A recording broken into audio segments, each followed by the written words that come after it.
Hello everyone and welcome to the Sim Grid, and a very warm welcome to myself, Jack Werrell, in the commentary box alongside Luke Rogers, my fellow commentator for the first 3 hours, and Michael Hamlet in the director's seat. So we're here at the sun-soaked Californian circuit of the WeatherTech Raceway Laguna Seca, here for 8 hours of GT3 racing, adding to the list of the major events that this infamous circuit plays host to, much like the IndyCar Series and the IMSA WeatherTech Sports Car Championship. It is all to play for here today. This is the team's last chance to get and qualify for round 3 of the SimGrid World Cup, the 24 Hours of Spa. So today, 39 cars will be fighting for top honours. And going from qualifying, Luke, we're in for one hell of a race. Yeah, and as you said, this is one of the most sort of historic tracks right in America. It has so many major events here, from season finales in IndyCar. IMS has been here for so long. There's Super Trofeo, which is always incredible to watch here. Now we get to add our own little bit of history to, admittedly, the virtual version of the track, but 39 cars on a track that's 1 minute 22 seconds long for 8 hours is going to be crazy. It's going to be chaos, but yeah, the best kind of chaos. It really will be, and qualifying was incredibly close, closer than I've ever seen a qualifying session before. The top 10, I think it was even the top 12, separated by a second, and then we go back another second and you get to 30th place, and then the times start to increase from there.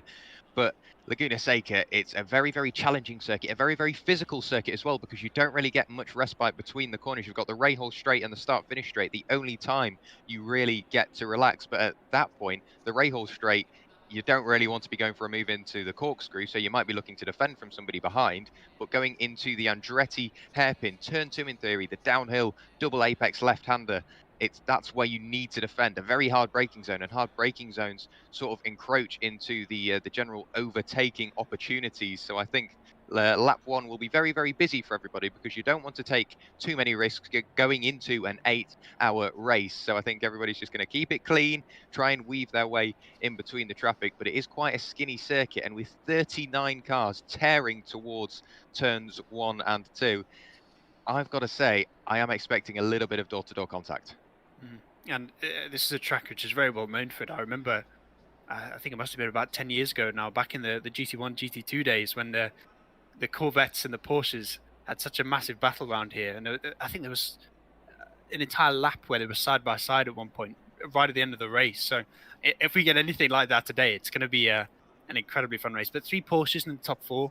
It's a car that seems to be going well here. Obviously, in the top 15, you see quite a few of them. Obviously, no Corvettes, so we're not going to have exactly like GT1.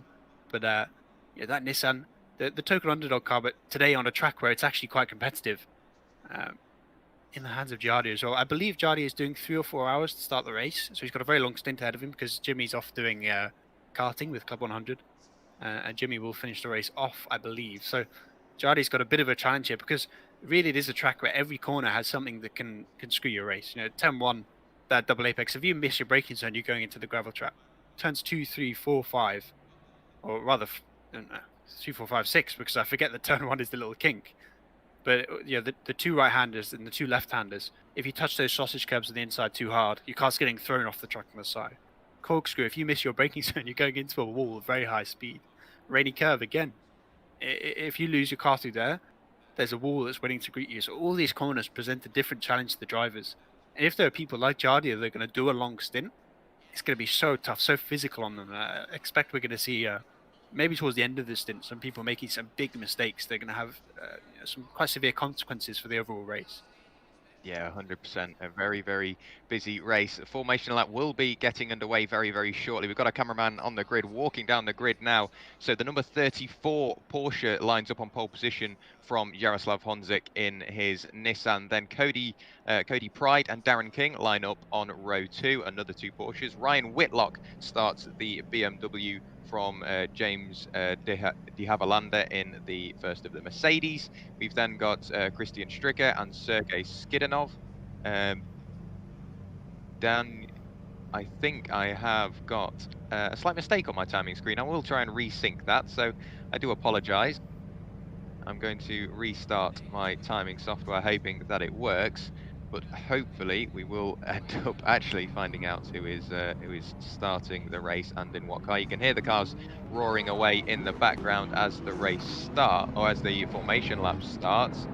So everybody will be peeling around trying to get as much heat and as much temperature into their cars and into their tyres before this race starts. I think, there we go, we have got some more confirmed time. So Andrea Benedetti lines up on pole position from Jaroslav Honzik. Morgan McCall starts in P3 and alongside James de Havilland.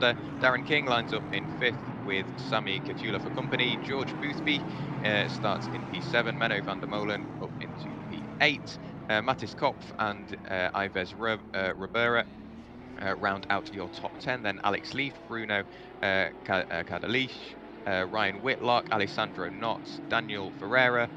I've lost my timing. There we go. Nathan Pearce, Grigori. Oh, that's changed because we've got drivers confirming their positions. Nathan Pearce, Dominic Illinger, Mokaj Bonzi, Simon Klug, Ross McGregor, Christian Stricker, Daniel Montero, Anthony Maris, Stepan Kuthan, Oliver Goenberg, Juraj Sevasic, Cody Pride, Sean Buck, Neil, I'm losing my timing screen, it keeps on popping on and off, so I am sorry, Neil Pimlott, Alex Sko, Colin Hines, Nico Kramer, Nico van der Hulk, Lee Mosley, Jakub Skada, David Whithead, Dennis, and I think Dennis Pimnov round out the grid. I did think we had 39 cars starting and registered, but only 38 have made it to the grid. I'm hoping my, yes, I think a couple of drivers are racing on the formation lap, but a very, very busy grid. I'm hoping I've got it all right, because I know I had a slight issue with my timing screen, but we are almost ready to start the 8 hours of Laguna Seca. Yeah, and the 2 wide now coming to the final turns. This is, I think, turn 1. Normally you're expecting a big concertina around turn 1. It's a heavy braking zone. 38 cars heading towards it side by side. You're looking at maybe a 3 or 4 wide entering that corner at some points in the field. So I think getting through turn 1 safely is going to be a really important part of sort of your overall race here, because if you pick up damage early on, you will lose so much time getting that fixed in the pits or not fixing it in racing. So it's absolutely critical to these drivers' overall race that they survive turn 1 and make it through okay. I mean, even the rest of the lap, you get to the corkscrew, we're still going to have cars going side by side, but we're about to start the race now. So you hear the revs rise and all 38 cars driving their way towards turn 1. Andrea Benedetti, pole sitter, still leading the pack going into turn 1. Everybody's being very well behaved. 2, maybe 3 wide in the mix. There goes the first of the cones. I was expecting that to disappear at some point, being fired into the turn 2 gravel trap, but it's still Andrea leading the way from Jaroslav Honzik. We've got Arno Visagi coming under pressure. I think we've got a crash in front of us as well, a car off the road. But I think, for the most part, everybody got through that very, very unscathed. The timing board on the left-hand side is resinking. I think that could be because we've had a couple of drivers maybe not break the timing beam or have had a slight issue with their transponder. But nonetheless, it's still Andrea Benedetti leading the way from Jaroslav Honzik, Arno Visagi following along with Darren King for company. And for the most part, it looks like everybody has survived the first couple of corners. Yeah, his first laps at Laguna Seca ago, that was pretty well behaved. We saw a couple of cars go off track. We've lost a couple of the brake markers already, so that's going to be a little bit rough for the race, because I believe in the Assetto Corsa competition, they don't reset at any point during the race, right? So if the 2 boards are missing for some of the corners, it's going to be very rough. You know, you're going to have to go from memory. Oh, we saw a bit of a tap in the last corner there. The Porsche going for a bit of a bump and run, which is something you see more often in NASCAR than GT racing in America, but it seems to have worked to get the position. Got cars off in the background, I think. There's a car off in the gravel going through turn 10, so we'll have a look back. Cars running wide as well, but Jaroslav Honzik chasing down Andrea Benedetti with that monstrous 1 minute 20 lap time. The only driver to get into the 1 minute 20s during qualifying, and it's definitely showing because we've already got a lead duo starting to build that gap. 1 second to the good are these duos ahead of Arno Visagi and James de Havilland. We saw Darren King come to strife with James, but it was just a little bump and run, like you say, coming out of the final corner. but nonetheless, we've still got a long, long way to go in this race, but you can see how condensed the field is, and it's nice to see that that none of the drivers are going for crazy, stupid moves. They're quite happy just sitting in the draft, conserving tyres, conserving fuel for as long as they can, and then start to open up the taps as we go into the latter stages of the race. Yeah, I think one of the real keys to the race is remembering that you will not win an 8-hour race on lap 1. Lap 1 is not 8 hours long. Oh, the Mercedes is off. George Boothby, one of the faster guys in this grid. He was in the top 10. He just lost it on his own, I think, in the corkscrew there. Hits the wall, so he's going to have a bit of front-end damage, but it's slow enough that it's definitely not going to be terminal. So maybe an early pit stop is going to put him really off strategy 3 minutes into the race, having to pit, but not the end of the world. Yeah, he's lost a lot of positions there. He has indeed. Somebody trying to dive up the inside in desperation. That was Nathan Pearce behind the wheel of his Aston Martin, I believe, diving to the inside, trying to pick up the position, but not a great start from Boothby. He just over-rotated the car, going through the corkscrew. Like I say, maybe a slight bit of damage. He did go into a tyre wall, so it's much softer than what you'd expect. But I think the driver that actually threw it up the inside was Olivier Cohenberg, the man we're looking at the moment. But back up towards the front, this is Arnaud Visagie under pressure from James Avilander. So it's Porsche on Porsche for P3 overall. But we know at this point in the race, you might make the position now, but all you're going to do is then help the person that you've just overtaken, because they can sit behind you. Yes, the car might get slightly hotter, but they will save fuel. And going into an 8-hour race, saving fuel might gain you a lap, maybe a couple, which can end up winning you the race on strategy. Yeah, it is also, I think, a big sort of calculation you have to make in the race. You want to make your own race. You want to race your own race, rather. You know, you're racing to the times you think competitive, maybe to your own strategy. Let's say Visagie might be doing a double stint start off. Havelander might be doing a single stint. So there's only so much really Visagie should do in terms of defending. Maybe you want to defend, keep the guy behind you and slow you down, but you really don't want to ruin your own race by losing lap time to defend the guy behind you, losing time to the guys in front. Because let's say the top two pull a 15-20 second gap on you in the first stint. Even though you're double stinting now, that is a big gap that you have to make up later in the race. Yeah, look at this now. Daniel Ferreira diving around the outside of, I think that, who was that? I'm trying to find him on my timing screen. It's not popping up for some reason. That would, George Boothby squeezed his way up the inside. Daniel Ferreira losing the position. We'll have another look back, going into what was turn 3. A very confident move, late on the brakes, nearly collects the Aston Martin in front of Ross McGregor. Well, Daniel Ferreira only going backwards so far, but the gap up at the front is just extending and extending and extending. Jaroslav Honzik still hot on the heels of Andrea Benedetti, but Arnaud Visagie now 3.6 seconds behind Jaroslav. So even though these two, on the face of it, look like they're battling, I think they're just working together, building that gap. And what they need to do is just keep it clean and not go for any stupid moves. Yeah, like I say, build that gap going into the first half an hour, and then at that point you can start to consider strategy and maybe racing for position. But back in the middle of the pack, we've got lots of action, Luke.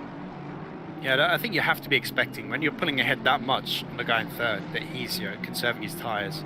He's racing to a slower sort of delta, to sort of make it longer on the stint, or at least mean that he can just stay on the same tyres. And I expect those top two are thinking, we're just getting a single stint at the start, we're going to fly, see how big a gap we can pull. And the less Jardia challenges for that first place, the less time they will lose fighting. So he recognises Benedetti's pace, I think, and is just sitting there using that to pull the gap, as you've been saying.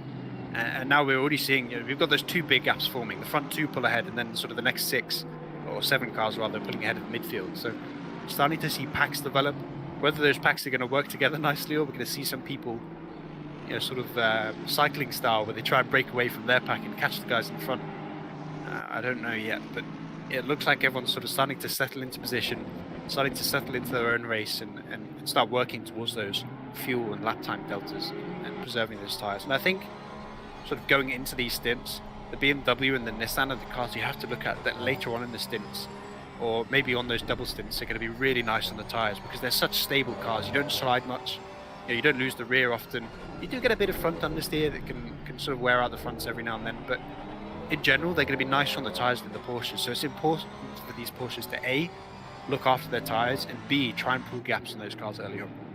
Yeah, definitely. You can see these battles raging away. We were just looking at James Havelander trying to get past Arnaud Visagie, but also trying to defend from Darren King. We're now looking at George Boothby recovering, trying to get back up through the order.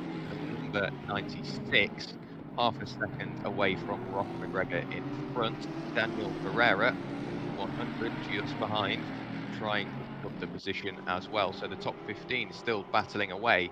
And I think at this point, this is when we see the drivers starting to play slightly aggressive. We're almost at the 10-minute mark in the race, which doesn't sound like a lot during an 8-hour race.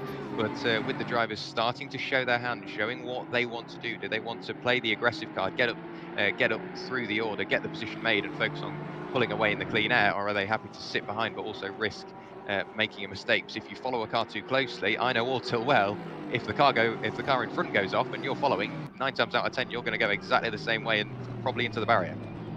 Yeah, especially in those braking zones. If they miss their braking zone, you're going to miss it as well. So I really think at this point in the race, you want to be a driver in clear air. You don't want to be stuck like this behind the guy. You know you're faster than. I expect Havelander's trying to push on a single stint now, but I mean, you look at those temperatures. We've got really low temps on this track right now. It's still fairly early in the day in the sim, so if you want to double stint tires, I think this is the best time to do it, because especially when you come later in the race, in those last 2 stints, you want to really push for track position. Now, if you're in first, you've used all your fresh tires at the start of the race and you're stuck double stinting at the end. Yes, you're in first, but the guys behind you are going to be closing like a second a lap, and you're just going to be a sitting duck. So I'm questioning whether some of these guys are going to try and single stint the start and whether that's a good idea. And maybe where the sort of strategy from Visagie, where he's really conserving his pace, because I don't think a guy that qualified in 3rd place is going to be 5 seconds off 10 minutes in on natural pace, right? So I really feel like he's conserving the car, looking after it, and that's why you're seeing this big concertino, sort of the bit of the drafting train that's happening now in that sort of 3rd to about 8th place. But yeah, for people like De Havelander, I think it's important for their own race to get past Visagie sooner rather than later, because the one thing that also happens when you're sat right behind a car, you lose a little bit of aero, so your car slides more. Your car heats up in general, so you get less cooling overall. Your brakes heat up a bit more, which heats up the tyres more, so you get more tire deg. So really, you don't want to be stuck right behind you, 3/4 tenths behind the car in front of you. Yeah, so we are looking at Nico van Hulk for the Racing Dynamics team, and he does have a 15-second penalty. It says incident between cars 3 and 8 on lap 1 will serve a 15-second penalty or it will be car 8 will have a 15-second penalty for infringing a rule with avoidable contact. So it looks like he's got his elbows out, but maybe a little too much. So sadly, only 10 minutes into the race, we already have our first car with a penalty. That's very close, and a punt from behind. The number 991 Porsche just helping Nico van Hulk get the car turned in by the looks of it. But look at this, Visagie under pressure here, going into the corkscrew. You've got to be very brave to get the move done around the outside. He holds his nose there, but drops back once again. So that's James Havelander looking to get past his fellow Porsche driver, looking up the inside into turn 10.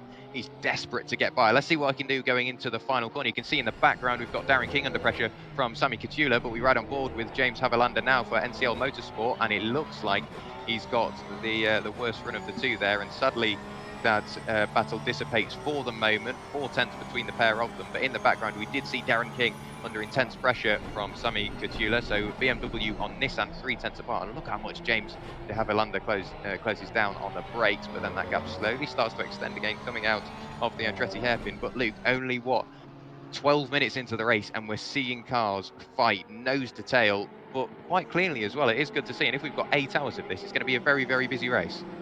Yeah, but I think at some point Visagie has to recognise that Havelander just has too much pace, and the more he defends, the more impatient Havelander's going to get, and the more likely we're going to see some contact. I mean, I was looking at the times in the bottom right, and Havelander's best time is 22.6, and his last lap there was 23.4. So that's how much time they're losing. I think just in the last sector they lost half a second to the two at the front. So the more they fight each other here, the further those two at the front are going to pull ahead. And the less, even if Versace is on that sort of double stint strategy at the start of the race, if you're just losing 20, 30 seconds, and who is that off? There's someone just spun off in there. Corners, I can't quite work out. Dude, is it Kuthin? I think it was Alexei. I think it was Alexei Vasilev in the number 99 Nissan. It was indeed. So he came to strife at turn 5. Whether he just went into it a little bit too hot. Look at this now. James de Havilland up the inside, going up the start-finish straight through turn 1. The slight left kink there, going in towards turn 2. The Andretti hairpin late on the brakes confirms the move has been made, but now look how much time they have lost by battling, and that swap for position has brought the BMW of Darren King and the Nissan of Sami Khedira within striking distance. So 2 duos has become 1 4-car battle here, and we're only on lap 9. And you did mention lap times a few moments ago, Luke, and 2 laps ago our leader Andrea Benedetti posted the fastest lap of the race at 1 minute 21.978, and we were seeing that lap time posted in qualifying as quite a competitive lap time. So to do that in the race, that is incredible. I think that is with the help of Yaroslav following, because if you've got Yaroslav or Jardia in your rearview mirror, you don't want to hang about, because if you make one mistake, he'll be there to pick up the pieces and pick up the position. And it kind of feels like Jardia's probably the fastest car right now. The fact that he can just sit on the rear bumper of that Porsche so easily. He stayed within a half a tenth or half a second rather for pretty much every lap. So I think that kind of suggests to me right now that Jardia is sort of biding his time, just sort of sitting there, maybe preserving his car. I mean, it's going to get a little bit hot riding behind the Porsche, but in terms of you can fuel save by using the tow. You can lift a little bit into turn 1 or turn 2 in the Andretti hairpin. And Boothby's made a lot of progress since he spun out in the corkscrew there. I think he would drop down to something like 17th or 18th place, so he's already fighting near the top 10. That damage can't be doing too much, and we saw that opportunistic move he made on the Ferrari earlier on. That Ferrari's miles behind him now, so he's really setting the pace for the I think the Mercedes teams in general. And he was earlier on in practice one of the fastest drivers, so I'm expecting throughout the race that he's going to push his way back up, maybe to the top 5, and potentially even challenge as one of the drivers for the top 3, because that Mercedes is nice on the tyres. It really is. And I've got to say, the Ferrari of Daniel Ferreira, I thought he lost the position a few laps ago, but the number 100 ARC machine has managed to get right up back into the top 10. George Boothby picked up a position on the lap prior, picking off Ross McGregor in the luminous blue/purple Aston Martin, but I'm not quite sure how Daniel Ferreira has done that. He's got right back up towards the pointy end of the field. We're now looking at the Car Guy Racing Ferrari, another luminous car in bright day glow yellow. So Cody Pride showing off his Car Guy Racing machine in P17. He's trying to catch up to I think that is Nathan Pearce in the Aston Martin, but he does have Daniel Montero behind in one of the Nissans. I think he's the third of the Nissans, currently in P18. And to see cars nose to tail still, and I think this is at the point where you've got to decide, do you make the position or make the move to get the position, or do you just sit behind and work it with strategy? Because we know Yaroslav, like you mentioned, Luke, is on a very, very long first stint. So if he could just sit behind Andrea, our leader, and just slowly start churning out the laps and let Andrea punch the hole in the air, he'll be quite happy just sitting on, saving all that fuel, maybe saving some tyres as well. And that's all he needs to do going into a very, very long stint.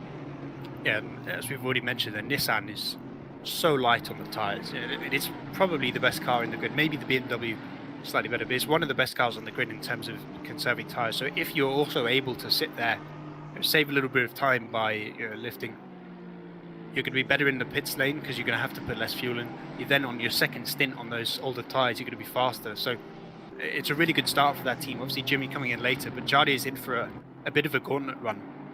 He's going to have to do, I think, 3 or 4 stints in a row because before Jimmy arrives to help out. So it's starting well for him, but I want to see if he can sort of maintain that pace all the way through his long stint here. Yeah, we have a couple of penalties by the looks of it. So there's an incident between cars 666 and number 112 on lap 1.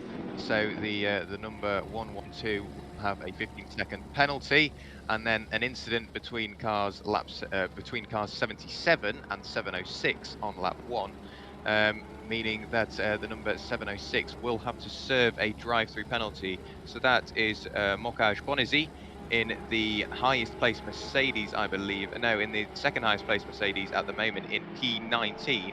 And he's quite a way down the order with still that drive-through penalty to serve, I believe. So that's just going to lose him more and more positions, leaving him a very, very busy latter half of his first stint. Yeah, the leaders have already caught up with some of the stragglers, some of the guys who were involved in those incidents early on. I think they're coming up to lap them already, and that's we don't have any safety cars here, so there's no real opportunity for field bunching. It's purely 8 hours rather of pretty much green flag racing, unless you're trying to avoid an incident. It's non-stop, so going a lap down early, even if you are fast, if you're a lap down, yes, you can make it up over 8 hours, but that is a really rough start. So the fact that the leaders are already catching up to some people is looking bad for their overall chances for some of those drivers. But as we did say at the start, some of these guys are here for fun. Some of these guys are racing for the top 3. Some of these guys are just racing to get some experience and endurance, have a bit of fun with their mates. So I expect sort of 20th on back. A lot of those guys are here for the ride. And that is what it's all about. You can see the gap between P9 and P10 on the left-hand side. So that is the Ferrari we were looking at a little earlier on, the number 100, piloted by Daniel Furrier.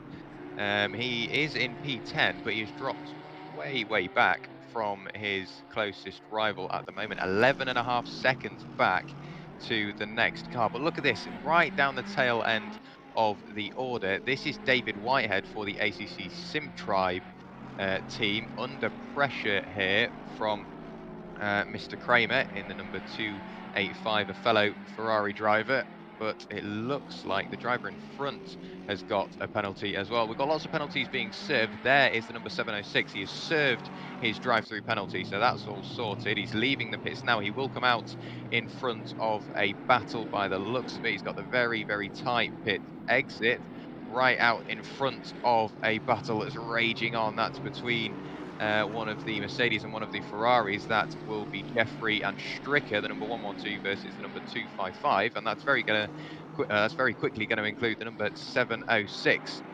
But back up towards the middle of the pack, this is Nathan Pearce, still not managing to fend off the attentions of Pride. Ketchler making some progress up into the top 5 now. They're pushing ahead. There's Nissan starting to really fire off. I expect now he should be able to catch up to Visagi, who we saw earlier on. His pace wasn't quite there. Whether it's strategy or just overall pace, I'm not sure, but I'm expecting Ketchler should be able to latch onto him. And those Nissans, they're decent on the straights, especially compared to a Porsche, so it should be a position that if he can get onto the back of him, he should be able to make some progress and get to the top 4. But there you see now, we've got a 10-second gap between second and third. It's growing. Even though De Havilland has got in front of Visagi, he's just not closing that gap. So I think we're really starting to see, provided it's mistake-free, those top 2 might be not locking in their positions, but really looking good. Whether the other drivers on that team are as fast, I'm not sure, but it's a really good start for them, and it looks like the fight for the 3rd position is really going to be the big one in terms of making it to Spa.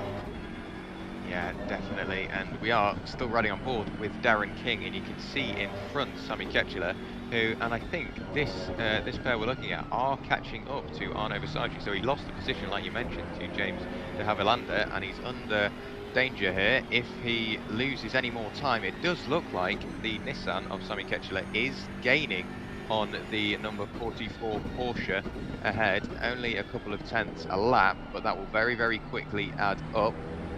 But at the moment, we've still got cars battling nose to tail up and down the order. If we look, just looking on the left-hand side, we've got literally cars nose to tail. They'll cross the line now, and the gap between the pair we're looking at 2.5 tenths of a second. So this is Illinger trying to defend from Kowenberg, and it looks like Kowenberg might just get up the inside side by side on the second apex of turn 2, but just about managing to fend off any advances. But back up towards the lead. The leaders are closer than we've ever seen them before. The last time they came through, or the last time they broke a timing beam, 1.3 tenths apart, and Honzik still quite happy just to sit behind.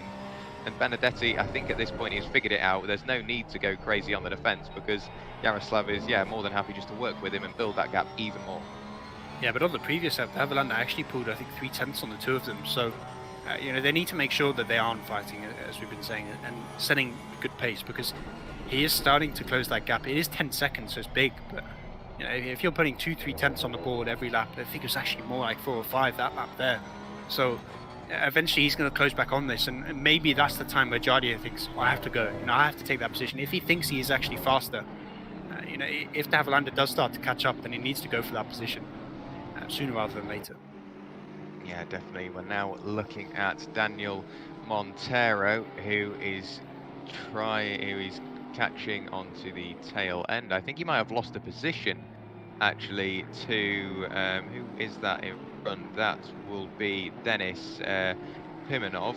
I think he might have lost a position on that lap. They'll break the timing beam this time by, and yes, the number 991 got ahead of Daniel Montero. So Daniel lost one position, and he's got another Porsche to defend from very, very shortly. That's Anthony Maris behind. But the number 991 was very, very high at the table at the start of the race, and he's just lost a load of positions. I think that, yeah, with Michael in my ear, saying that he was disqualified from qualifying after not following the correct procedures. So not what you want, but he is working his way back up through the order. He picked up a position on the lap prior. And yes, they did start last, so they started right the way back in P38, I think. And to be right the way up in P19 already, that is an incredible achievement. And with 8 hours of the race still to go, I'm going to say they're going to be top 10, if not top 5, come the end of the race. Yeah, if there's ever a type of racing that qualifying is not as important, it's definitely endurance racing. I mean, this track is not easy to overtake, but he's already showing that he can do it around here. He can make the moves work. So he's pretty much past half the field now. Some of those because they had, those incidents that we saw, a couple of cars spun out in turn 1. But yeah, now the leaders are starting to catch that traffic. The two Ferraris we've seen battling for so long, and now going to have Benedetti and Jardier trying to get past, and with those blue flags flying. I'm not quite sure the blue flag procedure on ACC. I've never been lapped, so I'm not sure exactly how it works. Just have to get that flex in. But there you go. You can see the lead duo just tearing past the first of the Ferraris. That's Nico Kramer that they've managed to get by. They've still got David Whitehead to negotiate going into the final corner. The change of position doesn't happen there. Going onto the start-finish straight though, if I was Whitehead, I'd just maybe change up and short shift to just to slow down your exit and maybe let the leaders by with the momentum they carry. Still see the blue flags flying, but no change just as yet. But I think with the leaders being so comfortable with their position, they might not need to be as aggressive as possible. You can see Benedetti diving to the left and to the right, trying to make the position, and Whitehead, I'm not sure whether he thinks that this is a battle for position or not, but they do eventually manage to negotiate the Ferraris. But the time that they have lost is an immense amount of time. And you did say, now look at that, the gap from P2 to P3 now 7.8 seconds as the car stopped on the exit. A little jump there, but both the lead duo managed to negotiate that very cleanly. But look at that, 7.8 seconds from P2 to P3. That just shows the importance of getting past traffic as clinically as possible. I wouldn't be surprised if we see the 34 sending that over to the stewards to at least get them to have a look, because the Ferrari is a little bit forceful. The car's being lapped. I mean, they don't have to pull over like we see in F1, but according to the rules, they're not supposed to defend. They're supposed to, as soon as the leaders catch them, they're supposed to sort of let them go up their inside. Stick to the racing line. Pretty standard endurance racing rules. So I wouldn't be surprised. I mean, I think maybe it'd be a little bit harsh for the Ferraris to penalise for them. It was certainly an interesting way to let the leaders by. I think that right there what we saw is the Ferraris not wanting to lose any more time than they already have, and sort of forcing the leaders to make a move for it. But yeah, we saw about a second lost, I think, overall, just because of that. Whether Havilanders are going to go through the same thing when they catch them or not, we'll see. We're now looking at the 666 of Jason Abismir, the number 666 Porsche chasing down the number 777 BMW for TPC Sim Racing, piloted by Alex Leaf for the moment, who is trying to catch up and make inroads on Darren King, who is also trying to make amends for the lost position to Sami Ketteler. But at the moment, It looks like they're quite comfortable in the position, no crazy dives, just quite happy to sit behind each other, and I think that is the general sort of rule of thumb for the start of the race. Everybody quite happy just to tuck underneath the rear wing and continue on without too much battling, but we've got to remember, we've seen it already, traffic will play a part in this race. It's just how it will affect different drivers and how the lapped cars will respond to that traffic. And Luke, look at these two, they're basically glued together. This is Nathan Pearce under pressure from the number 256 of Pride. And I think it's a credit to the drivers for being able to run so close, keep it clean. That's the bottom. Immediately makes a bit of a mistake there as I say that, and the Ferrari gets by. But you know, in general, there's been a lot of very polite racing so far into the race, and I think that's a really good sign. A, that we've got a great field of drivers here, and B, a sign of things to come for this race, because everyone's polite, everyone's making the move when it's on, not making the move when it's off. But when we get to hour and a half left in the race, it is all going to change. All these guys are going to get so much more aggressive position. So it's nice to see for now that everyone's sort of being polite to each other. But yeah, we're seeing more penalties come through. Pearce with the 5 second there. I think we saw another drive-through here for the 21 Porsche. I'm not sure what that is for, as I haven't got the list up myself. But penalties all over the place for the midfield. And really, if you're in the midfield and you're getting a drive-through, you're going to come out of the pit lane a lap down now, 20 laps into this stint. So that is in terms of your overall race, that is a rough start. We're just over halfway through these stints now as well. I'm curious whether the Porsches can actually do 65 minutes. I mean, they tend to be pretty good on fuel, so I expect they will be able to, but yeah. But, I think we're gonna, we should be able to see every car get to 65, but whether cars actually do 65, I'm curious. Especially if you're doing double stints, you can sort of use that 65 minutes occasionally to do a slightly shorter double stint here or there. We do 55, 60 minutes on the second stint. So I expect all the first stints are going to get extended as far as possible. But it means we're seeing really good pace. I was expecting the pace to drop off a little bit more than it did. We're still in the 22s. Some guys are still in the 21s when they do a good lap. So in terms of the amount of laps we're going to get per stint, we're going to look closer to 40 than into the low 30s I was expecting. Yeah, so everybody's still keeping it clean for the most part. We just saw De Havilland negotiate a bit of lapped traffic. First it was Mokaj Ponzi in the Mercedes, and then Alex Sco in the Aston Martin. So continuing on without too much of an issue. But the incident between cars 180 and 91 on lap 9, which is Nathan Pearce, that's where he picked up the 5 second penalty for aggressive driving. So that will be why he's got that 5 second penalty, and now there is a 15 second penalty for Pimenov in P19, the number 991, who has also been given he's been given a 15 second penalty also for aggressive driving. And I'm just looking through the last 1, 2, 3, 4, 5, 6 penalties given out, make that 7 penalties given out, are all for aggressive driving. So I think people just need to rein it in a little bit. It is a very, very long race. So if you rein it in, calm down on the aggression and just sit behind people, because you've got, hours to make up the position. You don't need to make it there and then. You can just sit behind and play around with your strategy to maybe get it done there. I'm going to commit a cardinal sin and do some maths on stream, but I believe we're about 7% of the way through the race. So if you're aggressively driving 7% of the way through the race, when you get closer to 90%, I'm curious to see how aggressive you get, and whether you'll actually survive 8 hours. But I think it's a sort of a sign. Obviously, this is open invitation. Anyone can join up, and we're seeing the sort of the top 10, top 15. Nice and polite. There's been a couple, bumps here or there, but nothing aggressive. It's like miss your braking marker by a couple meters and give someone a love tap, and then let them back past. Or first lap where the concertina happens, there's a couple of bumps. But in general, the top 15 has been really polite to each other.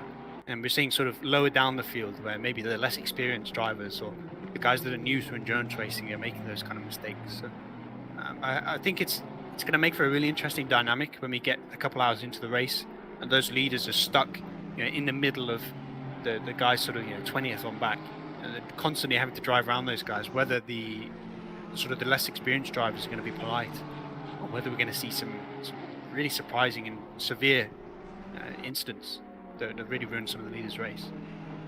Well, let's hope not, but you never know going into the latter stages of the race when the the track will be probably hotter than it has ever been. It will have more rubber down, but the drivers might be getting a little bit weary, having driven for a very comfortable amount of time. Bearing in mind the max, you've got to have either 3 or 4 drivers, apart from obviously Jardier and Jimmy Broadbent.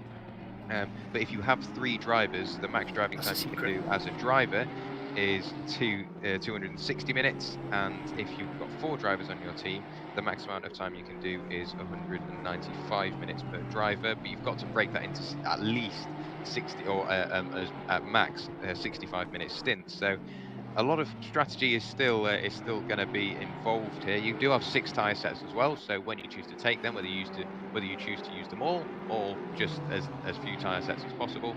But you'd have thought for the time you save, or for the time you save on track after having a fresh set of boots on, to the time you lose in the pit lane, it might equal itself out. But look at this now. This is Nathan Pearce almost losing a position to Alexei Vasilev.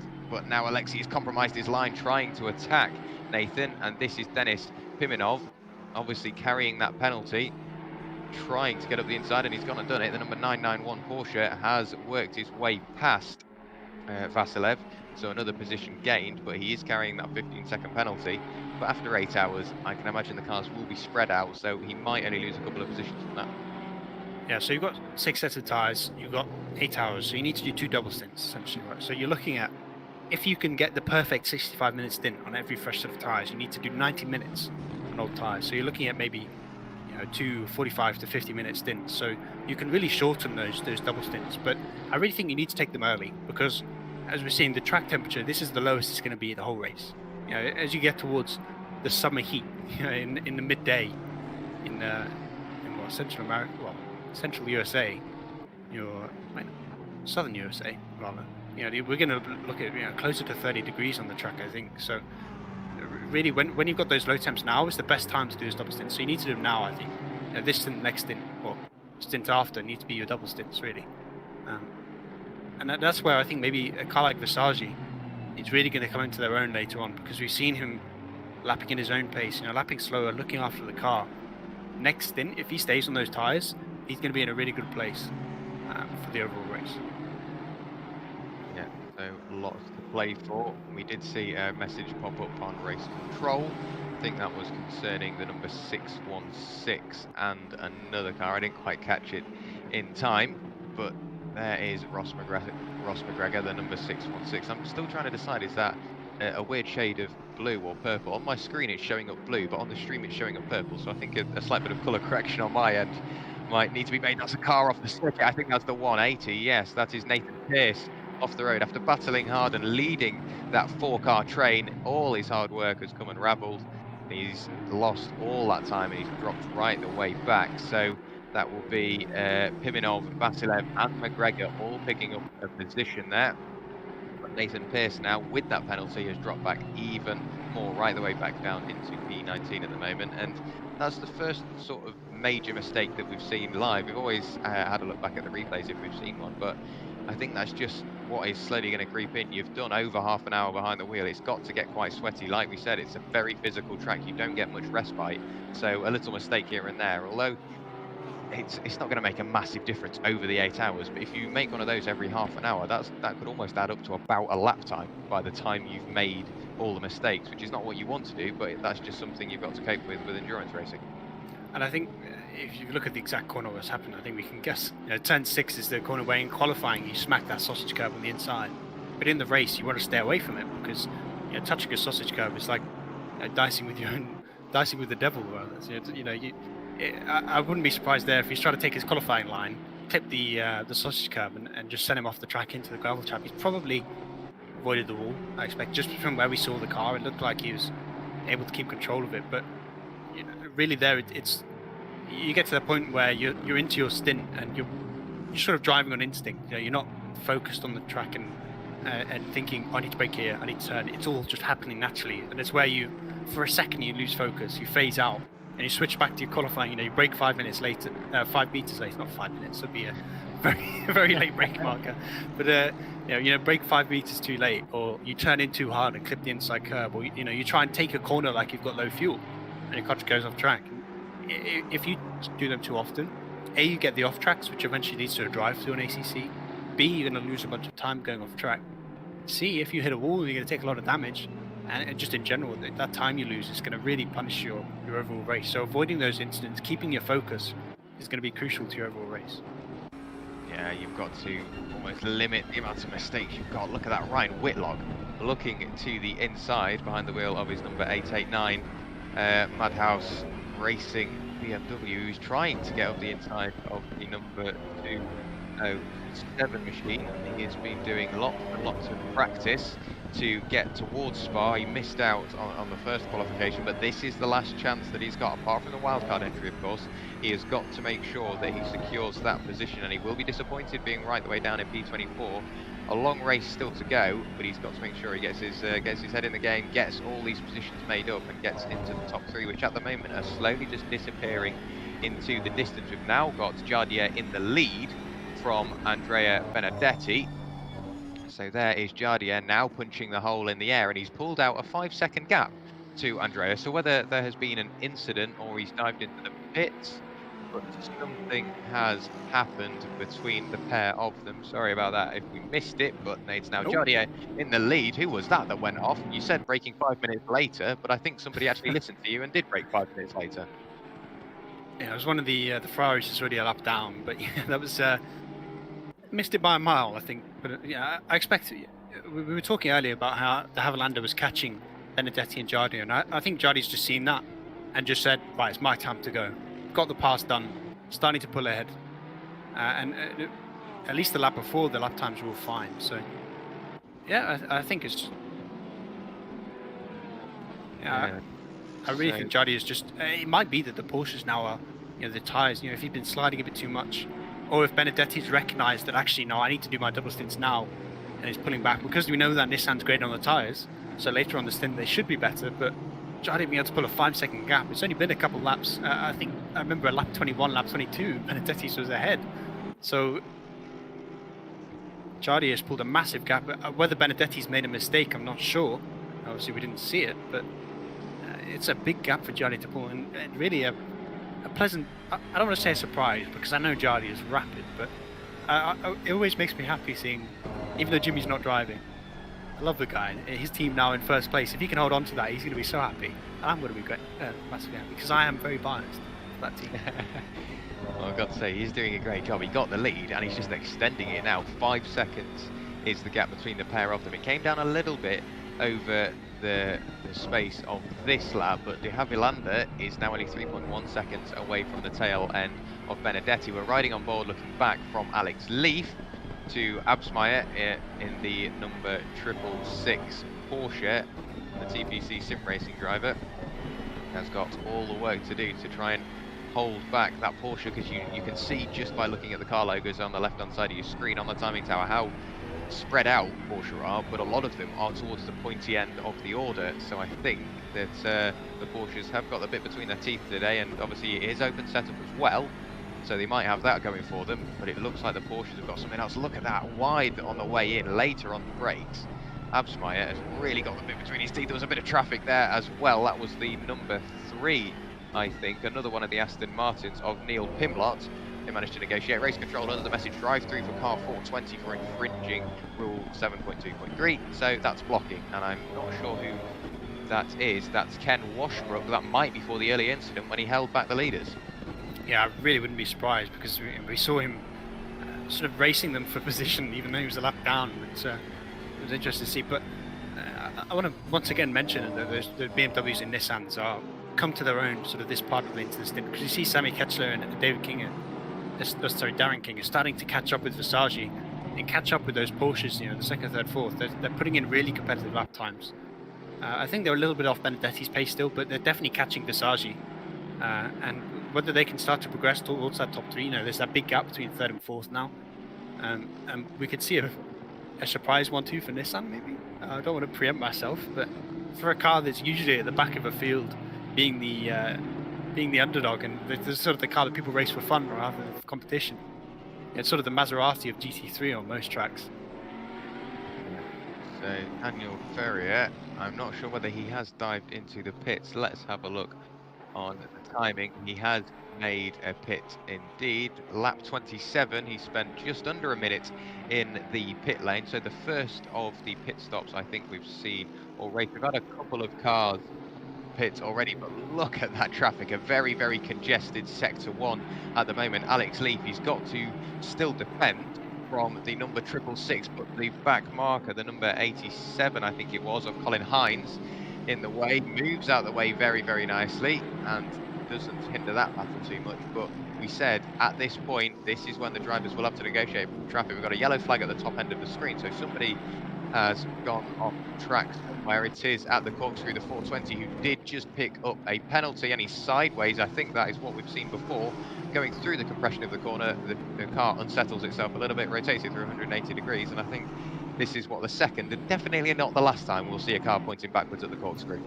And you see how long they have to wait for a clear gap to try and pull off again. He still hasn't pulled off, so I don't know what's happened there, but it looked like he just looped it sort of between the two corners, halfway down the corkscrew. Now he's got it going, and the amount of time he's just lost by having to wait for the traffic to get out of the way is absurd.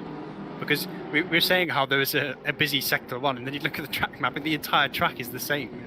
Just when you have 38 cars lapping on a track that's 1 minute and 20 seconds long, the whole race is going to be spent in traffic. It's just how it is, and being able to deal with that as one of the leaders is a real skill, and I think it's a testament to the guys at the front that they're able to get through it.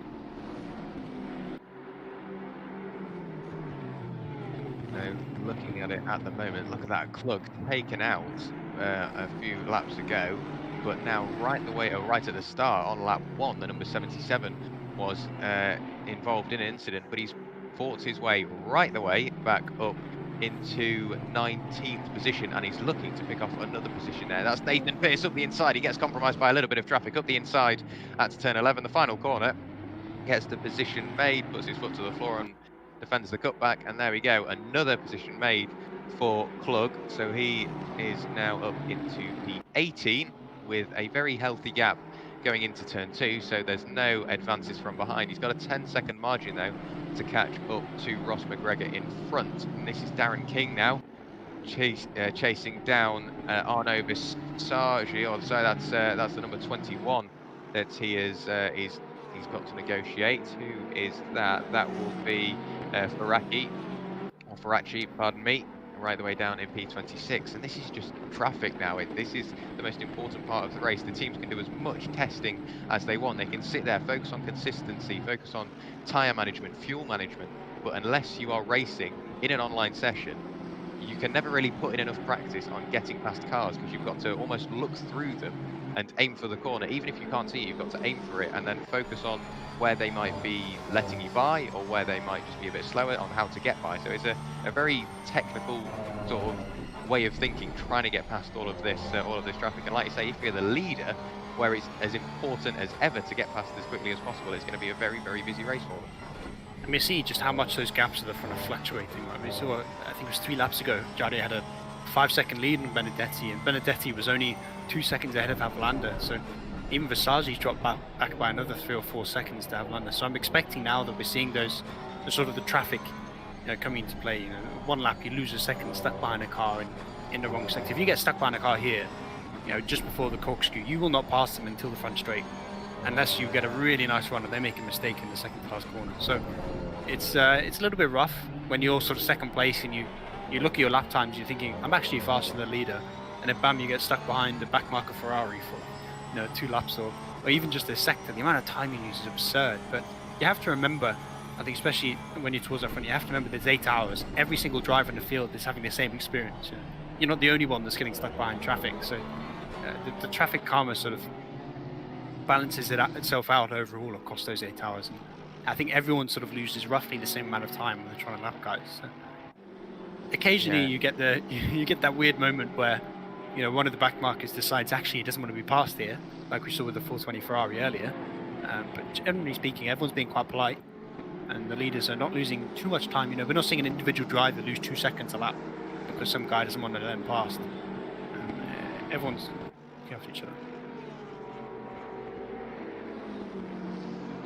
Yeah, and it's nice to see that everybody is getting out of the way very nicely. And the blue flag rule, which has been rewritten for this race, is to let the faster car by promptly, and it seems like everybody's been doing that with a couple of maybe mix-ups throughout the order, but we've still got battles raging on even after going through all of this traffic. And you made a great point, Luke, saying that you might lose a position or lose a bit of time going through the traffic and the car behind closes up, but then you've got to remember that they've got to negotiate that traffic as well, so they might lose the same amount of time, maybe a little bit more.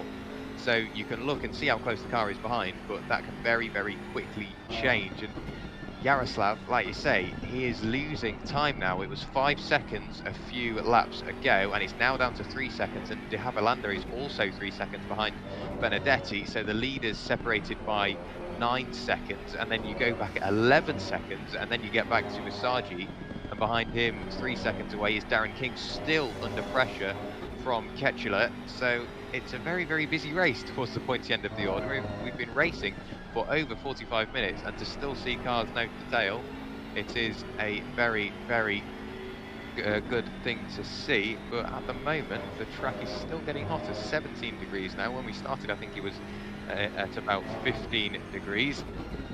But by the looks of it, everybody is still continuing on without too much strife. And yeah, it is only going to get warmer because we are at the start of the day. It's 9:20 a.m. in Sim, so it's only going to get hotter as the sun gets hotter and gets higher in the sky. And that's got to maybe introduce a few more mistakes as well, because the drivers will only be getting more and more tired. The tyres might wear a little bit quicker. The track will become more and more slippery. So although you're in the lead at the moment, or you're doing quite well at the moment, going into the latter stages of the race, this is when the mistakes will start to creep in. And one thing that we can't forget is that you have to change your setup as you go through the race. You know, as the track is warmer, we're 18 now, 3 degrees higher already. The pressures in these tyres will be going up as the tyres heat up more because the track's hotter. So, you know, when you come into the pit stops, you need to drop the pressures a little bit to keep your car in that optimal range of it's about 27.5 psi. So, you know, as you get later on in the stint, as the track gets warmer, your tyres are going less and less. Rather, they're getting hotter and hotter. The pressures are going up, and you're losing that optimum range. So later on in the stints, I'm expecting to see some guys who maybe they started on too high pressures at the start of the stint, or you know, they come into the pit stops now and the pressure change they do isn't quite the right amount. That's when you're going to get big mistakes where, you know, your front tyres heat up, your car understeers, or your rear tyres heat up, your car oversteers. As you lose the rear, you're going to lose traction as well. Because one thing that hot tyres can do is, let's say your rear tyres, you know, lose that optimum pressure range. You're going to start spinning your tyres on corner exit. And what does that do? Well, it heats them up more, it uses them up more, and you get even less traction on corner exit. So it can be a real sort of black hole of you know, tyre wear and lap time if you do miss that. So I think it's another skill that we have to sort of remember. These more experienced guys at the front are going to know that, and they're going to know exactly what they need to do. But if you've got some less experienced teams at the front, they might either forget or get the pressures wrong. We could see some big mistakes later on. Havilland now setting nice pace in 3rd place. Shout out to him as he's starting to catch up with Benedetti in the 34. He is indeed 2 seconds now, the gap. The gap has come down from 3 seconds to 2 seconds in the last couple of laps. We've got a yellow flag that's just up ahead of where we are. That's the number 50 Nissan sideways in the road. Who will that be? That is Daniel Montera sideways for some reason. I'm not sure what happened there. I think going through turn 4, he might have used a bit too much curb, clipped the grass, and there you go. Spinning his car through 180 degrees. As he got it back going, he does now, grabs the gear and continues on. So the track is now back to green flag racing. You see the blue flags being waved frantically by the marshals. We're looking at Darren King, who still has Sami Ketchula for company, and Alex Leaf might get in on the mix as well, because he's gapped Absmere a little bit as well. So this battle can very quickly go from a 2-car battle into a 4-car battle, which we've already seen at the start of this race. And I think that's what you alluded to earlier, just the gaps will fluctuate so much over the race, and the gap, yeah, like we said, it can go from a 2-car battle to a 4-car battle in the blink of an eye before you even get time to prepare to get attacked by a car behind. It's too late, because the car will already be there, and by the time you've realised, they'll be in front of you. A little shout out to the track designers though. With the spin of the 50, I think it really shows sort of the character of this track. I mean, you look at those curbs, you want to be right on the edge of those curbs, but you drop a tire on the sort of the sand, the dust on the outside. You know, it kind of reminds me of Mugello, the Austria, Rebel Ring. Brain froze for a second. You know, those kind of old school tracks where the mistakes, the track limits are punished not by some guy sat in a box, saying, "Oh, you went too far off track, you can have a 5-second penalty." It's punished by you go off track and you will spin out, or you go off track and you will hit a wall. And that's really why I love this track, and I love watching the race, because you really do get punished for those mistakes you make. And the 50 they're showing that if you go just a step over your limit, step over the track limits, that's a rough pass. The Leaf just about sneaks through. Blue flags all over the place. Going into the final turn now, the Mercedes in front isn't actually for position, so we saw a lapped car lapping a lapped car as Alex Leaf tries to lap them. So a bit of a mess in midfield, and the whole race is just going to be like that as we see the field spread more and more. As I said earlier, Senna Corsa competition, it doesn't have any safety cars. There's no virtual safety cars. The pack doesn't get squeezed up at all during the race, so it's purely about how fast can you go every lap. And when you have 2-3 tenths gap even between second and third place, or third and fourth, eventually the field will spread out large enough that you're going to get cars 1 lap down, cars 2 laps down, cars 3 laps down, and so on, meet each other at the same time. And it just becomes a cluster of, am I trying to let you by? Am I trying to let you by? Are you trying to pass me? And being able to successfully negotiate that, as we saw Alex do, is really important to your overall race. Yeah, definitely, and we saw so much traffic there, and we saw it play in the hands of Absmir in the 666 Porsche. He closed up very close to the tail end of Alex Leaf going into turn 2, and he's doing very much the same going into the corkscrew. We said the Porsche is very good through Rainy Curve, which we're going through now, and you can see him gaining underneath the rear wing. Alex Leaf doesn't go defensive, but he does carry the momentum through turn 10, and this pair is inseparable for the moment. We've seen them battling from the start, and we're still getting fast sectors popping up. I'm just looking at my timing screen. P1, P2 and P3 have all just set their fastest sector 3 time. You can see how much the BMW just disappears into the distance on the straight, but the Porsche gains all the time back, and nearly a little bit too much going into the Andretti hairpin. Very, very close, and a little bit of a sideways moment for the White Rabbit Gaming number 666 Porsche. But wow, seeing this battle is insane. Almost an hour into the race, and they are battling tooth and nail. It's just that Absmir can't seem to get the gap to get in front and a little further up the road. It's very much the same story, because this is Ketchler trying to get past Darren King again. We've seen these two nose to tail for a long while, and it just seems like from P5 backwards there's lots of nose to tail battles, but all seem to be sort of 2-3 cars. I was expecting almost like a 5-car train all swapping position as they go. Yeah, and I think what we just saw there with the BMW and the Porsche really goes back to what we were saying in qualifying about how this track sort of has everything. There's heavy braking zones, there's straights, there's high-speed corners, there's low-speed corners. There's really something to challenge every car in the car, and you see where the BMW gets its lap time. That front straight, it pulls 3 or 4 tenths on the Porsche, but the Porsche gets it all back in the braking zone. And that kind of challenge, finding a car, I think, partially that suits the way you drive, and really, if you're good on the brakes, you want to pick a car that's good on the brakes, you pick the Porsche. If you're the kind of person that's nice on tyres, maybe you want to complement that by picking a car that's nice on tyres, and you pick the BMW, which, you're going to be slow in the corner, slow in the brakes. Gain all your lap time by looking after the cars and putting on the straight. And I think it's a testament to the way this track is designed, that with the way this track is designed, that it really brings the balance of performance in.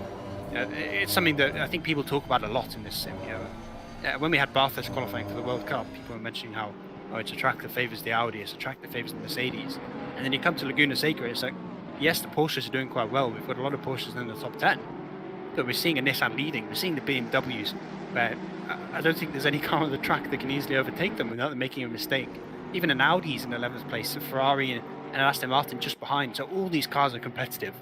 And the only car that's really, on average, is struggling, I think, is that Ferrari. But again, there's a Ferrari up near the top 10. There's actually, I think, a Ferrari in the top 10. So maybe that's more about the pace of the team than the pace of the car.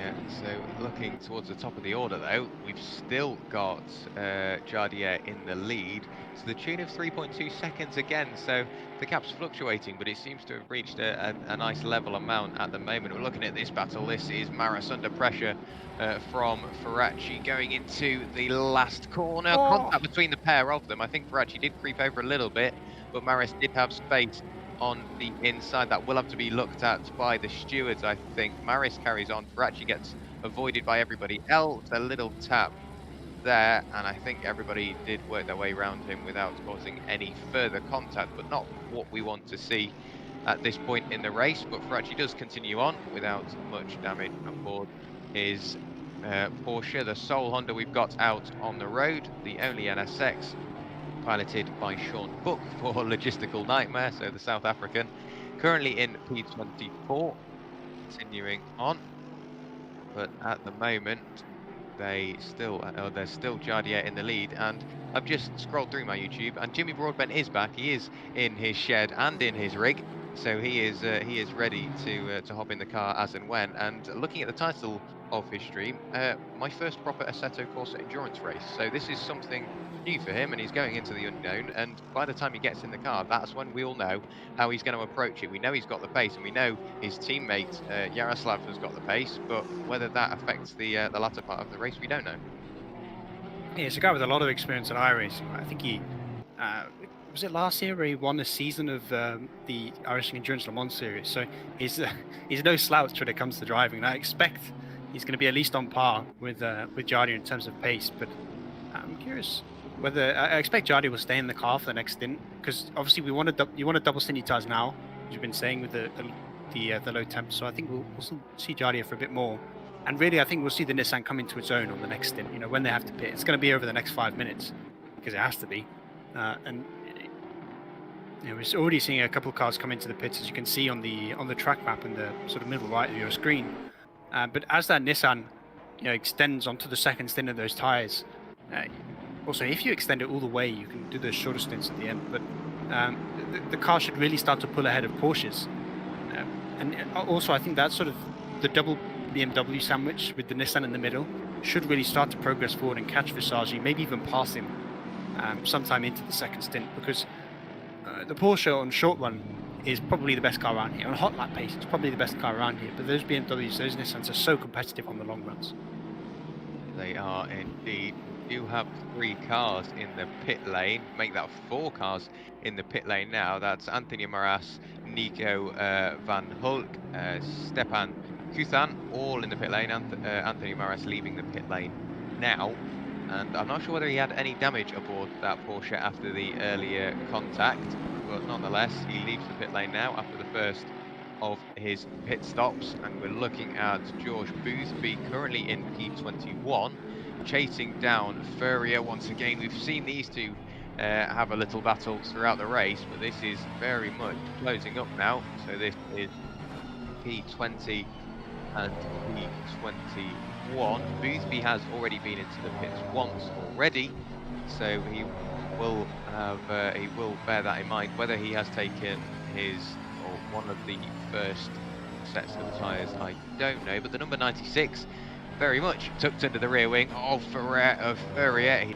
had a little sideways moment there going up through T5 up the hill, and right in front of this battle is Nathan Pearce in the 180. Aston Martin very close to the edge of the track's limits there was the number 100, but at this point in the race, knowing full well that you're entering the pit stop window in a short amount of time, do you sort of focus on sitting behind, or do you just go for it, get the position made before the pit stop, and then see what you can do once you return to the track?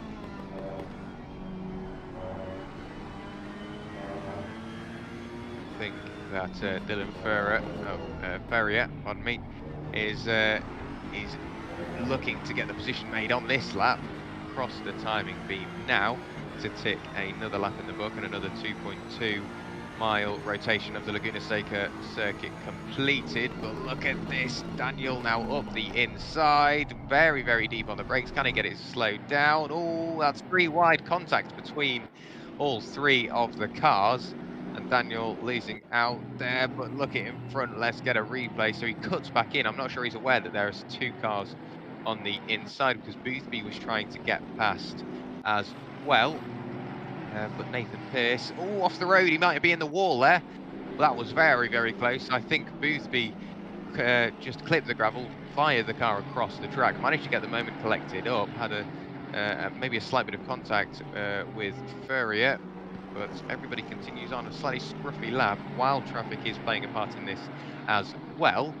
But Nathan Pearce does have that 5-second penalty, which he does have to serve in his pit stop. He's looking at the inside of the Honda in front, trying to get past that lap traffic, but nothing comes of it just as yet. You can see the blue flags waving in the background. But Nathan Pearce, very busy lap for him. He's had a bit of contact. He's had to defend. He's been off the road a little bit. So a bit of everything this lap. It is Dominic Illinger, pardon me, in P9 at the moment, and I think the race is starting to settle out. Well, I say that we've just kicked over the. We've just been racing for just over an hour now. I thought it was going to settle out, but we've got lots and lots and lots of cars in the pit lane. That's Andrea Benedetti in from P2, James de Havilanda in from P3, Alex Leaf and Jason Absmere all in the pits as well. A little further down, we've got Simon Bug, Nathan Pearce has dived into the pits this time, and Nico Kramer, Lee Mosley also in the pits, and Nico Van Hulk all in the pit lane. So we are getting to that point in the race where the pit window is open, and there is Sam Kachula in front of Visagi. I'm not sure how he's managed that, but he's managed to do it in the pit lane. So that just shows Saving how fuel, a different strategy can do. Yeah.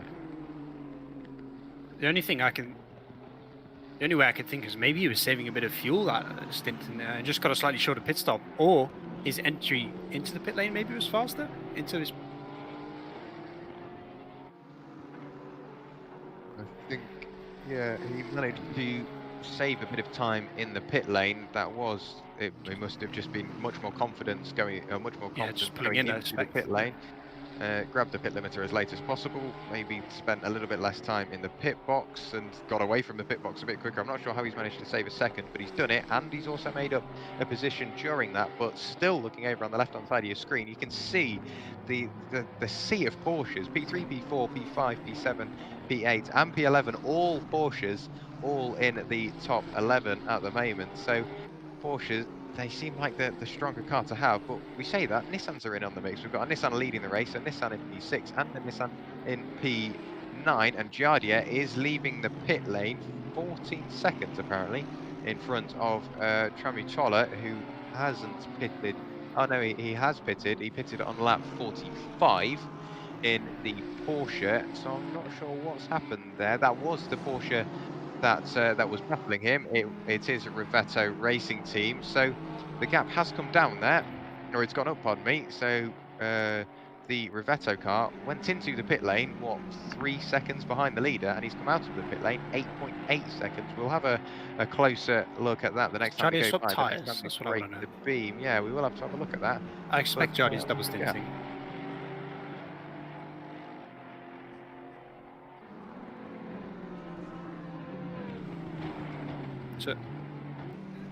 So the 34 was 7 seconds longer in the pit, so I'm expecting maybe the Nissans on double stint, the Porsches on new tyres. And I'm really not sure I like the idea of single stinting now, because as you said, this is the coldest the track is going to be. So in terms of tyre wear, this is the point where it's going to be easiest. Right? You're going to be on more competitive tyres at the end of your double stint. But I also said earlier that your double stints are actually quite short, because you do your 65-minute stints on new sets, so you've only got 2 45-minute stints to do on your old sets. So maybe there's the idea that the tyre wear won't be that extreme because those sort of double stints aren't that long, because you're not going right to the limit of what the tyre can do. Maybe teams are less nervous about later on when the track is sort of around 25, maybe higher track temp.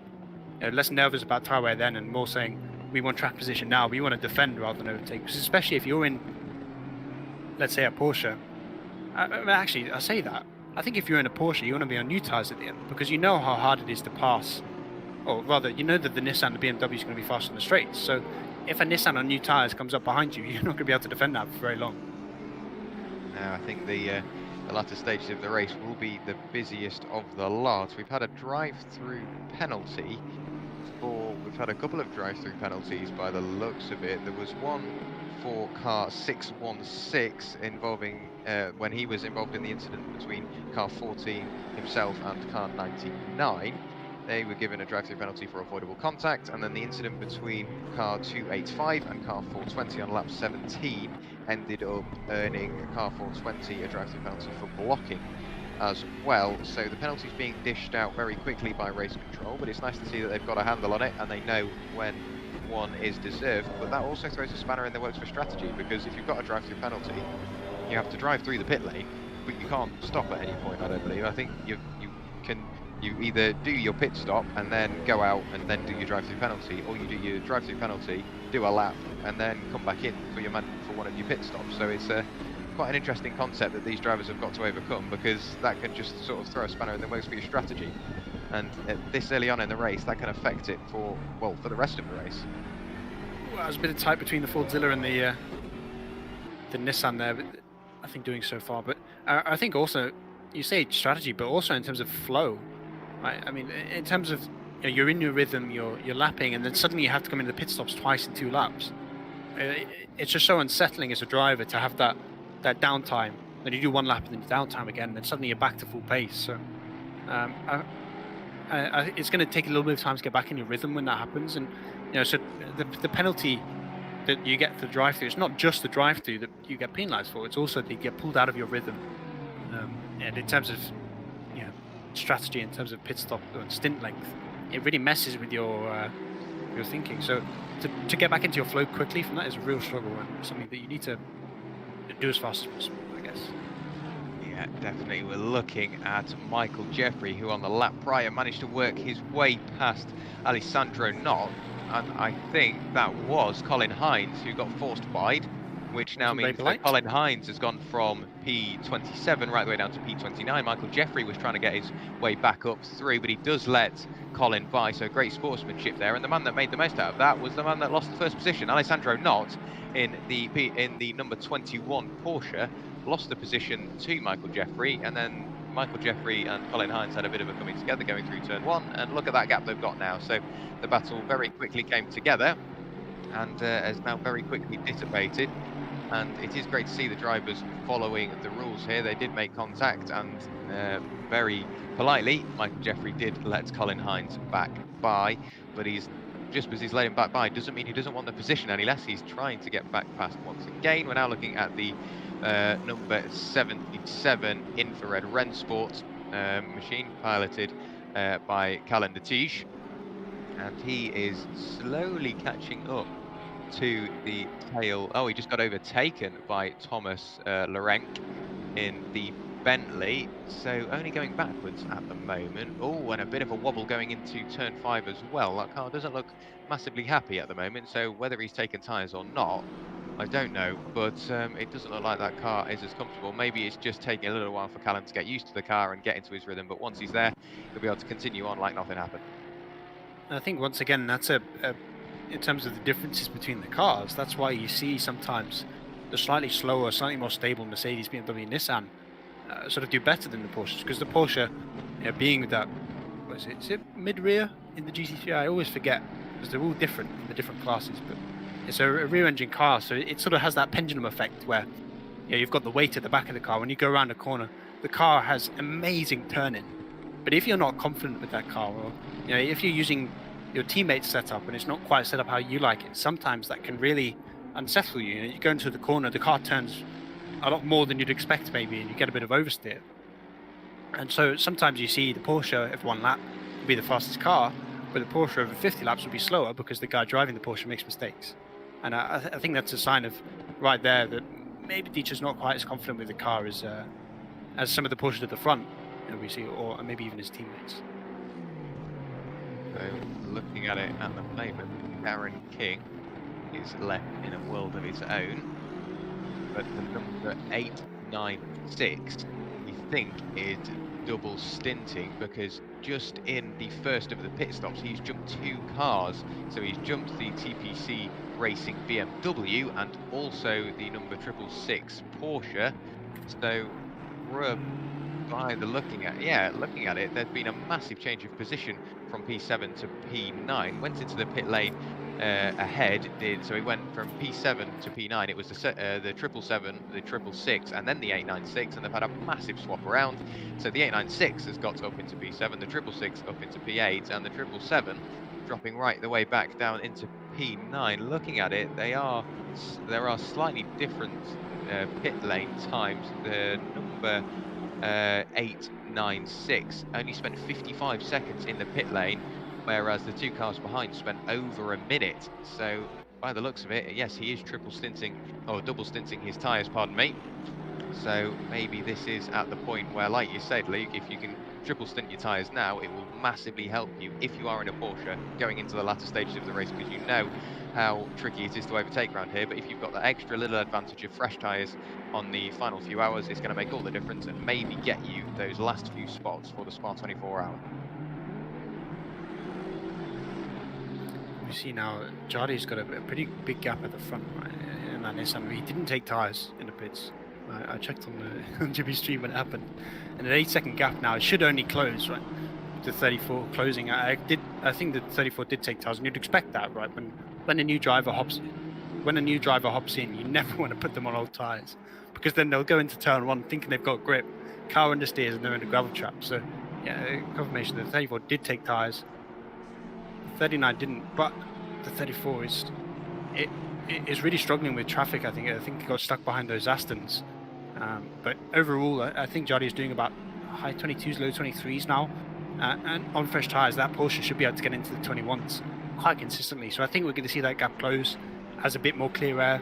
You know, in front of this car, the Ferrari just in front of him, he's got sort of 5-6 seconds up the road before he meets anyone else. And in that time, should be able to pull a few seconds on the leading Nissan. But as I've said a couple of times now, I'm intrigued by the strategy of single stinting at the start of the race. Yeah, it all almost falls down to what your driver's strengths are. If they are comfortable and they are still quick and consistent on old tyres, by all means send them back out on the set they started the race on to see what they can do. But then that will leave you obviously with the sets at the end to maybe pick up some positions, or do you just triple stint at the end and try and get the overcut on the strategy by spending less time in the pit lane? It all falls down to how comfortable the drivers are and how easy the car is to drive on the older tyres. We're currently looking at Thomas Lorenk in P20 at the moment, chasing down Ryan Whitlock in the BMW. He has a look to the inside, the number 889 BMW, piloted by Ryan Whitlock, defending as hard as he can. Oh, the Bentley's in the gravel. He hit the gravel turning in, which over-rotated the car. So Thomas Lorenk for Bentley Team M Sport. Let's see what happened. You saw a curb and a bit of gravel sideways into it and slows it down very, very well. It seemed like the car just came to a sudden stop. So at least he didn't collect the barriers. But Thomas Lorenk, all that hard work is all undone. He didn't lose any positions either, mainly because there was nobody really within reaching distance. There is Dietrich, the closest car to the Bentley, but the field is starting to open up a little bit at this point. I think the closest cars we've got out on circuit is the battle for P30, but as far as I'm aware, that is the closest battle we've got out on circuit, because everywhere else it seems like the gap has opened up very nicely. I'll tell a lie actually, because we've still got Sami Kachula and Darren King, I think that is battling nose to tail, but back up towards the middle of the pack. P23 under pressure from Buck in the that was Bonizzi overtaking Buck. So the lone Honda only going backwards, and that's not ideal, is it, Lou? Because we want him to do well, but he's only going backwards at this point. But looking at it, if I try and find it on my timing screen, he did take a fresh set of tyres, so it might just take a while to get everything up to temperature.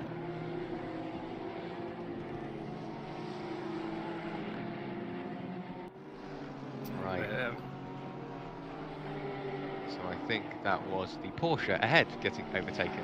So it was Bonizzi getting past Maris, but speaking of getting overtaken, I think this is Buck almost getting overtaken by Alessandro Knott in the Porsche behind. So all the Porsches at the moment trying to work their way up through the order. Has a little look to the inside, a little look to the outside, almost collecting the tail end of the logistical nightmare 177 machine, but he's desperate to get by. You can see he carries the momentum around the outside, just can't quite get the move done. There's very little room there. Mate looks for the cutback, grabs the late apex, drives towards the line. It's all about who's got the legs on the straight, and the Porsche will have the inside line, but it looks like the Honda has got that extra little bit in hand on the run up to turn 2 into the Andretti hairpin. What can the Porsche do on the brakes? We know they're very confident. Dives to the inside. Can he get it slowed down? He does. Very, very nicely position made. So the number 21 machine up into P25. And I think that's something that the Porsche teams are going to struggle with all day, is overtaking, because the place that car really gets all its lap times in the braking. It can brake so late for some of the corners, and that's exactly what we saw with the Andretti hairpin. But if you get one of those cars where it just pulls half a second on the straight, you're not going to get that back going into the hairpin. Luckily for him, he was able to get behind the NSX, before the corner, and able to stay right on the tail of it, and that just enabled him to sort of dive to the inside. Yes, you lose a bit of lap time there, compromising the line in the hairpin, but you'll take the position. And they were setting 23s, and these two cars are fighting, and the lead is right behind him in the Nissan. He gets one of them. He's looking to get past the Mercedes as well, but he's going to lose a lot of time if he can't get past soon. There he goes, sneaks through. He's actually done pretty well there, considering those two were battling. He snuck through quite quickly there, so the Nissan working well. But if you look at that gap between Jardia and Travatola in second place in the 34 car, it was 7 seconds a few laps ago. It's only 5 now. So those fresh tyres, that different strategy is going to start to really bring that gap down and push those cars towards each other. 1.1 seconds faster last lap for the 34 car. That's something you sort of expect, I think, at this point in the race. That sort of tyre differential on the cars is, I would say, about right. That's a good sign, I think, for the Nissan, that it's still setting low 23s, sort of teetering on the edge of a 22 this far into a stint. In terms of tyre wear and in terms of your long run pace and your overall pace for the race, I think that's a really promising sign for that car. And maybe a sign that double stint at the start is the preferred strategy to be on. Yeah, definitely. You'll have to make that 1.4 seconds now. But look at this.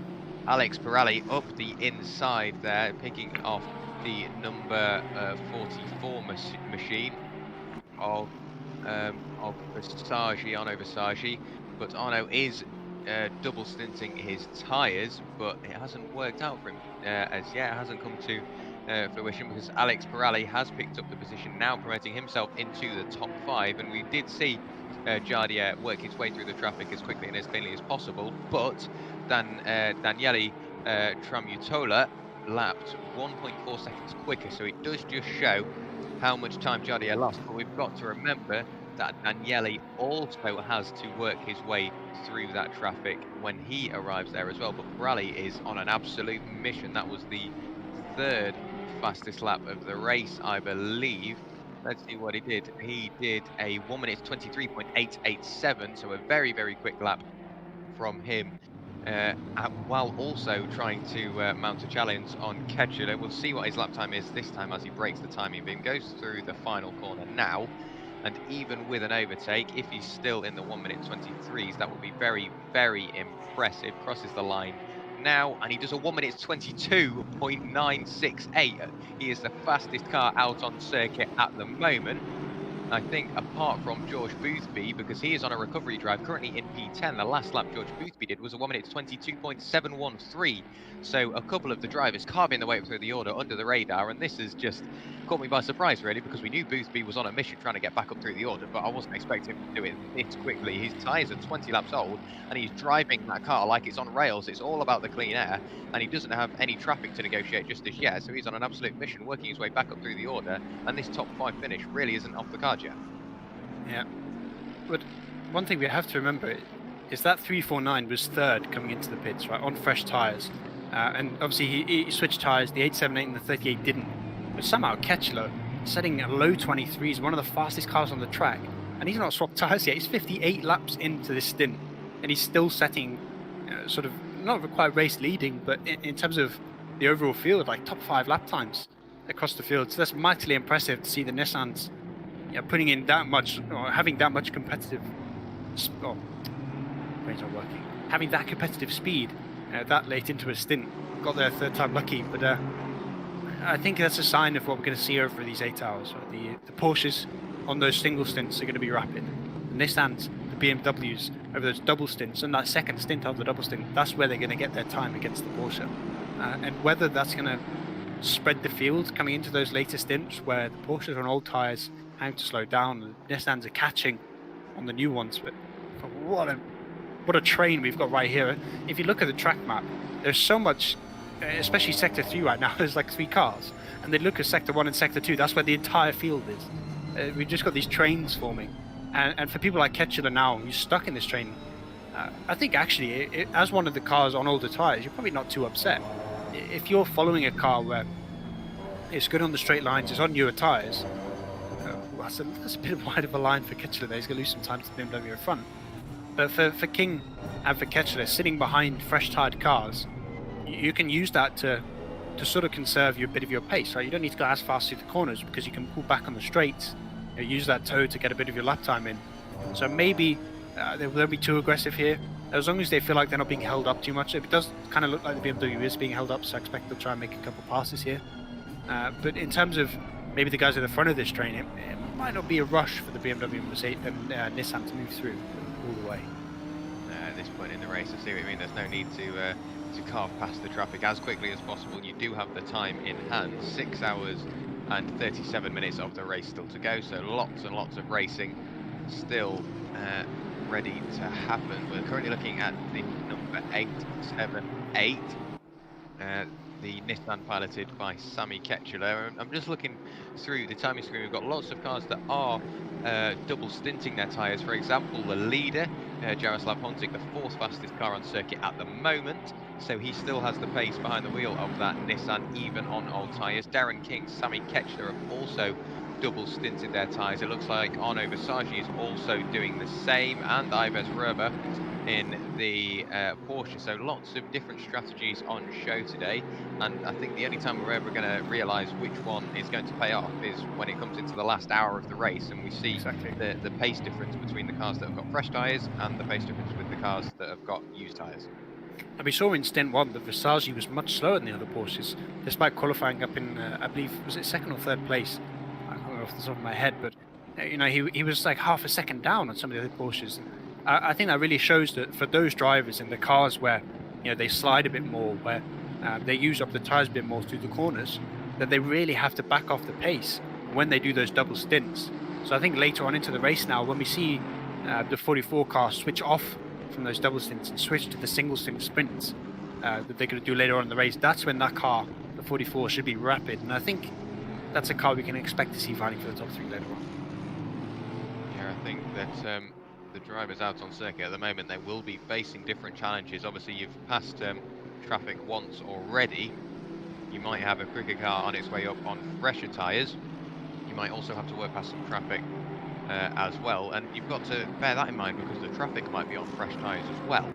So if you're on used tyres, you might see the slower car ahead, but you might not be able to catch it as quickly as you'd like because you are on those used tyres. But you can't overdrive the car trying to catch it. Let the car naturally come towards you. So if you start overdriving on old tyres, that's when the issues and the mistakes start to creep in. And at this stage in the race, you can't afford any mistakes like that because strategy is really going to play its part from now all the way until the final hour.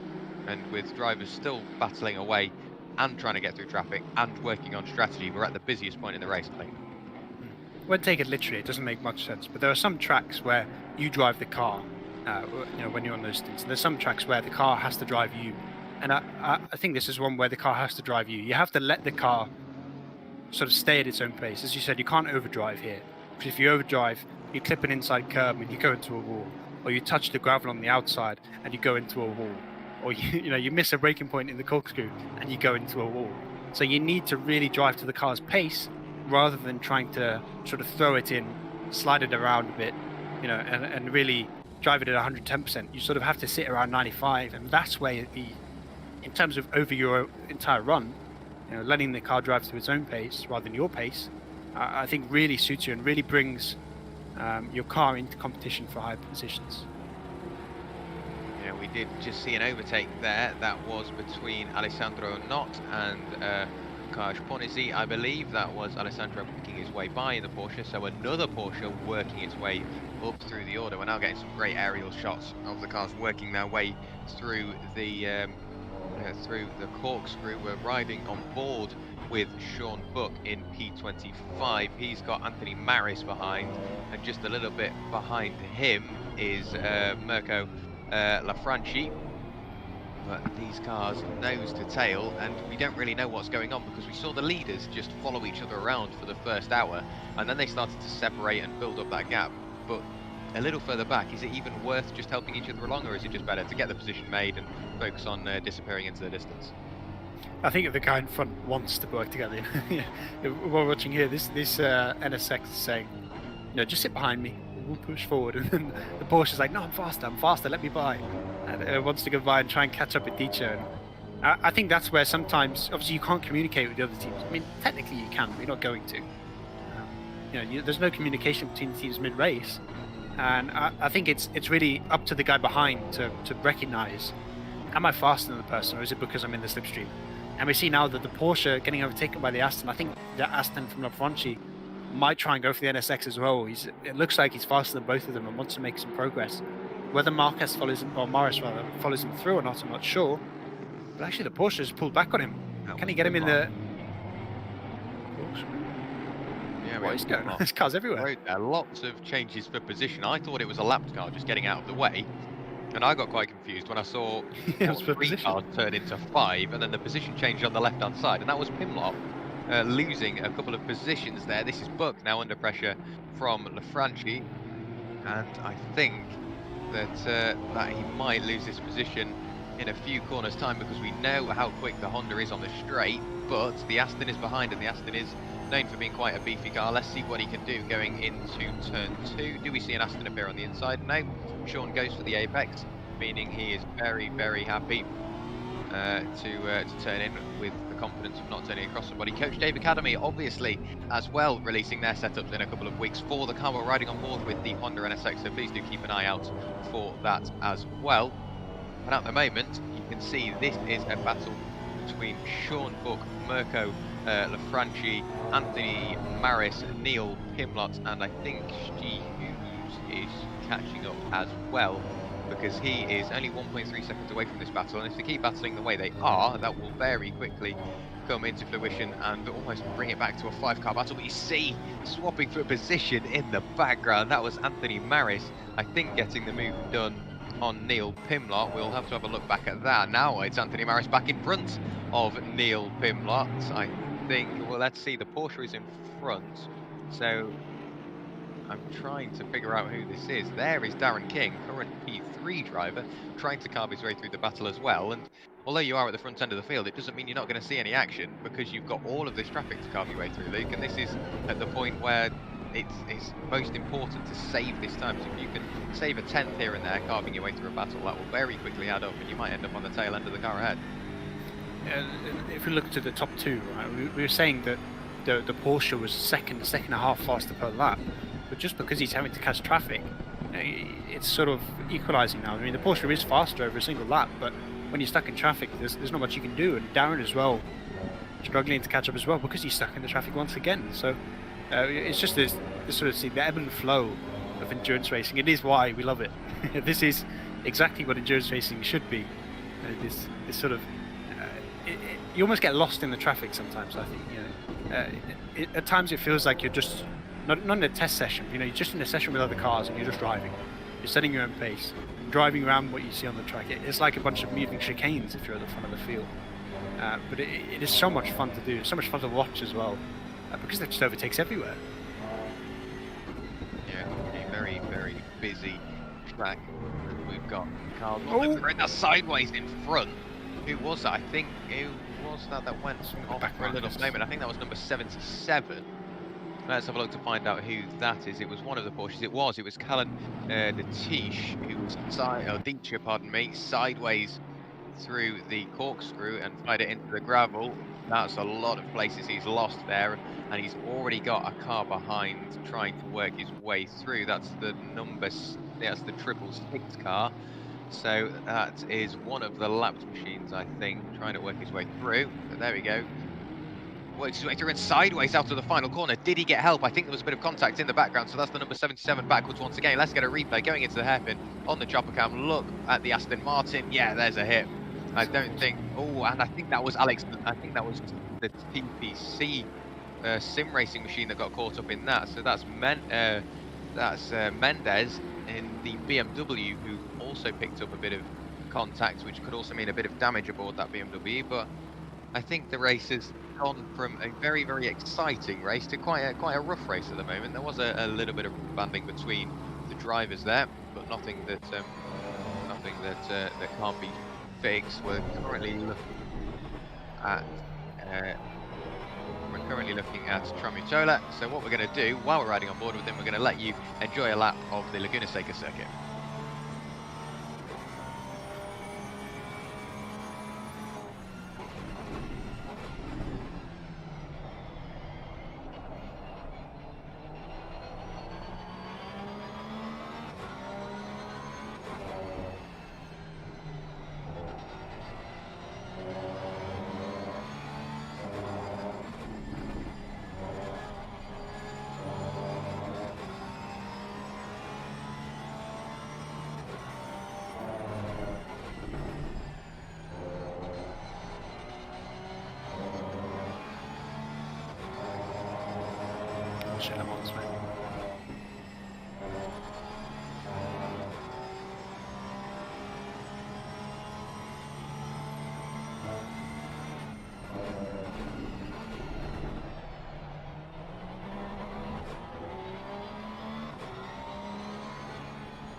So we hope you enjoyed that very quick immersion break, and I hope you enjoyed the sights and the sounds of the Laguna Seca circuit aboard Daniele Tramutola's Porsche, and he has just taken the lead off of Jaroslav Onzik Jardia. So that now we've got a Porsche in the lead, but as our director very kindly pointed out, that we do have different strategies on show for these two guys. So although Daniele is in the lead on the road, will he be in the lead come the end of the race with the strategy still to take place? You can see Yaroslav still trying to negotiate a little bit of traffic, and we are now an hour and a half, just a little over, into the race, and we've still got another hour and a half until you get to ride on board with another car. So what we will do is, while we've got a little bit of respite after the lead change, I think we might have a couple of ads to run you through while we watch the race play out.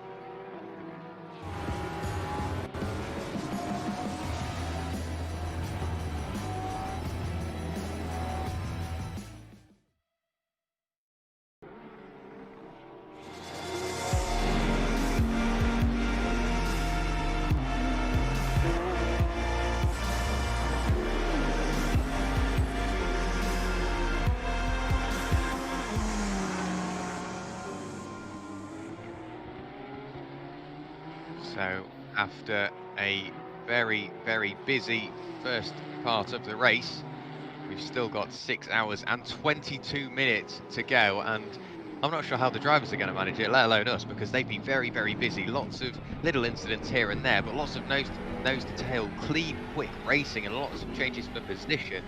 We've now got Reba in 9th position, and Boothby is now in 9th. Lots of changes for position here, so we knew Boothby was on his way back up through the order.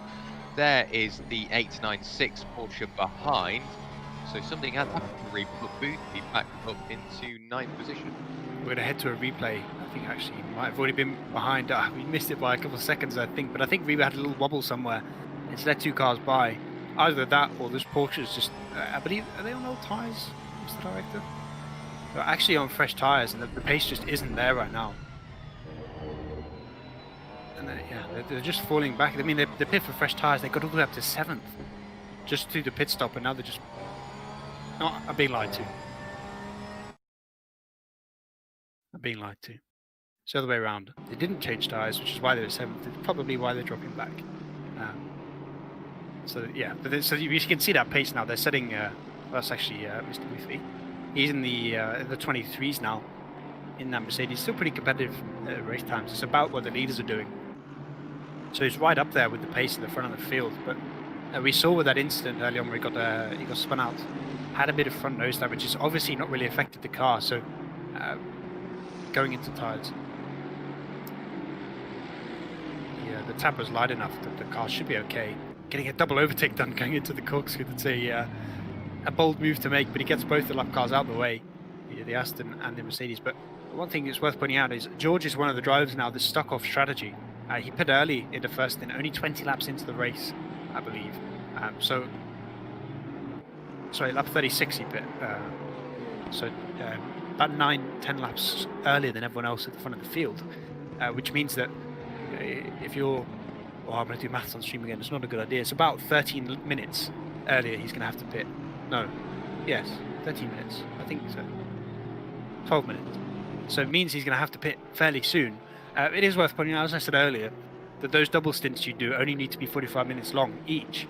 So you can bring that time back just by extending one of the stints, but it means he's probably going to have to be on older tyres longer at some point during the race, which is something you really do not want to be doing, because you're looking at basically for every lap you're on old tyres, you're looking at half a tenth to maybe, half a second to even a second maybe that you're losing on lap time. So yes, Boothby's made his way back up to the field, but being hampered on strategy is going to make it a real challenge for him to fight for those top 3 positions and fight for the pass to Spa.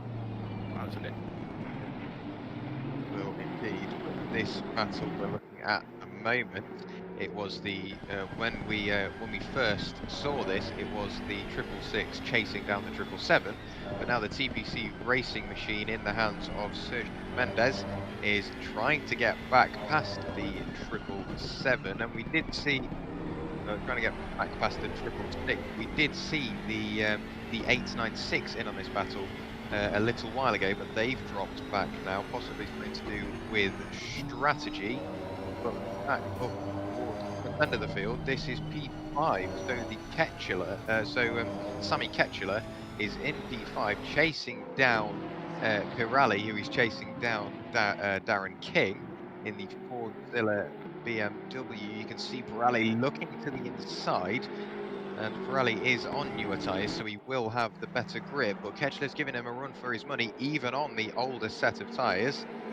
So this is a three-way battle for P3, the last spot on the podium and the last confirmed place into the Spa 24 Hours. And I've got a feeling this battle isn't going to go away anytime soon. I'm expecting once the 349 gets ahead of the 38, then you'll be able to pull ahead. But we've seen so many times that the BMW is just so good on the straights, but he's had a little bit of a love tap. The 39 gets to his quarter panel, puts him out onto the curb as he gets loose, and he actually loses the position to Ketchler as well. I'm curious if the stewards are going to look at that, because it kind of felt like the 349 went for a gap that wasn't there. Tried to throw it up the inside, and it just didn't quite work out. Luckily for the 38, nothing more than losing the 2 positions.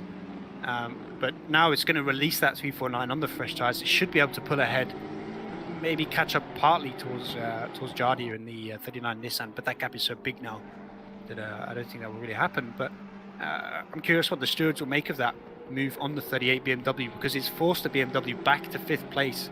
I kind of feel like maybe if we look to the new rule set, that when you make contact like that, you should give the position back. It suggests to me that maybe the 349 should fall behind the Nissan and the BMW, or risk the wrath of the stewards.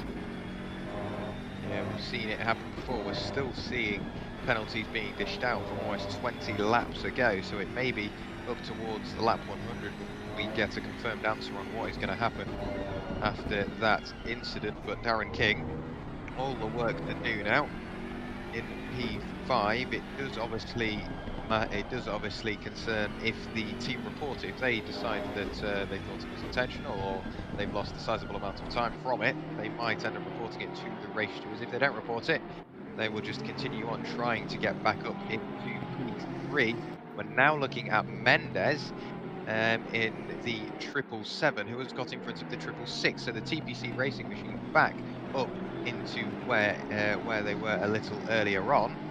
So they swap positions once again. The BMW started with Alex Leaf behind the wheel. He's now got Mendes there, and he's working his way back up through the order. He's got a sizable gap to Visagi ahead. There is Boothby, the next car behind that two-way battle. And Boothby is just slowly starting to pull away from that 896. But Reba, we know what he's like on the brakes. Let's see how much he closes up. Look at that. The gap just very, very quickly dissipates. The Porsches are so good on the brakes, but we've got to remember Boothby is carving his way up through the order. He's in 9th position, and his tyres are 40 laps old almost, so he's handling that car beautifully. The next time he dives into the pit lane will be very, very shortly. He's got to do it surely before the 6-hour mark, otherwise he'll be running it very, very fine on fuel, and he'll be going very, very sideways with his tyres, so we may end up seeing a driver swap as well. But look at the gap to the lead now. We knew the tyres would play an effect, but Jardier on the older tyres now 6 seconds behind our leader. Yeah, I think that sort of ebb and flow is something we're going to see constantly throughout the race. I expect you're looking at about a second a lap overall delta between a new stint and an old stint of tyres. So if you extrapolate that from a 37 lap stint, if you're losing less than, let's say, 30 seconds on the guy that's on new tyres, then you're doing well. And right now it's about 16 seconds, I think, the overall sort of time game for that Porsche, because obviously they were about 8 seconds behind. Excuse the bike going past my house if you can hear it. They were about 8 seconds behind before the pit stop, 6 seconds ahead now. You're expecting maybe that gap to be around 10 to 15 by the end of the stint. But I think overall that number is really good, really promising for the Nissan in terms of the overall race. 2 hours in, to have an extra set of fresh tyres left and to be that close to the lead, I think is a really good sign. Yeah, just to have that time in hand will be ushering the team on to keep on pushing forward and gaining time. We're looking at Stu Hughes in my favourite looking cars in that Motul liveried Nissan GTR, the GT Sport Motul Team RJN. That's totally not a mouthful team. But he has the attentions of Pimlott behind in the number 3 Aston Martin, who has Jeffrey behind him in the Mercedes, back up to the front. Look at that, that's Ketchler trying to get into the podium positions. Werrell in front in the Porsche. Let us just have a glance over to the timing screen. Ketchler's tyres are 1 lap older than Werrell, but he got very, very close to the tail end, did Ketchler that time by, and just being pointed out by Michael Hamlet, our director, it's Porsche P1, then Nissan, and then Porsche P3, then Nissan, and then we go back, it's BMW P5, Porsche P6, BMW P7. It seems to be a wash with Porsches, BMWs and Nissans in the top 10 at the moment. And the Nissan went into this round already not being the favoured car, but it's clearly shown us up, because we've got a Nissan in P2 at the moment, piloted by Jardier, and then we're riding on board with one of the others, Sammy Ketchler, in P4. So although strategy would play a part, it seems like the Nissan is really, really favourable around this circuit. Yeah, I think that's just partly because of setups, to be honest, because I tend to base my sort of BOP knowledge off the Redline Motorsports. They did like a test where they all go on the aggressive presets, and they just do each track in every car and see how fast they can go. And the Nissan was on presets was about a second off the next best car. It was so far behind. But then as soon as you work on setups, that Nissan just comes alive. You know, you work on the turning, because it is a car where it's good on the straights, it's nice on the tires, but it's really the sort of the cornering that it's worse than other cars, right? It doesn't quite have the cornering performance of, let's say, a Porsche. But if you work on that in the setup, maybe give it a bit more downforce, work on the toe and the camber, and work on the suspension, it will just make the car handle a bit better. It goes from being a car that's just fairly average to one of the best in the field. It's really nice to see, because it is the sort of the underdog, generally speaking, on every track. Especially when we were back in Bathurst in the qualifying, that was a track where it genuinely is the worst car. But now you come here and you see it competing as the car that everyone calls the underdog. It's just nice to see. It's nice to see a bit of variety. I say that like we haven't got half of the top 10 being in a Porsche, because the Porsche is OP. But as the director keeps pointing out, wants me to mention, I will mention because it's awesome. SimGrid is going to have its own custom VOP suit, and I expect one of the things we're going to see is a bit of a Porsche nerf. It's an ambulance goes past my house, so again, apologise if you hear that. I live next to a hospital, so I live right next to a hospital, so every now and then I just get an ambulance fly past my house, which is always fun. But yeah, the custom BOP I think is going to, especially for the sprint races, we see it just gets dominated by Porsches for most of the tracks until you go to Monza, and then the whole front of the field is in a Mercedes. But generally speaking, the Porsche's strong, I think is a nice way to put it. And if we can bring your Ferraris, your NSXs, your Bentleys closer to the front of the field, get those Astons competing more consistently, it would just make for much better racing overall. And I think once that custom BOP comes out, it's going to be really cool to see. Yeah, definitely. It should hopefully bring the order even closer together, if that's even possible. We've seen cars, 5 cars within a second of each other today, so I'm not sure how the BOP will affect that. Hopefully we just see way more close racing. But at the moment, just having a quick glance over to the timing tower on the left-hand side of your screen, looking at the 889 BMW in 14th position, currently piloted by Ryan Whitlock, chasing down Christoph Verstappen in the number 616 Aston Martin. These two have been close together for a sizable amount of time now. We're only 10 minutes away from the 6-hour mark, so I'm expecting a couple of cars to dive into the pits. Those that pitted earlier after stint 1, I'm expecting them to come in very, very shortly. But look at that, Ryan Whitlock trying to get past Christoph. Oh, that's Christoph sideways coming through the corkscrew. What happened there? Did he just over-rotate the car in the compression? Let's see what happened. Oh, the rear of the car goes light. There we go, we've seen it once, puts his foot to the floor, rotates it very, very nicely, waits for the train of cars to come by, so great driving from himself.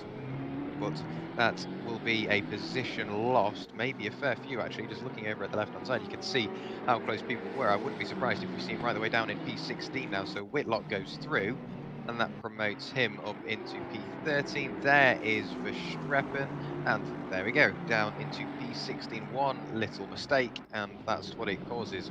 4 positions lost, and we've seen it so many times, and I think with us only being, what, 2 hours into the race now, we're going to see it more and more as the track gets hotter, so it gets slippery, and the drivers get maybe slightly more wary if they're running different strategies. We'll see more cars running older tyres. I'm going to say we're going to see lots of cars pointing backwards on the exit of the corkscrew.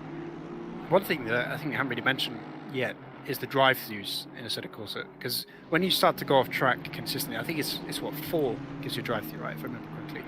I don't drive ACC enough to know.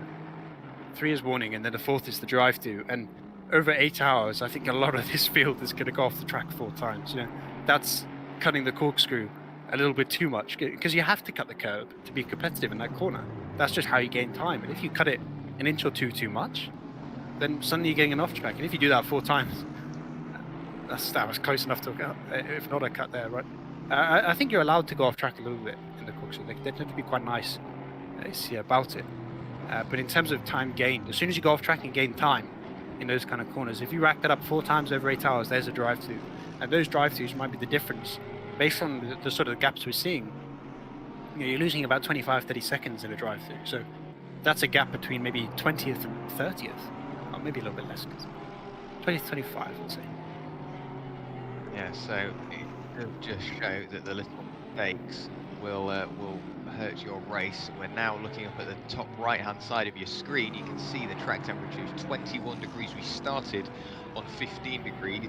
So in 2 hours, we have gone up 6 degrees, and it's only going to get warmer. 10:25 a.m. in sim time, and we can see it's starting to fall a couple of people out. We saw Anthony Maris go very, very deep into the Andretti hairpin, so maybe the track getting hotter and the tyres slowly starting to fall away. You've got to account for that. You've got to brake a fraction of a second earlier just to make sure you can get it slowed down. We're looking at Arnaud Visagi. We've got a car stopped. I think that's the number 79. Who would that be? I'm trying to look through the order to find out who the number 79 is. Do we even have a number 79 out on circuit? That is the question. It could have been possibly the number 78 of Jakob Skada. It's now in the pit, so I think maybe they towed back to the garage. I think it was. I want to say Skada, maybe, yeah. All got back on track and drove straight in. That looks kind of like to me they've been towed back in rather than pit. Is that a bit of damage on the car, or is that just a weird artifact on the front nose? Can't tell. I'm not 100% sure, but look at this. Thomas Lorenc defending from, who is that? That's the 29. Actually, Thomas Lorenc passed, yes. Thomas Lorenc in the number 207 Bentley Team M Sport machine. Beautiful car in P14. Has managed to work his way past Alexei Vasilev in the Nissan, and I think he is the highest placed Bentley, and he's only going forward from here, so it's nice to see a Bentley working its way up through the order. I get a weird urge to sing God Save the Queen every time I see a Bentley overtake a car, especially when it overtakes the other boat, the fake boat. Bentley is the real boat, the only boat. But that thing is, it started to make progress. It started further back, and in the hands of Lorenc, it's made steady progress. It's still in 14th, and obviously a fair bit off the lead right now, but it is a car that's renowned for stability, for being nice on the tyres, just for being a nice car to drive over a long period of time. So maybe if we see mistakes at the front, this team could come into competition for those top 3. Or at worst, a lot of these guys, again, as we said earlier, are just in this for experience, in this for endurance racing, have a bit of fun. And I think if you're coming into this with not much experience, I don't know exactly how much this team has. I know I've seen them around before, but if they come into this finish top 10, I think they're going to have to feel pretty happy about this. Yeah, as the director saying, they're in the endurance cups. They do have experience as an endurance team, but even coming into this, into a 38 car field, finishing top 10 in a Bentley, that's always a nice flex. It is indeed. We saw George Boothby in the pit lane there. I think he went into the pit lane from P9, but he's in the pits for the second time this race. There is Pirelli with a 10-second penalty, and that is for, it popped up on the screen for you, the message from race control: incident between cars 38 and 349, which is Pirelli, the man we're looking at the moment, on lap 72, a 10-second penalty to be served during one of his pit stops for aggressive driving. So that was the incident with Darren King a little while ago, and there is the BMW of Darren King. And I think with Werrell being up into the rally being up into P3, with that being a 10-second penalty during the pit stops. When all is said and done, he could be right the way down in P7. And I think we're seeing now, right, if you look at that, the P4 and P5, and how much time they've lost to the guys in front, I think they have to be really happy with their stints, than this BMW, because they're on old tyres, 349s on new tyres, and they're only a second behind Ketchler, 4 seconds roughly for the BMW.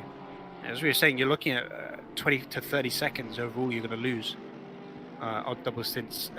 I've been challenged by the director to say Michael Kundachoglu's name. I'm going to go with Kundachoglu. I think that works. Kundachoglu, I think Director, we'll call him Michael. We'll call him Michael Kunda. Michael Kunda is... Kundachoglu sounds cooler. Yeah, Kundachoglu, that's going to be a mouthful. But then try and... Michael Kunda, I don't know what to call him at this point. He races for Side Max Motorworks. That's what we know. He does race for Side Max Motorworks. Currently in 12th position. He's taken over that number 96 machine and is working his way up through the order. Where is he at the moment? He is in P12. The last pit stop, they did take tyres as well. So the first of one of the first cars to take their second pit stop. Everybody in front of him still yet to pit for a second time, I believe. I wouldn't be surprised if we see a couple of cars in front come into pit. The first car that springs to mind would be Arnaud Visagi, because he pitted on lap 43. So he is the driver with the youngest tyres, probably out on circuit at the moment, looking at it. We do have a driver a little further back, Sean Buck. Oldest tyres, that's what I meant. We've got Michael Jeffrey out. He has been out on the same set of tyres since lap 39, so he will have to pit very, very shortly, because he's been dragging those tyres around for a very, very long time.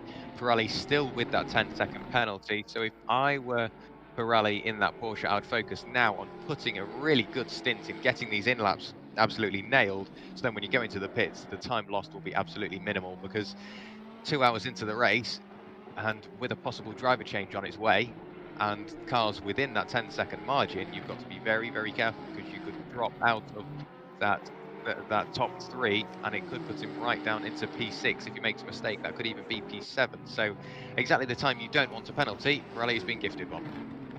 Yeah, that's rough. At least I guess he conserve it in the pits, right? Or do we do that? I don't know.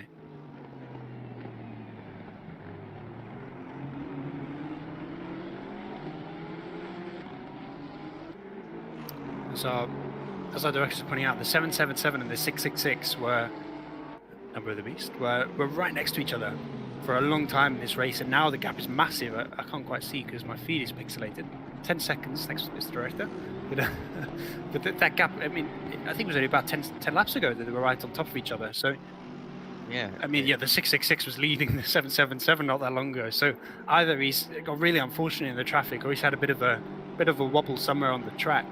Yeah, that's rough to see for the 666. But one thing I want to point out is I said earlier how, provided my maths is right, and given that I did it on stream, it might not be, when you're on those old tyres, you don't need to do a full stint. Because you're doing, 65-minute stints, and then whatever's left, which I think is 90 minutes, off the top of my head. Oh, there's a car from the background. I think he just about kept it out the wall, but that's what I was saying. The cars and older tyres, I'm surprised that they're extending this stint as far as possible, because provided you can do perfect 65-minute stints, it's optimal to minimise the amount of time you're on double tyres. So I was expecting, as soon as we hit the hour, you've got that 5-minute extra already, but maybe you come in a little bit earlier on the old tyres, get the new tyres in, just race like that, where you're doing 2-hour stints in your double stint, you're doing 65, 55, rather than 2 hour and 10 where you do 65, 65. But it doesn't seem like that's happening. It looks like they just want to go as long as possible on these tyres, which I can also understand, because it means that, I guess, at the end, you can stick a set of tyres on late, you can underfuel the car maybe, and go for a really fast final stint. Yeah, so we've got lots of cars driving into the pit lane. Menno van der Molen leaving the pit lane behind the wheel of the 112 Mercedes to pick up his fresh set of tyres. Johan Nel and Stu all leaving the pit lane. We've got Colin Hines in the pit lane as well as Lee Mosley, Tim Troquet in the pit lane as well. But up at the front of the order, that gap was just slowly starting to creep out little by little. This is Daniele Tramutola has just built that gap 13.5 seconds to the good is the 34 Porsche. Jaroslav losing more and more time. Poor Jardier, he is double stinting his tyres though. His tyres are much older, but we think the 349 with that 10-second penalty will come out at exactly the same time as Visagi in P6, the number 44. So it will all come down to who is quicker in the pit lane. If Visagi manages to spend less time in the pit lane, he might just about pip Pirelli with the penalty. But this is where Pirelli has got all the work to do. He needs to put in these quick and consistent times to slowly build that gap and get that gap nicely up to cover that 10-second penalty that he has aboard that Porsche. You can see, even though Tramutola has got a very comfortable lead now, 13.8 seconds, he's still pushing the limits, almost dipping a wheel into the gravel there, but driving towards the line now to tick number lap 87 in the books. We're looking at the pit window opening very shortly. Within the next 3 laps, we're going to start to see the pit lane get very busy. We do have more cars in the pit lane as well. We've got Stephen Cleanput in the Aston Martin. That's a car backwards in the middle of the road. Speaking of Aston Martins, who was that? How did he manage that? Oh, he's just rotated the car 180 degrees. He was sat there when we looked at it. It's the 181 machine. That will be, I'm looking on my timing screen, that will be Mirko Lafranchi in the Aston Martin, currently in 22nd position. It looks like he might have either changed down a gear, or changed down an extra gear, which obviously brings in the engine braking and rotated the car 380 degrees, or he might have just clipped the gravel on entry and softened the outside of the car. Quite an odd incident, Luke. Have you ever seen that before? Well, I think I've done it quite a few times where I downshift too early or clip gravel on the entry. It's very easily done, especially I think once you're 2 hours into a stint. I think Lafranchi's been in the car since the start, so it's easily done and no harm done. You've scrubbed the tyres a little bit with that slide, but I mean, you're about to come in the pits anyway, so it's not the end of the world. The big downside is the time you lose. But when we go back to, we were speaking about the 349 and the 34 coming out of the pits together, and that's really. The 44 coming out together with the 349. And the 44, remember, hasn't changed tyres yet. So the fact that Pirelli got that penalty right at the end of his stint has meant that that time he gained by switching tyres is gone. It's completely gone. So it was really, in terms of the overall race, the 44 is looking really good now. Because of the fact that the 349 got the penalty. It should have been overruled that they get the jump on them. And later into the race, whenever the 349 goes for that double stint, the 44 should be able to get ahead and should be able to pull a gap. He should indeed. We're looking at, I've got to say, this is my favourite name on grid, especially for a sim racer, Sergei Skidanov. It's such a good name, and he is up into P18 at the moment, behind the wheel of his 991, and he's got a bit of traffic around him because he's got battles for position going on around him. There's cars that he will be pushing towards, but he's also got cars to negotiate as well. We're looking back at the Rivetto Racing Team Porsche, the current leader. There is Jardier in the Mintzilla Nissan GTR. P5, P6, P7, all in the pit lane. We'll keep an eye on Jardier. I'm expecting him to come into the pit lane this time by, and we are expecting Jimmy Broadbent to hop into the car. We can see him getting ready in the pit lane, getting his helmet on, ready to hop behind the wheel of that Nissan, dive into the pit lane now. So grabs the pit limiter. Leader is in the pit, 89 laps completed. There is the Mintzilla machine stopping in his pit box, and let's wait for that name change. So we'll see what happens here. E9 is leaving the pit lane. We were just looking. Oh, that's a stop-go penalty. A stop-go penalty a 30-second stop go for Ouch. P10 for speeding in the pit lane. That's the 666. We saw the 666 battling away with the 777, who's right the way up in P3 at the moment, albeit in the pit lane. But that is going to put a massive, massive damper on his race. Although looking at it, he might only lose 1, maybe 2 positions, because the timing screen shows off what the gap is between them. But I don't think he's going to lose major amounts, apart from obviously the 30-second time loss. And there is the leader leaving the pit lane, Marco de Plata, behind the wheel of that car. We'll have to have a look back at the Mintzilla for Should be Jimmy. Yeah, Jimmy's in the car. Yep, Jimmy's in the car. There we go. And for the overall sort of race at the front here, I was watching Jimmy's stream for a little bit earlier, and he was saying how he's just under a second off the pace of Jardia. So I think maybe we're expecting this stint where Jimmy drops back. I mean, maybe Mark de Plateau is slower than his teammate as well. He might be. We've got the slower drivers in now. But I'm intrigued to see exactly how well Jimmy can do on here, because I mean, he's been kart racing all morning. First off, he's in a car or on a track where I don't think he has that much experience off the top of my head. And as I was saying, he himself feels like he's slower than Jardia, so it's going to be interesting at the front to see how well he can keep up with those Porsches. But as you say, Canada is serving the stop-go penalty now. But we're sort of seeing a bit of a reset front. I'm not sure if the Porsches now are double stinting. It'd be interesting to find out. But obviously the Nissan should be on new tyres. Looking at it at the moment, in the top 8, everybody has pitted. So Matisse Kopf in 3rd position at the moment. The number 91 Porsche is yet to pit, which means it will be Miro Hume that will inherit the final spot on the podium for the moment, the number 878 Nissan. So it will be Porsche leading Nissan, and then we will get to Morgan McCall in another one of the Porsches, and the TPC Sim Racing BMW, after all is said and done, will be right the way up in P5. So I'm not sure how he's made up all that time. He does have the 349 Porsche of James Grant on its way towards him though, but he won't have the attentions of the number 666 after that 30-second stop go has now been served. He's a lucky man to leave one. Well, the 38 has dropped back a lot as they're all the way down in 10th place. They lost about 10 seconds in the pit lane. There were a car competing right at the front earlier on, fighting for that 3rd place, and now down in 10th. I mean, they are. I expect they will circle back through the pit lane, but now behind the 96, the car we saw earlier on in the race was all the way back of the field. So that's a big loss for that team after they went through that double stint.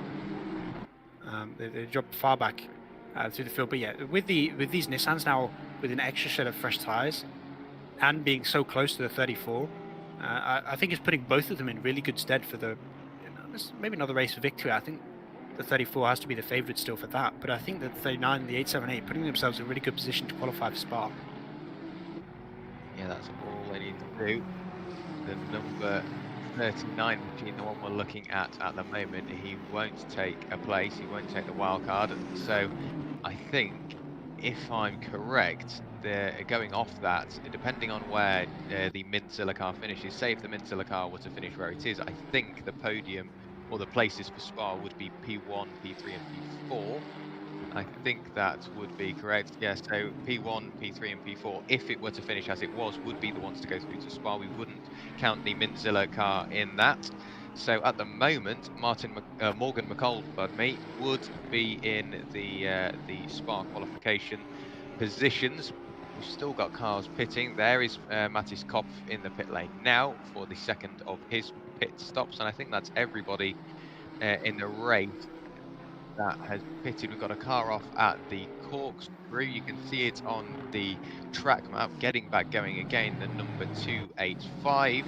That's Strayan Verstraeten. Let's see what. Oh, that's the Ferrari. Yep. So, wonder what happened there. Possibly a very similar incident to what we've seen. As you go through the corkscrew, obviously you've got to go downhill, and to go downhill, you've got to go over the brow of the hill. So the tail end of the car got light and rotated it into the gravel. We've seen it all too many times. Now looking at Morgan McCall. And it's such a with the camber through the corkscrew. it makes it such a challenging corner. You have that little compression in the first left, right? That it really throws the car, sort of. It tries to force the car to turn left, right? And then suddenly you have to swing the car around and turn it right. And right there, if you just get a little bit of oversteer on the left-hand side, you turn the wheel right, and the car just keeps going left. So it's so easy to loop it out of there. I don't think you can really understand how challenging it is until you try to take it at pace. And you realize just how big a drop it is. It's like driving off a cliff. But P3 is doing a really rough, had some really rough laps in the 25s at the minute, and the P4 and P5 cars are catching them by 2 seconds a lap right now. Whether that's because Lombar's making some mistakes, or we're seeing maybe one of the slower drivers on the team enter the car now, I'm not sure. But I mean, you look at that last lap time at 25.4, that is far off the pace of what we've A, seen so far from this car, and B, what we're seeing for the rest of the field around them. Yeah, Jimmy's actually beating P1 in terms of last 6 tenths quicker last time around. I was saying that he didn't feel particularly confident about his own pace compared to Jardia, but so far, at least to the new driver in the 34, he's looking quite good. Yeah, indeed. We're looking at Kieran Prendergast. He has set the fastest lap time for that car for the race so far. So the time he set was 1 minute 22.569, which by all accounts is a very, very quick lap time. He will be gaining on the car ahead, and the car ahead of that as well, James Grant. So it looks like Kieran is on a charge up through the order. Like Luke said, Jimmy is there or thereabouts. He's set very, very similar lap times. He was only 9 thousandths of a second slower than our leader last time by. So the leaders very, very close together on lap times. Like our director just said, it could just be that traffic played a part in that. And Miro Liu is going pretty slow, if I'm honest. Whether that is just traffic playing its part, I think that could just be traffic that he's getting caught up in. But Morgan McCall is catching up, as well as Simon Speth. And if you look over to the right-hand side of your screen, you'll see the 34, the person we're looking at the moment, illuminated in red. That means, obviously, that is the driver we're looking at. And if you look at P8, number 38, just up the road, so P1 is coming around to lap P8. And that just shows how quick that Porsche is and how well it's being driven. And with Jimmy Broadbent breathing down his neck, lapping very, very consistently. And last time by, he was 2 tenths quicker. Marco will know that Jimmy's on his way, so he will just drive quicker and quicker and quicker, meaning that by the end of the race, the only 2 people that could be on the lead lap could literally be the 2 we're looking at. And as we were mentioning earlier about how there's no safety cars, no slow zones in this. All there is you get a yellow flag warning and you approach a corner and there's a car the other way around. So it really is just 8 hours of flat out racing. And when you do have a bit of field spread, when you have a couple of cars that are faster than everyone else, it just tends to happen where these guys will catch. I mean, you watch, take an F1 race, in an hour and a bit in an F1 race, they sometimes lap up to like P6, P7. So the fact that we're in an 8-hour race where there's no safety cars to bunch up the field, I mean, you're sort of, I think we're privileged to have so many cars, the sort of the top 4 sticking so close together. It shows you how close they are on pace, right? That even with just flat out racing, that those guys are still in the lead, and also showing their own skill and their own abilities by getting all the way to 8th place and nearly lapping that car already. I really wouldn't be surprised. I expect maybe 5 cars on the lead lap, I think, will get towards the finish. Maybe a little bit less. It really depends on strategy, I think, because that 34, we remember, will be slower later on with the... I think the 44 as well will both need to take an extra double stint later on. So the 878 and the 777 should catch up to those 2. And obviously the 39 going quite fast as well. In the 23s at the minute, which is competitive. A little bit off what Jardy was doing, but again, Jimmy was expecting that. I think the whole team was expecting that. And it's still pretty competitive with the cars around. So I expect that top 5 for the whole race is going to be pretty close. 349 right now, a car we saw earlier up towards the front of the field again. Another car that we expect will keep onto that pack. Even maybe the 96, obviously a car that had an issue earlier on in the race, got spun around, had a little impact with the wall, but that aero damage, it was very minor anyway because it was such a light tap. It would have been fixed in the pit stop. It's a 20-something second gap at the minute to 6th place, but with the pace of Boothby, I think that 96 will catch up, and that top 7 will race for a while. But yeah, Loom is struggling so hard, so much at the minute, doing a couple seconds slower a lap to the cars around him. I think not quite confident with the car, or maybe just one of the slower drivers in the team, but really not quite putting in the lap times that his teammate was doing earlier, and also not putting in the lap times that the drivers around him were doing. I wonder if maybe, I said earlier about how you need to change the pressures of the tires and pit stops, because we're now 8 degrees higher than we were at the start of the race. So the track has changed so much. You're looking at nearly an entire PSI that you need to be lower on the tires to keep them in the operating range. And maybe this is a sign that some of these teams are missing that and not getting it right. And I wouldn't be surprised if you're seeing on that 878 right now, some of the tires are just getting too hot or over-pressured, and that's why maybe it's too slow. Yeah, the track is getting hotter now, 23 degrees, so it's definitely going up every time we look at the track temperature. And like you mentioned, Lume only going backwards from here, now down into P6. And you made a great point though, because the number 34, our current leader, does still yet to have at least one of the double stints to take, and we saw how much that 34 car gained by double stinting those tyres. So in theory, if Jimmy Broadbent double stints these tyres and then hands over to Jardier for the last couple of hours, you will see that that gap will very quickly dissipate. We've got another car off at the corkscrew. I think that was the number 24. Let's have a look to see who that was. Maybe the number 14. There's so many cars that have got number 4 in their or there's so many cars that have got number 4 as the latter number of their car number, so I can't quite pick it out on the track map. There is the number 14 of Hugo for Phoenix Racing, so it wasn't Hugo. I wonder whether it's... Last time out, it was a 130. Yeah. So, there's definitely been an issue somewhere for the 14, because I find it hard to believe that their pace should be 130 right now. But whether that was the car we saw in the corkscrew, I'm not sure, but there's definitely been some issue last lap for the 14 car. It could have been the leader, number 34. Their last lap was a 1 minute 37. That makes a lot of sense. And you see that gap is only a second to Jimmy, yeah. So the 34's the one that's had an issue in the corkscrew. Jimmy's now hunting down the neck, the Nissan entering shark mode as it tries to loom behind the big boxy Japanese car, trying to catch that nimble little Porsche. I don't think it's long. I mean, Jimmy was faster anyway, so I don't think it's long before we're going to see another battle, another maybe pass to the lead here. Yeah, so the time where you don't want a mistake, it comes in. So there you go. Look at that. Jimmy Broadbent massively closing up on the brakes there. And we are now going through to tick number lap 98. Oh, a big switch of oversteer. Whether that was just a bit of rubber banding, but it looked like it had a slight little switch on the tail end of that Nissan. All collected up though. The moment collected up before it could arise into anything major, but maybe a little bit of time lost there for Jimmy.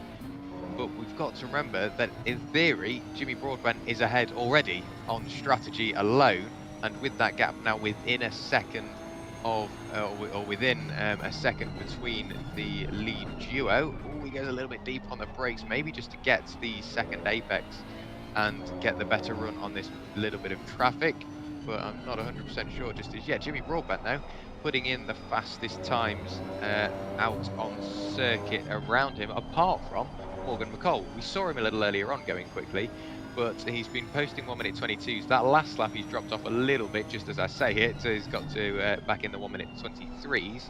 And we've got Kieran Prendergast in P8 overall, number 38 BMW. He's been posting 22s consistently. The last lap, a 1 minute 22.986. And another 22 a little further down the order.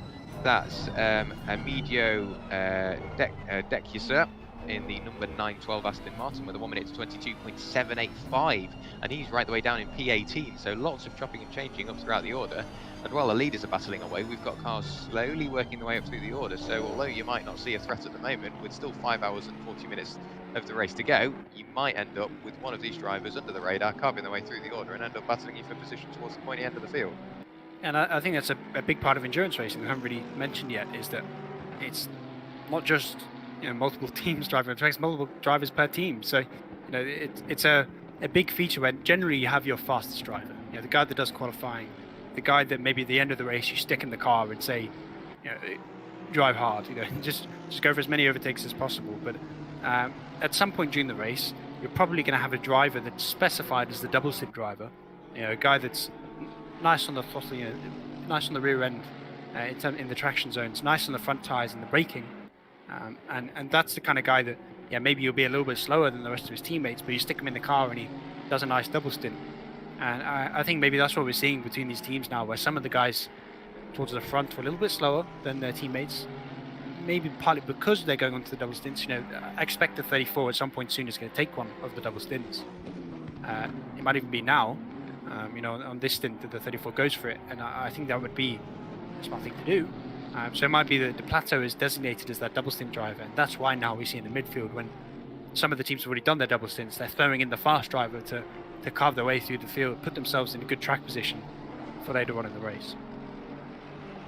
Yeah, we are seeing lots of drivers slowly start to carve their way up through the order. Jimmy Broadbent, he gained all that time. He was within a second, but it looks like Plateau on the new set of tyres has got a little bit more confidence. He's continuing on to build that gap. Now 1.8 seconds as they break the timing beam for the 100th time of this race. The number 34 Porsche disappearing into the distance a little bit again, so even after that mistake, he's got the bit between his teeth and continuing on. You can see him in the shot there, but it still means that Jimmy Broadbent is in front on strategy. How long it remains like that, I don't know, but Jimmy, all he needs to do is look after his car, look after his tyres to see what he can do on strategy. So I'm guessing because Jardier did the first of the double stints, Jimmy might do the second, and then they just change tyres every pit stop thereafter. So that will set them in a good position, and if they keep going at the rate they are, might end up getting top honours this race. And I've got to say, for the moment, it's been quite clean. We haven't seen many incidents. The field has spread out quite nicely. I say that, but look at the number 991 in 16th position, 2 tenths behind the number 616 Aston Martin. And that, I'm really surprised by the fact we haven't got an Aston Martin further towards the front of the field, because, I've never driven an Aston on this track. I haven't really looked at that car in terms of BOP, but it feels like a car that should be decent around here. Not on the Porsche level, not on maybe a BMW level, but I was expecting an Aston towards the top 10, and it's just not something we've seen so far. So I want to see if maybe the 616 or the 912 can go on that late race charge and try and do something in terms of getting towards the top 10, because it's definitely something I've been surprised by so far. Yeah, so another message from race control incident between cars 117, 112 and 180 on lap 91 has resulted in the number 112 ending up with a 15-second penalty to be served in their pit stop, so right the way down in P24, and 15 seconds that's going to drop them back down to what will almost be P29, looking at it, maybe P28, but we're still looking at this battle raging on, seeing them fluctuate, getting closer and closer is the 991, then losing a bit of time through the final corner. It looks like he's got the inside, and we know the Porsche is good on the straights and even better on the brakes going into turn 2. So I think that position is everything but secured. Let's switch back to Kieran Prendergast. He's got in front of, up the inside at the final corner. That was Michael Gunda, who I think maybe just let him go, so he can save the car, save a bit of fuel on strategy, which isn't exactly a bad play at this point. 5 hours and 35 minutes of the race to go.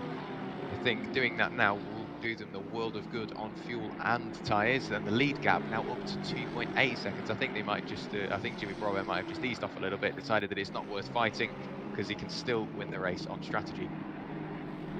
And I think right there you see that the Mercedes is just racing its own race. We said at the start that you have to know the battles you should take and know the battles you just move, because the more that Connall tries to hold Prendergast behind, the more time he's going to lose to the guys in front. And when you're not on the same strategy, or when you're just not quite as fast as the other guy, it's just really 2.5 hours into an 8-hour race, it's just not worth trying to fight that much for a position. So I think a good bit of awareness there from the 96 Mercedes to sort of recognise that that's not a battle they need to fight. Let the 38 go. It's a 14-second gap to the next car. Someone was off on the left-hand side. I think it's the 78, I believe, that's off the track. So one of the back markers in the field right now. But we see down in 36. Those Ferraris having a rough day. The 285, the 78, and the 420 have all been involved in multiple incidents already, some not their fault. We see a couple, there's an 11th Ferrari, the 256 is going well, and Dupichin in the 100 Ferrari as well is also in the top 20 for now. I think in terms of incidents per car manufacturer, I think Ferrari has to be right up at the top. Yeah, definitely. They could. I was expecting them to do better, if I'm honest. But we're looking at the 256 machine, piloted by Wout Vervoort for Car Guy Racing. He's almost in the top 10. You can see that he may end up catching up to the cars ahead because they are battling away. We're looking at Lorenzo Rappa, who is off the road in the number 21 Rivetto Racing Team, the second of the Rivetto cars, obviously the other leading the race. But P21, number 21, just pulled off to the side of the road for a brief moment. Whether he had some sort of mechanical issue or hardware issue, I'm not sure. But he's continued on. Look at this now. This is the 666 trying to carve his way back up through the order. He's currently in 10th position after that penalty, and we said he would come out into traffic and come out into battles. But Carl Matisse will be defending from his fellow Porsche driver, and he's got all the work to do because we know how quick that 666 car is, and if he can get by now, it will do him the world of good to make up all that time that he lost with that penalty.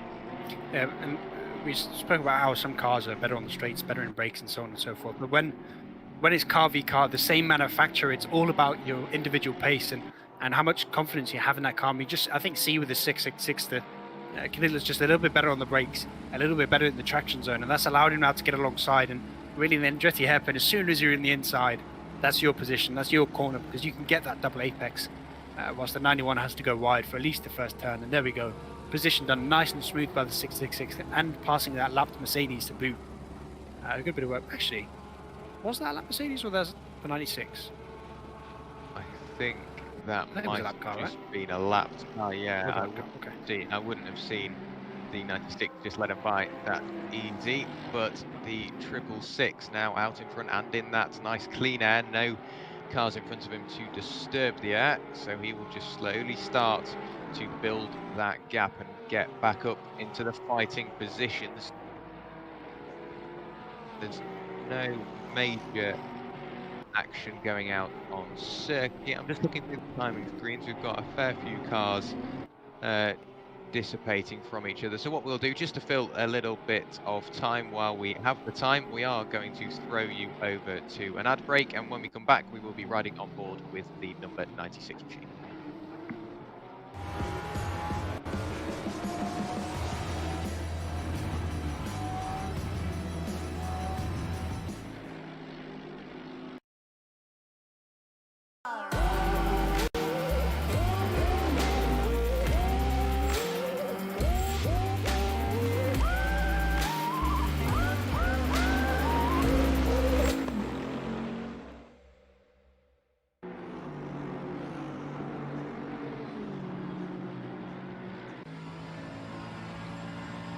So here is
Hope you enjoyed that very quick break riding on board with Michael Kunda in the Sidemax Motorworks Mercedes, currently in P8, chasing down Kieran Prendergast in the BMW. We know how quick Kieran has been, consistently posting very, very quick times. If we look up the road to see what he's doing, that lap was a 1 minute 28.6, so I think he might have had a slight issue, or he got held up by a little bit of traffic. The leaders are still posting very, very similar times. Just for example, the last lap, Jimmy Broadbent lapped 1.5 hundredth slower, so those two staying a very similar distance apart, but we still have strategy to take effect. But Marco Di Plato, we'll just give you a quick rundown. Marco Di Plato still leading the way from Jimmy Broadbent. Morgan McCall there in P3.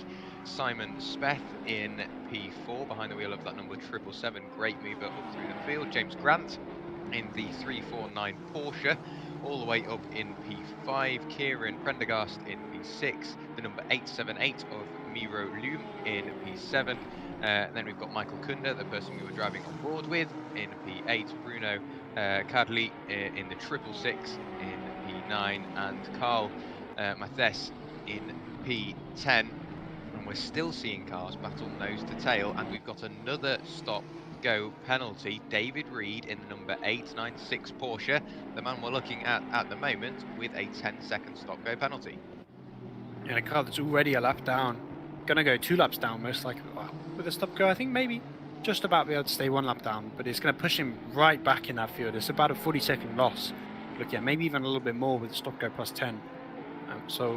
That's really rough, especially for a team in 12th, a team that is looking to get that top 10, is looking maybe even to get further if there's a couple incidents up front, and just sort of all the hard work I've done a little bit by that stop go. It's not the end of the world though. If you're going to have a penalty, you might as well have it at the start of the race, or rather in the first half of the race. Say the start, it's been 2.5 hours. There are worse times to have a penalty, like your final stint than race done. But if we look back to that top 10, it's really nice to see that 96, after having that incident at the start of the race, is all the way back to 7th now. It's a car where genuinely is in contention for the top 3 now, just with the pace it has. And with that 5.5 hours left, I could really see them fighting, getting up to that 44. But if we look even further ahead, Jimmy Broadbent now starting to find a bit of confidence in the car. I think he's putting in some really good laps, a couple tenths up on the plateau last time around, and their gap is only 2.5 seconds. So a couple, a bit of consistency in terms of the overall pace from this car, and I think shortly we're going to have a battle for the lead. Yeah, it does look like that will be the case. We've got a yellow flag out on circuit once again at the hairpin. Who was that? I think that was the number 896 machine that ended up backwards at the corkscrew. So that would have been David Reed in the Porsche. Once again falling foul to the corkscrew.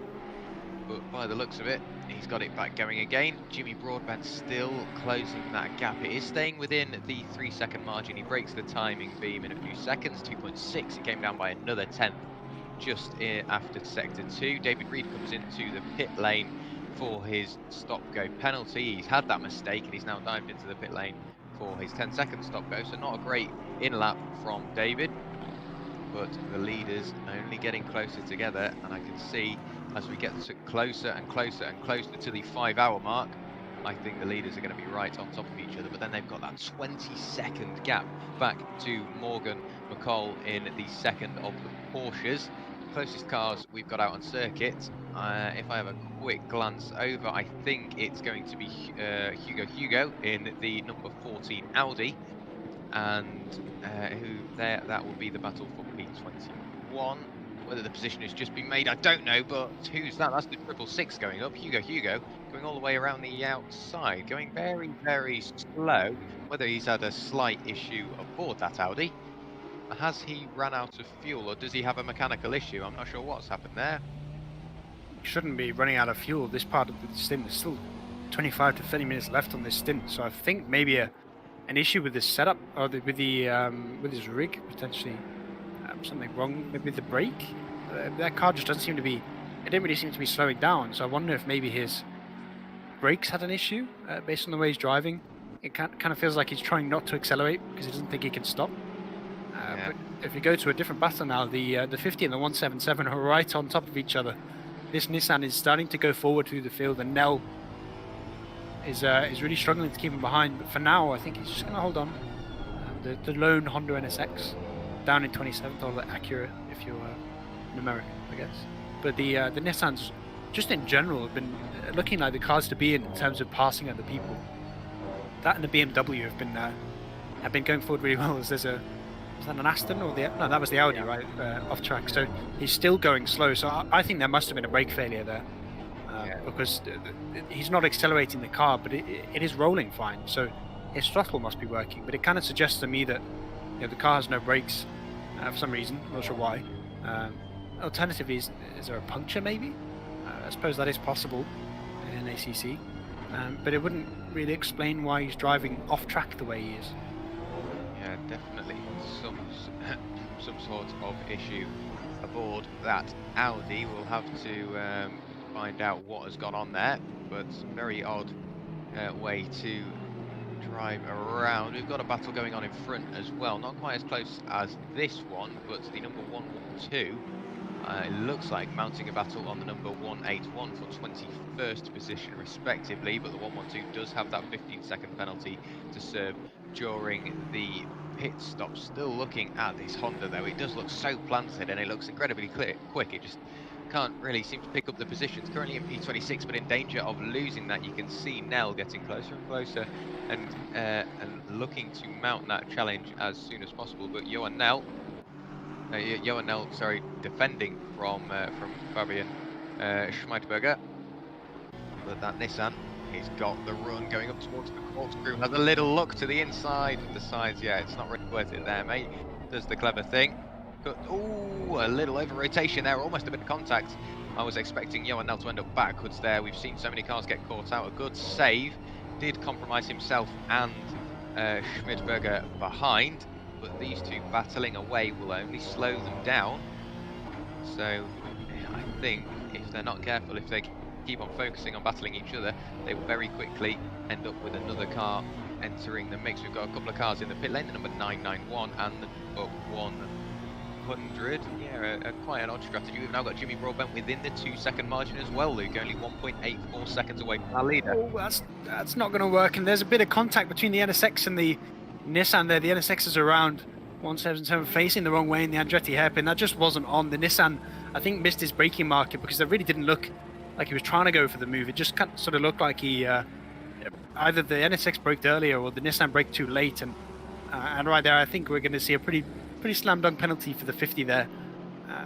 And I feel a little bit bad for the 177. He's been spun around, lost so much time now, but that's I could see that being quite a significant one there, maybe even as far as a drive through for the 50, because that really I don't think it was intentional to dive up the inside there, but I mean it's put the 177 so far back compared to it. Really unfortunate to see, because that battle was so cool to see. The Nissan, whether it was out of frustration or just loss of focus, I'm not sure, but yeah, spinning the 177 there moves up a position temporarily, but I think overall that 26 has been going backwards in not so long a time. Yeah, definitely. I looked over at my timing screen thinking, oh, he's too far back to the position that I heard an uproar, and I thought, oh, well, there you go, the Nissan has thrown it up the inside and sadly into the side of Johan Nell's Honda NSX.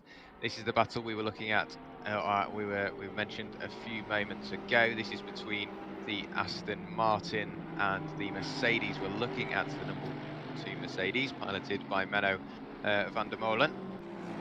And for Team Black Falcon, looking to pick up the position, trying to negotiate a bit of traffic as well. Who is that? I can't quite pick out the number as we go. 5, 6. That's David Reed.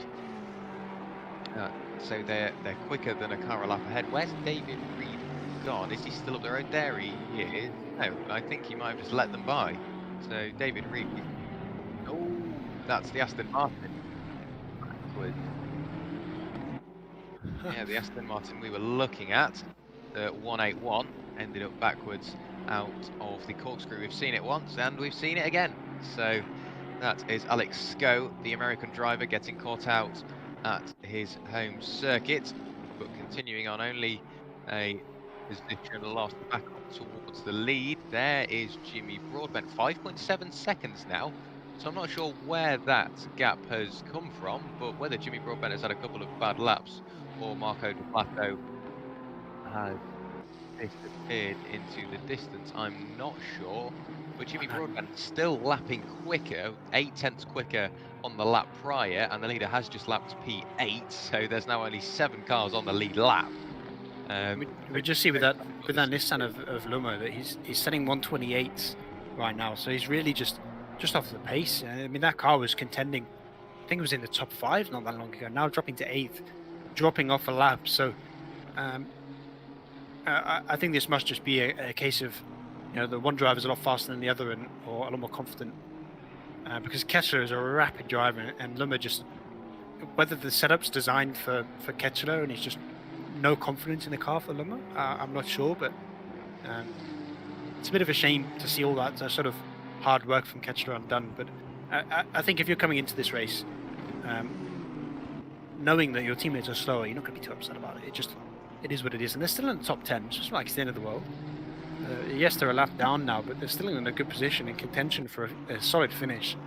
And they are the second best Nissan at the minute, so definitely not the end of the world for the 878. No, they do have Jimmy Broadbent trying to work his way through now, though. But yeah, definitely, if you're still in the top 10, that's still a very good achievement. You see Jimmy Broadbent his way around the outside. You see a Ferrari on his way up through the order. Who was that? I can't pick it out. But looking back from Loom, there is the 666. We've seen him outside of the top 10 with a massive penalty, but he's managed to work his way back up in towards the top 10. There is the message from race control. The incidents between the Nissan and the Honda out on circuit between car 50 and car 116 is under investigation, so we will have to keep an eye out for that. I'm guessing it will swing the way of the 116 and pick up the rewards from that, because I think number 50, the car we're looking at the moment, was whether he just, yeah, like you say, lost a bit of concentration or just wasn't really looking, but he just threw it up the inside. It was a slight typo on the screen, but it was the 177 that got spun around, not the 117. But I mean, the one thing that's new for this rule set as well is when you do make contact like that, you need to let the car by.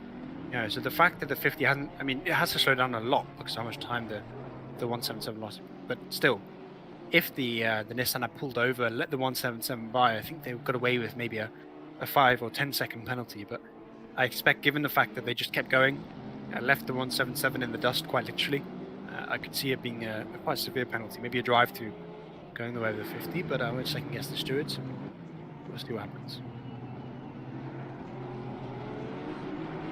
Yeah, so you do have the general that we've seen already play a part in today's race. If you let if you take someone out or you have a bit of contact, if you let them back by, there's a chance that the penalty either won't be awarded upon you or it will be reduced. But I think, bearing in mind that the number 50 proceeded on, and it was a very, very heavy impact. It's actually just coming to the pits. That's 177, and yes, he has just come into the pits. So Schmidberger in the pit lane. I say that, but I think he might be handing over the car. A very odd strategy again. We've seen drivers just dive into the pit lane at random points in the race, and this is another one. I was expecting him to go on for another, what, 10, 15 laps before he dives into the pit lane again. But in the pit lane quite early is the number 50. And another incident there, the 181 and the 21 under investigation. So let's figure out who they are. That is Lorenzo Rappa in the Porsche, and the number 181 is Alex Scope in the Aston Martin. So those two have clearly had a coming together at some point. You can see lights flashing on one of the cars trying to carve their way up through the order. I think, yeah, that is the number 95, was it? Who was that actually? Yeah, it was the number 95 trying to carve his way up through the order, because you see that and you think, oh, well, he's probably one of the leaders, but he could be 2 or 3 laps down, but trying to get through traffic that's 3 or 4 laps down. So you've got lots of cars all on lots of different laps, but battling for position in between this, while also keeping an eye on their rearview mirrors for the leaders trying to get through. It's a very, very busy race for everybody out on circuit. And you said it at the start, Lou, it's a very, very physical circuit, and with very little break, very little respite, and still having to keep an eye on your mirrors, trying to gain as much time as possible, think about strategy. It's I'm not sure how they're managing it. For the amount of mistakes we've seen, they're doing a brilliant job. Yeah, no, but I think we're starting to see some of that that loss of focus, that tiredness slip in. You know, with the 51.77, I think that was partly a result of that. But we see the drive-through confirmed for the 50. You know, just that momentary lapse of concentration leads to, you know, a small mistake, big consequences. But yeah, I think all through the field, I mean, at the front, it's been pretty much mistake-free. You know, that top 10. Bob, I think we saw was it the 349? I remember they got a 10 or 15 second time penalty. But generally speaking, those guys at the front, 34, one of the two Nissans, has been driving pretty much spot on, pretty much keeping it on the track perfectly every lap.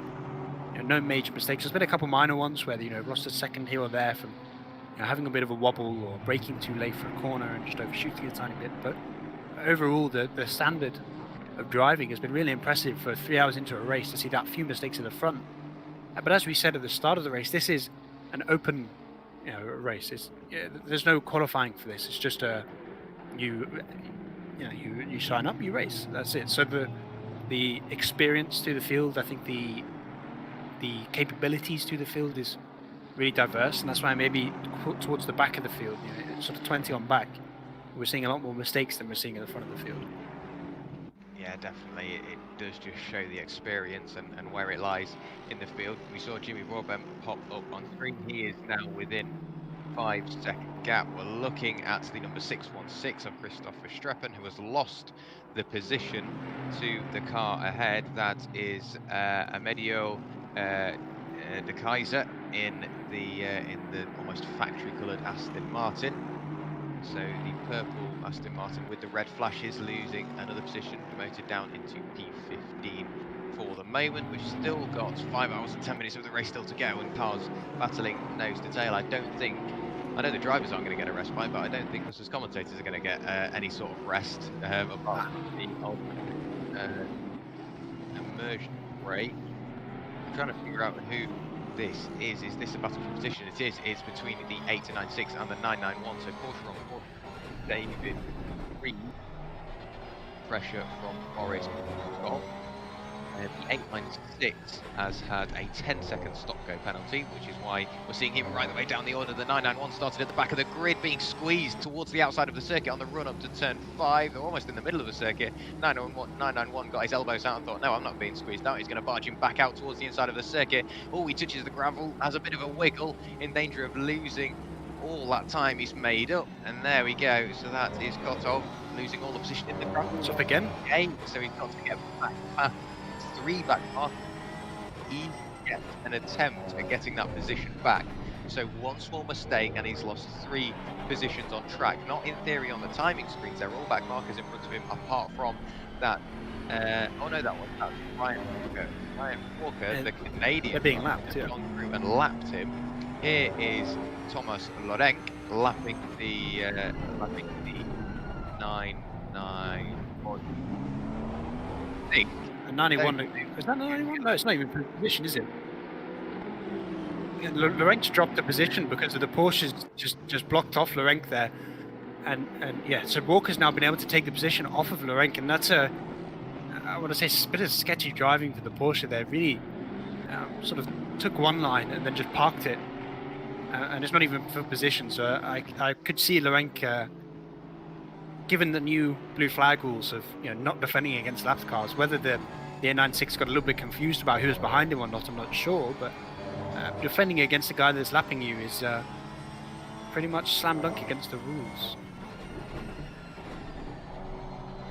It looks like David Reed trying to get out of the way of the gravel. Yeah, saw David Reed with his indicator on, trying to get over and out of the way, but it looks like a bit of miscommunication between the drivers led to a bit of contact, but the 896 now still in 17th position, and the 991 of Connall will be looking to make that position back. There's James Grant with a 1 minute 29, so a very slow lap. Whether that was just a slight mistake or he was held up by traffic, we know that traffic can play a massive part in your lap times. There is Kieran Prendergast for Fordzilla and CRG behind the wheel of that BMW, only 2.8 seconds behind James Grant. So this is the battle for P5 overall. I still can't get over how high the 777 are. 10 seconds behind Morgan McCall. But we've got to think of almost an hour ago they were fighting for P8 with the 666, and now they're right up into P4. It just shows how well it can play into your hands if you get your strategy right. Exactly that. And but I think there we saw with that portion. I expect what he tried to do is brake a little bit early and sort of let the Bentley go by it, and then just missed his braking zone. But I expect Lorenz not going to be a happy bunny with that, losing a position because of a lapped car. And even though I think it probably was a mistake, I expect the 207 is going to report it anyway. We saw a car there just close to the gravel, just to see what happens. Yeah, he's not having the cleanest of stints right now, Hugo. Just in general, it's been a bit of a rough one, but at least that 14 Audi he's back on track, I believe. So whatever was going wrong with that is it's definitely fixed. It's the same driver, right? It's the same driver sitting in the car, so it couldn't have been a terminal issue. But the amount of time they lost because of having to drive, I think it was with no brakes for an entire lap, was going to really hamper their overall race. Yeah, it just adds another sort of aspect to this race as well. Now, we obviously get mechanical failures in the sim, but you also get hardware failures with your sim. So it's just another complication that these drivers have got to sort out. There's Kieran Prendergast working his way past the 117 Honda, so putting another lap on them. I'm just thinking, I think the leader is he's slowly starting to pull away again. Completed 122 laps so far, but Jimmy Broadbent now 5.8 seconds behind. So he keeps on getting closer, getting further away, getting a little bit closer again. And I think it's all just to do with traffic management and how quickly and cleanly you can negotiate the traffic. Is that somebody in the Porsches sideways? He did collect the wall as well. Who was that? Was that the... Oh, it's the 9. That's a very, very second-hand looking Porsche now. That must have been a big hit into the wall. So that's Jamie Grant in the 349 Porsche. Let's have another look. Tell us what you see, Lee. Yeah, it just looked like he dropped it on the grass, right? He got a bit wide in the corner. I think on entry carries too much in, and then on exit touches it, spins in, and that is a hard hit on the wall. He's going to have a fairly significant bit of aero damage on that car. That is really not great for one of the leaders, or one of the front-running cars, rather. I expect they're going to have to pit sometime soon because that car is going to have a bit of front-end damage now. And whether it's still competitive pace-wise, I'm not sure. But luckily for them, they are in the pit window right now. And it is about time for a pit stop anyway. So it's not the end of the world. They're going to lose a lot of time, 10, 15 seconds at least, I think, in the pits trying to fix that damage. But being in 7th, the gaps behind them are big enough that it's not the biggest issue. No, I think he's got away with that. Like you say, going into the pit window. But speaking of the pit window, where it's normally time to change drivers, it's sadly at that time where we've got to change commentators. So, Luke, we are going to have to wave goodbye and welcome in George Smith to the commentary box. But it's been a pleasure having you, and I'm not sure how we're going to manage without you going into the latter stages of the race. I'm going to mention it one last time because I know it'll annoy you. I'm off to watch Le Mans now. So, but yeah, thanks for having me. And I will keep this on my other screen. Keep tabs. I'm hoping Jimmy can make it to the front because, as I've already said, I'm strongly biased towards that 39 team of the Minzillas. But yeah, thanks to SimGrid for having me, and thanks to Jack for joining me for the first 3 hours, and good luck for the rest. Thank you very much, mate, and we hope you enjoy watching the rest of the race and watching Le Mans. But George, just to go up in what's been happening, the 39 was in the lead a fair chunk of the race. They double stinted their first set of tyres, and then strategy sort of played out, bringing the 34 into the lead. And Jimmy Broadbent, he's been behind the wheel since about the 6 hour mark, and he's just been catching up and then dropping back. And I think he's just about traffic. I'm not sure how much of the stream you've watched before you've got here, but it's just all about traffic management. And the corkscrew has been catching so many people out. There's been little bits of contact. It's been a very busy race all round, mate. Jack, so good to be here with you, and thank you to the SimGrid for having me back once again. I have not had my eyes glued anywhere but the screen so far, so watching this race has just been captivating, and I find it just so amazing that with 5 hours left to go, our front three runners are pretty much in the order that the cars qualified in at the start of the race. So, I mean, just phenomenal racing coming out from the top of the order, and, you know, down towards the mid-pack as well. We've just seen guys giving their dices, giving their best out on the circuit, like you guys sort of alluded to, a big open entry event here for drivers to be able to qualify for that the World Cup. So it's a whole variety of skill levels here, and it's just been good racing across the board. It really has been, and like you mentioned, a lot of the drivers are in the positions where they started. The 34 started on pole position, followed by Yaroslav, who's currently in P2.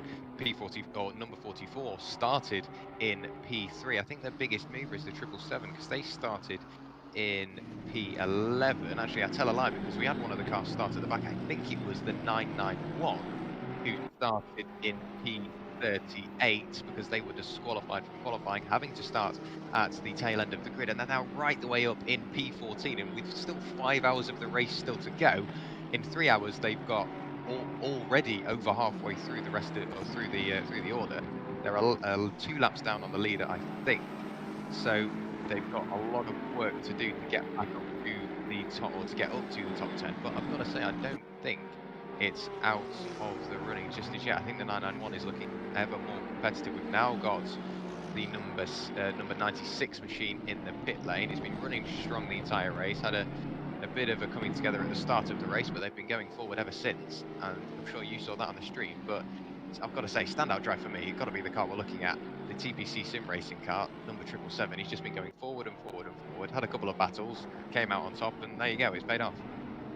Yeah, this BMW, the 777, has just been flying out on circuit. I mean, their drivers are putting in those consistent lap times as well, not just quick, but consistency pays out at Laguna Seca, and it's such a tricky circuit to actually make up positions. So for them to have jumped themselves all the way up into 4th place, a phenomenal drive coming out. So I definitely would be behind that drive of the day coming out from them. They really have been showing what they're made of, and it's a very intimidating car, isn't it? All blacked out on circuits, and you know, when it's pumping up those lap times, putting the pressure on that rearview mirror, it really is a daunting task for these other drivers to deal with. It really is, and if you see it coming up in your rearview mirror, obviously you're going to be scared, but then try to get past it if it gets past you. It's a very, very wide car. We saw an onboard lap, or we saw an on lap from the perspective of an M6, so we've got a bit of an insight into what the drivers are dealing with. But we've seen on so many occasions that this circuit, on first glance, it looks like quite an easy circuit, but when you're behind the wheel, it's a very complicated, very tricky circuit. You've got the big sausage curves on the inside of the first sector. You've then got the corkscrew, which has caught so many people out. They just keep on over-rotating the corner. Speaking of the corkscrew, we do have yellow flags there at the moment. That was the 666. That's they're currently in P32. They were battling right up at the pointy end of the order. They were battling for what was P6 with the number 777. The 777's now in P4, and another over-rotation, bouncing over the gravel into the wall once again. Their race is just like the director says, going from bad to worse. So White Rabbit Gaming, what has happened? I can almost give you a little bit of some insight into this. This is a team that I manage on the outside of doing commentary, and the White Rabbit gaming car. This is possibly the worst way for me to come into the stream to see our 666 down towards the back of the order.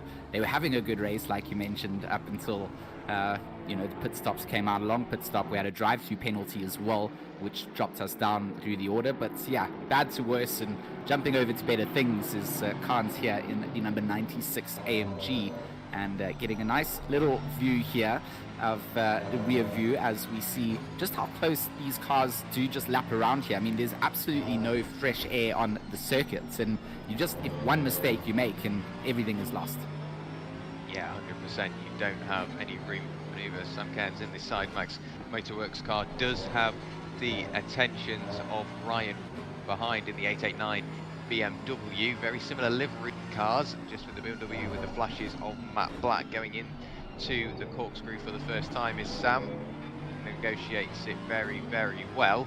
Got another message from race control. The incident between cars 181 and 991 on lap 119 has resulted in the 991 to receive a 15-second penalty. Look at this. That's the BMW diving up the inside, the 889 BMW of Ryan Walker looking at the inside of Sam Cairns. What can he do? I would have thought the BMW might have the legs on the straight. He's got the inside going up towards the Andretti hairpin. What can he do?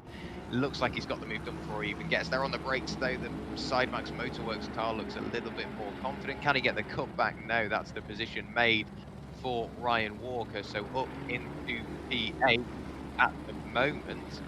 He might.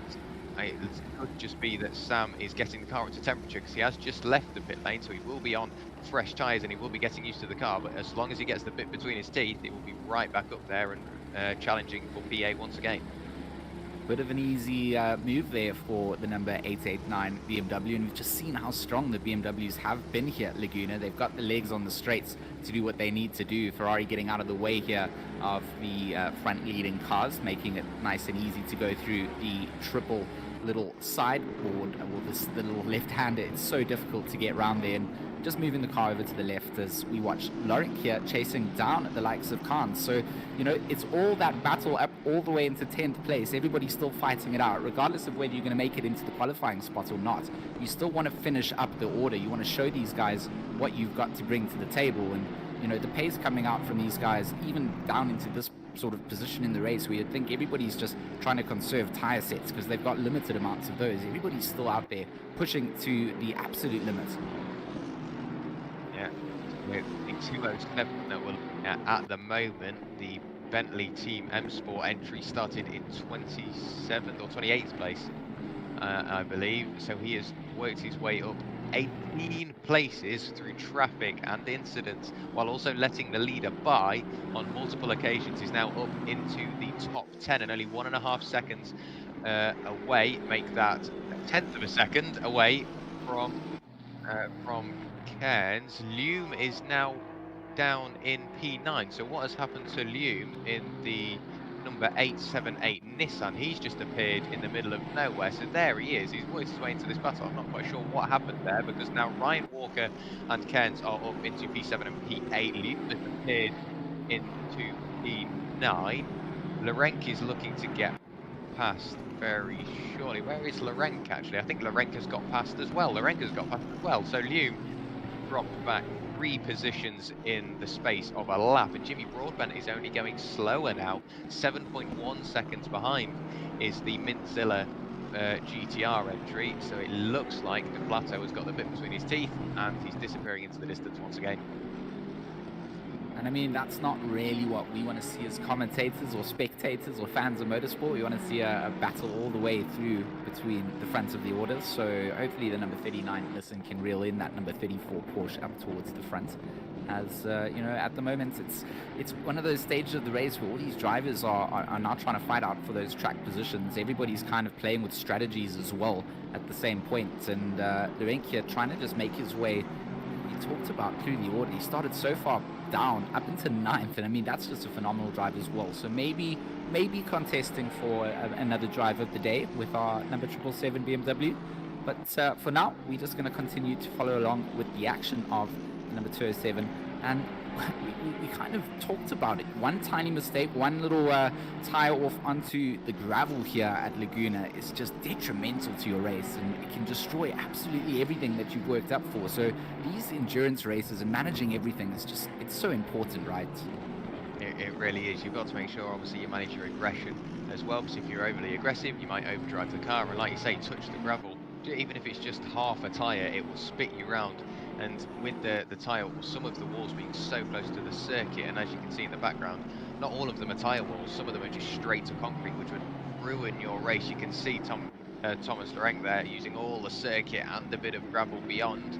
The 991 machine under investigation at the moment, trying to come round, and I think that might even be unlapping himself. So I think they're separated by a lap. Lorenk in 8th, yes, and this is number 991, currently in 13th position, taking a lap back off himself from the 207 Bentley. But at this point in the race, he does have, actually, yeah, I've just looked over to the left-hand side, he does have a 15-second penalty that will be added on to his pit lane time.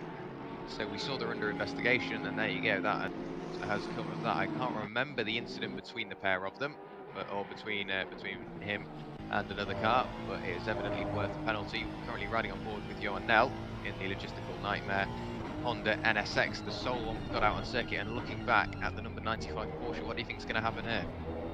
I mean, it's not a car that we've seen on the circuit here during the series so far, so it's kind of like you said, just the lone NSX, and kind of just holding its own here in the mid-pack of the entire field. The pace times coming out between the two of them, I think, match each other almost lap for lap on the last lap, only a couple of hundredths between them. So, you know, at the moment they're kind of on pace for the same sort of lap time. So it all comes down to the pressure coming out from that number 95 Porsche onto the back of the NSX. He needs to get right up onto the back end, force him to go defensive, so that you can then start to look to make some space towards the top or down into the Andretti hairpin. We do see the NSX running a little bit deep, a little bit wide, and the Porsche kind of following the line. So that's also the other side of the coin, right? Is every time you're chasing down a car, the longer you spend behind it, you kind of get yourself into that blinkers mode where you're not paying attention to your own braking points or where you should be getting onto the accelerator. So that's what the number 95 will want to be avoiding, trying to find some pressure points, pressure the NSX into making those mistakes. But for now, Johan Nelt from Logistical Nightmare doing a good job at holding off that number 95. He is indeed. We've had another penalty for the number 15 Nissan, but that's Schmidberger, who we saw get into a big hit with the NSX we were just looking at a little while ago, but he's been gifted another 15-second penalty to add on to his pit lane time. So not a great second stint for that Nissan. We're currently looking at the Ferrari. We've seen a lot of this number 100 Ferrari for ARC, still with Daniel Ferrier behind the wheel. He's chasing down the number 616 Aston Martin. That is, who would that be in P14? That's Rob Taplin. These two have been getting ever closer at this point. And with the Ferrari now in draft assistance reins, I can't see it being too long before the Ferrari starts to size up the move and then eventually pick off where he's going to execute it. So, I mean, Taplin is kind of just struggling a little bit for pace, but still holding off the likes of Ferrier. But it's not going to be that way if the lap times indicate what they've been indicating. So that is definitely a battle that's heating up.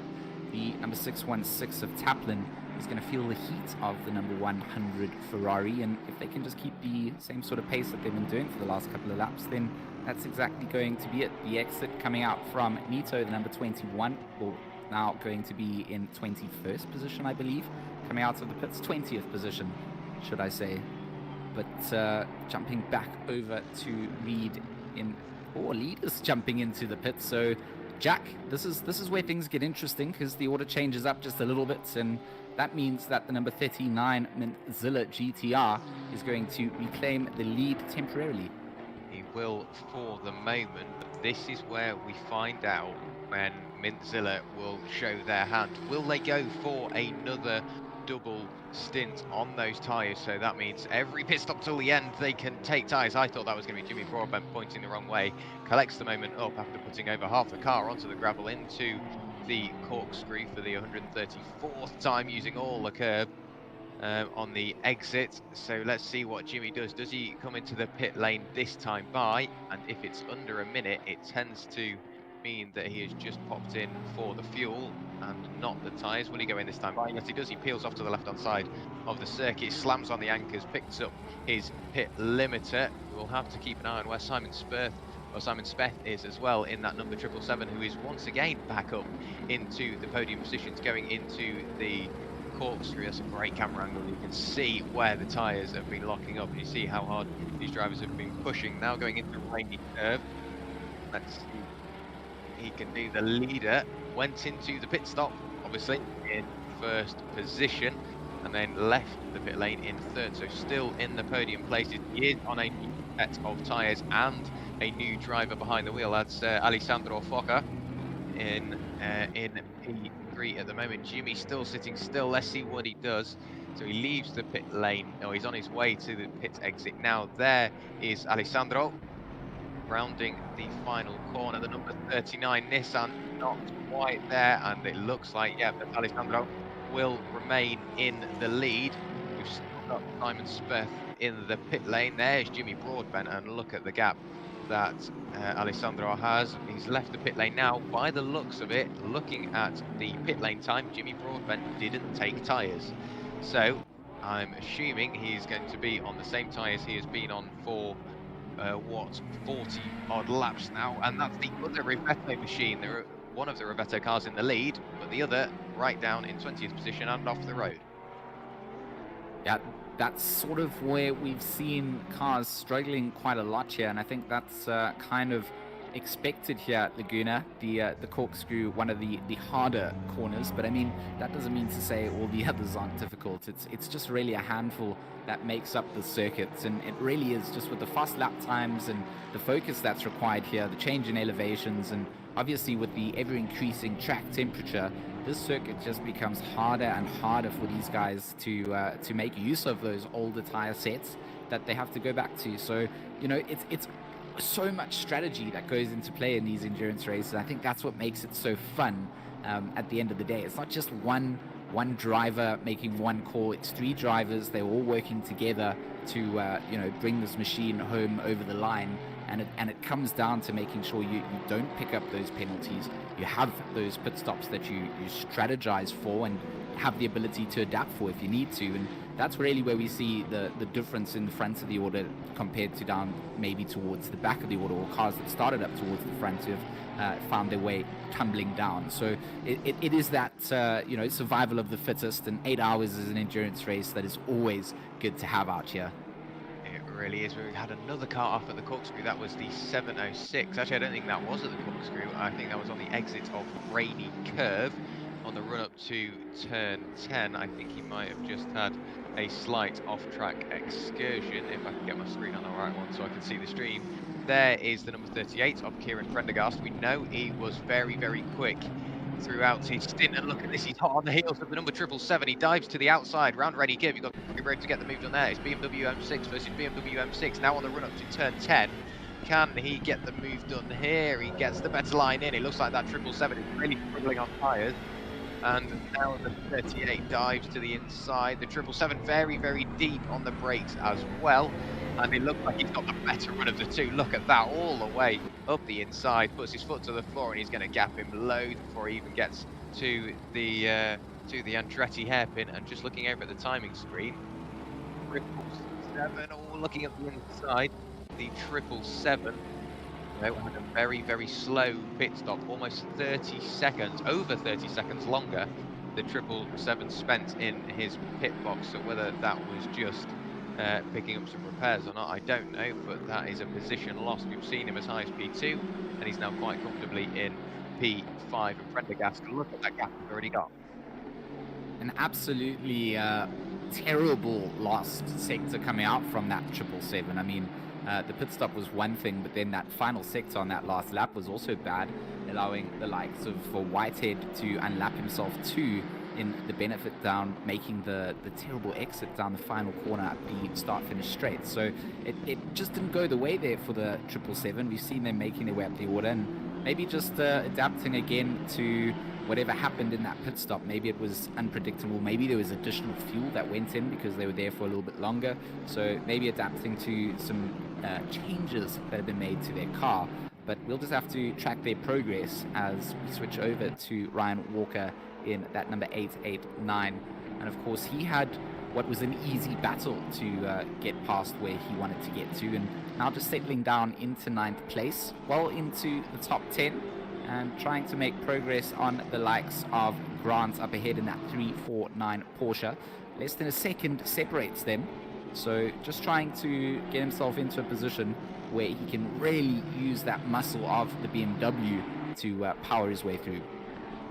Yeah, we know the BMW is a very good car around here. We've seen it consistently up in the top 10, and we've still got 3 BMWs in the top 10. Actually, all the BMWs that we have out on circuit are in the top 10. That's another car off the road at the Corkscrew. Who was that? I think that was the number 99. No, the number 77, I believe, has had an off-track excursion at the Corkscrew.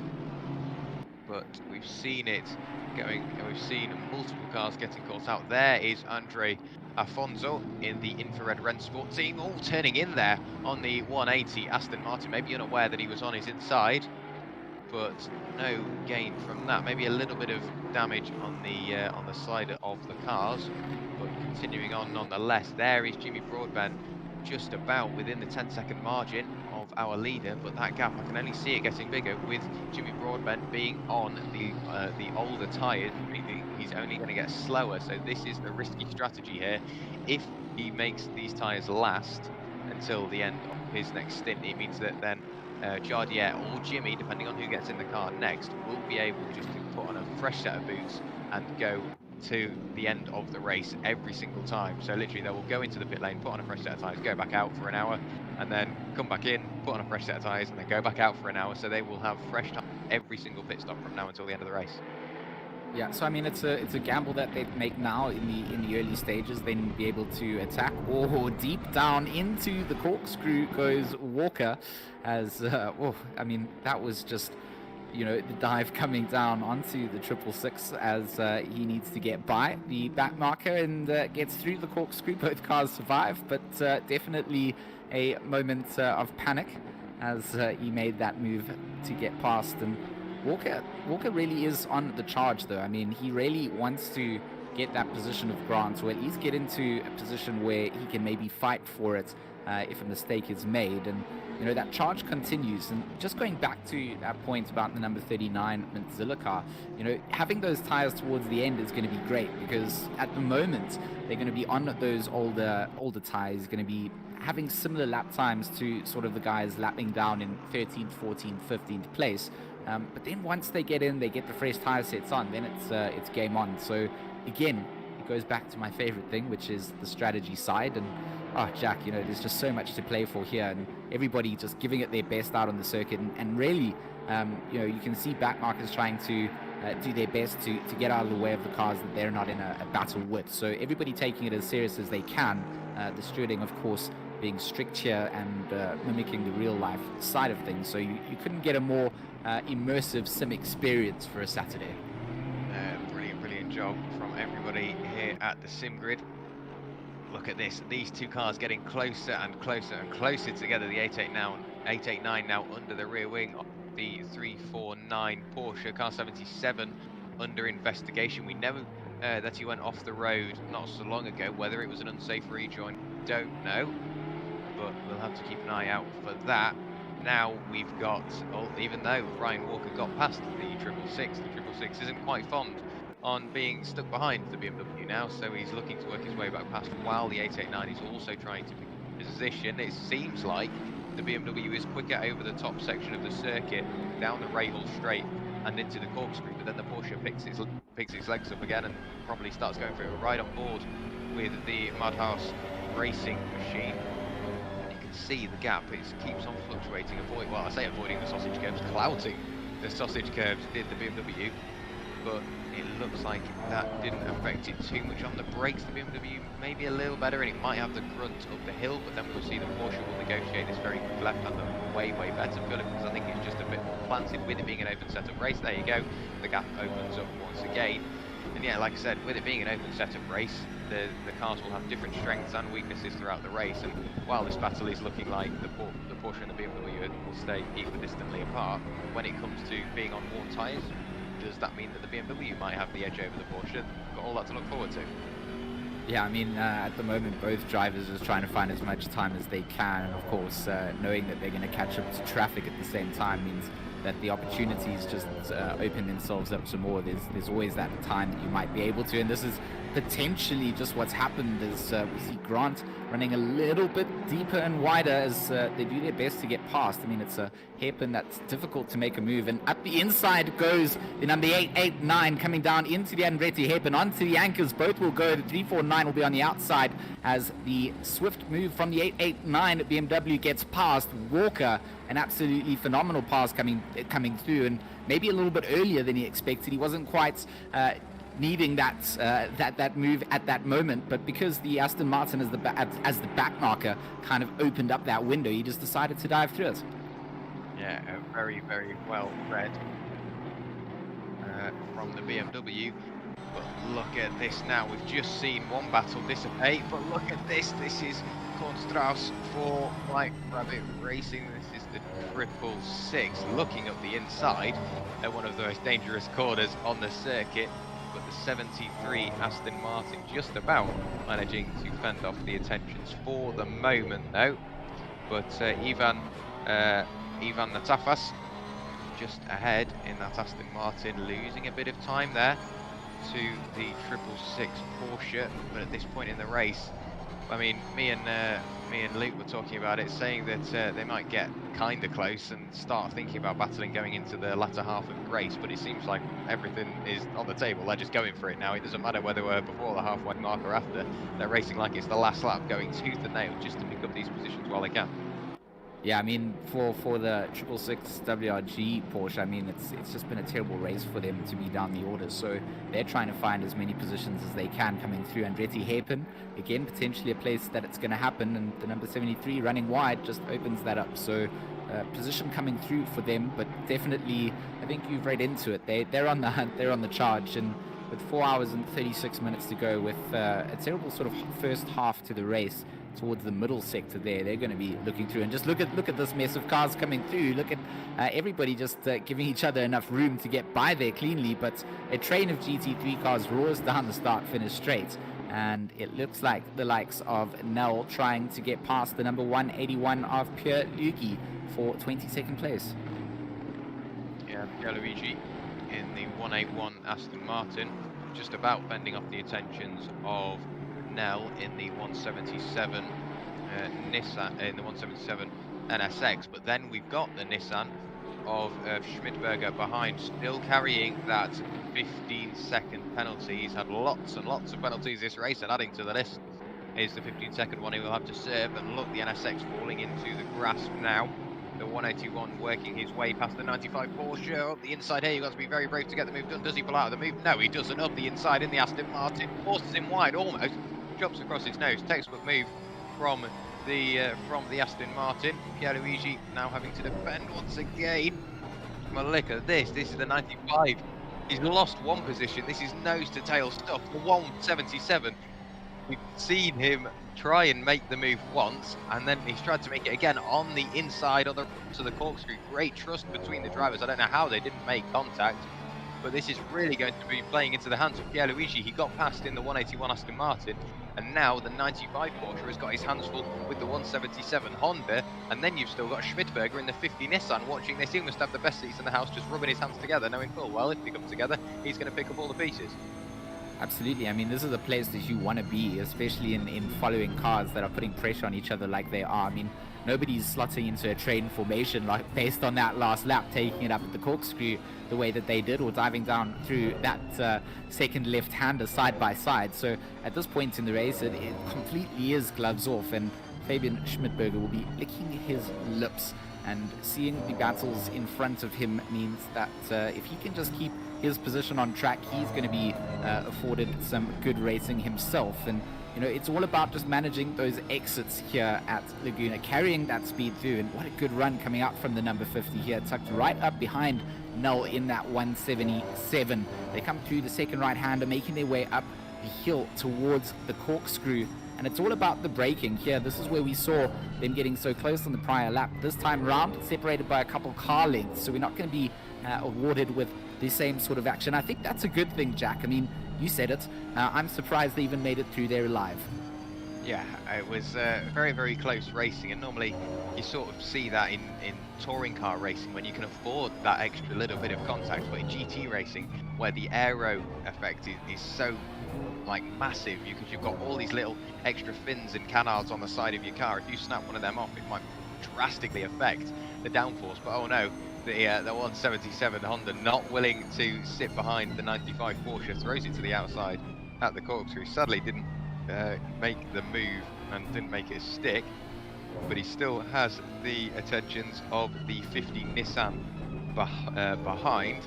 And looking over, or looking at the top right hand side of your screen now, we've still got the track temperature climbing almost at midday in sim time, 11:59 AM, 25 degrees, so the track is slowly getting hotter. By all means, the track can still get way, way hotter. I've seen the track temperature up into the high 30s and the 40s, so still almost sort of plain sailing for the drivers out on circuit, but you've still got all of the traffic to contend with, and the drivers trying to work their way through a gap which maybe isn't there, as we've seen already. Look how close the 50 Nissan gets on the brakes on the run up to the corkscrew. But bearing in mind, we're not even halfway through the race, and we've seen highs, cars in the air, cars in the wall. I don't think we're going to ever get a rest during this commentary stint, because there's going to be so many cars always battling nose to tail, and we've got another yellow flag. Where's that out on circuit? It popped up for a moment, but I'm not sure where that was. I mean, this is the kind of racing that we signed up for when there were, 40 cars that start the grid, and this is all deep onto the brakes, and Santos having to pull out a little bit, hit the eject button, go a little bit wide out. Compromise is exit out of Andretti, but this is a battle again for position on track. 13th place held by Loom in that 878 Nissan, and the number 91 of Pedro Santos for the Porsche Junior team, trying to put some pressure on. Oh, I mean, that was just Loom just giving the position through. I mean, that's also okay, right? You've got 4 hours and 31 minutes to go. If you know there's a driver on track that's years ahead of you, this is not the time that you want to be defending and wasting those valuable grip levels on your tire set. So Broadbent still up in second place and still holding off the likes of McCall by a reasonable gap. But this is him driving around with an old set of tires, and of course struggling a little bit with the grip levels. So once they get those new tire sets on there, that number 39 Mozilla GTR is just going to be a completely different beast on the circuit. But this Rivetto Racing team, number 34 Porsche, just a phenomenal race coming out from them from start up until this point right now. Things could change, things could change up, but for now they're looking very comfortable, and for them it's the race going the right way. Yeah, definitely. It's playing into their hands. P5 in the pit lane, Kieran Prendergast. We know he's been going well throughout the race behind the wheel of that Ford Zilla Sioj 38 BMW. It's very out of context here. You'd expect him to dive into the pit lane when everybody else does, and yeah, we're being told that he only pitted 15 laps ago, so very odd time to pit for that BMW. Whether he knows something we don't, I'm not sure whether they've been crunching the numbers over there at Ford Zilla, but I don't know. It could have been damage aboard that BMW. Nothing there on first glance, but he's now dropped right the way down into P9, and I'm expecting even more positions to be lost along the way. We're currently looking at Sam Cairns in the Sidemax in the Sidemax Motorworks car. We've seen him go from the very bottom end of the order after being involved in an incident on lap 1, I believe, but now right the way up into P4. and he is the highest placed Mercedes we've got out on circuit. I think he's one of the only Mercedes we've got in the top 30. Yeah, the next Mercedes down on first glance is right the way down, P32, and he's in the pit lane. Michael Jeffrey also in the pit lane. So a couple of cars coming into the pit lane at quite an odd time in the race.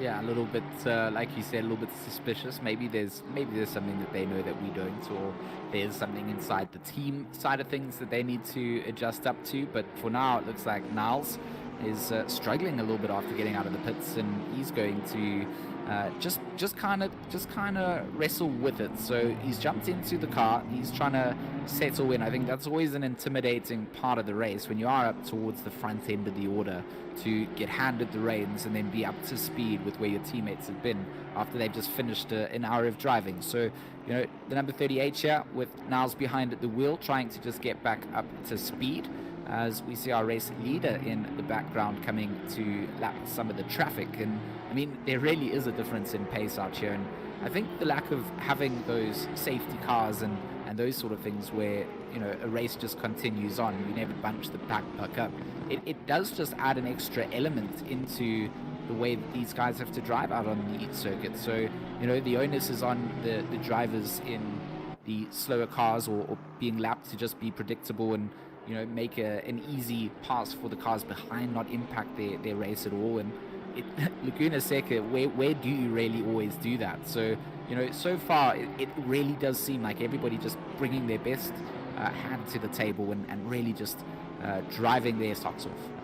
Yeah, well, they have to. We've got to remember that this is the last chance, apart from the wildcard entry, of course. This is the last confirmed, or this is the last race that you can get a confirmed place in the Spa 24 hours round 3 of the SimGrid World Cup by Thrustmaster, and you need to finish in the top 3 to collect one of those entries. At the moment, though, as Jimmy Broadbent is in P2, he won't be counted as an entry for the 24 hours. So it would currently be the number 34, the number 44, and the number 96 that would end up with those entries. I think we've just seen a change of position there. No, that was just the leader working his way past Kevin Miles in the Fordzilla CRG Motorsport machine, and ticking lap 150 in the book with still 4 hours and 27 of the race still to go, so not even halfway through the race.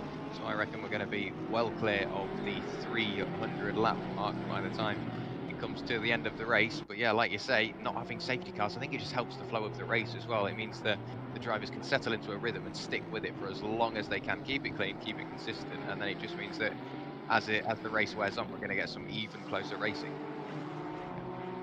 Yeah, it really does just kind of continue with the flow, and it does just make for different moments out on track. And, you know, without the ability to always just get past lap traffic, it does just sort of make the field almost bunch itself back up in certain aspects, or certain battles just become more apparent because, you know, cars have been impacted or slowed down, and there was drivers making good progress through. So it kind of just is a catalyst in creating some of the good racing, and it's just kind of a requirement of being able to handle yourself out in this sort of field of drivers, and if you are caught out to be making mistakes, it's severely punishable by the stewards. You know, everybody's looking into the racing incidents and making sure that the racing out on circuit remains fair. And as you can see, the likes of Schmidberger here with a 15-second penalty to their car, but continuing to just keep the head down, keep trying to keep the pressure on to Prelude in that number 20, or sorry, that number 95 Porsche ahead.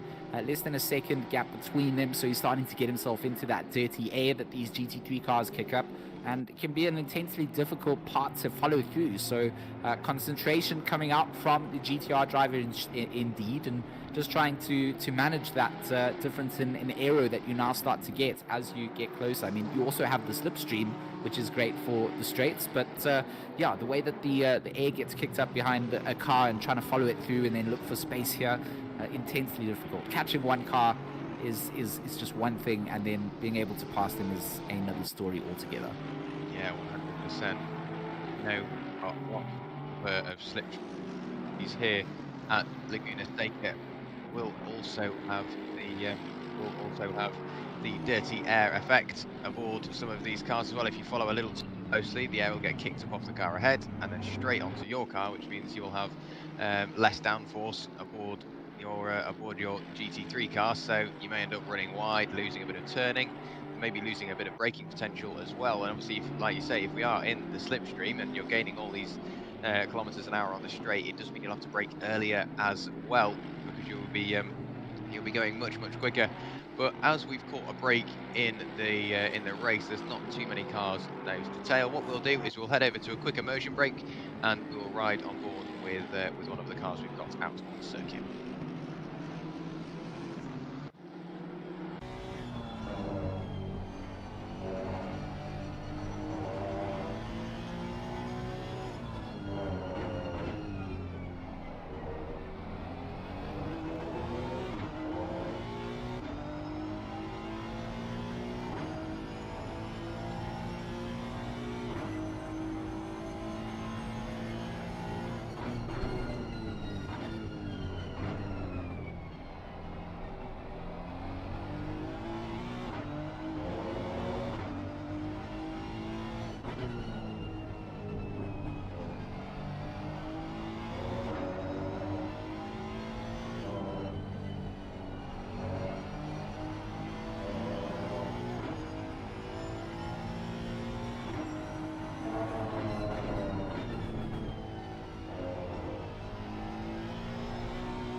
So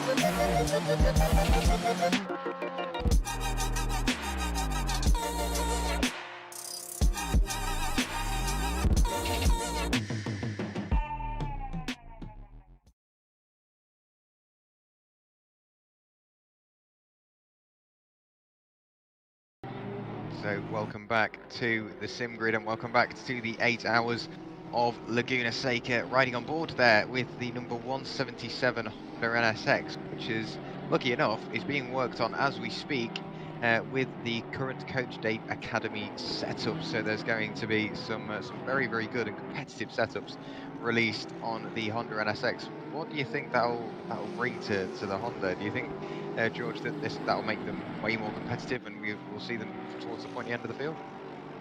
I mean, I think it will open up more availability for more people to get their hands onto something that is maybe a little bit more competitive for them. So yeah, I think all the hard work coming out with the setup side for the Coach Dave Academy. I mean, the drivers that go and put those cars through the paces and make these things sort of available to the public. It's a big service, and I think at the end of the day, like those are the things that allow people that don't always have the ability from a race engineer's side to jump into that side of the sim. Maybe you're just really good at driving and you have no idea what to do with the car setup. And I think those kind of resources are just so valuable in sim racing. So it's good to see that there's constant time and effort going into things, and the Honda NSX needs to be picked more. So I'm hoping that with the way that things go, we see more of the Honda on the grid, and less Porsches. I think people will be shocked to hear that if they're familiar with my commentary as a big Porsche fan. But the way that ACC has kind of gone in the last couple of sort of months has been a lot of just the same sort of picks of cars, right? So variety on grids, that's what I always want to see. Well, it is always great to see a massive variety of cars on the grid. And speaking of variety, that will be something you'll see a hell of a lot in the very near future, because here at the sim grid we've got a custom BOP on the range, so a balance of performance will be put on all of the cars at the sim grid. So it will just mean that all the cars are closer than ever. So if you think the racing today was close, it's only going to get closer, and all other cars are very, very similar on pace. They will have their strengths and weaknesses, but over the course of a lap they will even themselves out. And speaking of the Coach Dave Academy as well, you can't just get setups there. You've got coaching as well as the setups, so you can get coached on how to really harness every ounce of performance out of your new setup, and track maps as well. So a massive variety of things that you can get from the Coach Dave Academy, and with the new BAP on the way, every little edge that you can get will make a difference. So I'm expecting at the coming events in the near future, we're going to see lots of cars nose to tail and closer than we've ever seen them before.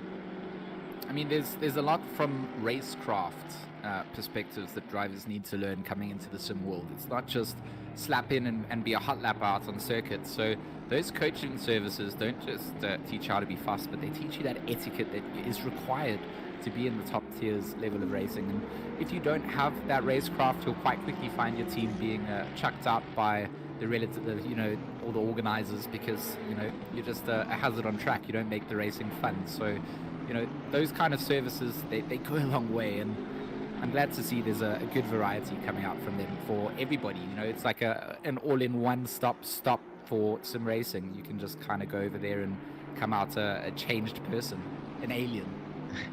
You can indeed. And speaking of variety, one that I don't think we've seen in the top 10 all day today is a Bentley, but the 207 Bentley currently up in 8th position. There it is. So Bentley Team M Sport have really carved their way up through the order. They're on exactly the same pit stop as everybody else. They did take tyres the last time by, so I think they are there to stay. But I've just looked down from them. Kevin Niles in the BMW number 38 has had 5 pit stops. So whether that is my timing software just getting a little bit confused, but if they've had 5 pit stops, they are doing an incredible job to still be up there in P9.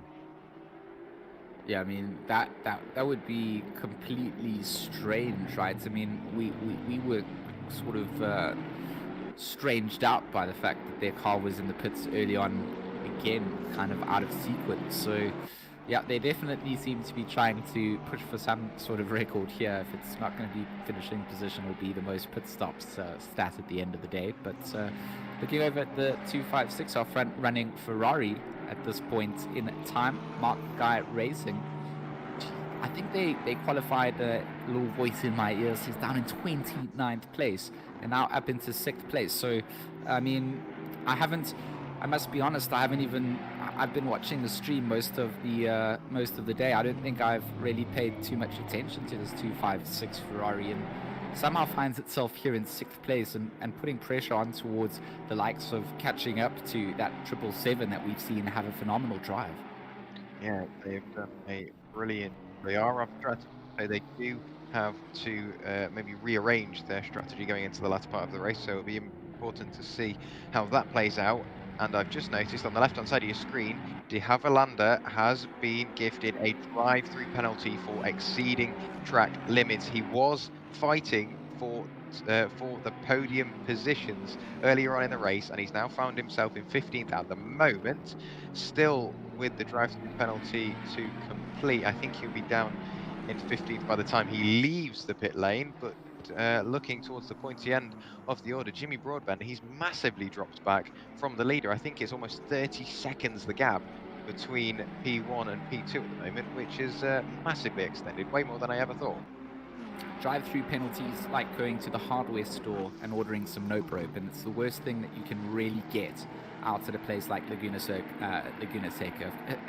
The lap times aren't incredibly long. The drive-throughs that you pick up then accumulate as well. So your car now, every sort of track advantage that you get going over the limits means that you're then going to be awarded a drive-through penalty. And Null now is just putting that pressure onto Prelude in that number 95 Porsche. He's dived into the pits, so Null will get through. Prelude not wanting to fight a battle that he didn't need to take, so he's going to jump in and save some strategy time and just allow Null to continue out on what seems to be quite a good run here for the number 177. They've kind of held off in the 20s positions, and you know it's not a bad showing from them. I'm familiar with this team. They are from South Africa as well. It's always good to see my fellow countrymen representing out on circuit in the EU events, and this time around picking a wildcard car in the form of the Nissan. So I mean the Honda. Sorry, I'm glad to see them just out here performing and having a good race so far. Yeah, doing a great job behind the wheel of the Seoul Honda out on circuit. James Bacon in chat asking if the 39 finishes on the podium, does that mean P4 gets the entry? That is correct. Yes, that will be what happens. The 39 will be classified as finishing in second place, but the entries for the Spa 24 Hour will go to P1, P3 and P4 if we were to finish as it stands. We've still got over half of the race to go. A lot can change between now and then, so we are nowhere near deciding what happens come 4 hours and 10 minutes away from now. But I'm just looking on the timing tower. We haven't got many cars nose to tail, which is a shame because we've seen so many battles get properly almost feisty. You see them almost like collecting each other's doors and then continuing on for another couple of laps, giving each other a bit of argy-bargy and then continuing on, deciding who wants the position and eventually swapping. But I think we've got to the point in the race where everybody's settled in. They're focusing on just keeping the laps consistent and keeping them clean.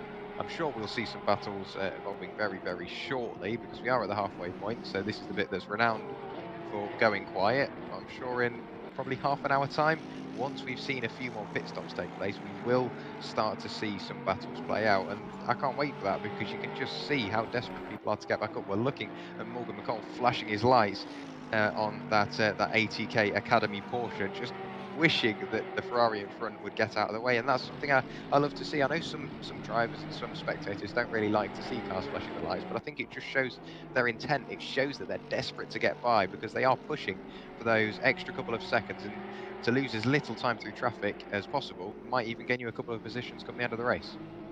Yeah, I think Michael, our cameraman here, is giving us a little treat as South African, as a South African commentator, and for the South African fans, the ATK Academy car, another one of our countrymen from this side, and really, this number 44 car has done a great job to be up here in the position that they've been in. Arno Visachi, JC Hrabler, and Morgan McCall all sharing the reins behind the number 44, and they've just had a great race coming out. Visachi, an incredible hot lapper, good at setting qualifying laps as well.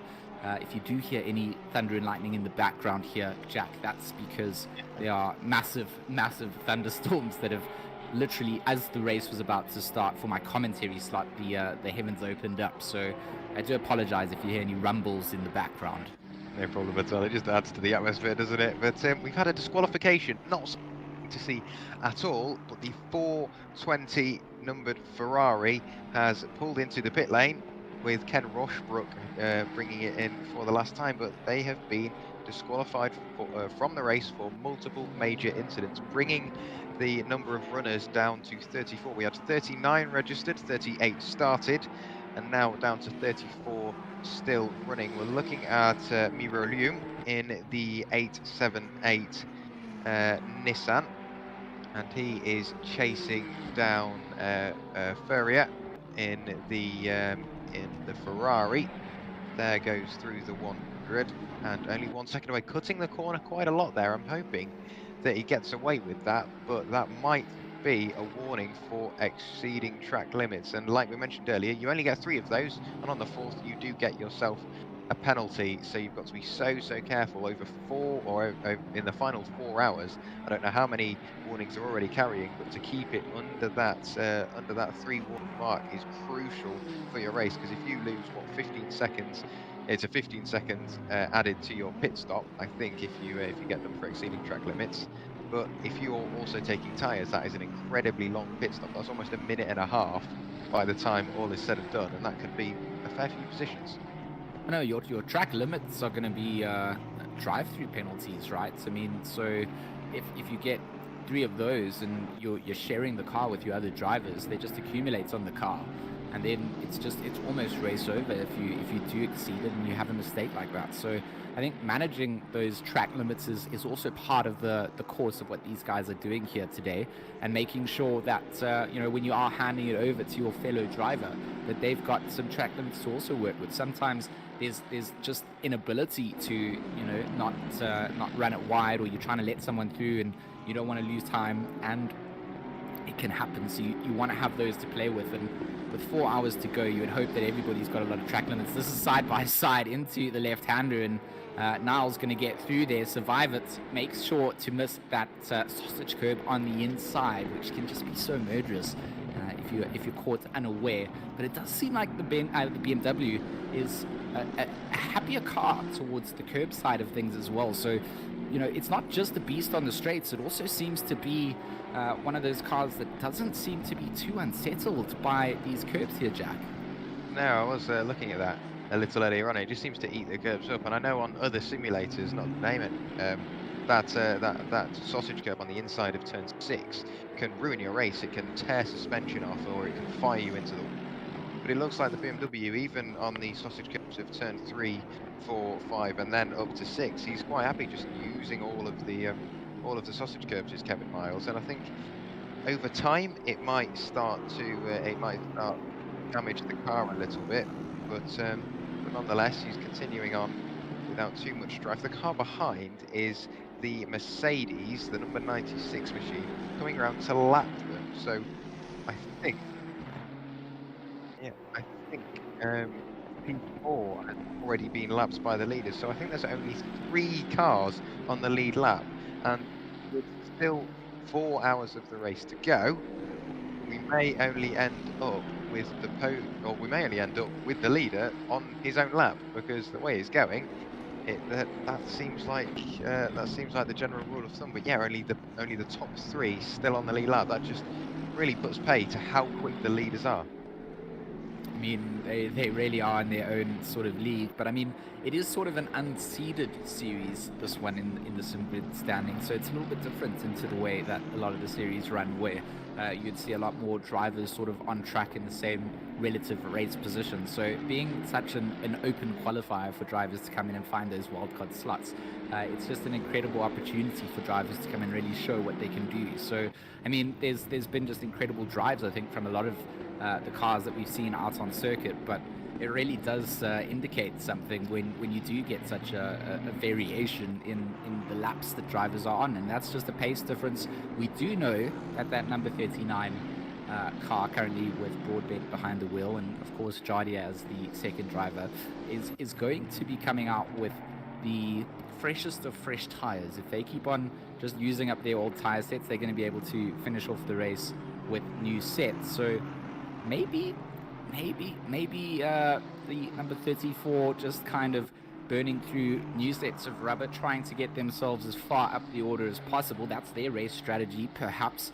But they might be caught out, towards the end of the race, and then having to use old sets with an increasing track temperature, it becomes harder.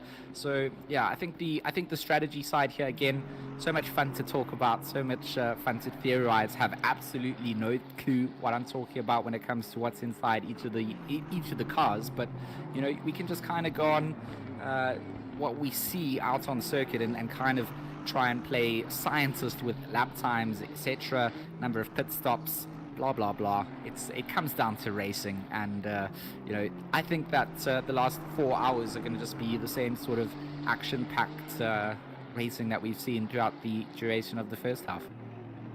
Yeah, I think that is something we've got to think about, and like you say, 34 has still yet to do its double stint on tyres. You do get 6 sets of tyres for this race, and with it being an 8-hour race, you do need to double stint then at least 1 set of tyres. So I think the Mintzilla team of Jimmy Broadbent and Jaroslav Honzik, also known as Jardia, have got this the right way around. You did mention the rising track temperature, and it is easier to double stint your tyres on a cooler track than going into the latter stages of the race when the track is at its hottest. You will have fresh rubber to go out and attack for positions, and I think come with an hour left to go, well that's at the point where we will find out what's happening, but when we get to only 1 hour left, that is when we'll really have an idea of what the strategy play is for the lead duo. We're now looking at Steve Coe. I think is he going to let by the Porsche? He's indeed. So the number 91 machine working his way past, and we've seen this car a fair bit today. We had the incident with the Honda NSX going into turn 1. He's had a couple of penalties as well, but he's still going on, still in quite a respectable position as well. P23 with a big old gap behind him, 5 seconds there, and the car in front is now in the pit lane, so he might pick up another position here. But if this car can stay in the top 20, after all its mishaps and slight mistakes, it'd still be a great achievement after losing almost a lap just in penalties alone. To still finish in the top 20 would be a great achievement. I mean, was this the car that previously had a 15-second time penalty against their name as well? Yeah. And with Schmidberger, okay, so Cowie then now in control of the GTR, and of course, it's not over till it's over. That halfway mark sort of rings through, and all the drivers and their co-drivers and whoever's playing race principal in the car is going to be just kind of telling their drivers, we're halfway through, just keep it up. Drive-through penalty for Santos there in 11th place that he's going to have to go and clear, or has cleared, and kind of just disappeared off the timing screen for me. So I think he just drove out of the pits and cleared it up. So again, we've talked about it. P3's gone into the pits. McCall will be pitting, as will Cairns in the number 96 Mercedes for Sidemax Motorsports. What a camera view it is from this cameraman who sits inside the tire wall. Probably not the safest place to stand as cars drive into the pits, but does give us a nice little 180-degree view as they drive in. Yeah, so Morgan McCall behind the wheel of the number 44 Porsche peels into the pit lane, and there goes Jimmy Broadbent. Jimmy Broadbent in P2, now into pit lane. Will he be handing over to Giardia? We will find out in a few moments' time. I'm guessing he will be, but he will now be taking tyres, I hope. There is Jean-Claude Grobler in the ATK Academy car, so Morgan McCall getting out of the ATK Academy car and handing over. There is Tim Mason in the 777 machine. Very daunting matte black BMW. There is Sam Cairns Carnes, in the number 96 Mercedes, holding on to P4 even after diving into the pit lane. And we've seen that car at the very bottom end of the order after coming to strife in his first stint, and to still see it running so competitively is brilliant. And at the moment, as it stands, he would be in a wildcard position, he would get entered into the Spa 24 hours at the latter stages of October. There we go. Giardier has got behind the wheel of that number 39 Nissan. So that team, the Mozilla GTR, leaves the pit lane now. We've still got the leader to pit. So Alessandro Foca in the number 34 Porsche will have to pit in the coming laps, because I don't think he will have long left on his tank. There's a stop-go penalty for the number 878 Nissan for an unsafe rejoin. So I'm not sure where that happened, but it's clearly done it under the radar. He serves it now and leaves the pit lane, but getting a penalty at this stage in the race is going to be crucial for where you finish, because this is where we think that all the drivers have calmed down and there's no major battles. That's when you get caught out, because a car goes scraping by, you lose that position for the rest of the race.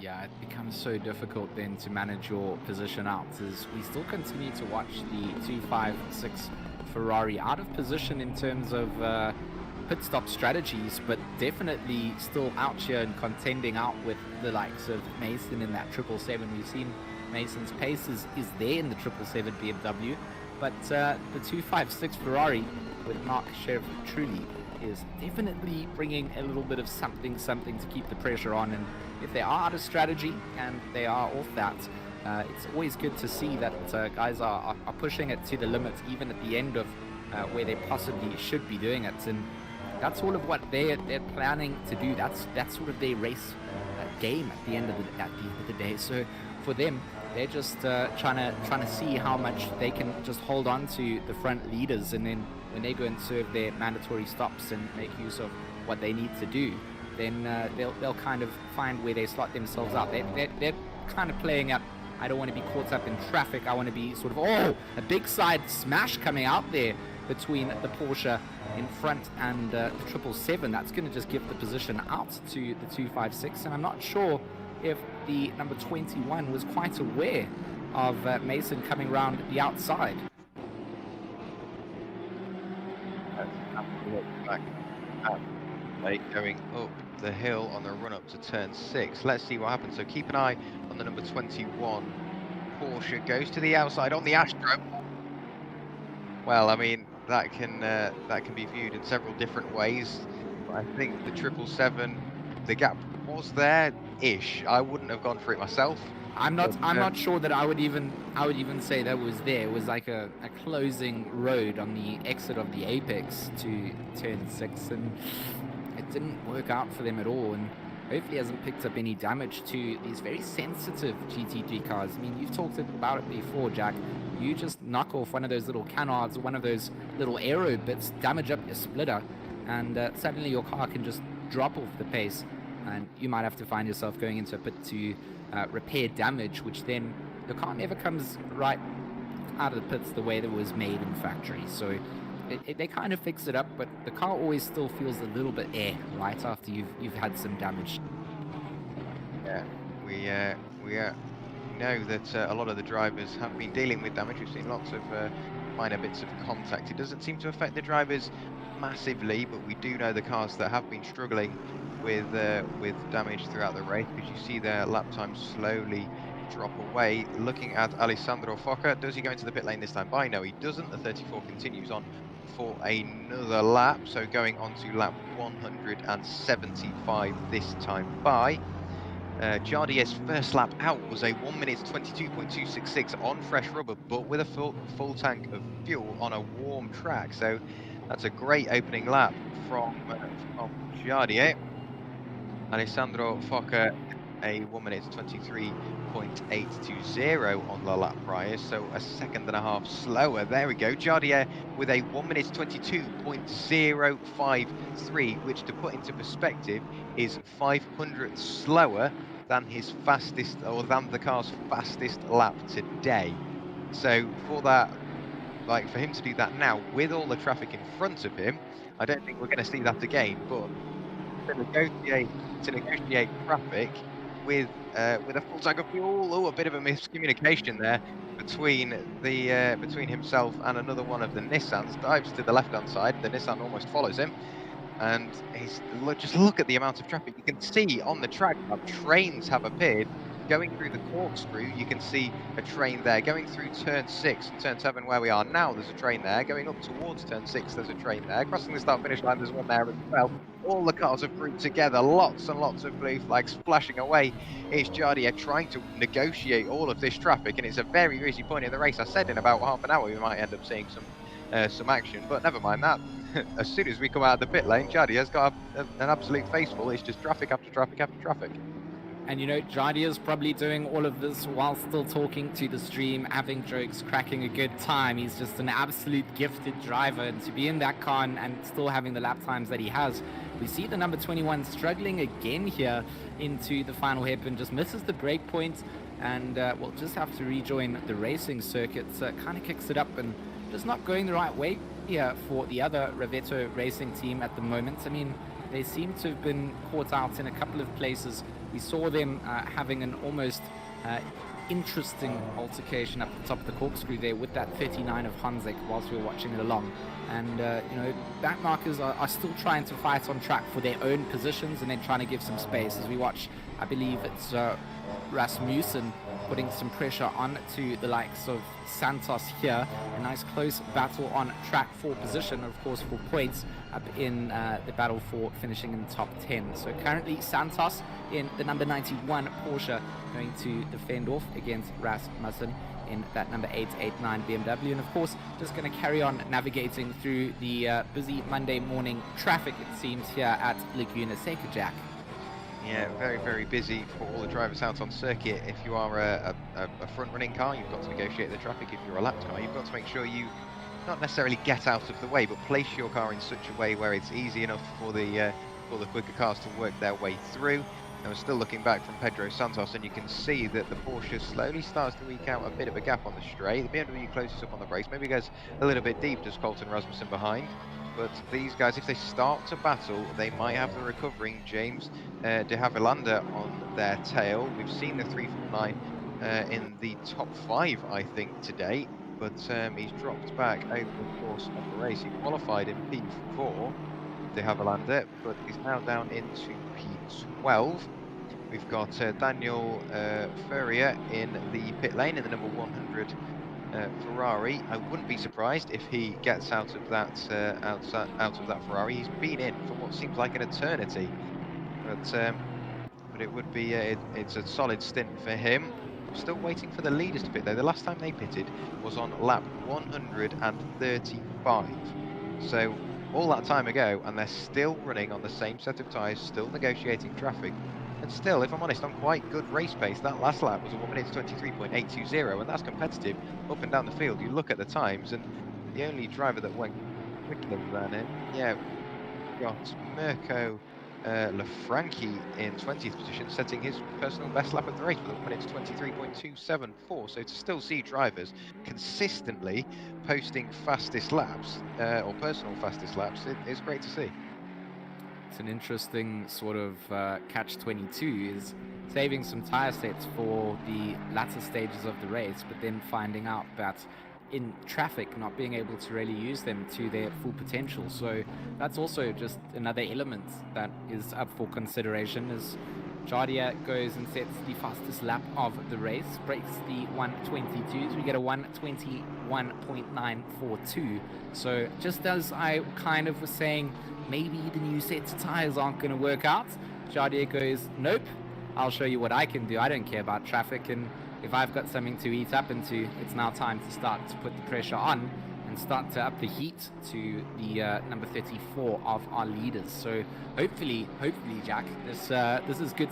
This is good for us in what should be the near distant future if this pace from Onzik comes out and Alessandro Fokker struggles a little bit more. Yeah, it would be interesting to see how this plays out, because Jardier is only going quicker. The last lap for the leader, Alessandro Fokker, 1 minute 26.217, so definitely held up by traffic somewhere along the way. There is Kevin Miles behind the wheel of the 38 Fordzilla CRG BMW, chasing down the Bentley of Hura 7 in the 207 Bentley. The Kevin Miles in the BMW, his tyres are 12 laps younger, so he will have a bit more meat on them, so he might be able to push a little bit harder going into the latter stages of his stint.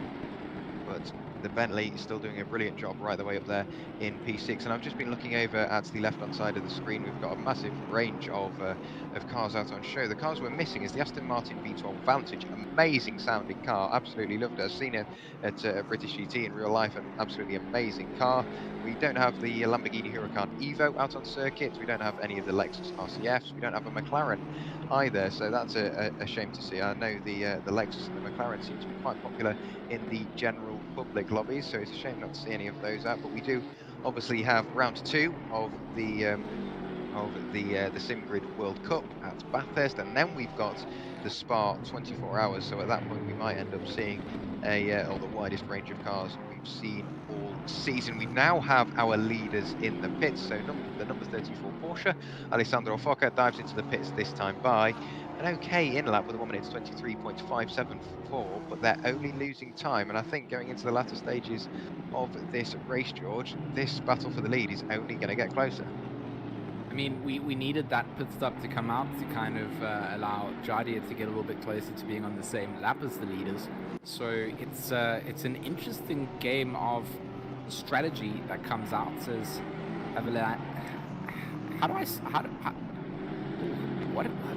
Rasmussen is, I mean, he's dropped all the way down in terms of his pace.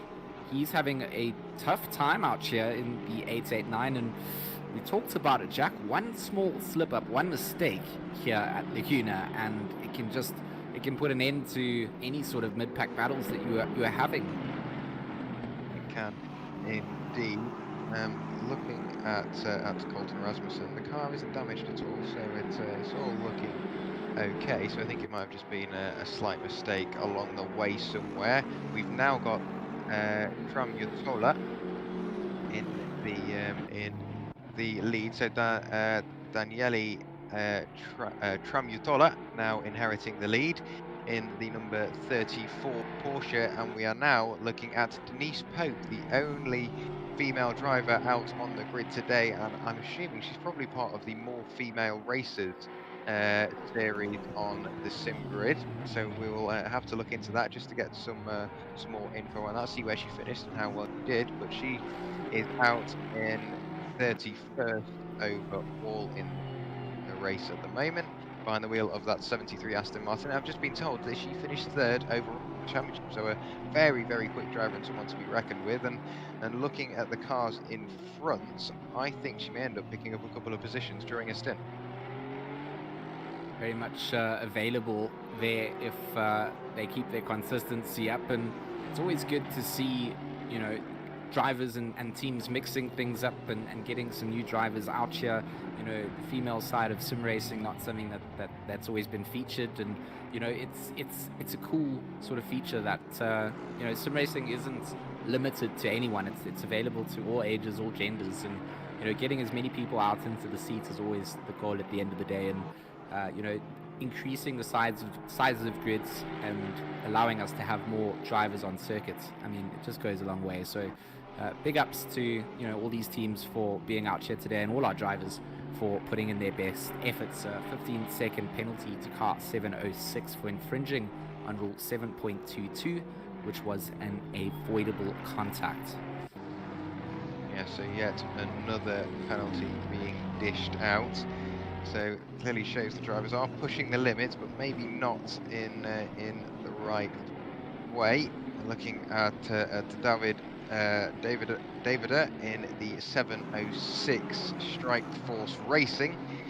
Beautiful liveried Mercedes in 27th position overall. That's a car off the road. That's the number 91 Porsche. That's the Porsche Junior team entry, I believe. Where is that placed at the moment? It is in P9.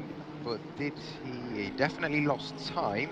That is the 349 behind. I believe it is indeed 1.8 seconds now separating them. So from what was a battle of about, or from what was a gap of about, what, 10 seconds? Oh, that's another car sliding its way through turn 6. Yeah, and the 91 had a nice gap of about 10 seconds. It's now all dissipated because the 349 is just behind.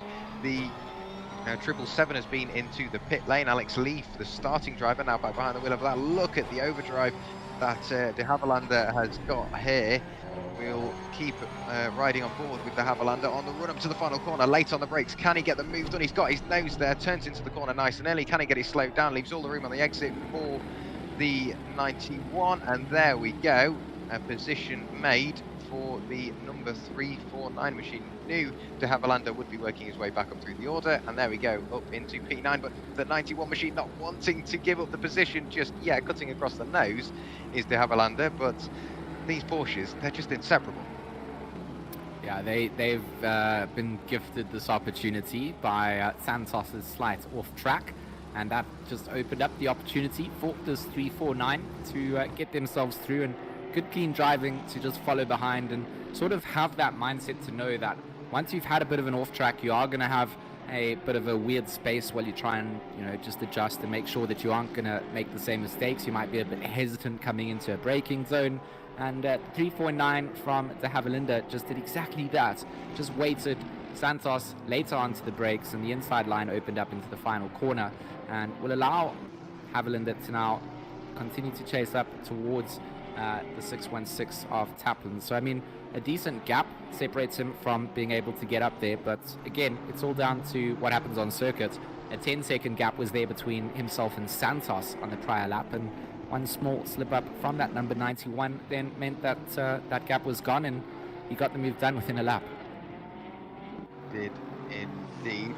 We've got P10 in the pit lane at the moment. P6 and 8 are double stinting their tyres, but everybody else are, as far as I'm aware, are single stinting their tyres. Looking back up to the leader though, we've still got Trumyatola behind the wheel, and by the looks of it, I don't think, from what I've heard, he is going to double stint yet. And with the track only getting hotter, it's going to get harder and harder to manage those tyres when the team decide to start double stinting them.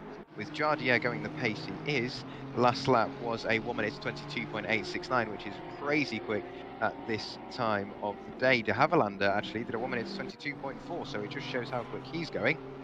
But with Jardier lapping consistently quicker than the leader, and the leader's still yet to get through the hardest part of their strategy, I think that Jardier is going to be there or thereabouts come the end of the race. I mean, Jardier will be wanting the track to maybe get a little bit hotter for his team to, I mean, if you've got newer tires, anything over 30, sort of 2 degrees, you kind of want, a newer set of tires. But at 26 degrees, your older sets of tires aren't going to be too bad just yet, right? So, I mean, like, we've got 3 hours, 39 minutes still on the clock. It's 12:52 in race time in the sim.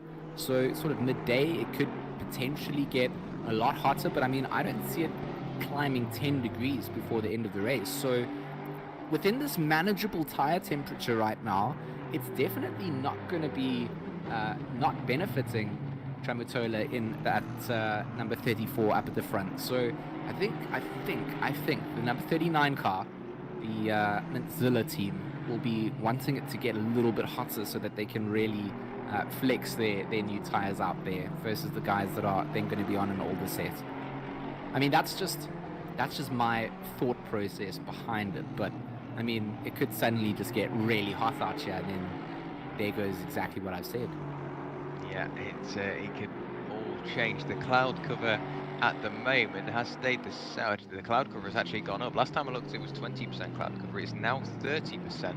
So I fear it's going to start to play into the hands of our leaders, because if the track stays cool, it does mean that the time lost double stinting will be minimal. So they might just about get away with this. We're looking at Paul Cole in the number 3 Aston Martin in 26th position overall at the moment, chasing down the number 896 Porsche of Mark Ardonnans, pardon me. But both of them in day glow green cars, all using all the track limits.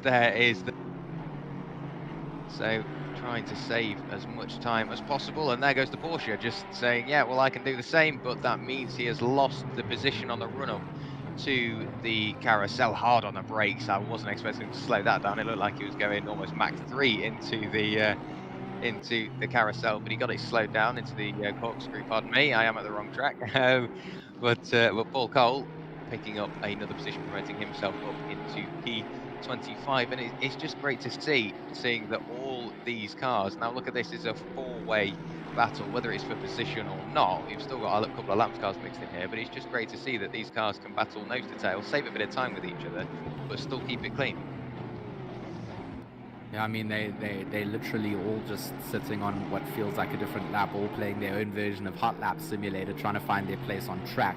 Of course, Jason Absmeyer in the 666 double White Rabbit Gaming Porsche, they haven't had a good race, and they're trying to just make up for some lost positions. And at the moment, it's just a case of them trying to make their way through the order. I mean, it's going to be a lot of them having to unlap themselves from where they stand. I mean, they're only on lap 178, so it's a difficult position for them to be in. But at the same time, they've got some of the pace on circuit to be up with the front runners. They qualified pretty well.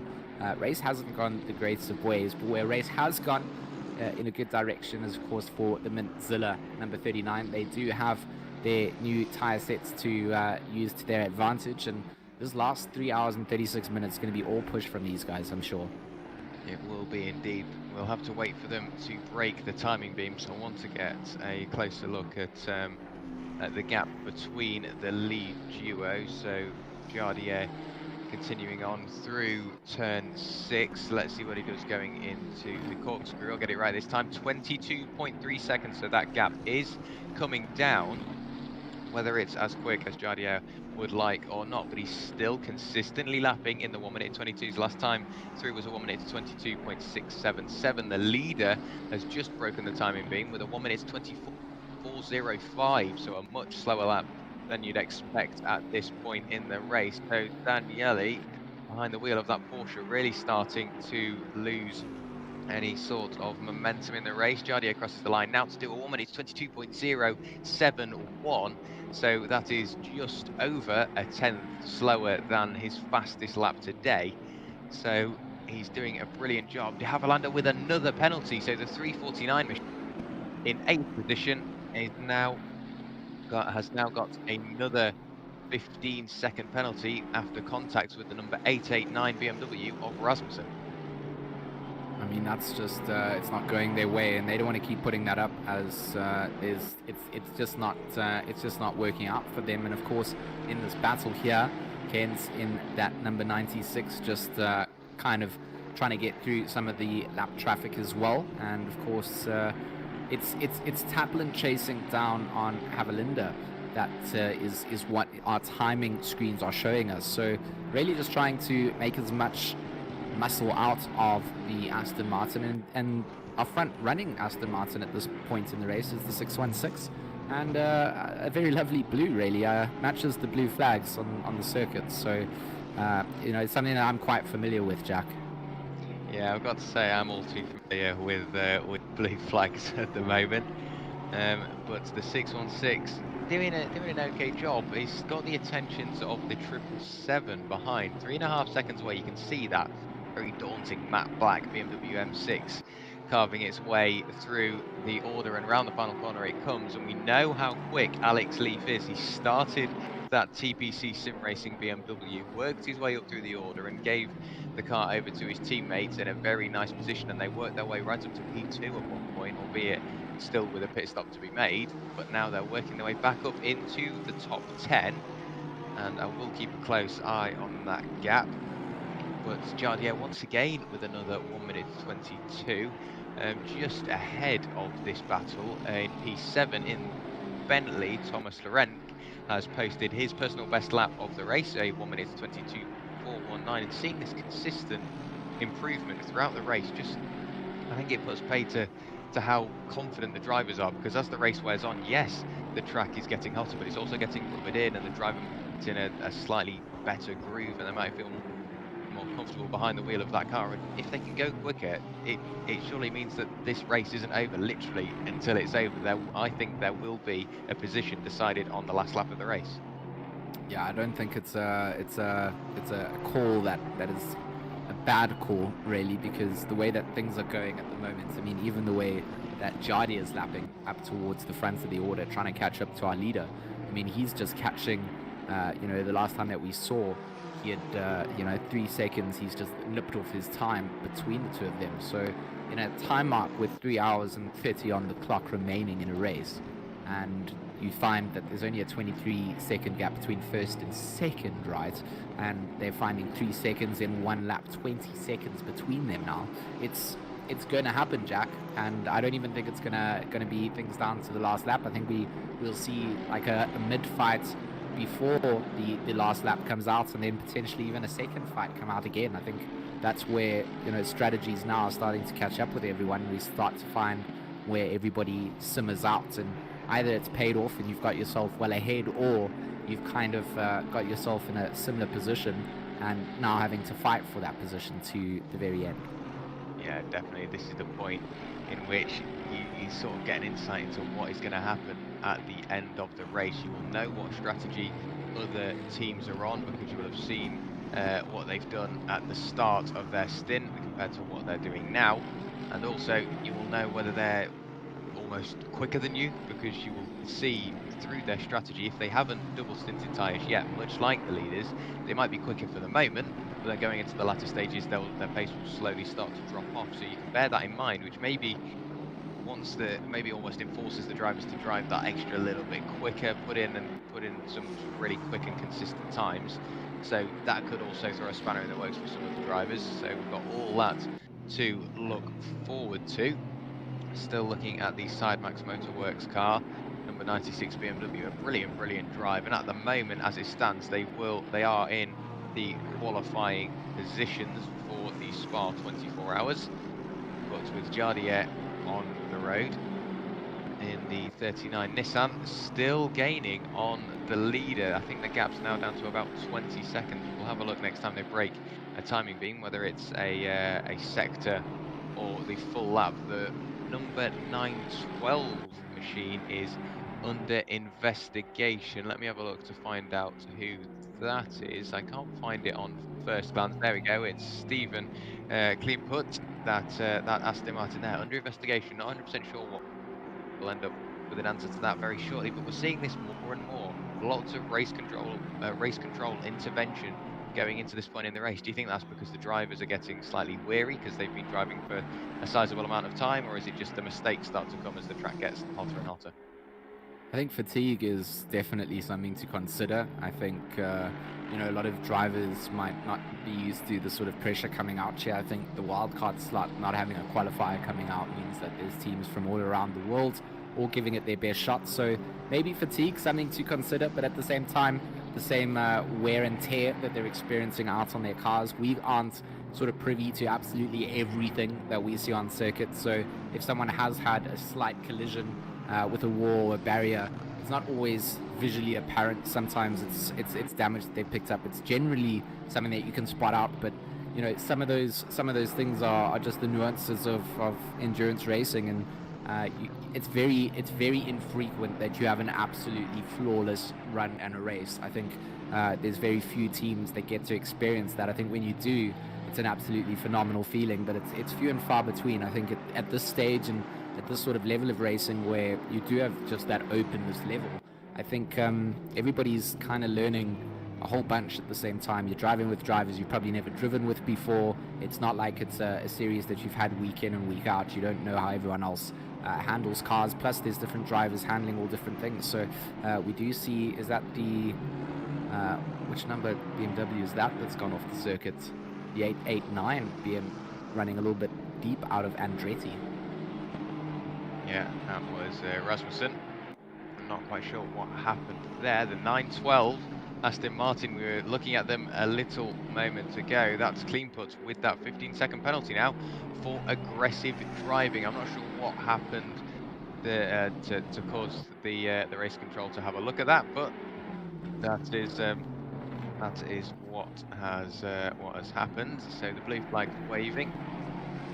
So he now has that penalty. If you look up the left-hand side of the timing tower, you can see Havilander also, Havilander, pardon me, also has that 15-second penalty, and there is our leader, Daniele Tramutola in the Rivetto Racing Team Porsche. They've led it for a long while. Who's that off the side of the track? That's one of the Ferraris. It's not the 100. I've got a feeling that could be Nico Kramer off the road. Not sure what happened, but I think while the race has settled down and the lead gap is staying steady, we might just be able to get a word in from our sponsors. So we'll hand you over to a couple of adverts while we have a quick break.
So thank you to all of our sponsors, and thank you for bearing with us after a very short break.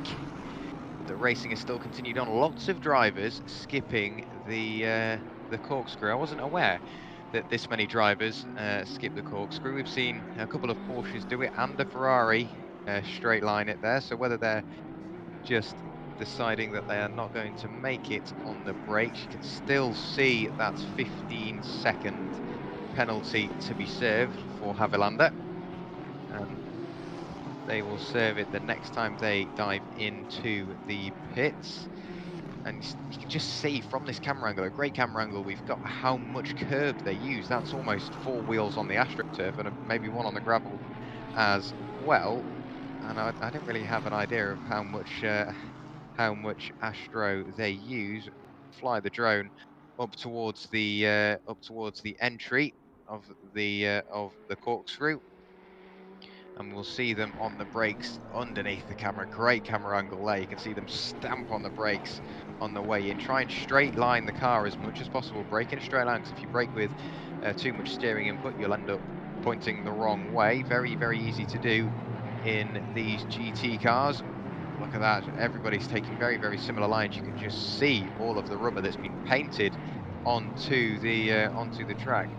just by the amount of cars that have been locking up, and I think we picked a great point there to get to the corkscrew. We will fly the drone very quickly down to turn 6 because it looks like we've got a big old pack on the way.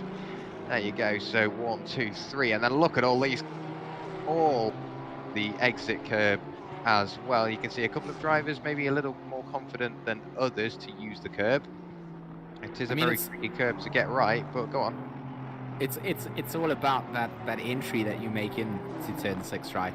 If you apex it correctly, you come around here. You don't have to use too much of the asphalt or the runoff, the little astroturf on the side. But if you get it all wrong, then that's there to kind of save you before the death dirt that Laguna Seca has inside it. I mean, it really has a different element of how the sand works, and this camera angle here just gives us a good feeling of just where the cars can push those limits. You see them just trying to not use that astroturf at all. Everybody just kind of manning the line through and holding it just to the point that they have to, but everybody just staying flat out. Our NSX nice and wide coming through, and maybe a little bit of the pressure from the driver behind was the cause of where he was coming through. But we really do just get to witness the sheer immersion of the GT3 cars to a point where, I mean, you could never put a cameraman on a circuit at this point in real life, but in sim racing we can. So it's always cool. We can come and sit right by the sausage curb. We can see the bravery game.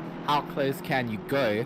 And you can just see everybody just trying to make sure that they don't tap the actual curb, because that sends them on a space exploration out of turn 6. So everybody just trying to find the right apex line, chuck the car in, and just try and survive and carry as much speed up the hill. I mean, that's where it all can go wrong. If you mess up this turn 6, you run up to the corkscrews completely botched, you're not carrying the speed in. You're braking in a weirder place to how you were before, and you're not confident coming into one of the trickier sections of the circuit. So our race leader here, number 34, Daniele Tramulta, doing a great job to just hold off the likes of that number 39 of Honzik. But that gap is depleting. I mean, the last time we had a good update on it was sort of a 20-second gap. Now only 14.7 seconds. So Jardia definitely on the charge and making use of those fresh sets of rubber, and you definitely would start to think that the Rivetto Racing Team number 34 is keeping an eye on those timing boards and is very much well aware of the same sort of thing that we see here, that they are being caught up by the 39, and it's not like it's the last couple of minutes, Jack.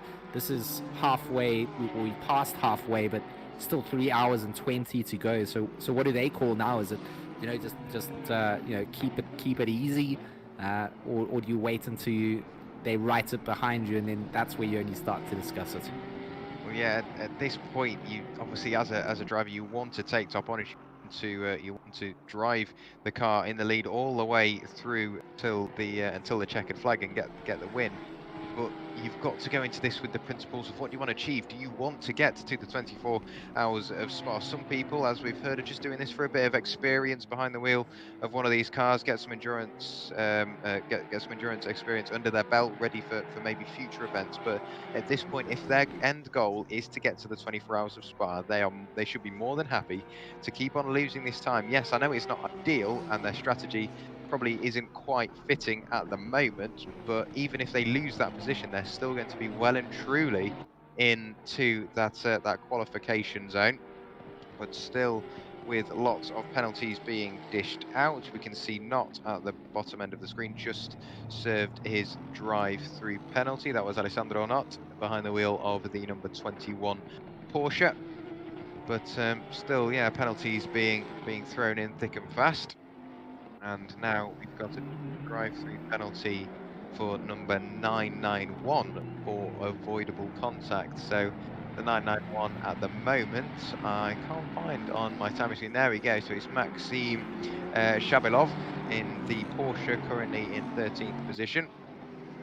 But you can still see drivers posting very clean, consistent times. That time by, for the first time in a very, very, very long time, the leader lapped quicker than Jaroslav Honzik in the Mintzilla Nissan GTR, which in a word, it's nice to see, to know that they've still got the pace under their belt, but at the same time, I do want to see them get close and have a proper all-out battle for the lead. But with 3 hours and 18 minutes of the race to go, I think it's all going to be said and done by the time we even get close to the final hour mark. I mean, I think it's a good point that you made there, that the number 34 really isn't playing for the race out for a qualifying position in first place. I mean, you qualify all the way down for the top 3 behind the likes of this number 39 GTR as an entrant that doesn't count for a wildcard entry slot. So, I mean, if you are just playing it that way, I didn't really consider it, and I'm so glad that you brought it up, that it doesn't really matter. They can have that they can have that lead taken away from them and still qualify through and get to that 24-hour of Spa, which I think is the biggest goal. I think that is, I mean, I get goosebumps thinking about how cool that is going to be as a sim event, and I think everybody else here competing knows just how honorable it will be to compete in a 24-hour race in ACC. It's going to be absolutely mega, and Cairns here is in that potential spot to get in there, so holding down 4th in the overall race, but of course being top 3 in the cars excluding the number 39 means that they're going to find themselves in that Spa race. And Jack, I mean, 24 hours of Spa, I can't be the only one that's wanting to get naked for that. Well, that's one way to put it. I've got to say, I'm massively looking forward to it. I'm hoping I am available. I can't confirm anything as of yet, but I've rated it on another simulator, done multiple 24 hours and endurance races on other simulators, and I've got to say they are great fun. And the longest race I've commentated on will be this one. I've commentated on a 4-hour before, but never an 8-hour. So I'm hoping I am available for that. But at the moment, yeah, like you say, the drivers, they might be thinking, what is our goal? Is it to get to the to Spa, or is it just to finish the race? You've got to go into it with an open mind and decide what your goals are. But at the moment, the current leader, P3 and P4, would be the ones that qualify for Spa 24 hours. The drive-through for 991 popping up now, so Shabilov will have to serve that in a short number of laps, as well as Havilander. It seems like he got that 15-second penalty for a long while. There is Rank in the Bentley, and Sheriff Trulli in the 256 Ferrari is double stinting tyres, so he will be slightly down on pace compared to the Bentley. But look how much he closes up on the brakes, stamps on the brakes, but then I think that compromises his exit a little bit. So Thomas Lorenc really hot on the heels of Sheriff Trulli, going through lap 201.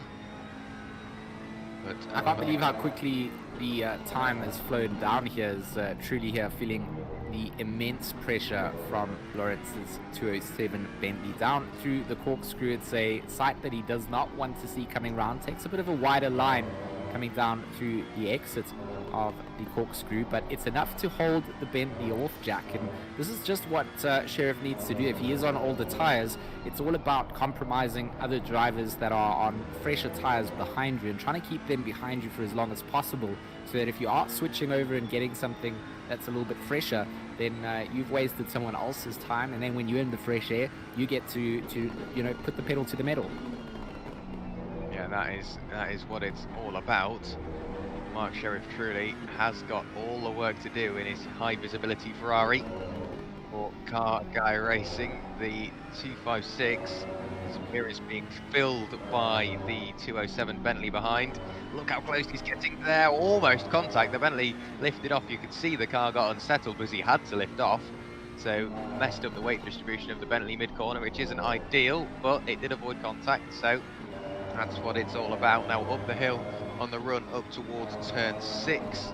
Let's see what happens here. Does the Bentley negotiate it better? Both of them very, very similar on the track at the moment. Let's have a look at their last laps. So the Ferrari we're riding on board with did a 24.291, but the Bentley behind of Thomas Lorenc did a 24.324. But that's not really a massive difference. And look at the overspeed the Bentley's got. Does he look up the inside? No. So turn 10 doesn't show, but turn 11, what can he do here? He's got the momentum late on the brakes, maybe. No, has a look. He's sat there showing his nose, filling his mirrors, letting him know that he's there, but nothing just as yet. And I've got a feeling that Mark really isn't going to let him by without a fight. He's done all the hard work in the sort of sector of the track where he needed to get it done, but he needed to carry it through into the final corner, carrying it down towards Andretti here, perhaps to be able to have a little look from the position that he's in. He's not forcing truly into making mistakes, is Larink. So at this point in time, he really needs to make use of that overspeed, like you called it, coming out from the exit of the corkscrew. He needs to carry that through and have that into the final corner, because at the moment that Ferrari just doing such a good job to put himself onto exactly the racing line that he needs to hold down. He's not compromising his own race at all.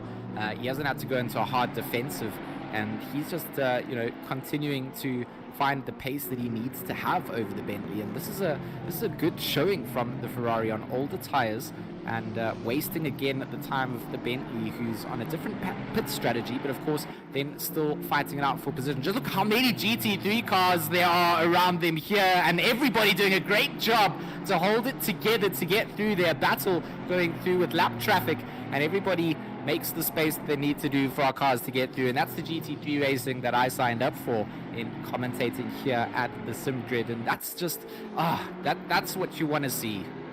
It really is. And now it's not two or three car battle.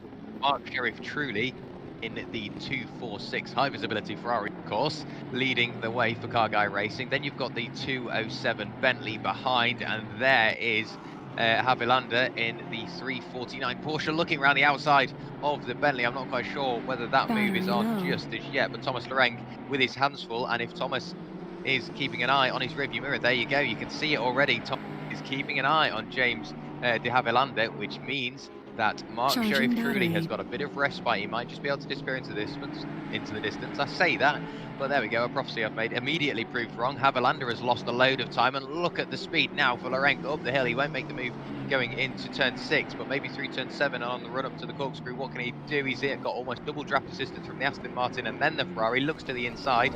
He's got the overlap, and I think late on the brakes he will just get that move done. He's got the inside line, cuts across the nose, and there you go, position made. Got the Aston running wide, nearly spits himself across the road. Mark Sheriff truly lost 2 positions there, because that's Lorenc now up into P5, Havilander up into P6, and truly right the way down into P7. So in the space of 3 corners, 2 positions lost, maybe helped by a little bit of traffic, but nonetheless, great racing.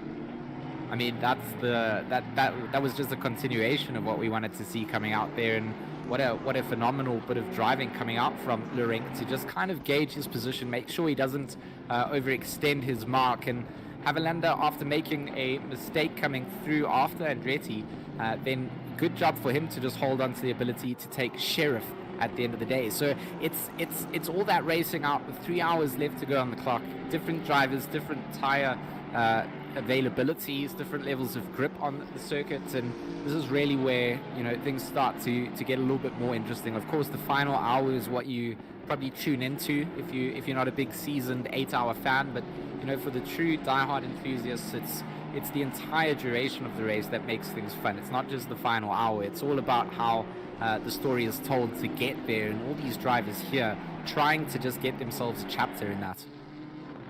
Yeah, that is all they need to do, but look at the gap now to the lead. That's Giardia 8.7 seconds back from Trumbutulo in the 34 Porsche. So yet again, we're seeing Yaroslav put in faster and faster and faster laps. Last time by, he did a 1 minute 22.530, crosses the line. Now breaks the timing beam. What does he do? That's a 22.581, beautifully consistent and almost a second quicker than our leader. So I'm expecting by the time we get to the 3 hour mark, that gap is almost going to be there or thereabouts, with 5 seconds between the pair of them. And then just a little later on, I think by the time we get into the next pit window, they will be nose to tail, because the leader is now on lap 206. The last time they pitted was on lap 180. However, Giardia is on the older tyres. They're 9 laps older. The last time Giardia pitted, or the last time the Mintzilla car was in the pits was lap 171 when Jimmy Broadbent handed the car over to Jardier. So Jardier, even though he's on older tyres, he's still posting those quicker times, negotiating the traffic. I think that Mercedes couldn't get out of the way anymore if it tried there. There was a wheel on the gravel, a bit of rallycross there. But the number 39 still continuing on. The gap now 8.1 seconds. He'll break a sector timing beam in a few moments' time. No, I think we're just going to have to wait until he completes the lap. But that's almost a second a lap that Nissan is taking out of the Porsche, and I'm trying to decide whether that's just the superiority of the Nissan, or is that just Jardier? I've got to say, for the moment, I think that's just Jardier, because going into the latter stages of the race, we're seeing so many more cars get up into the top 10, because the first few hours of the race, the top 10 was just mainly awash with Nissans, Porsches and BMWs, and now we've got a Porsche, a Nissan, a Mercedes, a Bentley, a Ferrari, a BMW and an Aston Martin all in the top 10, and that's great to see. I mean, it's completely changed up the manufacturer's standing. So I think the Jardier GTR is definitely a combination of a car that's working well with a very talented driver. I mean, it was just a car that was dominating. We'd see all those GTRs stacked up in second, third, fourth and fifth, but we don't. So I think a good drive coming out from the number 39, and of course Darren King, someone that drives often with the likes of Jardier. As you know, they've had a decent race here in the number 38. They, you know, holding down 6th place at the moment, so not quite in the running to get into that qualification spot, but 3 hours to go is a long time for this to change up. So it's all about just keeping that consistency, keeping the car in between the lines, making sure that you don't pick up those drive-through penalties for the track limits, which I must be honest, Jack, I am pretty impressed that we haven't seen as many. I mean, we've seen a couple of those drive-through penalties coming through, but it's definitely not as many as I expected that we might see here with so many cars in the grid. No, I was expecting more. We are seeing a lot of time penalties dished out, but they get thrown at drivers for aggressive driving, maybe blocking or ignoring blue flags. But yeah, I was expecting more drive-throughs than we've seen, which I guess is a good thing. Aggressive driving and picking up penalties like that, yes, it's not ideal, but to see the drivers are respecting the track limits and still racing nose to tail and keeping it clean as well, it's a very good talent to have. And I was speaking to Luke at the start of the stream, saying that this is a very physical track. The only respite you get is going down the start-finish straight, but even then you might not have time to rest, because you could be looking to make a move on the car ahead because you're going into one of the best overtaking opportunities, or looking to defend from the car behind because once again you're going into one of the best overtaking opportunities on the track. So a very physical track. You're always busy trying to negotiate traffic or let the quicker car through, or trying to make an overtake, or trying to defend from the car behind, and to still race door to door and keep it within the track limits. It's an incredible achievement. With only 3 hours and 5 minutes to go, I'm hoping we can keep it up. And we're now looking at Alex Leaf, who is chasing down Taplin, and we know that 777 BMW has got the pace underneath it, and it looks like it might even get into the top 8 here.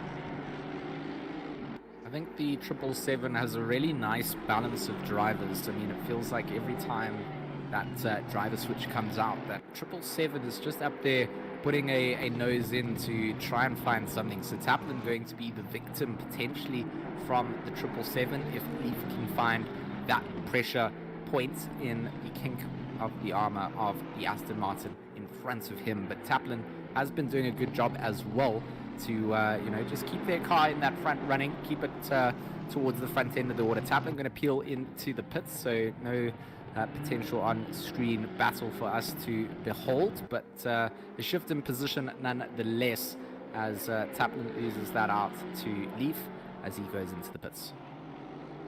Yeah, so once again we're seeing lots of cars dive into the pit lane, so the pit window's starting to open, and we're seeing the strategies, although a lot of the teams in theory are on the same strategy, they decide to pit a couple of laps earlier, which can really add up as the race goes on. You can pit 5 laps earlier than everybody else, and then that will be 10 laps an hour later, then 15 laps, and so on and so forth. And it really is starting to show. You can see the amount of cars that are on now different strategies. If we look at James de Havilland, we know he's got that penalty, which has now cleared. So it does mean he has gone into the pit lane, and he has had 6 pit stops so far, and he's still in 9th. The car behind him of Rob Taplin's had 5 pit stops. We've got a car that's had 7 pit stops. Ruben Copps in the 100 Ferrari has been into the pit lane 7 times, compared to our leader, who has only been in 4 times. So the top 4 have only been into the pit lane 4 times, and just to see that you can pit so many more times but still be within touching distance. I know the leader has come around and lapped pretty much everybody apart from himself, but it's still good to see that even though a lot of teams are running different strategies, and some teams have been into the pits twice as many times as the car they're battling, but they can still do that. They can still battle with a car on track, even though they're on drastically different strategies, and that is still something that we've got to come back to, because the 34 Porsche in the lead has still got at least one more double stint on the tyres, whereas Jardier and Jimmy Broadbent, they got that done on the first 2 stints, leaving the rest of the race open for a fresh set of boots.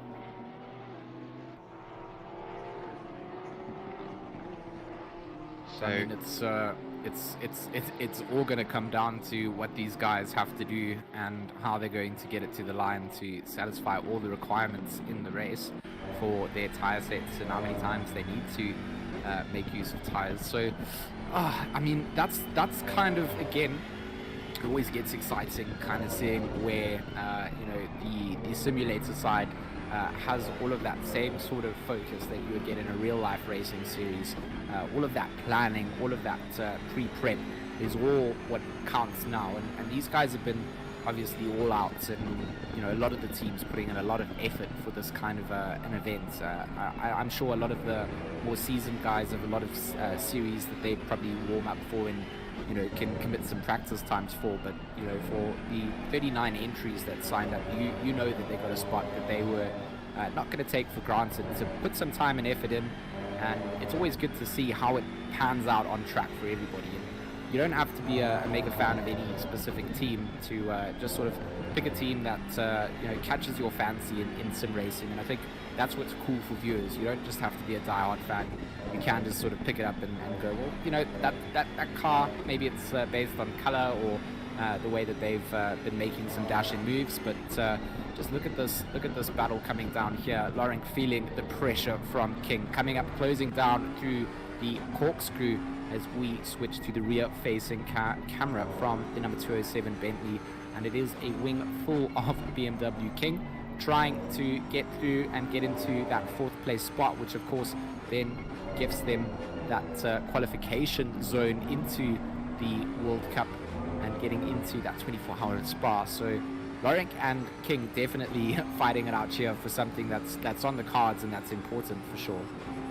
They really are, and it's great to see how that BMW behind has been battling throughout the race.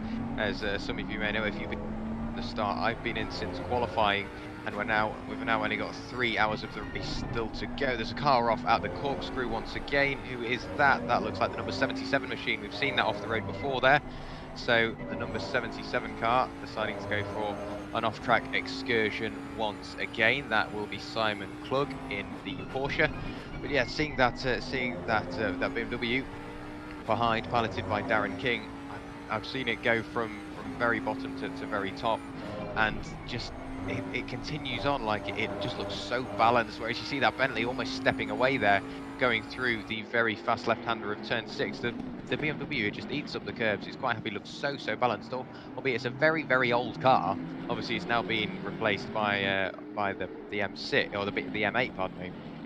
In the GTE class, the M6 still looks like a brilliant piece of kit, and as I've just been told in the air, the M6, while it looks good and it shouldn't be the successor to anything, sadly it will be replaced by the M4 in a couple of years' time when that gets its GT3 specification from SRO. But at the moment, it looks like it's going to slowly start to fall foul of the newer cars, because we've got the Bentley pulling away just a little bit, about half a second between the pair of them. If we look at the timing screen on the left-hand side, you can see how close they are, but that time through, Lorenk in the Bentley was 2/10 quicker, and I know it doesn't sound like much, but if it's 2/10 a lap and they were still nose to tail, that will add up very quickly. Darren King has got the attentions of Rasmussen behind, although it's not position, if I put put my teeth back in. The still having a car in the rearview mirror can be quite distracting, and at this point in the race, any sort of mistake or any sort of off will cost you big time. So different to other circuits like Paul Ricard or Monza, with just long straights where maybe sitting in a slipstream can just work out all the way. I think in a tight and twisty circuit like the likes of Laguna or even like a Brands Hatch, following a car, that dirty air, becomes quite difficult there. So King, although reeling in the likes of Lorik in that Bentley, then struggling in the dirty air and losing out in terms of time and pace. So, you know, it's all about just finding that rhythm again. And, you know, if you've caught up to a car before, you can potentially do it again, bar them just having made a massive mistake that they never make again. But, you know, at this stage of the race, with this sort of contention of drivers who are all highly skilled, I think it's anyone's to play for, and I think they all know that on circuits. So they're going to just continue to, you know, make their way through the order. I believe the 207 Bentley qualified 28. I mean, we talked about it, Jack, but, you know, when we talked about it the last time, they weren't up in fourth place and they weren't potentially catching up. 3.8 seconds between Jardier and Tramutola, and this will be the fight that we've been waiting for, Jack, for. I mean, you've been waiting since quali, so you've had a long day, and potentially the gift has been spotted. Yeah, so there goes P3 into the pit lane, the number 44 Porsche of Jean-Claude Grobler, and there is Jardier, and I think Jardier might come around to lap P3, which just shows how quick the lead duo are. So there we go, around the Jardier will put a lap on P3 at the moment. Larenc will be on his way very shortly. Just looking at the timing screens, another 22 from Jardier, 22.34.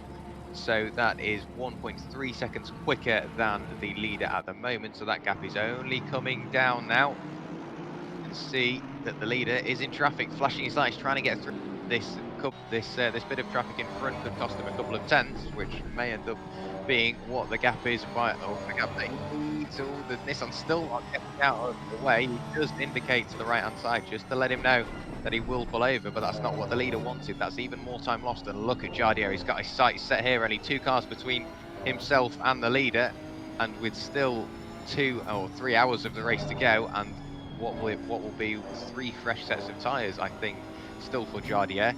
He will be able to hit the track hard when he leaves the pit lane, but 2.5 seconds between, wait, that 1.5 seconds between the lead duo. He's only going to get closer from here, George. I mean, this is exactly what they wanted to see. Dolking has gotten past the likes of Lurik, that number 207, just before we even see the timing board update. So it's literally just happened. Hot news off the press. We have seen the older generation car come and take a place, and Jardier going to jump into the pits here. So as he was catching up to the number 34, Tramutola is going to stay out, and perhaps a little cheeky undercut coming out here from Honzik. Jack, what are your feelings on this?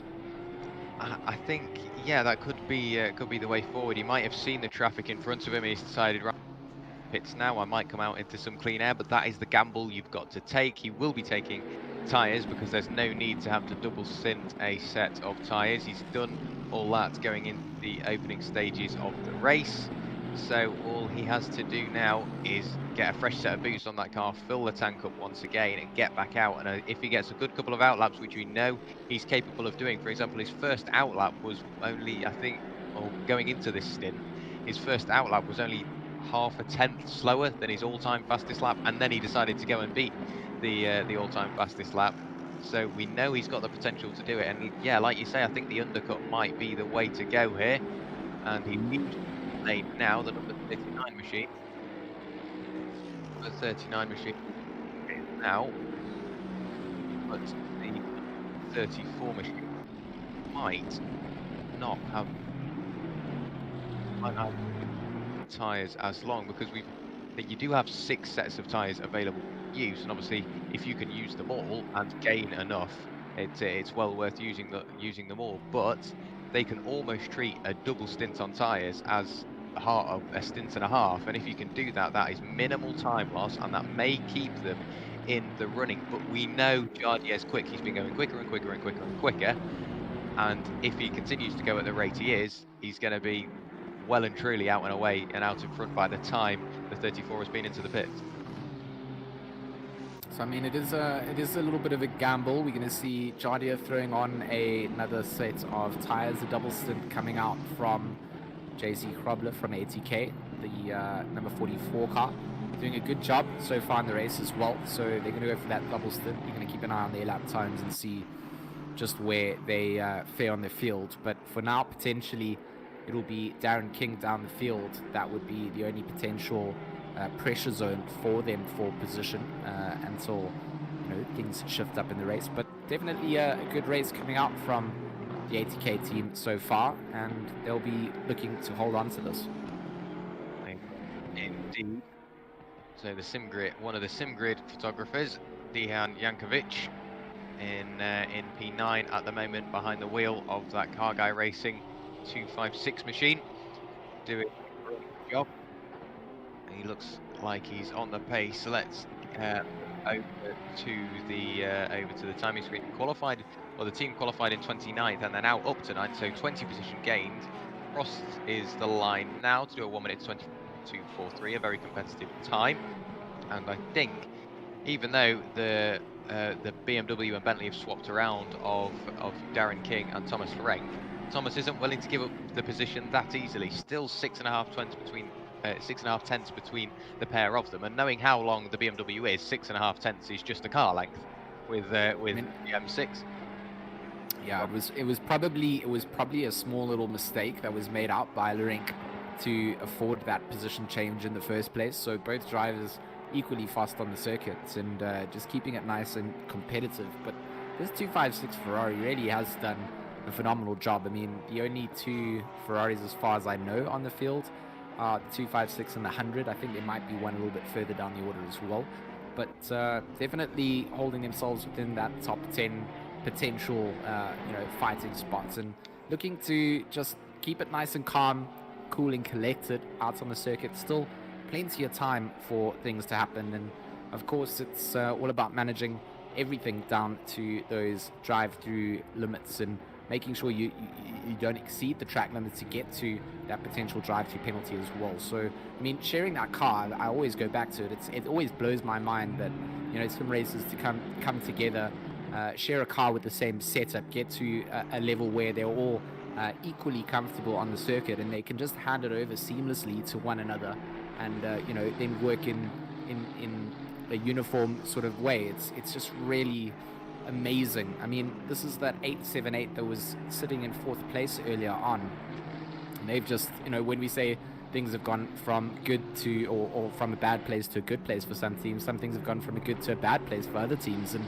I think it was you, Jack, that mentioned it right at the start, early on in the stream, is that qualifying has very little to do with what happens in an 8-hour race coming into it. And I think the shifts in grid position have been indicative of that. I think, yes, there have been drivers and cars that have stayed up in the front after a great quali. I think you're always going to see that in pro-tier sim racing. But for a lot of the teams, it's been just a great progress day, or for a lot of them, just a great sadness day too. Yeah, I mean, I see what you mean, but the 100%, yeah, grid position doesn't necessarily do much. Obviously, track position, if you can start higher up, it does help, because it was a very, very busy turn 1, having 38 cars dive towards the hairpin that the Nissan's negotiating now.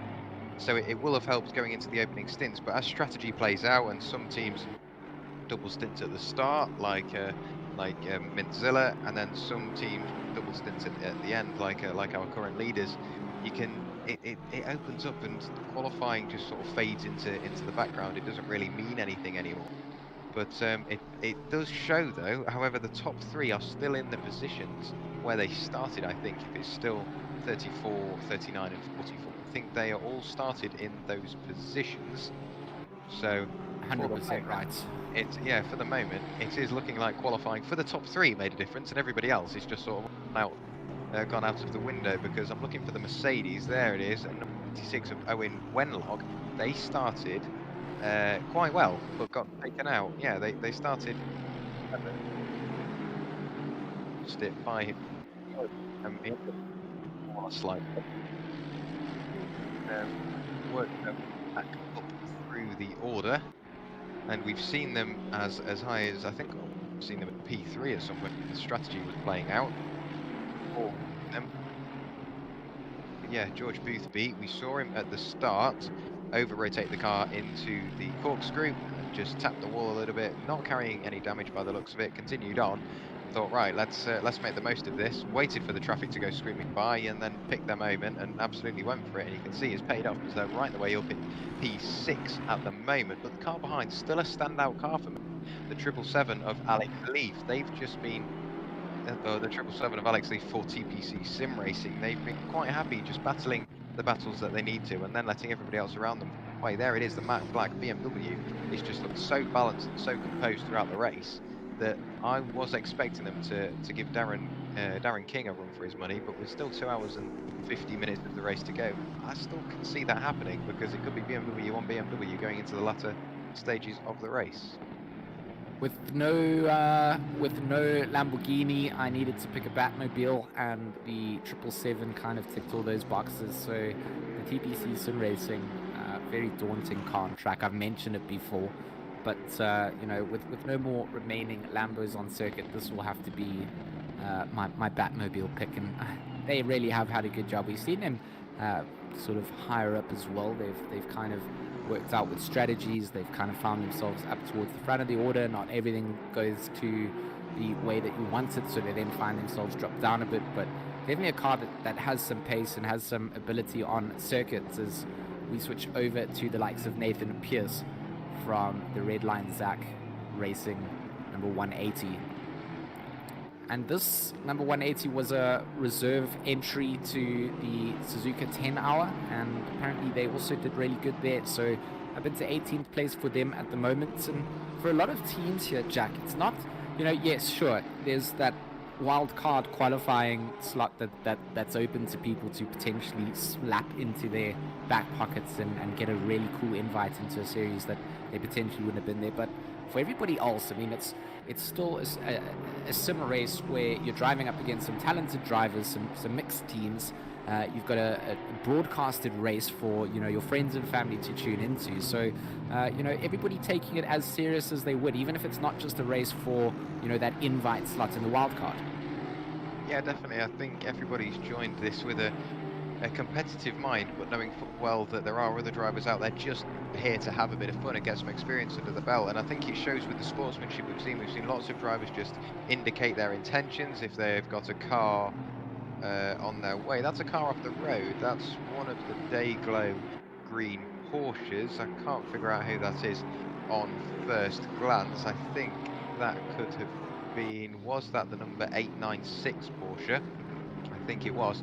But yeah, the driving standards we've seen today, yes, there's been a couple of incidents, but lots of lapped cars just indicating their intentions, pulling over to the side of the road, letting the faster cars through. But also then, if somebody's made a mistake and nudged somebody into a corner, they let them back by, and that's great to see. Even though the teams are desperate to get into that 24 hours, to sacrifice time just to make sure you don't grab yourself a penalty is great to see, and it almost restores your faith in online racing, albeit in a league. And I'm surprised that this 180 isn't higher up, because, like you say, the reserve for Suzuka went very, very well there, and now here at Laguna they've been lapping very consistently and very cleanly. They just haven't really had the race come to them. So it is a shame. I don't think, Jack, that the Aston Martin is particularly the most competitive car here at Laguna. I mean, I think it's always a safe car pick coming out into a lot of the series, but I haven't really been privy to too many dominant Aston Martin victories at this sort of circuit. So, you know, it also has to be about managing expectations. I think a lot of the people come through P1 coming into the pits for what feels like a very infrequent event. It's, you know, catch your cameras, get a snap coming through. Jardia coming into sector 2 here, so he's quite far away from where the number 34 has gone into the pits, and we'll just kind of keep an eye out to see where Jardia will come out on circuit. Of course, he does have a new set of tires that he's driving around with. Davida off circuit after the corkscrew is going to get himself back on circuit. Jardia now navigating through the corkscrew at the minute. Our leader still stationary in that pit box though, so he's going to be watching that timing sheet. His team going to be watching that as well.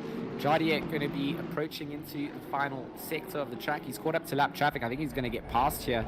Indeed, will take the lead of the race. Our lead car being piloted by Fokker is leaving the pits, and a change in leadership has occurred. Jack, it wasn't on circuit like we thought, but the slight little perhaps early pit coming out worked out there for Jardier, and they are in different strategies, but it is always exciting when we see a change for the lead on the same lap.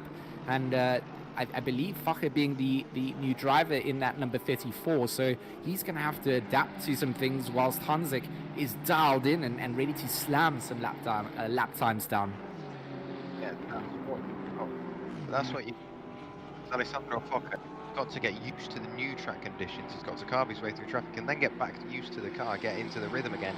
But Jardier has been going lap after lap after lap. He pitted on lap 216, so not too long ago at all, only 8 laps ago.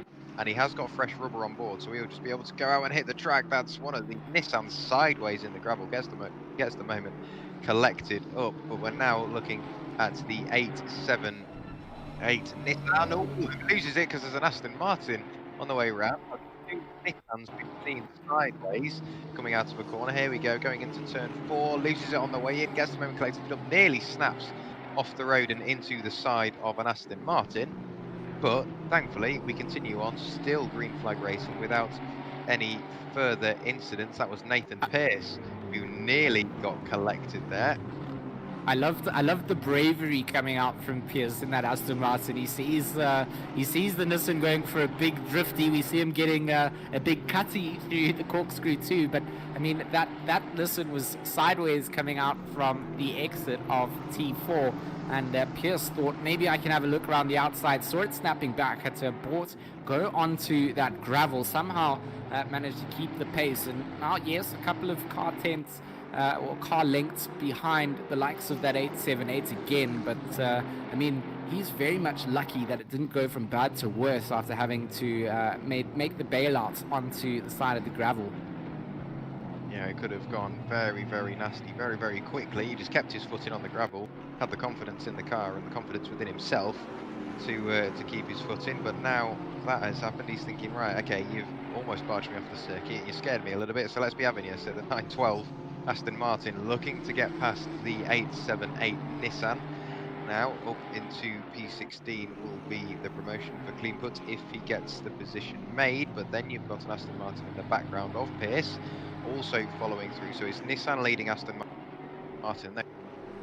Beautiful, very similar livery machines, and look at that, that's Pearce maybe up the inside of clean put. Did he get the move done? They're still side by side coming out of turn 6 on the run up to turn 7. It looks like has got the position made. He has indeed, going into the corkscrew. Can clean put come back at him? No, he can't. He shows his nose to the inside, but decides against it, and they now decided which driver wants to lead the way. So it's the 180 of Nathan Pearce leading clean put, but clean put is on the older tyres, so he will have the pace deficit, and they've slowed each other down quite a lot, because you can see there's a Porsche in the background. I'm not sure who it is. I think, oh, there we go, clean put diving into the pit lane this time by, so he will be picking up a fresh set of tyres back up to Dejan Jankovic, and look at that, the Bentley up the inside, the 207 of McGregor's for position there. So I mean, there's back markers involved there, but McGregor up the inside there, just going to just slot himself through, and that's just capitalizing on availability and looking at having drivers on track getting blue flagged, and potentially having a slower line coming through. And McGregor in that 616 Aston Martin was definitely using the blue of his car to align with the blue flags out on circuit. And, oh, what a move he pulled to come through ahead of that 256. And a little voice in my ears just let me know that they're also on identical strategies. So this is, I mean, on circuit sometimes you get battles that aren't quite for position, because at the end of the day someone else has to go in. This is a little bit different here. And is that Mathers in that number 91 putting on pressure behind Jankvik, or is that a battle for position out? No, that's just a back marker or front marker coming through. And the 666 coming through. So definitely down the order, making their way through, trying to get through, and Jankovic not wanting to, you know, put himself in a position where he was going to be compromised coming up to the corkscrew. So he's going to settle back, try and see if he can make some plays up. Goes very wide on the exit, coming up to the final corner, and just the curbs, right, Jack? We've talked about them before, and you just have to avoid them at all costs. Do indeed. Lorenk diving into the pit lane, but yeah, those curbs, they can be lethal. Turns 3, 4 and 5 have got big sausage curbs on the inside. Turn 6, you need to avoid it like the plague, and then going through turn 10 as well, a very big sausage curb which you've got to avoid unless you're in the BMW, because that just seems to eat them up. But the lower slung cars like the Ferrari we're looking at the moment, or Cops, you've got to make sure you avoid the sausage curbs in that, because you will bottom out or it'll throw the car over to one side of the circuit. And we've seen this car a hell of a lot on stream today, the ARC machine, but they seem to slowly be working their way back up through the order. I'm not sure why they dropped back. They are due a pit very, very shortly off their strategy. We've seen them a lot, and they are trying to get back up into the fighting fit positions. There is Mostman in front in the number 99 Nissan, and it looks like Cops has got a bit of pace over the Nissan. Let's have a look to see what times they do this time by. Mostman breaks the timing beam now, does a 25.140, and Cops does a 1 minute 24.954, so about 2/10 quicker was Cops on the lap prior. He will have the draft assistance now, but he will be due a pit stop, like I mentioned, very soon, so he is trying to manage his tyres at this point in the race. So it's still all to play for, and I think if I just peer up to the through the timing screen, the lead gap is now 10 seconds, but it is coming down very, very slightly. I mean, it really is just now that stage again where drivers are just managing what they can work with at this point. It's not utterly easy to always make the call, and we see race control giving us a warning to car 991 for infringing on rule 7.2.12, which is being unpredictable. And Jack, I mean, unpredictability and Laguna Seca, you couldn't ask for two worse things. So good to see that the stewards are out there controlling the driver behavior, not just from the start of the race, but for the entire duration of 8 hours. So big shout out to the crew that makes that all possible. It's something that differentiates racing on track and just general racing, and having a proper league structure involved. Making sure that everybody is behaving themselves is a tough task indeed, and what a great job they've done so far. Yeah, they're doing a brilliant job in the stewards room, somehow keeping a bottle on everybody. I don't know how they've got enough screens to look at all the action, because there's lots of battles going on, and there's been a bit of argy-bargy here and there. And yeah, the 9-9 circuit is skidding up. Obviously he's unpredictable because he's busy skidding, but the number 991 Porsche in 15th position, picking up a warning, and that will be playing in the back of his mind as he's approaching Ruben Cops in the ARC Ferrari. He will have been told, I'm hoping, over the team radio, saying you've been given a warning. Make sure you make it nice and easy to read your intentions. But look at this now, he's definitely making his intentions now, trying to get up inside on the run up to turn 6. Can't get the move done there. Still the Ferrari leading the Porsche. That's the Nissan wide in front. That's Mottman. That will have lost all the momentum he had, and if he plays his card right, he might only lose one position. But Skidanov has a look, well, almost 3 wide, and there you go. That is that Mostman making sure he stays well and truly out the way. It won't be what he wanted to do, but it's what he had to do. So stamping on the brake, letting everybody through. So Ruben Cops gets through, and so does Sergei Skidanov. Behind the wheel of his Porsche, he's trying to get through something else as well. A gap just about there, but couldn't quite get the move done on the run up to turn 1, crossing the line now through turn 1, and on the run up to turn 2. We know the Porsches are very good on the brakes. Does he have a look up the inside? I think he's a little bit too far back anyway to even attempt the move, but lap after lap they're getting closer and closer and closer, and they've got the 349 of a builder to get its way through well. So getting off on the fresher tyres, trying to make the most of it. He lets the lap traffic through. Great driving from Skidanov, but he's missed his line because Mostman was trying to get up the inside as well. Couldn't quite get it done. Mostman runs wide onto the gravel, and all the momentum goes once again but Ruben Kops, he will have to let Havilander by as well, and this is just something you've got to deal with endurance racing, having to let through traffic even though you don't want to. It's the last thing you want to do. You want to keep battling and you want to get the position made, but you've got to let the traffic by at some point, and if it costs you, it costs you. You've got plenty of time to make it up again, because 2.5 hours of the race still to go. If you lose the position now, it really isn't going to hurt you, but look at that, Skidinov once again looking up the inside. I don't think either of them in position. Skidinov just doing such a good job to keep this pressure on Kops in that number 100 Ferrari. And I mean, this is exactly what both of these drivers would have wanted to sort of be in this situation where you are afforded to have a little race in the midsection of the race too. So down on the inside goes Skidinov, late onto the brakes, very late onto the brakes. Has this opened up the undercut back from Kops? Yes, it has.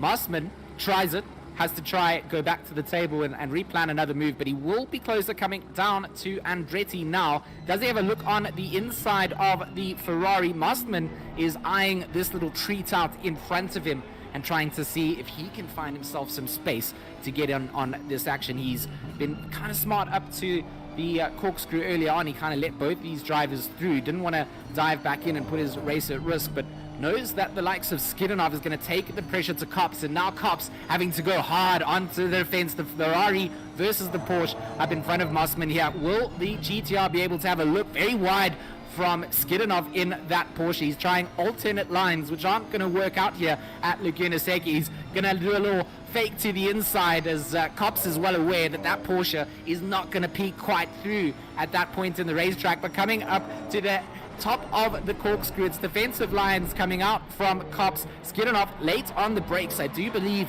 the brakes from the Porsche. Will he have a look on the inside? What a move coming out from Skidinov here. And Kops, he has absolutely no clue what just happened. He felt like he was being defensive, and Skidinov just robbed him on the exit from the corkscrew. He did indeed. The number 991 getting the position made, and there you go, the number 1 Ferrari diving into the pits. He's decided, yep, I've defended the position, I've lost it, so time to go into the pit lane. We knew he was on the older tyres, and we knew a bit fairly soon, and there we go into the pit lane. But look at this now. There is the number 34 Porsche in the hands of Alessandro Focca, and 10 seconds still the gap between the lead duo. Jardier is still disappearing into the distance. You saw 34 negotiating a piece of traffic. Very, very easy to do. The Aston Martin got out of the way very nicely, and we've seen lots of that. Just the general blue flag etiquette that we've seen today has been brilliant. Lots of respectful driving from everybody, and like I said earlier, the last thing you want to do is let the traffic by, but it's what you've got to do if you want to avoid the penalties and maybe even save a bit of time, because once you've let them by, you can sit on and maybe learn a bit. But yeah, lots of sportsmanship on show today. Here's 3.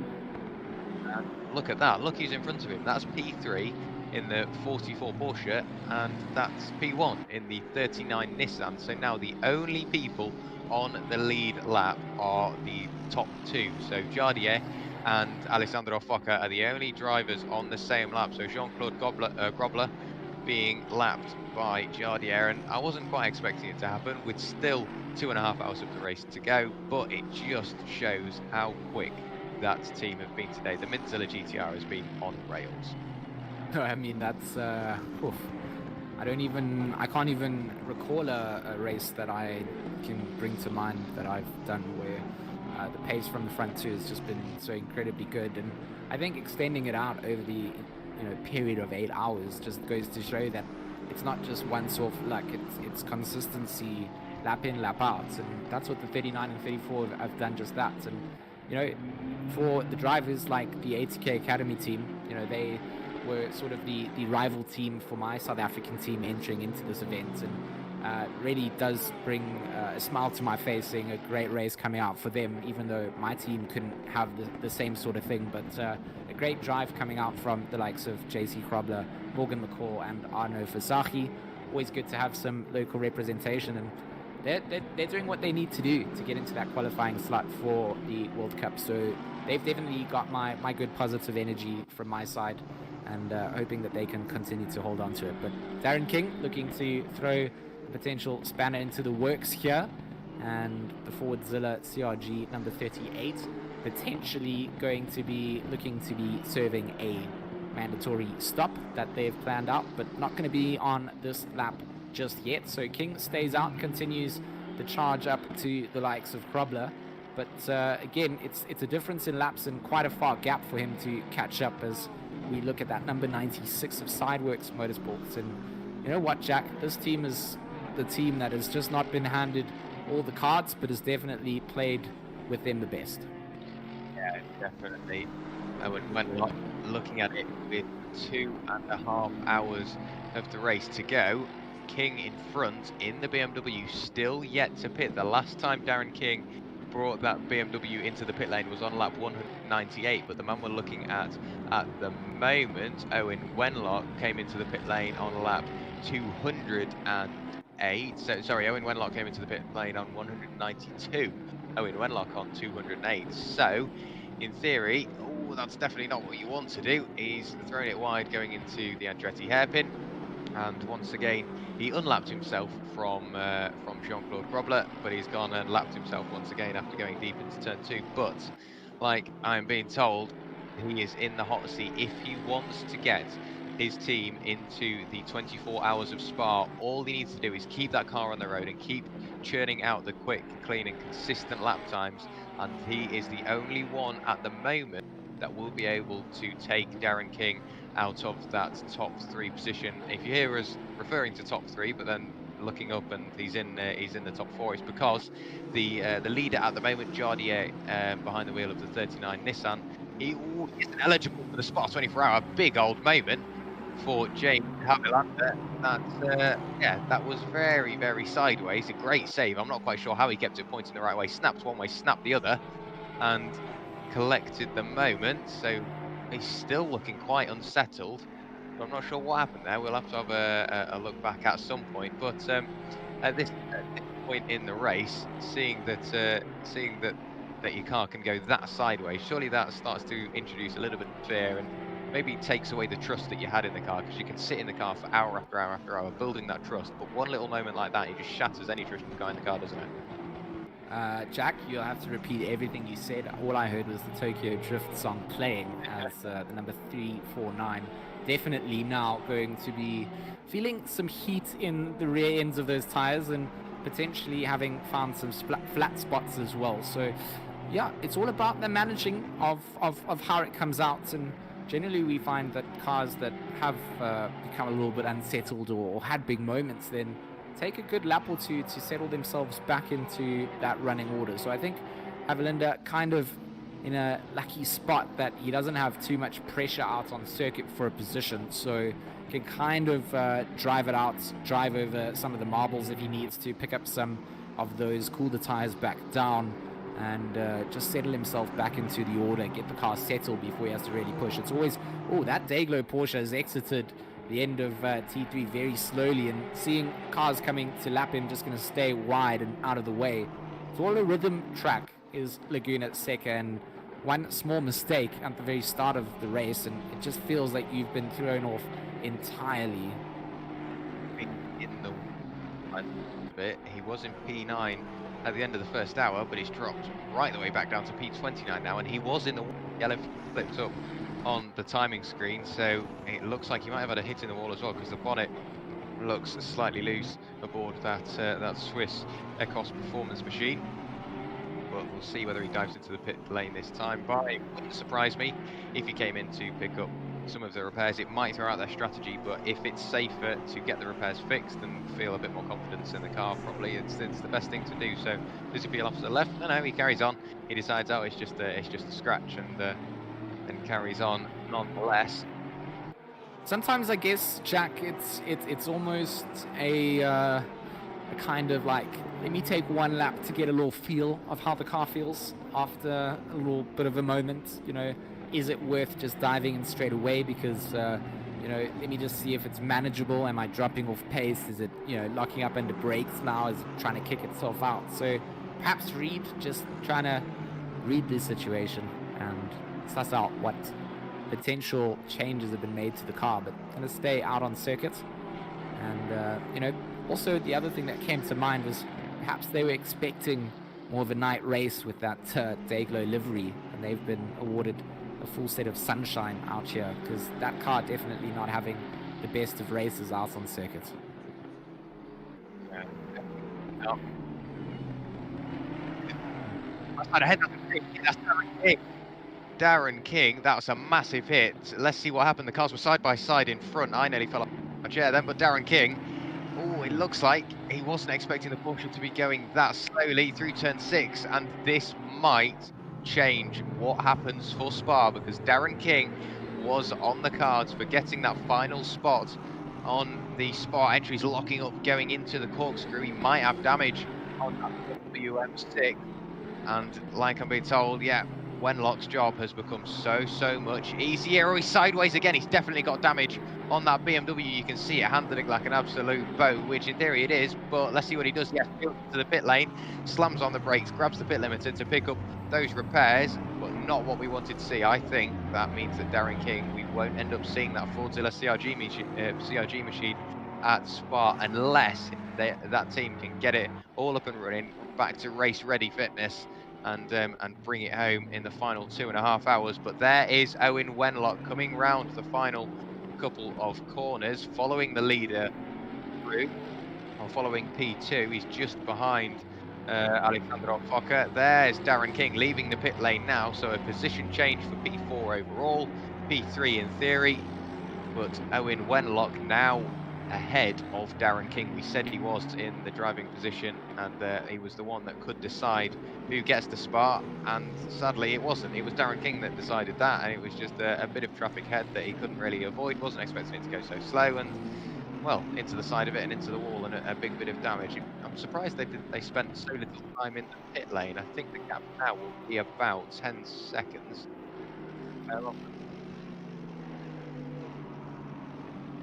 It's a very interesting situation, Jack. I mean, what looked like a car that was very unsettled post a collision, indicating perhaps some damage coming through, didn't stop for very long, so has put that BMW back out onto the circuit. I mean, 2 hours 20 to go still to fight out for that final qualifying position for Spa.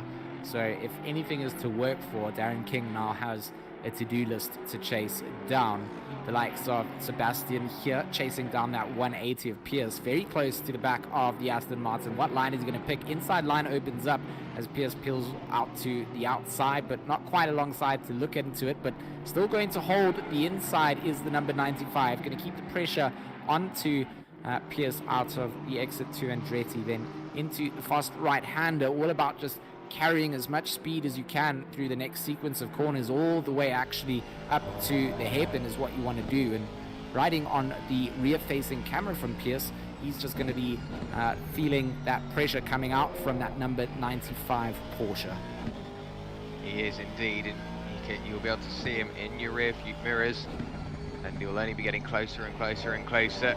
And at the moment, Pierce is the one that has got to decide whether he lets him by to sit on and gain a bit of time, or decides to battle for position but then lose time, which is something you don't exactly want to do. But you can see Sebastian there just behind, trying to look anywhere he can, but he's lost a bit of time through the final sector.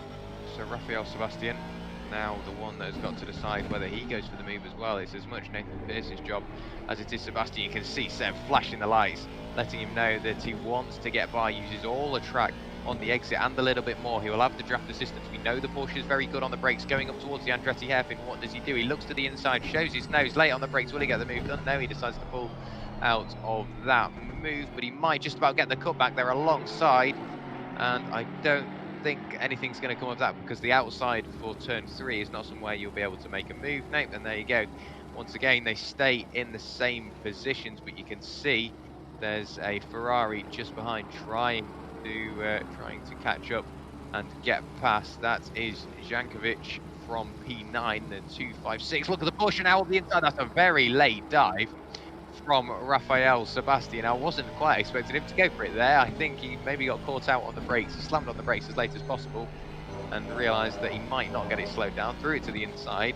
Position wasn't made, but he didn't lose much time from that. And I don't think we're going to see these two in the same order for much longer.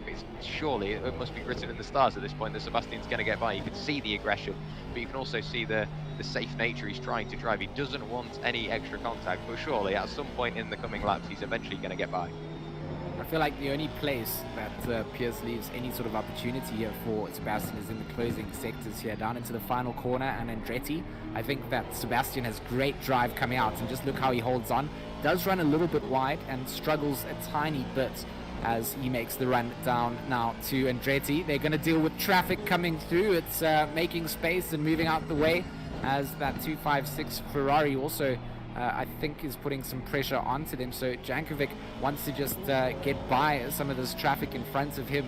Pierce knows that he needs to move out of the way of this Ferrari at some point. Doesn't want to just dive out the way at a point where he's going to lose time to that number 95 of Sebastian. So it's all about managing it, waiting for that 256 to be right in a position where you can just sort of ease off, let him come through. And I mean, it's fair racing as a back marker. You are allowed to, you know, keep your racing line up until the point where you need to then make space for them. And this is now starting to get into that situation. That 256 Ferrari will be wanting to have a look. Maybe Pierce leaves a little bit of space coming up to the top of the corkscrew. We've seen drivers do this before, but no, he's gone on for that inside line. So Pierce here feels that the 256 Ferrari not quite in a position that he needs to yield position, because he's fighting on track against the likes of the number 95 from Sebastian. So an interesting battle, an interesting situation here, and Pierce needs to be careful that he doesn't find himself in the steward's naughty books if they find that he is not getting out of the way of position. Now he will make some space, the car will come through, but he's lifted off quite heavily. Sebastian going to have the run to go side by side. This is what he needed. It's not even easy peasy, lemon squeezy, not even needing to test the braking of the Porsches. We see the leader coming through, has to let him through too, so dives out wide. Now a little bit of contact coming through, and Pierce, he's going to slide back through at Andretti. Side by side, the number 180 and the number 95 will stay. Pierce is just trying to get that position back. Sebastian holds on through the exit of T3, but that's exactly the type of racing that we get in these situations where the leaders are in different laps, and there's still guys fighting out for position, Jack. Yeah, I'm not sure how they managed to keep it on the road and keep it as clean as they did, especially trying to let through some lap traffic and then trying to let through the leader as well. That was a very, very busy couple of laps for the Aston Martin and the Porsche. So sadly, Nathan Pearce has lost the battle is slowly going to dissipate away, and that will bring an end to that battle. A bit more traffic getting out of the way, and I think the race is starting to calm down once again. So what we're going to do, while we've got a bit of time, we will throw you over to a quick ad break, and when we come back we will be riding on board with our leaders. So don't go away, we'll be back in just a few minutes time.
Welcome back, ladies and gentlemen. We hope you enjoyed riding on board with our leader, Jaroslav Honzik, in the Mintzilla Nissan GTR. Some great traffic management there. You could see that he was just picking his moments and getting his way through as cleanly and as quickly as possible. Somebody who wants to get past as quickly as possible is this man here, Amido Decuser in the 912 Aston Martin. Oh, it's a very congested corkscrew. Nissan after Nissan after Nissan after Aston Martin. There, all the Nissans appear to have clubbed together, and then you've got the leading Nissan just behind as well. That's one sideways. That's the number 50 sideways coming out of Rainy Curve. There is the number 8 letting the Aston Martin through. I'm not sure what happened there, but the number 50 ended up pointing backwards. Doesn't look like anybody else was affected. I think the number 8 might have had a bit of contact. Yeah, he's slowing down, pulling well and truly out of the way. I think he's going to let the number 50 back past, or he's going to struggle doing that because the number 50's just dived into the pit lane as the leader goes screaming by. So there is the number 912 Aston Martin getting lapped once again by our leader with his lights ablaze, letting people know that he wants to get through as quickly and as cleanly as possible. There is Owen. Yeah, there is Owen Wenlock, the last car that will pick up the wildcard slot for the 24 hours of Spa, putting a lap on the number 777 machine, who is in 10th position, so P4 lapping P10. And bearing in mind, we've just seen the leader go screaming past P4, so it just shows how many laps have been put on various different cars throughout the race. I would not want to be lap charting this race. You'd be very, very busy afterwards. But now look at this. This is Sergei Skidinov trying to put the 889 BMW under pressure. That's Colton Rasmussen. You can see the BMW's got the legs on the straight, but we know the Porsche's much, much better on the brakes. BMW slumps on the brakes now. Porsche, just a fraction of a second later, got his nose up the inside in towards the Andretti hairpin. A position made just about for Sergei. I think the number 991 has got the position. He does indeed. We'll see how long he's got to defend from Rasmussen though. So P12 for the moment, but the 889 and the 991 glued together once again. Yeah, I mean, it's that racing that we want to see, and Skidinov with such a nice little move there on Rasmussen. Planned it perfectly, had the exit out of the final corner up the start-finish straights, and then just got alongside, had the inside line, and that's really what it's all about here, is just picking your lines and making sure that you've got that consistency and holding that speed coming through. It's all about carrying that speed and momentum, and Skidinov really did a good job at showing us exactly what he needed to do in finding those positions. So it's still hot and heavy action as we get close to that final 2-hour remaining mark. And I know you're getting excited, Jack, because when we get into the 1 hour range, then it's like a regular sort of sprint race coming out, and then everybody's going out, and we see an Aston Martin going sideways across the track. I think that's Magira who's lost it coming out. Oh. Yeah, I think that's a big old hit in the wall. There you go, into concrete as well. It's like his throttle jammed on, almost. You saw the bumper or the bonnet flying loose, and then we saw Rasmussen off the road as well. So the latter sector of the circuit making itself known at the moment. Up into P12 for the moment. Rasmussen's still there, dropped back a little bit, but he might come back once he's got himself back into a rhythm. Just behind is the teammates, is the P2's teammate. There we go, I'll get it right today. I think that's P2 or number 21, currently in P19, unlapping himself from Rasmussen, which does make you think, has Rasmussen got a bit of damage aboard that BMW? Bearing in mind we've just had P19 unlap themselves from P13, so maybe he has been caught up in an incident, and he was off the road as well in the final corner, so not sure what initiated that. There is the number 919 Nissan, piloted by Stepan Kuthan for the moment. But I've just looked over at the left-hand side of the screen. I've seen how many penalties we've got again. Absmir with a 15-second penalty, Nell with a 15-second penalty, and Kishi with a 10-second stop-go penalty. So the stewards have been busy while we've been away. They have indeed. So drivers being kept in check, of course. Race control, 10-second stop and go penalty to car 706 for infringing on rule 7.2.11. Which was an unsafe rejoin. so they're going to have to go in and serve that. So, I mean, Jack, that's again, we talked about that management side of all the elements in the race, and penalty management is one of those things that a lot of teams have struggled with today, and we haven't seen too many incidents on circuit ourselves, but you know, it's not that we have a million eyes on our heads to keep our eyes on everything. So it's always good to know that the driving standards are being maintained. We see a Porsche in the background of Kuthan's 919 GTR just doing some donuts after the exit of the pit. Saw Andretti, not quite sure where he came out. But yeah, a couple of drivers struggling out on the circuits and getting into that latter stage of the race. Haven't seen too much in terms of that temperature change that we thought might come into the later phases, but kind of maintained around 26 degrees. So really optimum for a lot of the drivers here. So they won't be complaining about tire temperatures with their sort of stints, I don't think. So everybody getting a little bit of a blessing there, being able to push as hard as they want. Yeah, definitely. The cloud cover has saved the track temperature, 40% cloud cover now, so the track's staying nice and cool. We've got Owen Wenlock in the pit lane from P4, so Darren King now back in front, but both cars are on different strategies. There is the Sidemax Motorworks machine, still being piloted by Michael Kunda, the Canadian, on his way. Oh, Michael's just got into the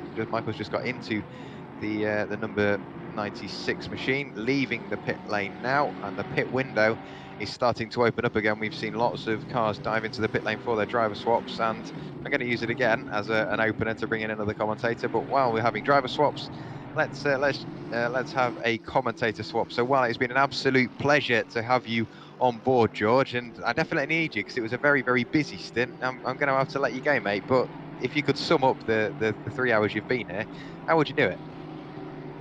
If I had to sum it up, I'd probably just have to make really weird sounds with my mouth and be really excited. But to be honest, Jack, it's been phenomenal being here.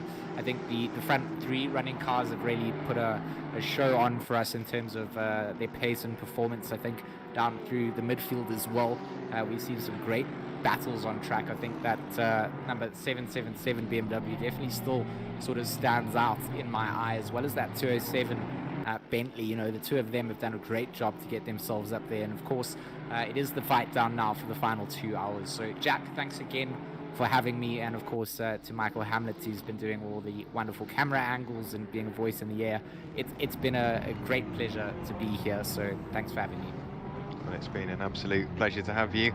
And as one commentator leaves, we have to introduce another. So, Connall, Courtney, welcome to the commentary box. And I think it's time for a rundown as well. With 2 hours of the race to go, I suppose we've got to keep you updated with what's happening. If we're looking at Michael Kunda in the 96, and Prendergast has, Prendergast in fifth position, previously piloted by Darren, I believe. Yes, Darren King was in the BMW in front. The number 38 BMW, currently in fifth position, was piloted by Darren King, but we did see the change of position with the 96 Mercedes, and now the 96 Mercedes has dropped back. So the BMW have jumped them in the pit lane even after that big hit that they had coming out of turn 6. So Kieran Prendergast now back behind the wheel of the BMW, and we know how quick Kieran is. He was lapping pretty much quicker than everybody else. He's the fastest driver that they have out on the circuit, and I think that might just bring an end to the last spots available for 24-hour Spa qualifiers.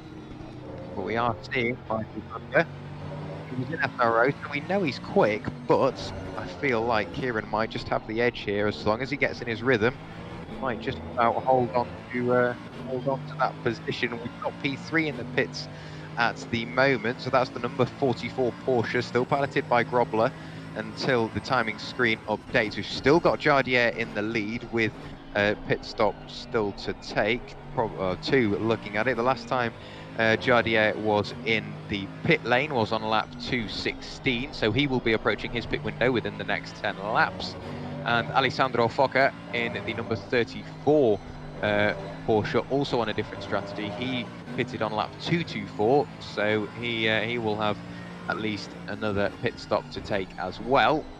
Morgan McCall now back behind the wheel of the number 44 Porsche, presumably taking that car to the end. We know Morgan's quick as well. We've still got that Bentley in 4th position, the number 207 machine, so that's another great drive from them. And Kieran Prendergast in that BMW, he's definitely one to watch. But people to keep an eye out for, Connall, I've got to say, the 777 BMW, piloted by Alex Leaf for TPC Sim Racing, they've been there or thereabouts throughout the day. Now in P7, they've worked their way up through the order.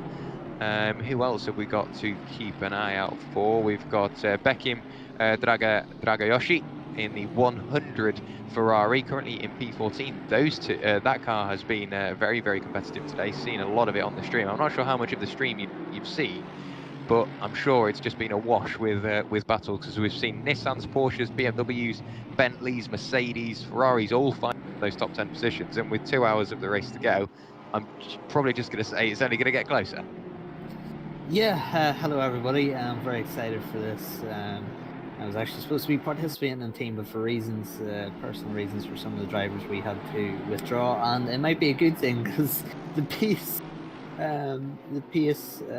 here so far has been very, very strong. I've watched the first few hours of this race at home before leaving for other things, and the pace was ridiculous. The qualifying pace just had me a little bit open-mouthed, really. I was glad that I was meant to qualify. So, yeah, it's great to be back. It's really interesting seeing some of the, how should we say, established stars, as we see just about 15 cars going wide at the course crew. But you see some of the established stars, shall we say, of the sim grid, and some real new blood here. There's a lot of names looking down the order that I have not seen before within the sim grid, and then the usual favourites. So it's great to get that mix and usual favourites. Look at this.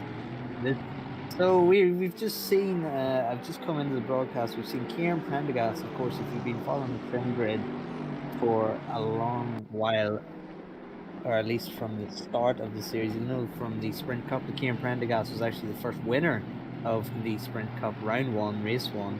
So we know the quality of Kieran Prendergast. He has now jumped up to 4th. Kondat Chioglu now in 5th. So these two guys really have just jumped Trent. They've mugged him. They really have mugged him, and there's a mistake just in front of him, and it's really, I mean, Jack, it's one of those things where you can be trying to lap traffic, and you've got two guys here with every right. They're in their own race, and you can just get caught up in their accident and completely change the dynamic of the race entirely. Yeah, 100%. We did see that not so long back with the number 38 BMW, and they were going through turn 6. There was a couple of cars side by side, and one of them slammed on the brakes to avoid the contact, and sadly Darren King couldn't avoid it and slammed into the side of the Porsche at the time, threw it into the pit lane, and managed to make the most of it, and is now won the position on strategy now on the side Max Motorworks car. But it just shows that, yeah, even though you're sat there, you're looking in a really solid position, disappearing into the distance, and then you rock up and there's a car sideways in the road through no fault of your own. You can't do anything about it, and there you go. That's going to put a downer on your race, and I think that's just something you've got to approach endurance racing, knowing full well what can happen. If you can be sat there, even at the moment, I'm hoping I'm not going to jinx it, but out in the lead, you can be sat there just enjoying yourself, having a grand old race, and then you get caught up in another accident. There's a Nissan off the edge of the road. Let's find out there. That's the number 101 machine. So that is, I think it was a Nissan. It was indeed. That's Grigory Mostman. We've seen him very high up through the order. He's been in the teens consistently, and I think he might have just... No, there we go. My timing screen's updated. He has returned to the pit lane. So I'm not sure what has happened to Grigory there. Some sort of issue, whether it's with his car or with his hardware, I'm not sure.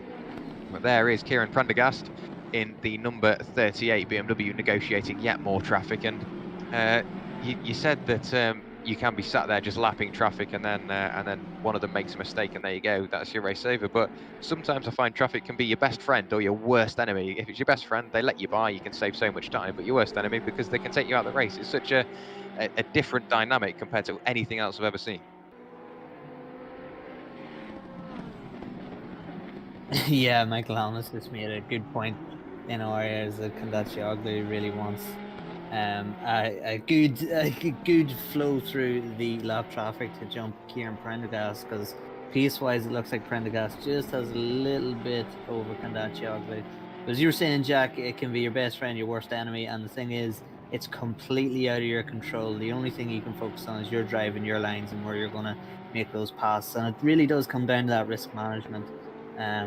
Do you want to be dive bombing a lap car? No, you don't. You really have to be patient. I mean, you're going to lose half a second, 6/10 maybe over the course of the lap, but at the same time, it's better than losing a minute, 2 minutes in the pits due to damage. So it really is. It's such an interesting dynamic that we don't see in sprint races. We don't see in Formula races, stuff like that. The endurance dynamic is just in a world of its own, and we've seen actually, of course, we've got the Le Mans 24 in real life. The Le Mans 24 motorcycle race happened there a couple of weeks ago, and one of the teams fighting for the podium, away out in front, not even being bothered. One of their riders came out in the middle of the night, probably a little sleepy, and they had set the wrong engine map. Basically told it was in the conditions were wet, as we see. Oh, that's very close, and that's contact. That is contact. That's big contact, and that's Pirelli, the number 349. Oh, and that looks like a bit of afters there, flashing the lights.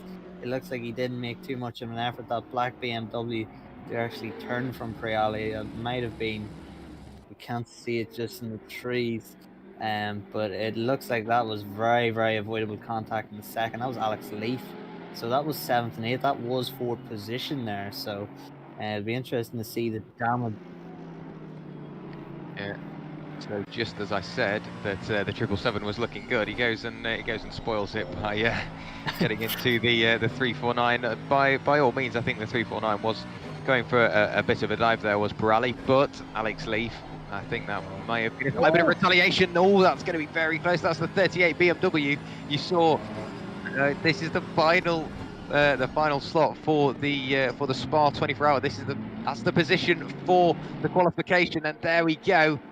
That is Sidemax Motorworks number 96 machine now in front. Kieran Prendergast, we picked him up, but I think he just he folded under the pressure. He's definitely under the rear wing though. He might have made the mistake and lost the position, but I don't know how long that's going to last, because now he's looking any which way to get the position made. We know the BMW's got the legs on the straight. He got the better run of the two, and he's got the draft assistance on the run up through turn 1 and then down into turn 2, the Andretti hairpin. Michael using all the track on the inside, got the better brakes by the looks of it, gets his slowed down. Kieran has a look to the inside, almost contact between the pair of them, but that is now another change for the final qualifying position for the Spa 24 hours, and we've picked it up the entire race, and this is what it's come to, the last 1 hour and 52 minutes, and the position has just changed. But like I said, 1 hour and 52 minutes, a lot can change between now and then.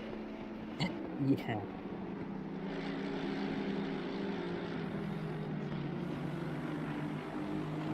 Oh, so we're just getting word from Michael Hamlet that the Sidemax Motorworks guys, of course, there was a qualifying event, a pre-qualifying event to get into the SimGrid World Cup, and I believe the Sidemax Motorworks were just within a 10th, would you say, Michael? We don't know the exact time, but a few thousand from actually qualifying for the World Cup and not having to go through this sort of last chance qualifier endurance race. It's pretty crazy. I think this is really dynamic with the SimGrid, that the last chance qualifier for the World Cup is an 8-hour endurance race. That's brilliant. Normally you see sort of sprint races for last chance qualifiers in different disciplines. But yeah, the Sidemax Motorworks guys, they'll be desperate to get through after coming oh so close. But Prendergast now looking to the inside, thinks about the move. Kondachi defends quite well. Prendergast thinks better of it. It was going to have to be a bit of a lunge there, but certainly it looks like Prendergast does indeed have the pace if he can stay in 3. Yeah, like Michael says in my ear, we've been waiting hours, and we knew as soon as Jimmy Broadbent got behind the wheel. When did he decide to come into the pit lane? It says Let's have a look on the timing screen. They literally have left the pits this lap. So Giardier has handed over to Jimmy Broadbent. So Jimmy is now behind the wheel of that Mintzilla Ford GT. It's definitely not a Ford GT. It is the Mintzilla Nissan GTR. So still in P2 because Alessandro Foca has inherited the lead for the moment, though they are on slightly differing strategies, so that will come into play in the final hour of the race. But I can't take my eyes away from this battle here. This is Prendergast still chasing down the number 96 red Mercedes, and like you say, normally we see final sort of championship standoffs and entries into bigger events being sprint races. And if this was a sprint race, I've got a feeling that AMG wouldn't have even got close because they got disqualified from qualifying because they broke some. Oh, that was the 991 that got disqualified. But I think that if this was a sprint race, it was the 96 that made the mistake. They qualified 7th, but they made a mistake on lap 1 going through the corkscrew. And if that was a sprint race, that's game, set and match because they wouldn't have had the time to get right back up towards the pointy end of the field. But it just shows with 8 hours out on circuit just what you can do. You can go from the very back of the field right the way back up to the pointy end.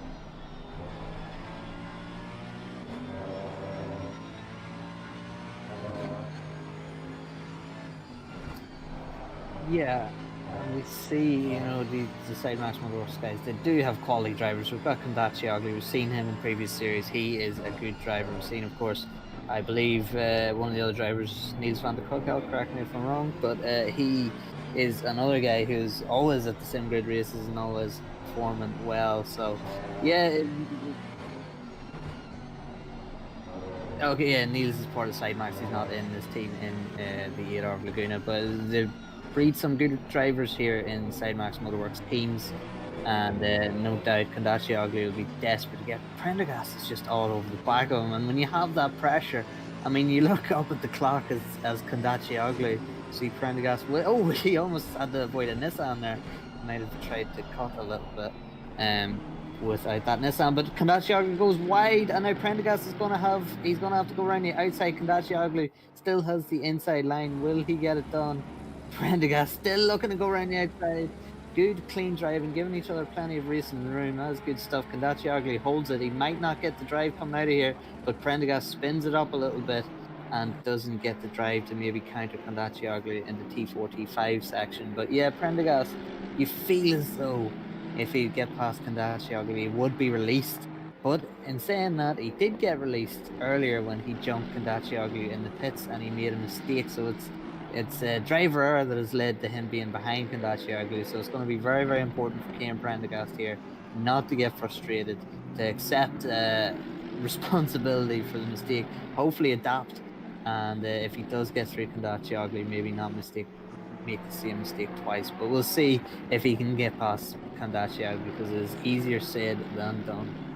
It really is. We said that qualifying normally in an endurance race isn't massively important, and by no means it wasn't massively important here. However, track position here is very important because the main overtaking opportunities were going into one at the moment. Going into the Andretti hairpin, it looks like Prendergast is a little too far back this time by. He is indeed. That's one of the main overtaking opportunities for the drivers out on circuit. And then going into the corkscrew, it's a very heavy braking zone coming out of turn 6 along the Rahal straight into turns 7, 8 and 8A of the corkscrew. That is another great overtaking opportunity. And then the final corner. So from 11 corners, there's only really 3 that you can think about getting a move done. So track position here is definitely worth it. And if Kondachioglu is in front for the moment, Prendergast will have to drive the wheels off that BMW to try and get in front. So here is the Rahal straight through 6.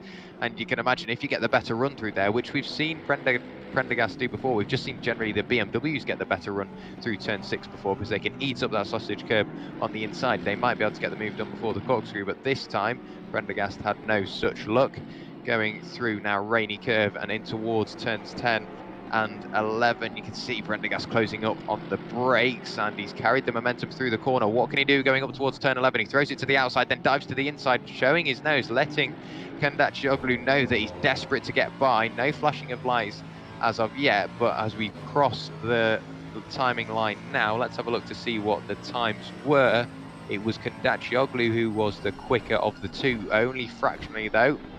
But once again, there is Prendergast tucked underneath the rear wing, and with 1 hour and 45 minutes remaining, it's not like they're in a rush. They've got plenty of time to decide who is going to have the position. So they're keeping us covered for entertainment for the next couple of minutes. Yeah, and going back to the point about traffic, we were saying there, it was a great point you made, Jack. Realistically, when you're following similar pace, it is only 3 passing points at this track. Well, unless you're very, very brave, or else the driver in front makes a mistake. But that could be crucial for Kondacioglu to give himself a little bit of breathing space, as we do appear to be catching some back markers. If Kondacioglu can get one of those passing spots early, get it done, get it out of the way, and pass that back marker, and then maybe Prendergast has a little bit of a struggle, that is Kondacioglu's time to open up that little bit of a gap and maybe force Prendergast to use a little bit more tire to try and catch that gap back up. So it's all tense, it's all inches that we're dealing with here in these races, because it's just so close. We've seen it time and time again with the SimGrid. The times in qualifying, the races, no matter if it's 8 hours, 12 hours, or 1 hour, it's going to go down to the absolute wire. It will indeed, and if it isn't going down to the wire for the lead, I think the rest of the field will be battling until the line during the first stint, because I've been here since qualifying.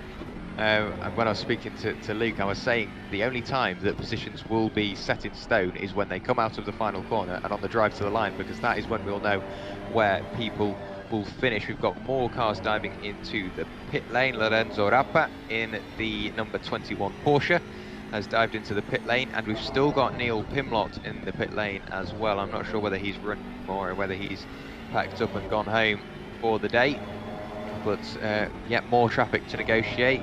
Kondacioglu and Prendergast working their way past there, and once again, that is what he's going to come back to. It's however much time you can lose or in fact gain going through traffic. We've got a battle going on a little further back between Pirelli and Taplin. That's Prendergast going very deep on the brakes into the corkscrew. That might be a warning about track limits, but a little further back, the 349 and the 616 nose to tail. So it's Porsche versus Aston Martin, 3/10 separating the pair of them. As we've got a little break between Prendergast and Kondacioglu, we will have to have a look back. There it is. Tell us what you see. Yeah, we've got the Swiss now, Pirelli, as we see unavoidable or avoidable contact for the car 180, so that is a 15-second penalty. That is Team Troquet currently in that car. Pirelli now being hunted down by that Aston Martin, and you can just look at how wide that Aston Martin looks. Not quite as big as the Bentley, but still a menacing car to have in your rear view mirror. And again, looking at the corkscrew is a very difficult place to actually get the pass done without making contact, as we've seen earlier. But it just looks as though, going back to the Prendergast mistake at the top of the corkscrew, it just looks as though Kondacioglu has he's almost a bit robotic, like he has a target delta and he's just sticking to it no matter whether he's got Prendergast in front or pressuring him from behind. He is just sticking to his lap times, and he is allowing Prendergast to make mistakes on his own and get caught into a bit of bother. And that might work, and that is really an endurance mindset. I mean, of course, we don't exactly know what's going through Kondacioglu's head at the minute, but he seems, with the way he's driving, very consistent. As we see now, the move being made from Taplin, that is very close, but clean as a whistle there, and a cutback from Pirelli, looking to get the drive, but Taplin looks as though he has it covered. Very nice move there into one of the hot spots. We were talking about overtaking hot spots if you weren't there with us. Taplin past the T1, that is probably the biggest hotspot on this track. So we're just being told by Michael Helmut that both the Taplin team and Pirelli's team are on very similar strategies. So we should see them probably battling to the end again as we're on board with a couple of Belgians here trailing each other. We've got one of the demonstrative Porsches, very strong around here, those Porsches. In saying that, I believe we have 5 manufacturers in the top 6. So I mean, there's a lot of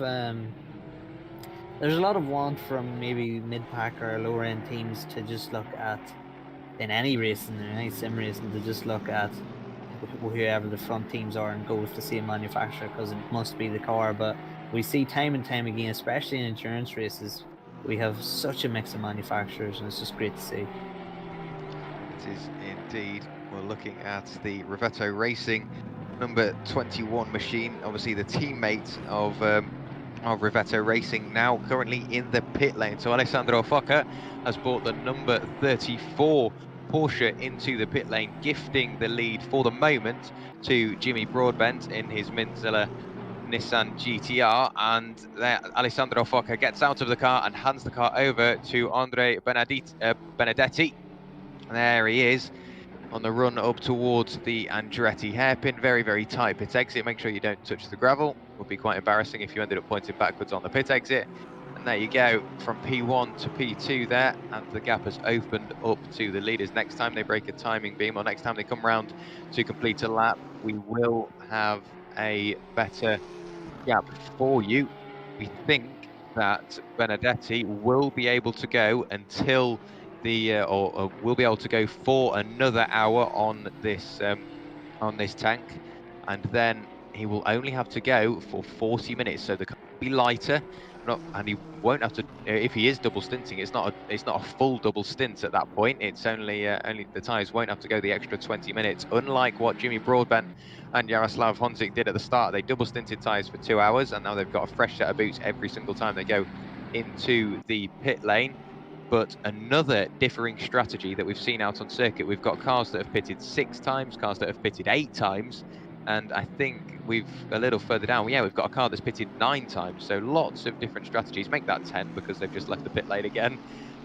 But lots of differing strategies, and it seems to work for lots of people, because if we look at the number 207 Bentley, currently in 6th position, who's just been flying under the radar for a lot of the race, has only pitted 5 times. The last time they were in the pit lane was lap 226, and they're still competitive. They've got obviously Kondaccioglu and Prendergast ahead. We've got Rob Taplin and Pirelli behind, so very much in the world of their own for the moment, but it just shows their strategy can play a massive part in an endurance race. Yeah, the strategy is key. I mean, it's you gotta have a strategy in place, but at the same time, you can't have your strategy too concrete, because with the amount of dynamics that happen during an endurance race, you have to really be on the fly. So that's why the strategists are on the big money, because they have to work on the fly. Very stressful job. But yeah, it's interesting to see all the different strategies, and the unfortunate thing is for these drivers and these teams is that really, Jack, you don't know. Oh, as we see, that is a Nissan getting a little bit dirty. There's a trend check behind him, but Jack, I mean, we don't really know which strategy is the best until the end of the race, and it's just one of those things when you do set up strategies. Like, do you know this will work? No, but at the same time, we'll find out in 8 hours' time, and it's one of the many joys and pains of racing. It is indeed, and correct me if I'm wrong, I think the track temperature has started to come down. It's now 25 degrees. Last time I checked, I think it was 26 degrees. So the cloud cover definitely helping, which will play into the hands of the 34 machine, because they have chosen to double stint their tyres at the end of the race. But as we've already mentioned, they might not have to do a full double stint, only a double stint and a little bit to get to the end on a cooler track, so it'll be much, much easier. So the lead is very much not settled between the Mintzilla Nissan GTR in P1 and then Andrea Benedetti's Porsche in P2. Morgan McCall's still there in P3, and Michael Kondaccioglu just about fending off Prendergast for the moment for P4 and P5. Those two still glued together. We're looking at them now. Look at this, Prendergast looking to the outside. I don't think he'll get the move done there. Down the corkscrew, and still no change of position, but those two definitely glued together for the foreseeable future. Then we've got the 207 Bentley, and Rob Taplin and Pirelli have started to separate out as well, but it looks like this battle is the one to watch for the next few laps. Yeah, we've seen Kondaccioglu actually run wide into the gravel on the run up to the corkscrew. That was where Prendergast had his big moment. So both cars starting to struggle a little bit, and it's just what happens. You get into that rhythm, and after a certain amount of laps, mistakes are made. Kondatioglu really, really defensive in the T1. He knows he can't afford to give Prendergast an inch, because Prendergast will take a mile if he gets afforded that opportunity. Prendergast, very important for him not to be frustrated. We've seen him, of course, in the Sprint Cup win races, so we know he knows or has experience at fighting up at the sharp end, so it's not as though this is going to be any shock to him. He knows what it's like to battle with someone who's just on the pretty similar pace as you. See him with Kondatioglu. So these two drivers, very, very experienced, and we've seen that, I'm touching wood again, we've seen that in the way they're driving, because they're very, very hard on each other, but it's also quite fair. Racing room has been allowed, and it's been very, very clean. As we see Prendergast, he always closes up on the corner entry of the corkscrew, and then Kondatioglu gets a little bit of a better exit. That is just the accordion effect of racing. And yeah, but it's very menacing to have a BMW in your rearview mirror. But there's a yellow Ferrari that isn't. That must have been one of the back marks. Oh, is that a McLaren? Hard to tell. Sorry, I have a pixelated screen at the minute. But yeah, it's have to get through traffic some more. And you're just looking at the clock. If you're Kondatioglu, you think you've done about 100 laps, and then you look up and you see you've done about 15 laps, and there's still an hour and a half to go, and it's going to feel like the longest race of your life.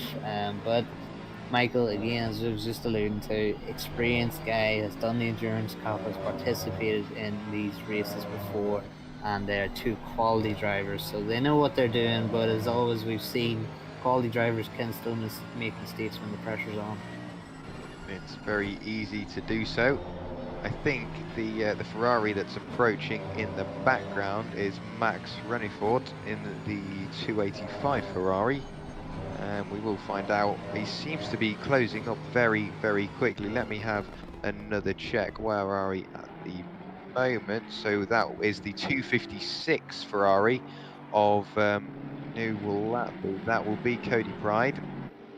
Very, very close to the tail end of this battle now, and they're only going to get closer as they slow each other down. So Kondatioglu and Prendergast, although they might think they're battling for position, in which they are, they're slowing each other down, which means that the drivers behind will only be getting closer, and you can only really afford to slow each other down in the final few minutes of the race when there's not really much danger, but you've still got an hour and a half to go before race ends. So at this point, if you're slowing each other down, a couple of tenths every lap, that's going to add up very, very quickly, and before you know it, you'll end up with a car on your tail. Look at that, that's the Bentley leaving the pit lane of Thomas Lorenk. I believe he's just got in front, so the 207 Bentley, I think he might possibly be a lap down at this point. I don't think he will keep that position on the road, but Thomas Lorenk now down into P8 after pitting from P6, I think. So Rob Taplin and Alexis Pirelli have worked their way up in front on strategy, but it's always going to come back to that. It's always about strategy, as we just passed 3 p.m. in sim time, so the track might slowly start to get cooler and cooler, which may also affect strategy. So I think that's what the race has mainly relied on, what sort of strategy you went into the race thinking about, and whether you've had to change it or not.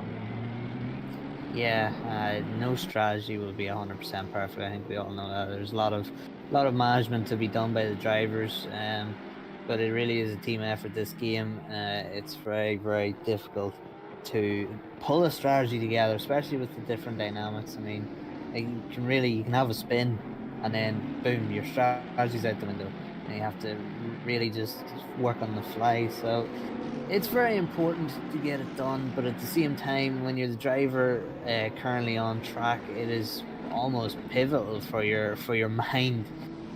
Just to be aware, right, I'm going to plan to stop here, but at the same time, once you're in the middle of your stint, just to throw all the strategy out of your mind for that time being and just solely focus on the drive at hand. Just focus on the stuff that you can currently control at the present time, and it's probably beneficial for Kondatioglu and Prendergast to only think about each other, because they are so close to each other and have been for the past half hour, that thinking about other things might just keep them out of their rhythm. And we've seen a couple of mistakes from both parties, so yeah, it might just come down to, as we see again, oh, Prendergast was so wide almost into the gravel there. or the sand here at Laguna. But yeah, it's oh, hello. The Porsche round, but just going around the outside of the lap Porsche around the corkscrew. That took us a little bit by surprise here in the commentary booth. But again, look at that. An instant like that has just opened up about a second or 6 to 7 tenths over Kieran Prendergast. Now, we do suspect Prendergast will close that in, and he's alright doing that right now. But something like that just gets a little bit more out of shape. And you can see find Prendergast losing 3, 4, 5 seconds.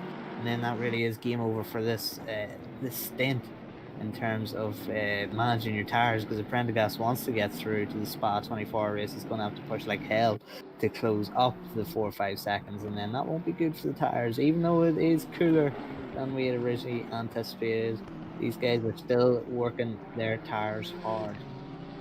So, back to the lead. Jimmy Broadbent, the Mintzilla team, 31-second lead now over Benedetti in that number 34 Porsche. We've been talking about how strong the Porsches are around here prior to the event. A lot of the Porsche guys were almost happy that it was at Laguna because of the strength of the car, but we have a Nissan in front, but quite an unfancied Nissan in this game, Jack. We don't see a lot of Nissans in many races, but really proven to be a very nicely balanced car here.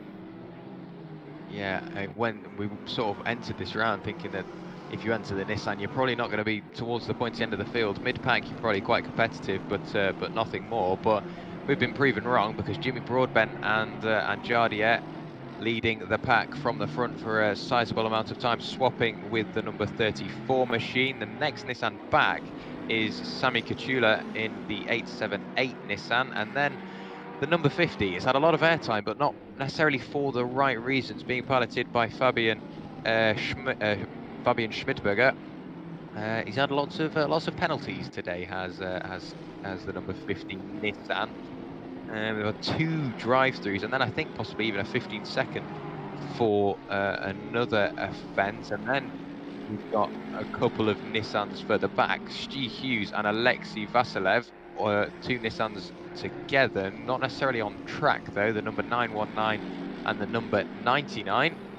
And I'm just looking back up towards the top 10, and it's so nice to see so many different manufacturers represented. You've got Nissan, Porsche, Mercedes, BMW, Aston Martin, Bentley and Ferrari all in the top 10. And going into the first couple of hours, it was literally Nissan, Porsche, Mercedes, or Nissan, Porsche, BMW, but now we've got almost one of every single manufacturer in the top 10. Look at that again, Prendergast looking to the inside, dropping back once again. So I think at this point, all Kondacoglu has to do is drive his own race, not necessarily forget about his mirrors, but just stick to his line and put in some qualifying laps and build that gap if he can. If not, just forget about, you've literally just got to forget about your mirrors, forget that he's there, and it'll take all the pressure off yourself, and you'll be surprised at what difference is made. But obviously that's so easy to say when I'm sat here in my room watching them drive around in circles for 8 hours.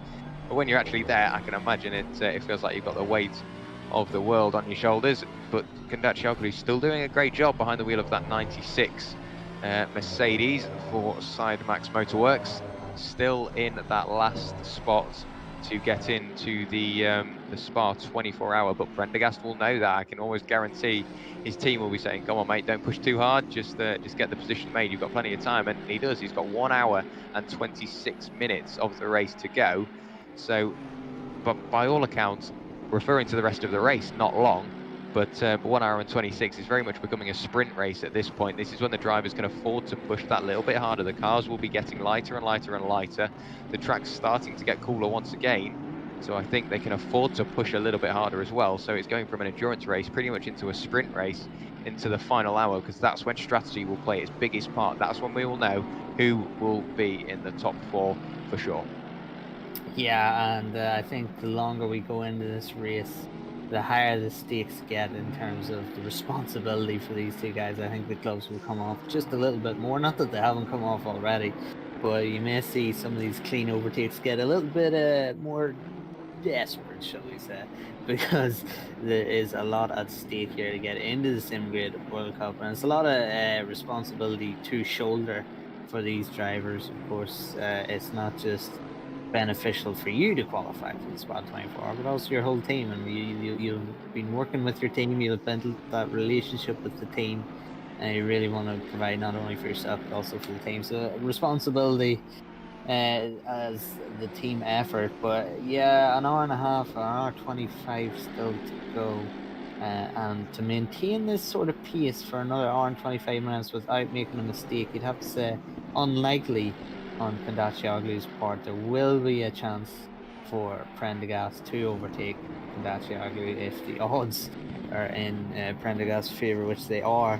Prendergast, so he's going to have to sense that up, capitalising on an opportunity, but once he gets through, he's just going to have to try his best to gap Kondaccioglu and not make any mistakes that he made earlier. In saying that, I don't know if he will be able to. Of course, we don't know what strategies they're currently running yet, but Kieran Prendergast really did look like he had the pace over Kondaccioglu all but 35 minutes ago, and we thought it was going to be sort of race over in terms of the fourth place, because he opened up about a 2.5 to 3 second lead in the space of a couple of laps, and then that little mistake might have just played into his head. He might have been driving at 110%, just that little bit over the limit, and now he's reined it in, and he's currently in a pace that is more suited to an endurance race. So it's a very interesting dynamic. And when you're when in real life you see either the pit board or your radio or a rear view mirror for that matter, and you just see the gap coming down, or you see your pit board and it's coming down 10th by 10th by 10th, and you're on your absolute limits, you're sitting there and you're getting frustrated. You don't know how, with you going on your absolute limits, you don't know how anyone else could possibly be faster, but they are, and they're taking time off you, and you just feel it's an inevitable moment. But Kondaccioglu doing a fantastic job so far of maintaining his pace, staying defensive when he needs to be, but also not losing massive amount of time when he's being defensive. But blue flags are now out. There are 4 cars in front of them, so it'll be interesting to see how they navigate this traffic. Yeah, as we just saw pop up on screen as well, that the number 777 BMW currently in the hands of Sergio Mendes is under investigation. Put my money on what that is for. The incident between Alex Leaf and one of the Porsches. I can't remember who it was. I think it was Mattis Kopf at the time, because it looked like a fairly suspicious incident between the pair of them. And Pirelli, currently in P7, has got a stop-go penalty, a 10-second stop-go penalty.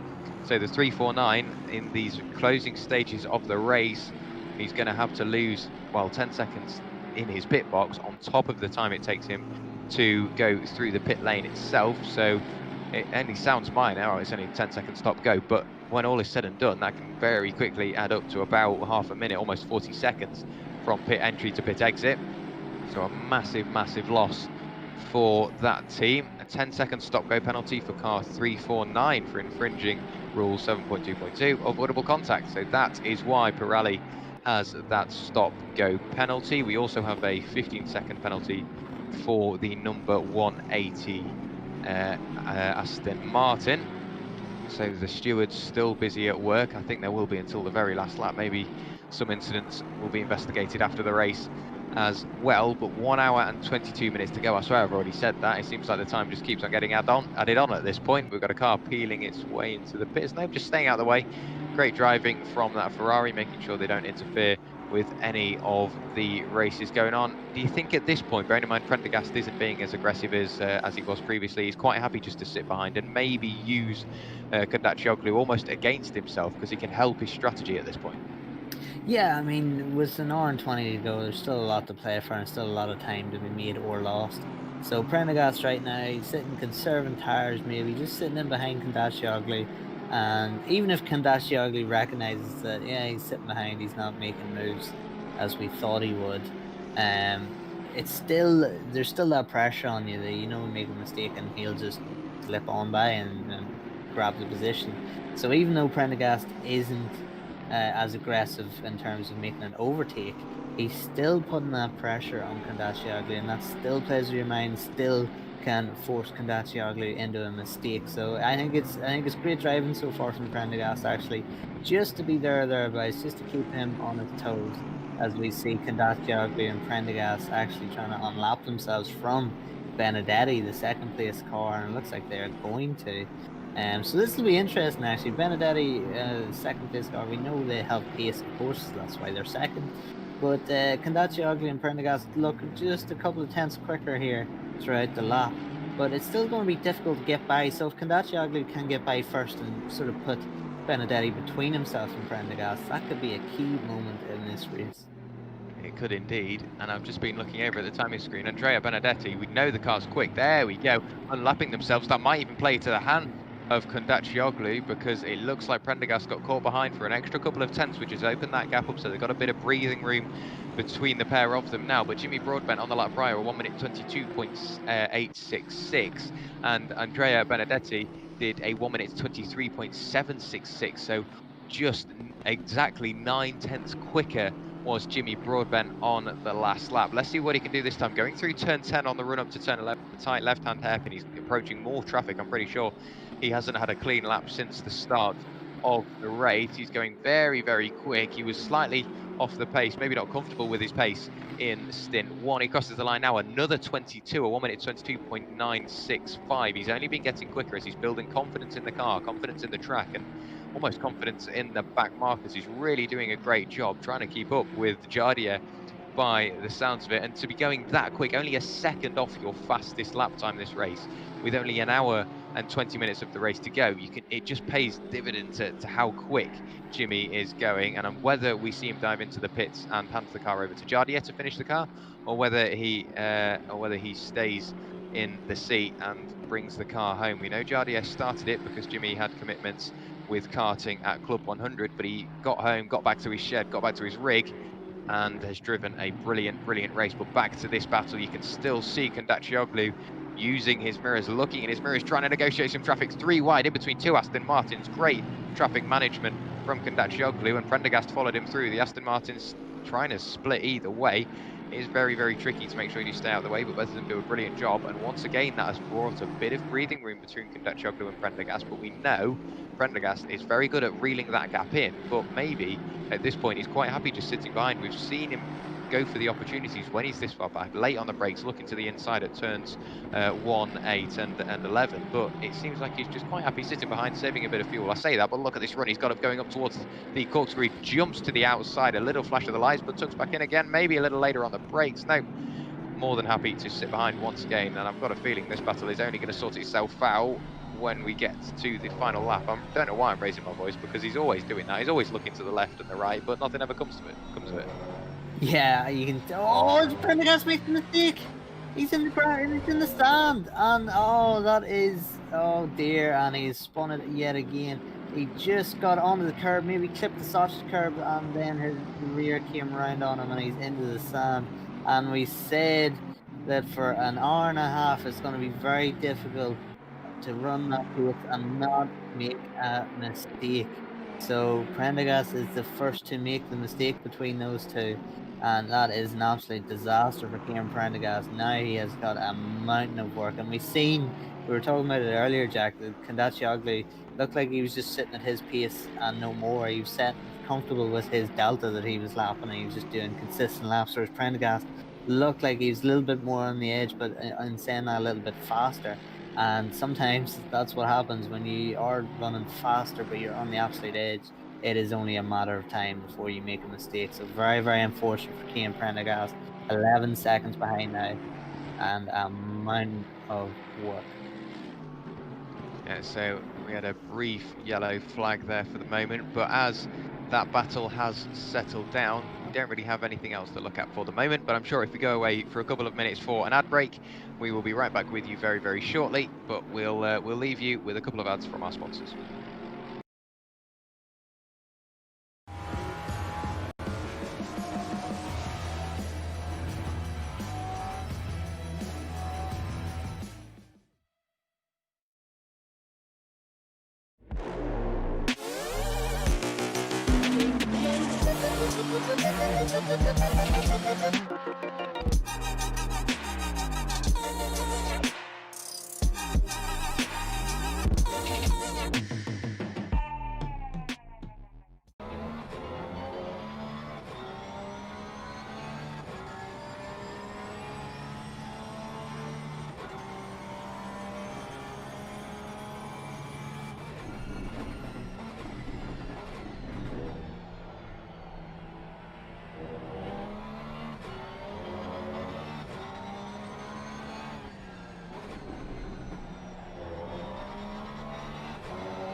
So welcome back everybody, and hopefully we are with you now until the very, very end of the race. Thank you for bearing with us for a quick word from our sponsors and then a quick little comfort break for us all.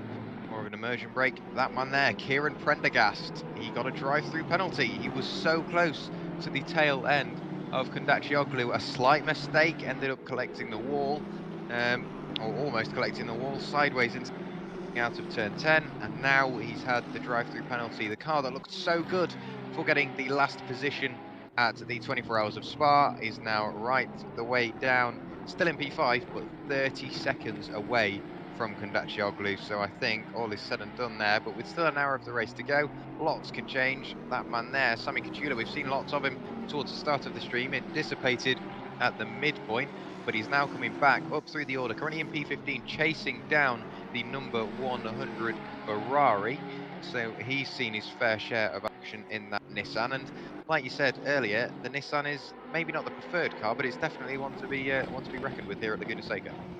Yeah, well, it seems as though if you look throughout the series, Nissan very unfavoured overall, but I think that might have just been an early bit of prejudice for whatever reason against the Nissan.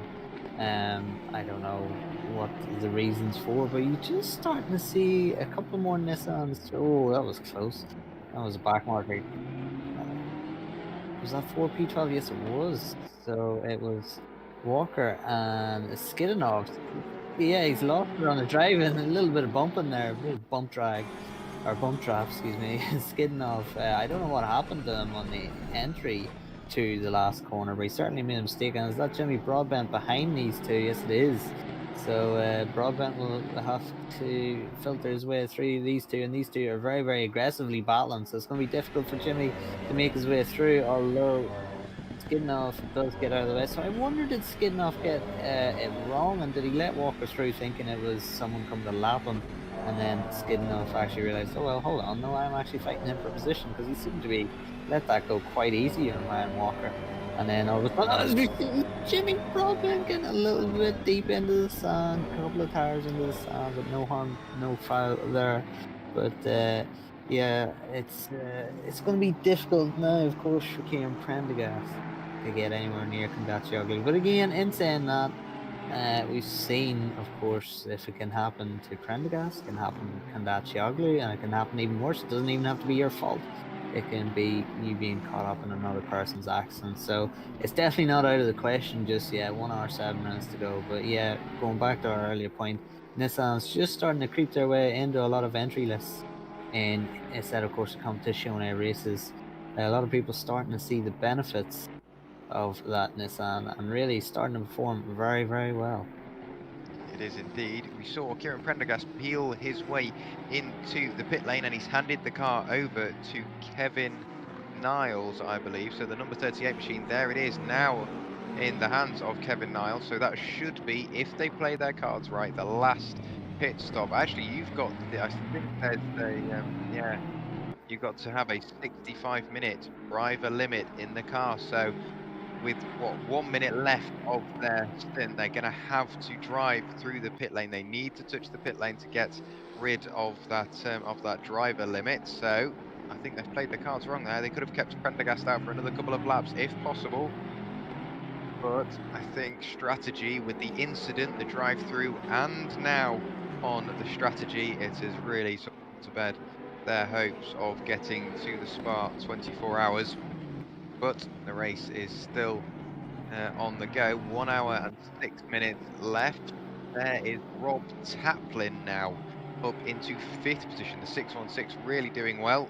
Carved his way up through the order. Kept it clean. I've got to say that we haven't really seen much of it, but that can be a good thing. It means he hasn't really been involved in incidents, and the battles he's had, he's just got straight through and carried on with it. You can see the lone Honda out on circuit still rotating through, currently in P24, piloted by Sean Buck. But Rob Taplin really doing a great job today.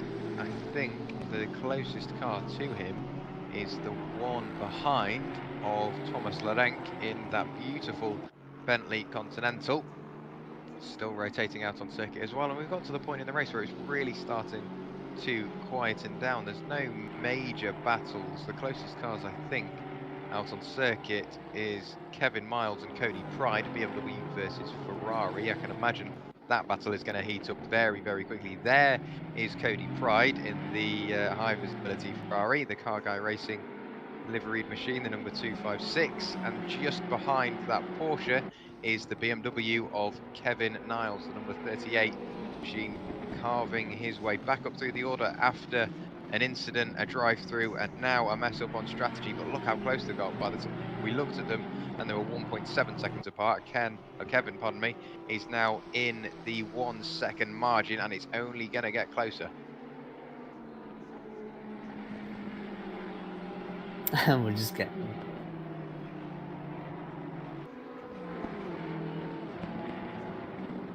Wow. So we're getting word there from Michael Hamilton. Thank you very much. The 616 Toplin was 22nd on the grid, and Lorenk in that 207 car, they were actually 28th. As you see now, a pass for position. It is Niles versus Pride. Will he get it done to Courtney? Yes, he does. Cody Pride did not make Niles work too hard for that. That was a good move. No harm done there, and everyone is able to go about their business. Really looks as though Niles is going to push hard now to try and get into that top 6, but look at the gap to Lorenk. And again, another car that we're talking about progressing throughout the field. Cody Pride, this 256 car that we are looking at, started 29th on the grid. So a lot of these cars in the top 10 making big strides in the race. And that's what you were saying, you were alluding to it, Jack, earlier, that qualifying for an 8-hour race can be crucial, but oftentimes not. And we see it with these guys. I mean, to be outside the top 20 and now to be inside the top 10 in the race really goes to show how much just a safe, consistent drive in the race is more important. Yeah, and the man that has been driving very clean and very consistently is that man there, Michael Kondaccioglu, and with him last pitting on lap 250, so now 45 laps to go. He's been out for 45 solid laps, been battling nose to tail with the number 38 BMW. He's surely got to come into the pit lane this lap or the one after. He can't be running on much left, surely running on feet. There you go, peels off to the left hand side into the pit entry, slams on the brakes, grabs the pit limiter, and there you go, very textbook from Michael Kondaccioglu. And we think George Boothby, the man that started the car and that rotated the car through 180 degrees at the start of the race through the corkscrew, we think or Boothby will be getting back into the car. We will keep an eye out though. There goes the BMW past the pit lane of Kevin Niles and the Ferrari of Pride.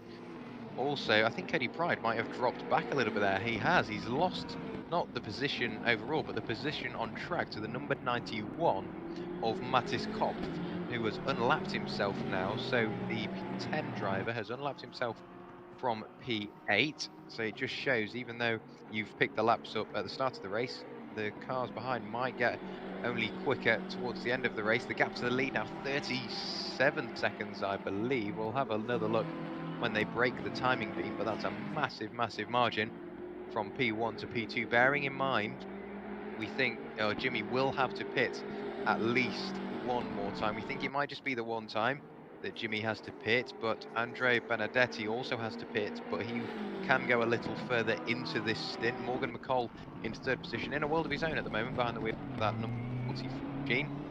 Quite happy just churning out the laps. Then you get Michael Kondaccioglu, Rob Taplin in the Aston Martin. Kondaccioglu is still in that Mercedes, I believe. It hasn't swapped around just as yet, but I do think Kondaccioglu is staying in that car and taking it till the end of the race, but he has been overtaken by Rob Taplin, only temporarily though, because Rob will have to pit on this lap, if not the next one. Then you've got Thomas Lerenk in 6th position, still rotating around Kevin Niles in that BMW, dragging the car as close to the end as he can. He will have to go through the pit lane at least once. Cody Pride there in 8th position, Sergio Mendes in 9th, and Mattis Kopf in 10th position. Speaking of Morgan McCall, peeled into the pits this time by, so 3rd position in the pit lane for the last time. Yeah, Cymax Motorworks guys are the very, very first car in pit lane. Pulled it around the wee corner there going into the pit lane and just stopped at the very, very start of the pit lane. So, yeah, it's very important you've seen how Kondachioglu, his approach to the pit lane. It wasn't like he was trying to get every single tenth out of it and trying to just hit the speed limit as soon as he hit the white line. He was very conservative there, and he doesn't need to be gaining a couple of tenths here and there, or risking a drive-through penalty or any other additional penalties. Just needs to keep doing what he's doing. He's got a good buffer now to the cars behind. So just keep doing what you're doing, Michael Kondachioglu, and you might have just booked your team into a spot in the Sim Grid 24-hour spot. That is going to be a big one. And of course, those who qualify, for those unaware, they have to use the same car. It's not like they get a choice of car, because of course everyone else in the Sim Grid World Cup still have to use the same car as they used from round one in Suzuka. Round one Suzuka itself was a phenomenal event. A lot of the times were just insane, and the racing was no different. So it's going to be very interesting to track the progress of whichever three cars do indeed qualify for the Sim Grid World Cup 24-hour Spa. Track their progress in that Spa race and see how they do, because it might just be a case of them maybe having a bit of a struggle or whatever reason at the qualifying event initially.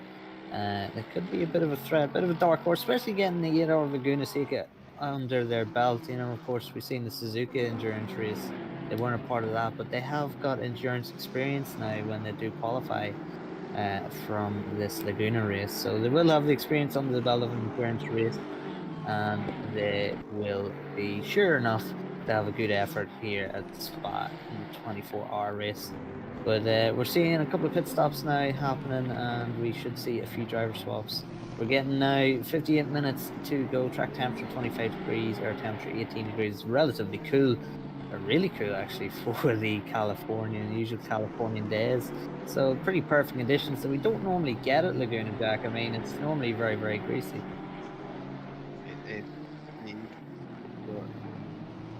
Look at it. We've got the 777 BMW. Was very close to the tail end of Ross McGregor in the 616 Aston Martin, who on the last time through the pit lane does look like he's taken extra tyres, the final set that he should have to take, and I think that's why he's just slowly starting to disappear into the distance, because they were nose to tail for a little while, but that TPC Sim Racing 777 machine has dropped back even further now, so I think that battle was there or thereabouts and then disappeared once again. Jimmy Broadbent goes onto his 300th lap of WeatherTech Raceway Laguna Seca. So they've completed 300 laps, pardon me. So he's continuing on now. The lead gap now, seconds, back to Andrea Benedetti in the number 30 Porsche. We've now got Arnaud Visagi taking control of the 44 Porsche in P3, bringing that home for the team. And I'm just looking out for any other driver changes. Nothing is springing to mind straight away. We've got Cody Pride diving into the pit lane, so we'll have to keep an eye out for him to see whether he changes driver. But the number 256 Ferrari coming in, he was 4 seconds ahead of Ross McGregor, so he was a position, and Ross McGregor has already pitted in that 616 Aston Martin, so that will be a change of position through strategy, and it's always going to come back to that. It's always about strategy. Strategy, I think, is what this race will be won or lost on. Yeah, and it always does come down to strategy at the end of an endurance race. Very, very difficult, but yeah, consistent. Yeah, this may look like a battle for second place. It's not, because they are a couple of laps down. But regardless, I mean, the front two have just been in the world of their own. Really, still a great drive from this ATK Academy car. The South Africans, see a lot of support in chat on YouTube for the South Africans. They've done very, very well. We've actually seen Visage. He was in chat not too long ago talking with a couple of his fellow South Africans, and now he's jumped back in the car to finish off this race. But yeah, they are well on their way to securing themselves a spot in this sim grid 24-hour Spa. And I mean, Jack, of course, with the rule of having to use the same car as you used in the Laguna Seca race, it's going to be very difficult actually for these Porsche cars if they do in fact qualify. Spa is a very challenging track, especially that Eau Rouge and Radion section. Very difficult for the Spa for the Porsche to stay, how should we say, consistent through that section. Yeah, definitely. I haven't got much experience at Spa, but I am aware it is a very challenging circuit nonetheless. I think, yeah, a radio will be I think going into Les Combes will be a tricky section as well, because that's why you need to be hard on the brakes, and a couple of meters too late, you'll end up missing the chicane. Blanchimont is another corner I think that you've got to be very careful through. Over-rotate the car through there, you're going to end up in the wall at over almost 150 mile an hour if you get it wrong. But lots of different strengths and weaknesses to be shown off at Spa, because we know the Porsches are very good on the brakes, but maybe not so stable in the corners, and the BMWs have got the grunt on the straights and they can attack the curbs, but they start to lose out in the corner with the massive weight that they've got to distribute evenly. So Spa will bring a new challenge to the drivers. We're currently looking at the number 991 machine for Custom Team 75 Bernard. They started in last position, which was 38th. We had 39 teams register. Sadly, only 38 started, but he's chasing down Whitlock in the 889 BMW. We'll see it up the road very shortly. Maybe if you pick up the camera angle that fits, we might end up seeing that see the BMW. Maybe not this time. But I have a look in the background now. Can we see the BMW? I think that was it, just whizzed by there. The black, red, and gold liveried BMW. I think that was. There we go. So there is Ryan Whitlock, the American, bringing home the car. Still 53 minutes of the race remaining though, so a lot of time for position change. And looking at the last time people pitted, I think in the next 10 laps we're going to see our leader dive into the pits for the final time. Yeah, it looks that way. It's never over until it's over, but I think we're going to see Jimmy Broadbent do what we suspect is his final pit stop within the next couple of laps in the Mintila team. We won't see the Mintila team in the Sim Grid World Cup, obviously, because Jordi is actually already in a team in the Sim Grid World Cup. But certainly just a fantastic performance from these two in what, again, we've said, an unfancied car in general in SEC, but really I think it's a great advert for the Nissan. And it's a great advert actually for SEC itself, that really does at the end of the day come down mostly to the driver and the driver's abilities in terms of race results. I mean, I know some of the people that I've raced with when I've done sim grid races, when they've beat me by however many seconds, can't really blame the car. It really does come down to driver ability. So yeah, hopefully people now sort of see the variance in manufacturers in these endurance races and start hopefully to pick cars based on just their personal favorites and comfort. Because really, once you get a car that you matches your driving style, it's see if it's consistent, and you can maybe not put in a really fast qualifying lap, but you can stick in those laps over and over and over again. That just bodes you so well, as we've seen 3 cars outside the top 20 or inside the top 10. So we say it all the time, consistency is key, and that really pays dividends for you in an endurance race like this. It does indeed, and one of the teams that I think should maybe have had a better look at the draw today, that team there, Logistical Nightmare, in the Seoul Honda NSX circuit at the moment, the 117 piloted by Jochen Nell in P24. Sadly, personally, I think they should be higher up the order. They've had a couple of incidents here and there through no fault of their own. I was looking for the Audi, but it seems like the Seoul Audi that we had out has retired. We've had a fair few retirements. We've had a disqualification as well. Only 32 cars still out on track running on a first glance. I may be incorrect, but at the moment it does look like 32 cars still out on track rotating. The number 117, the car we're looking at the moment, is under, oh, car 7, there we go. No, car number 73 under investigation. So car number 117 and car number 73 under investigation. So not sure what has happened there, but I think that they might have come together at some point. We've got a Mercedes in the pit lane, the number 706.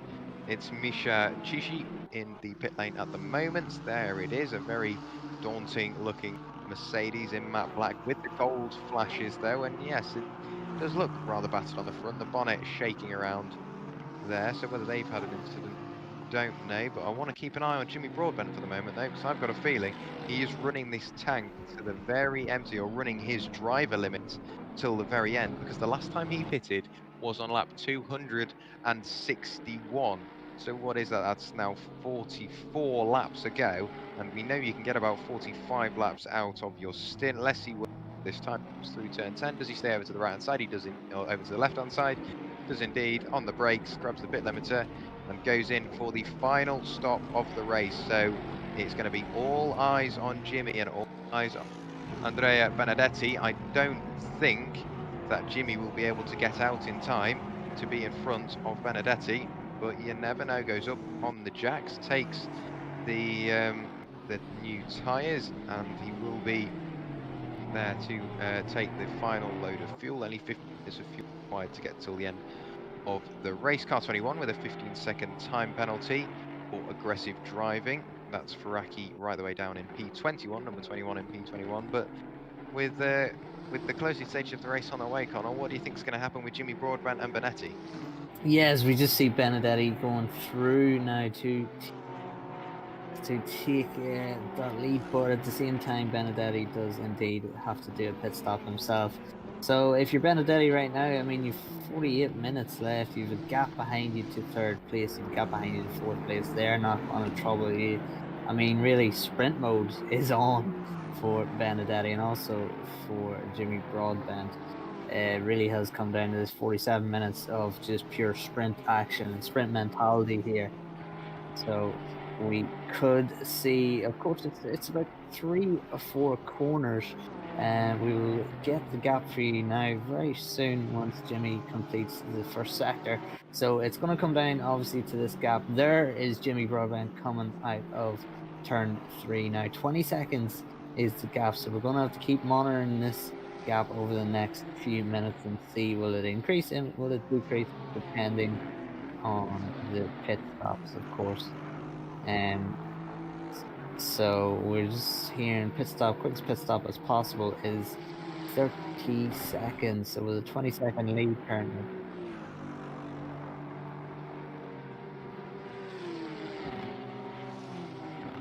Oh, okay, yes.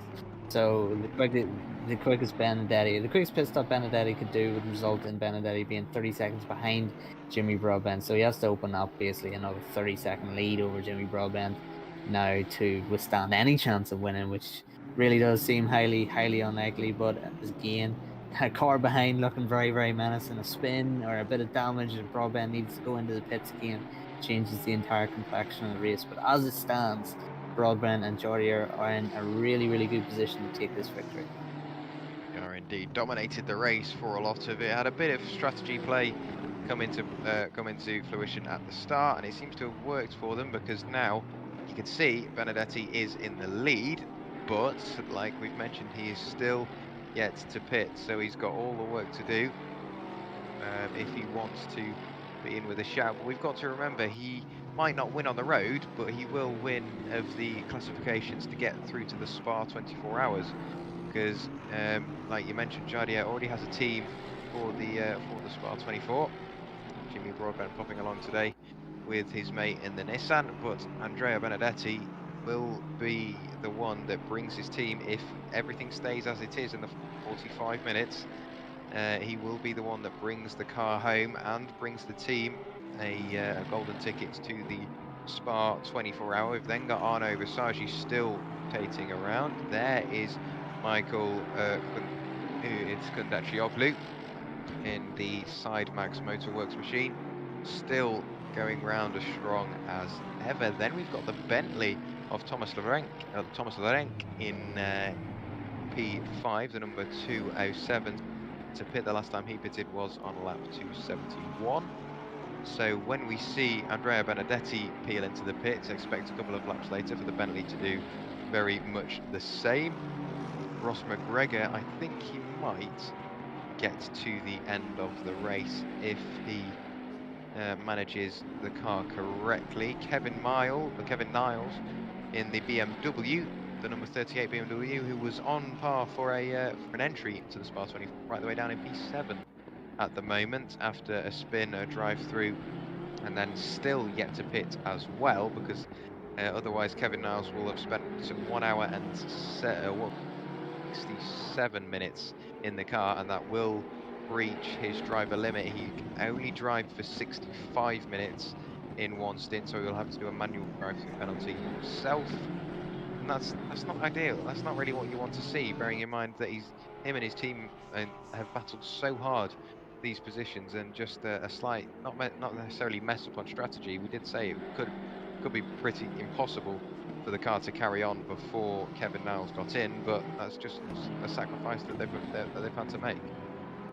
Yeah, I mean, at the 2 hour mark, once Prendergast had really jumped Kondaccioglu, it looked as though with the way Prendergast was driving in terms of his pace, it looked like it might have been a little bit of all she wrote, and that was the final stand for Kondaccioglu and the Sidemax Motorworks guys, because Prendergast was on a serious pace, opening the gap within the first couple of laps of being in front of Kondaccioglu up to about 3 seconds. But then, of course, we've seen the mistake from Prendergast. We knew from then on, of course, that he was on the limit anyway. Not that was any surprise with the pace that those guys were driving. But then we've seen, of course, the half-hour, 45-minute long battle that we had with Kondaccioglu and Prendergast. What a great battle that was! A lot of Cold War almost for a handful of laps, as Prendergast looked a little bit menacing behind, as you see Reber looking a bit menacing here behind the number 708 Porsche. So yeah, we've seen the Cold War almost, and Prendergast, unfortunately for him, didn't even get to make that move because he made a mistake in the second last corner, and as we see a Nissan that you wouldn't be selling it for and describing it as mint condition. Let's just say that you'd be done up for fraud if you sold this mint condition, because it's a little bit second hand, that Nissan there. But I think that's the number 919 Nissan in 22nd place of Sturba, losing a position, or losing place on the road, but not losing a position because that was a lot of traffic getting back by him. But yeah, unfortunately Prendergast, he never got to make that move on Kondaccioglu. He made a mistake beforehand. We would have loved as neutrals to see that battle go right the way to the end, but it's just for a short track, Jack, it really is one of the most technically demanding. To stay consistent, right on cue. Wow, Kallenberg made a mistake, and it just shows you the difficulties of this track, not only with the sausage curves, with very little runoff in certain areas, your tires drop into the sand and can send you all sorts of ways. The track is a little loose, even though it's pretty much perfect conditions here for this race. So even though it's one of the shortest laps on the calendar, it might be the shortest lap on the SEC calendar, very, very difficult track. It is indeed, and we saw a massive moment for Olivia Kallenberg in the ACC let me try this again. Vlaanderen, Aston Martin, the number 912, with a big old moment coming out of turn 6. We've seen lots of drivers getting caught out there today. The track temperature has come down yet again, another degree. 24 degrees Celsius is the track temperature now, as we get into, or we 10 to 4 in sim time now. But Olivia Kallenberg behind the wheel of the Aston Martin, chasing down Stephen Coey in the number 50 Nissan for P18 overall. And it's great to see, even though we're almost 7.5 hours into, we've still got battles for position within half a second. Yeah, as you see, the order, of course, starting to get a little bit spread out. After 7 hours and 20 minutes, It's to be expected, but only 4 tenths now in this battle for 18th. And really, when it comes down to it, the difference between 18th and 19th as just a viewer doesn't sound like much. But when you've gone to this effort and you've done all the preparation beforehand, and as we see a move almost being lined up, now thinks better of it. No, he doesn't. No, yeah, he thinks better of it. Took a couple of bites of the cherry there before deciding to take his racing line. But yeah, when you look at it on the surface, 18th, the difference between finishing 18th and 19th doesn't really seem that much, but it's a matter of pride after putting all that work in, your team putting all that work in, to then come away and not fight for that final position, not fight with everything you have. It would be a little bit of a shame. So of course you want as high up the order as possible, and it just comes down to pride at the end of the day. So really starting to pressure that Nissan, that number 50, and we're seeing, look, the Nissans there. We don't normally see this in SEC races, so it's great to see the Nissans starting to get out. I'm looking through the orders. Are there any Lexuses? Of course, the Coach Steve Academy have released Lexus setups not too long ago. If you want to check them out, if you're a fan of the Lexus in this game, which I am, I've just purchased the Coach Steve Academy setup, so I'm looking forward to trying them. If you're a fan of the Lexus, try out those setups for sure. But the Aston, with its big rear view or its big rear wing, just letting the number 91 Porsche out of the way, as good driving. That's the number 10 or position 10 Kopf car, only 4 seconds back off a Ferrari of Jankovic. So Kopf now, will he be able to close down and get into that top 9? It is the question yet to be answered. There we go. Benedetti diving into the pit lane for the last time. 38 minutes of the race to go. Only 9 seconds was the gap when he came into the pit lane. So Jimmy Broadbent with an absolutely mega stint coming out of the pit lane. Yeah, the last lap for Benedetti before he entered the pits was a 25.0. So that just shows how busy he's been with traffic. Jimmy Broadbent back in the 1 minute 22s, 1 minute 22.917. So absolutely flying is Jimmy Broadbent, and he can go to the end now. So Benedetti, all he needs to do is leave the pit lane and bring the car home. No need to push extra hard to get the overall win. All he has to do is get the car to the end.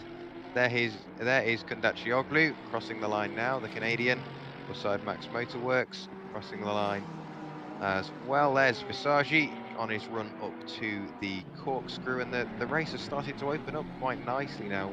We said the track will slowly start to cool off. It's done that. We were expecting it to heat up for a little while, but then we noticed the cloud cover has slowly started to rain in. 40% cloud cover now, so the track is only going to get cooler. And what I want to keep an eye on, just in the background, is Kevin Niles. So just while the race is going on, I'm going to keep half an eye on that car there, because he has to pit. Whether he knows that or the team knows that, I don't know. They might just think, oh, we'll run right to the end. But if they do that, I've got a sneaking suspicion they'll be handed a very heavy penalty, if not a disqualification. I'm not 100% sure what the regulations are if you overrun your time allocation behind the wheel. But Jimmy Broadbent now in the lead. Very good lead as well. Very healthy margin that he has got. Dropped into the 23s there. Might have slowed down with a bit of traffic, but by the looks of it, all he has to do is cruise to the line. His 314th lap last time by, on his way to complete 315, and still with 36 minutes of the race to go. It's all well and good me saying that, oh, all he's got to do is drive it home. One mistake big enough to put him in the wall. There you go. That's then the 34 Porsche, now in the hands of Marco De Plato, back in front and back in the lead. Yeah, Jack, I mean, really, the race isn't over until it's over, as you say. Yeah, it's very easy actually to make the mistakes once you've almost in your head switched off. Once you've gone, I have this, and you're just bringing it home. It's very easy. As soon as you drop off from that 100% or 99% on the limit, you drop down to about 95%. Just take your foot off the pedal, metaphorically a little bit. That's when you can actually make mistakes, because you've broken your own rhythm then. And yeah, we've seen many times in motorsport throughout the years, people with leads or people with gaps behind them, that you would think, this is untouchable, they just need to drive home. Well, at the same time, you know, when we're talking about letting off the throttle and taking it easy, so to speak, we're talking about the difference in about half a second a lap. So it's still not exactly a walk in the park for Broadbent or anybody that is sort of relatively bringing it home. Still not a walk in the park. They'll only have dropped their pace by a couple of tenths or maybe half a second. So yeah, it's still obviously 34 minutes, 35 minutes, difficult still around this tricky track, and you still have to deal with that traffic, of course. You do indeed. You can't forget about it. Not that you'd ever get the chance anyway with encroaching on your lap. Pretty much every single lap. There isn't a lap that's gone by that I don't think Jimmy Broadbent or Jardier have had to deal with a lapped car. But now it says that Marco De Plato is a lap down. That might just be because he hasn't crossed the timing beam yet. But Jimmy Broadbent with another 1 minute to 22, 1 minute 22.695 last time through. Let's see what Marco does. He's already gone through the timing beam. Done a 1 minute 24.594. This will be him getting used to the car as well because he's got a shorter stint. So the car will be later. So that I wouldn't be surprised if that car decides to go for fastest lap of the race. Because I know you can do. I don't think you gain anything out of it, but you can do. Saying you ran got fastest lap, it's definitely something to show off. But look at this. This is Mattis Kopf in the Porsche chasing down the number 256, I believe, of Jankovic in the Dayglow green or Dayglow yellow Ferrari. It's very, very hard to miss, but this will be for P9 respectively. And once again, it's just going back to the same point I made earlier, that even after what is now 7.5 hours of racing, still having cars within a couple of tenths of each other is just insanity. I don't know how they've managed it. Yeah, and Kopf actually has to pit the number 91 car, so even though he's making this pass, unfortunately, it's going to be too little too late. Because he will have to pit, and that will set him back another 40 odd seconds. So yes, no, he doesn't. I thought he was diving into the pits. He duped me too, but yeah, it's sort of a product of SimGrid, really. Jack, you were just talking there about after almost 8 hours of racing, and it's still so tight. And we get that. We got that in the Endurance Cup. Didn't know what to expect. Of course, it was the first sort of endurance event that I had covered, and 3 hours long. It was like a 3-hour sprint race. It really was just crazy action, and it really does. It pays dividends to just how close these drivers are together. You see it in qualifying, of course. The tight times at the top. Normally a second covers, I don't know, about 20 drivers. As we see, oh, that's an incident for Jankovic. Jankovic is just, I don't know if he's hit the wall, but Jankovic has definitely made a mistake there, trying to follow Kopf. And he is into the wall. Yes, he has smashed into the wall. So now, it looked as though he had that position covered because Kopf had to pit.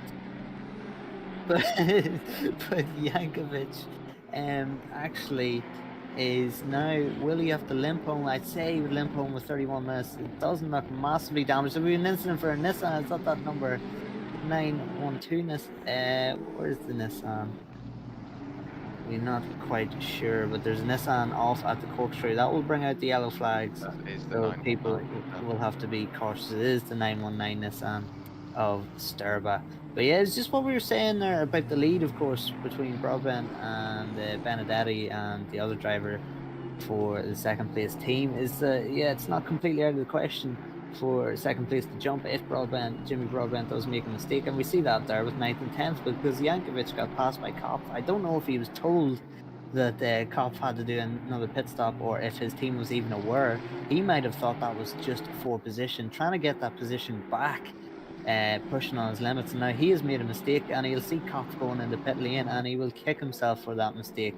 In saying that, 30 minutes to limp home. It doesn't look like there's too much damage on that Ferrari, so it'll be interesting to monitor his pace and see will Kopf be able to make any time up and get that 9th position when he pits. Well, it will be interesting to see, but as the race has settled down a little, what we'll do is we'll throw you over for the final commercial break of the race, and when we come back we'll just have a little word about our sponsors.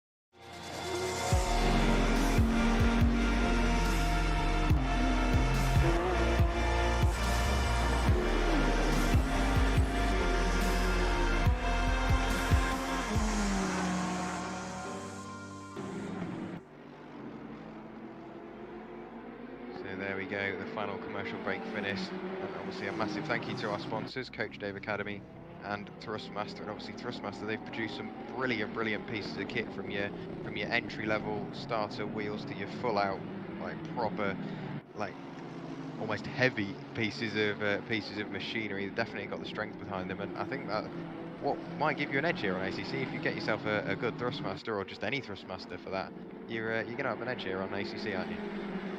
Yeah, they really do release some quality products. Customer service, of course, been great. Experienced me in the past. Yeah, I run Thrustmaster at the minute, and it's definitely not the problem as to why I'm not the fastest driver here. It's definitely a problem with the driver himself. But yeah, it's a great product. I have the T300 as well as the F1 wheel add-on, and hasn't done me wrong in 3 years of using it. So yeah, very happy. Thank you, of course, to Thrustmaster sponsoring us, and as well, of course, the Coach Dave Academy.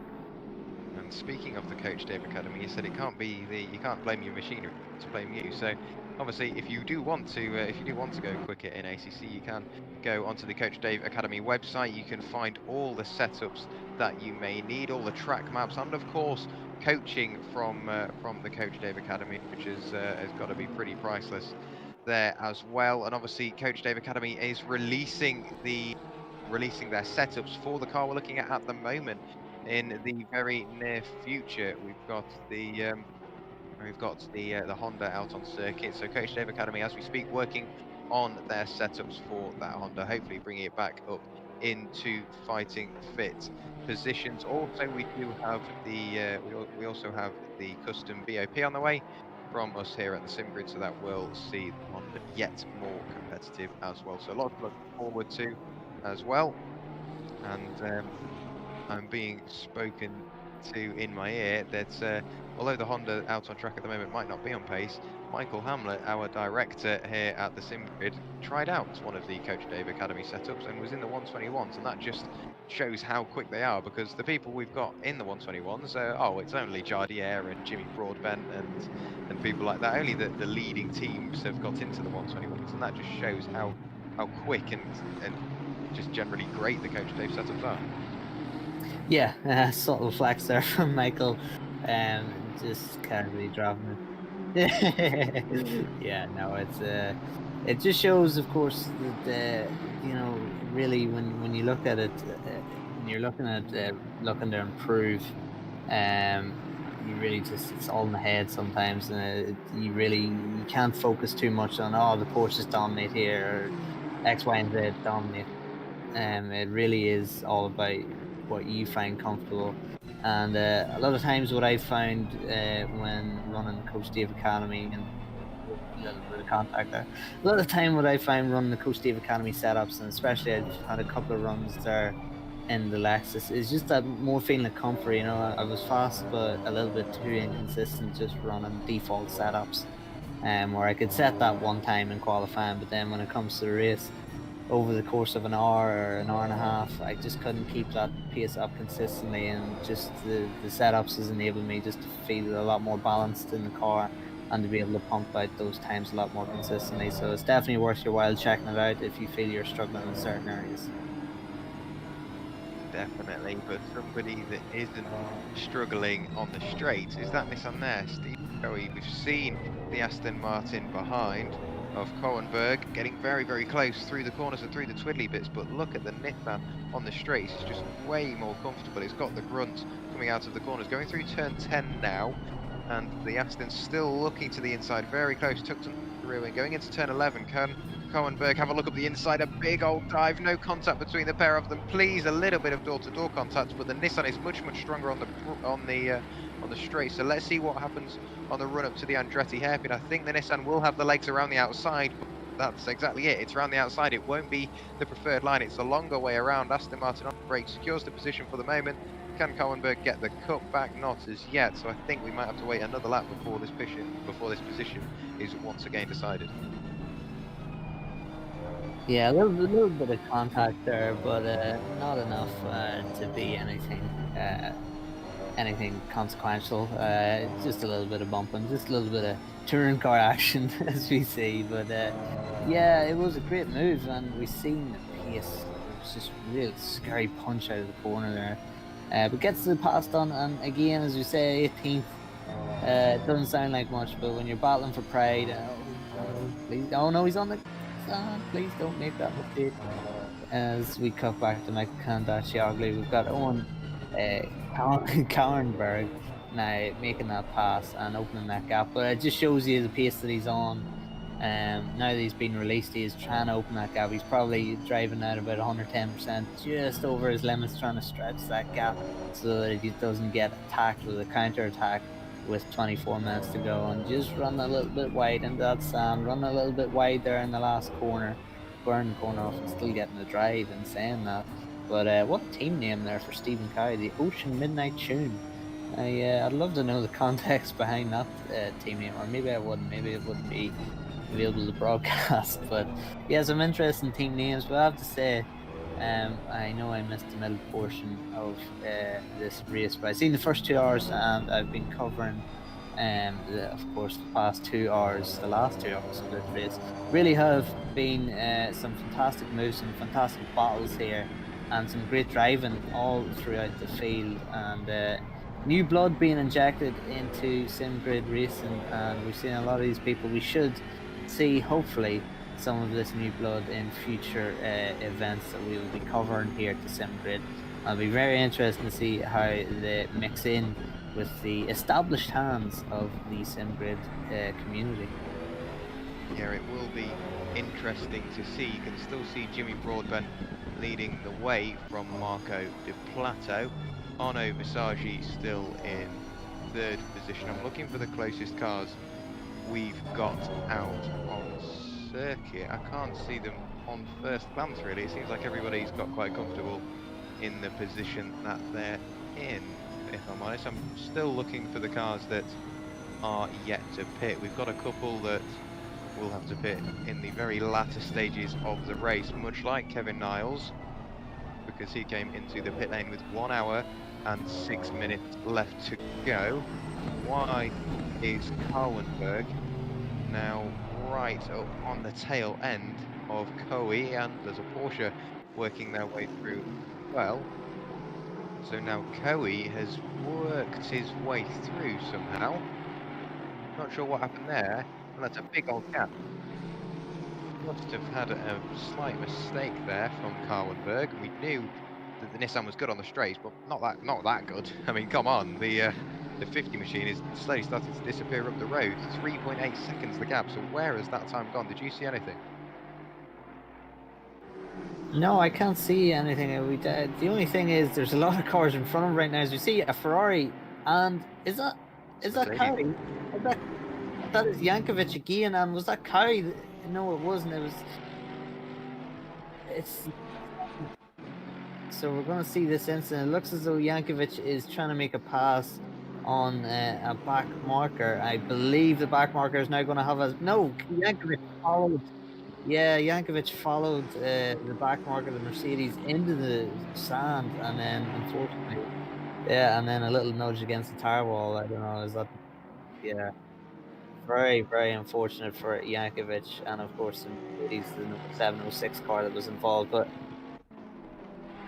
Now 11th outside the top 10. Now Cop has jumped them back. So it was exactly what we were saying. Of course, Yankovic and Cop were battling, and we said, well, Cop is going to lose out because they have to make another pit stop. So we're probably going to see Yankovic settle for that 9th position. But then, of course, as racing always does, it throws up surprises, and Yankovic with 2 mistakes now in the past half hour has really put paid to his chance of a top 10. Very, very unfortunate. It would have been another manufacturer inside the top 10 with that Ferrari, but it's just the way this goes, and it just shows you it's a lesson. If you didn't know, now you know. Anything can happen. You keep it going, and you try and keep going to the very, very end, because you don't know what is going to happen in front of you.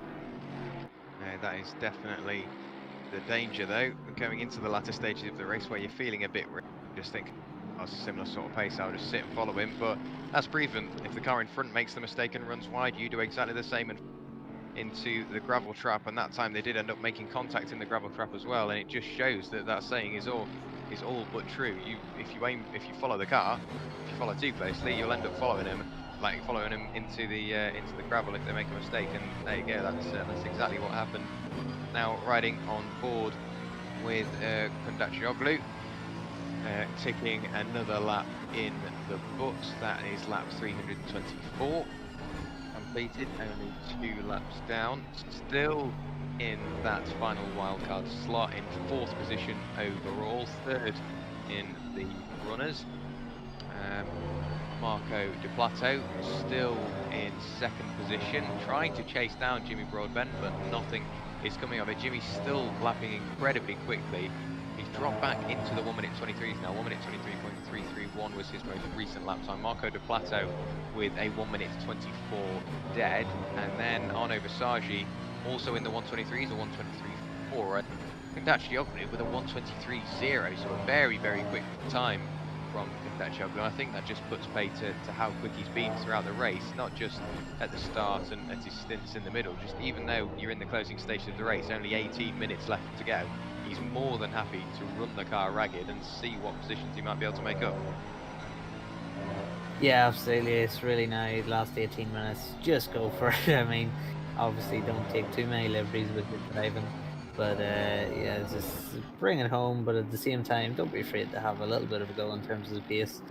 But Jimmy Broadbent, I mean, it's best lap time of 21.8 and has now dropped their pace to 23.7, getting a little bit sideways there entering that corner.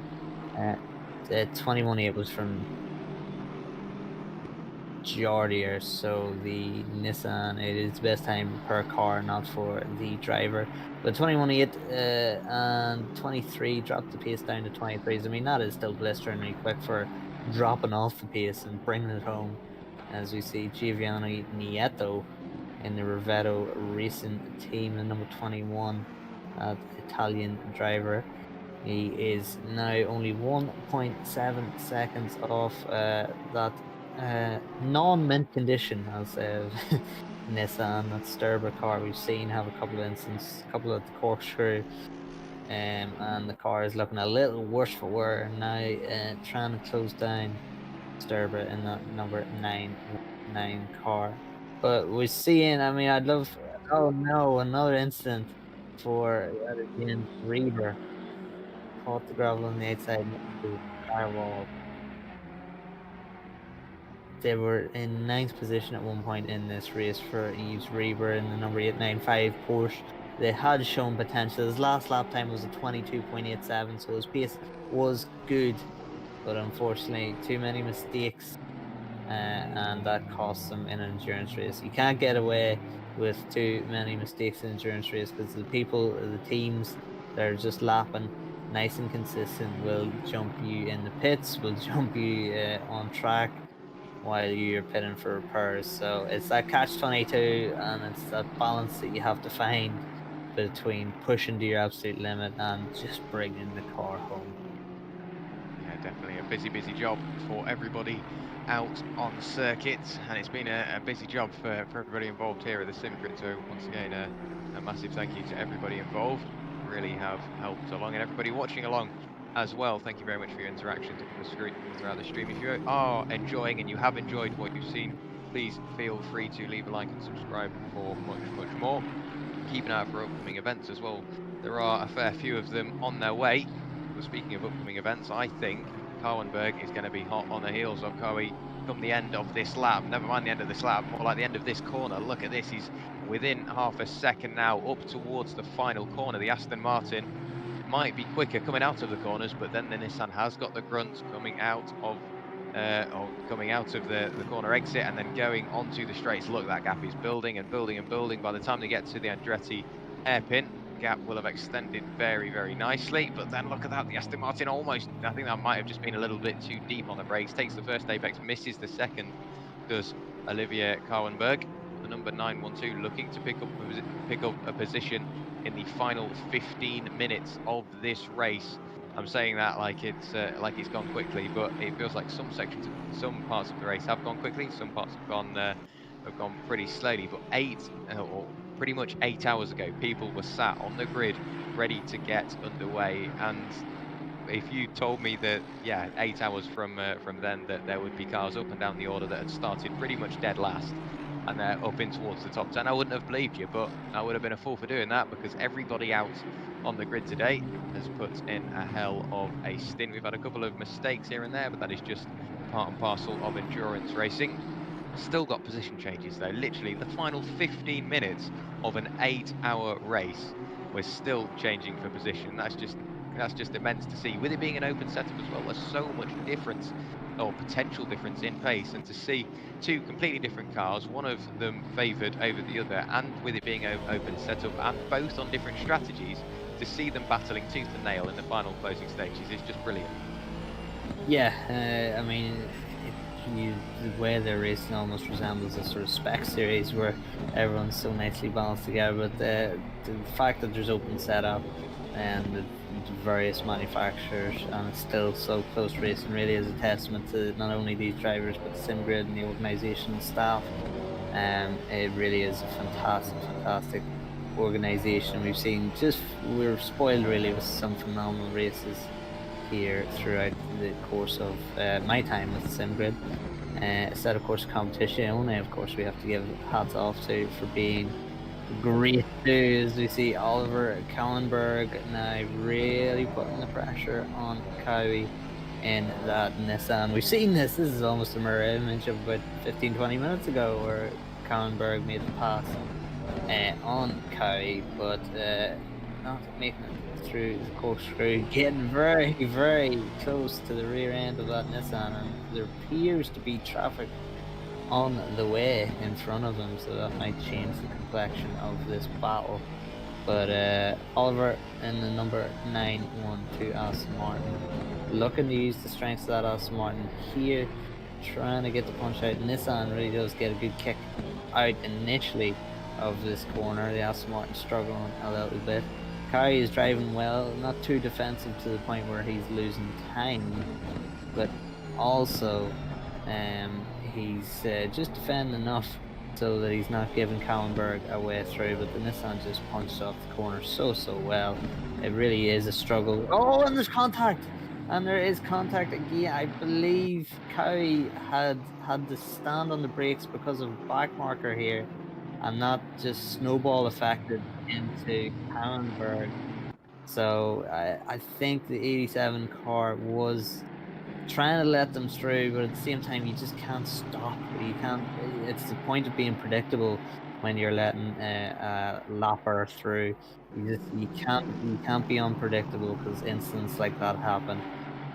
So that's very unfortunate for both Cowie and Kallenberg, both drivers. I hope there's not too much damage on either party's cars, because none of it really was their fault. It was unfortunately back marker being just a little bit too unpredictable there while letting the cars through. The intent was good, but the execution was a little poor. Yeah, not ideal, not what you want to see. Final few minutes of the race. There is the number 349 with today. That Porsche has been at the very top and at the very bottom of the order. We've seen it mixing in with all different manufacturers, and it's now on the tail end of Dusan Slisk in the 207 Bentley. And with 10 minutes of the race to go, we know the Porsche on paper should be quicker, but the Bentley is one big boat to try and negotiate, especially around a circuit which is very tricky to overtake. I say that, but he gets a brilliant drive out of the corner, does James de Havilland, and the inside, almost contact between the pair of them going through turn 6. De Havilland squeezes the Bentley out to the exit. I don't think there was contact. If there was, it was very minimal. Let's get a replay of that, and there you go. Job done, position made. And de Havilland, once again, another standout driver for this race. We've seen lots of him just because he's been doing such a good job. And look at that gap he's already got running wide, though, through Rainy Curve. Still building that gap, though. But the 349, they could have done so much better in this race. They did have a penalty earlier on, but it's still good to see them in the position that they're in now in P8. And then they should, like I said, be a little bit further up through the order. Qualified 4th. We know qualifying doesn't make a massive difference in endurance racing, but nonetheless, it's still great to see them battling for position. This is the 918 trying to get past the 666 Porsche, who once again we think much higher up. We've seen that car battling in the top 10, and sadly one thing led to another, went from bad to worse, and they're now finding themselves right the way back down in P25, which does mean now though that 912 and the 50 have a car in between them, so the 666 might be thinking it's helping, but could more likely be hindering this battle here. The gap has opened up quite nicely, and looking at it, we've still got Carwenberg in the draft of the 666, basically picking up a double draft effect from the 50 and the number 666. And yeah, just looking at the overlay, you're seeing P20 10 laps down. I don't know when that happened, but it clearly just puts pay to how quickly the leaders have been going. They've just been churning out the laps so well and so under the radar that, they just end up being 10 laps down by the time you look at them. Yeah, of course, the shorter circuit will play a part in that, but still, that is a large gap. As we see the 666 looking to make his way through on Cowie, and that will give now Oliver Kallenberg the chance to capitalise on that per exit out of the last corner. But again, and Nissan just stretches its legs on what is a very short straight with a little bit of a kink in there too. I don't know if the kink is officially classed as T1. Yeah. It is, yeah. So yeah, T1 technically, but I don't know if we really call it T1. But now Cowie and Kallenberg are glued together once again. When these two are glued together, there's fireworks, as we've seen in the past 2 times that they've been battling. As now Kallenberg looks to make the move, Cowie is going to be sick of seeing Kallenberg up the inside of him. It's happened 3 times now, but Kallenberg has got the pass done, and with the pace he was able to close Cowie back up after his own incident. Really, you would suspect now Kallenberg would be able to open the gap. In saying that, though, of course, Kallenberg, when he was stretching the gap, was making a lot of mistakes, and then did eventually make a crucial mistake that dropped him back behind Cowie again. So Stephen Cowie in the number 50, doing it for the Nissans in that brilliantly named Ocean Midnight Tune number 50 car. We're getting down to the last 7 minutes of this race, so you'd have to say, Jack, another mistake from Kallenberg and that will be game over in terms of beating Cowie, which he is. He's still running a little bit wide, and we know the strength of this Nissan. Will Stephen Cowie make a move up the inside here into T2? He does not get it done. Kallenberg defends a little bit there. And but a mistake for Kallenberg, and now Cowie gets up the inside. It looks as though Kallenberg really can't hold the corners. Is that because of the damage inflicted from the earlier incident? We don't know. We must find out. But Cowie is still in this battle because it looks as though Kallenberg really struggling to get the car stopped now. And Cowie will be able to hopefully use his strengths to capitalise on any Kallenberg mistakes that he makes. Will indeed. Oh, and there's a stop-go penalty. There is a stop-go penalty for De Plateau. De Plateau has now been lapped, so the leader is the only car on the lead lap in theory, but De Plateau has a stop-go penalty for 10 seconds, which doesn't sound like much, but you go into the pit lane, you stop in your box for 10 seconds and then leave again, so you've got to add in all that time, so you're looking at probably 35, 40 seconds by the time you leave, and the gap to Visagi, I'm not 100% sure. Unsafe rejoin. I didn't even know they went off the road, but clearly they did at some point. Race control have looked at it and decided that it is worthy of a 10-second stop-go penalty. Looking at the gap, it shouldn't lose them a position this late on in the race. I think it is a 55-second gap. Now they are on different laps.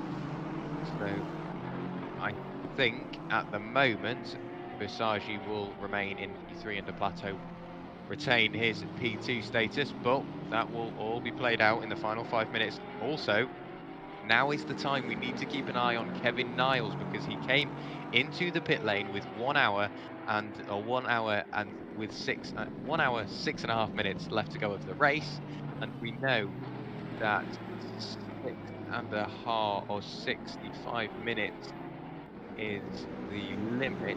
And apparently Kevin Niles popped into the pits at some point, went in on lap 301, which we didn't notice, and I don't think position from that. So he's still in P6. He's had 11 pit stops. He's been in the pit lane 11 times and just got some confirmation he can go to the end. We've now got the plateau in the pits for his 10-second stop go penalty. There is Versace. I don't think he'll be anywhere close to picking up a position, but by the looks of it, I think, yeah, Versace won't. Yeah, I don't think Versace will get there. He doesn't have the time in hand to make the position. 34 is now leaving the pit lane, so a slight last-minute speed bump. I'm assuming the stop-go could possibly be... Oh yeah, it was for that unsafe rejoin, but you've got to remember also they might have picked up some warnings during the race for the off-track, so you've got to count that as well. If they go off-track in the final couple of minutes, that's yet another penalty, and that's not what you want. But it's easy to do, thinking you're basically there and you're basically at the end of the race. It's easy to lose your concentration, put all 4 wheels off the road, and there you go, another penalty. Yeah, and I think now the plateau was a 23-second advantage over Versace. 3 minutes to go. I think he really will just drop his pace quite significantly, but it really is a testament to having to stay clean as a whistle throughout the entirety of the race, because I mean, if Versace is only 23 seconds closer during this race and the stop go penalty happened, I mean, it would have so much more ramifications. And so yeah, Smart nearly rammed into the Nissan. That of course was for a position. That was for Mirko Lanfranchi to get into the top 20, and that was on Bersenev, so that's pretty much put paid to his chances, although he does seem to be a bit quicker than Bersenev in that number 99 Nissan, so he might still get another chance. 2 minutes 40 seconds still to go, and he's really pushing the pace now to try and get up towards Bersenev once again. Looks as though he just got his braking a little bit wrong. Of course, the brake pads will probably be a little worn. Tires will be definitely worn.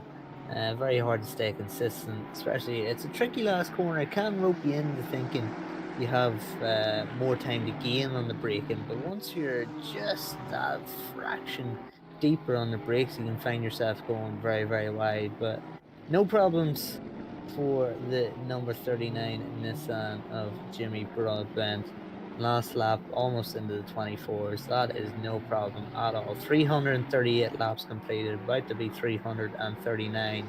1 minute and 56 seconds still remains. So 2 more laps for Jimmy Broadbent and that Mansilla team to take the victory in the Sim Grid 8R of Laguna Seca. Yeah, so at the moment, the top 3 on the road is Jimmy Broadbent, Marco Di Plato and Arnaud Versace, but we know that that Jardier for Team Mansilla already has a team for the Spa 24-hour, and Jimmy Broadbent with a guest appearance today, so top 3 on the road isn't top 3 for Spa. So that man at the moment, Marco Di Plato, is going to take the first golden ticket through to the Spa 24-hour. He will be the first wildcard entry. Then Arnaud Versace in the second of the Porsches, the number 44 machine, will take the second of the wildcard entry, trying to lap P6 at the moment. There is Kevin Niles pulling over out the way. So P3 lapping P6, not 100% sure how he's managed that. And then that man there, Michael Kondaccioglu, doing a brilliant job in the number 96 Mercedes, and I think that team have just put in a hell of a stint today. So from lap 1 to pointing backwards through the corkscrew to working their way back up into P4, been a dominating drive from them, and they've done a brilliant job. Leader is on the final lap now, 340 laps completed, going on to the final lap. That man there, Jimmy Broadbent, will bring it home, if all goes well, to take the win for himself. Oh, there's another, that's the Porsche off the road again, we've seen that multiple times pointing the wrong way, been a rotten race for that team. But Jardier and Jimmy Broadbent have done a brilliant job behind the wheel of that Nissan GTR. And they've just been putting in the quick and consistent times. They will take the fastest lap away from here as well, a 1 minute 21.816. Incredibly quick time in that Nissan in race trim as well. So a solid outing from the Mintzilla team, but only half a lap left to go through the corkscrew for the final time. And bearing in mind, this is Jimmy Broadbent's first Assetto Corsa endurance race, going off his stream title. You really wouldn't think it. He's done a brilliant job, and he's driven it exactly how you should do through turn 10 on the run up to turn 11, the final corner for the final time here at the 8 Hours of Laguna Seca. Jimmy Broadbent and Jaroslav Honzik for Team Mintzilla take the win here at the 8 Hours of Laguna Seca on the sim grid. A brilliant job from Jimmy, and I don't really know how to round that up. It was just a dominating drive. I'm going to have to watch his stream back a little later on to see his reaction as he crossed the line. McGregor crosses the line now and goes straight into the pit lane. There will be the next finisher, P2 overall, P1, and take the, or P2 overall, but P1 in the wildcard entries for the Spa 24 Hours. It's that man there, Marco De Plato for Rivetto Racing Team, number 34 Porsche. We've seen him running at the pointy end of the field the entire race. I don't think he's been knocked off the podium at any point, but he crosses the line now to take P2 overall and take the first of the wildcard entries for the Spa 24 Hours. And Visagi is on his way.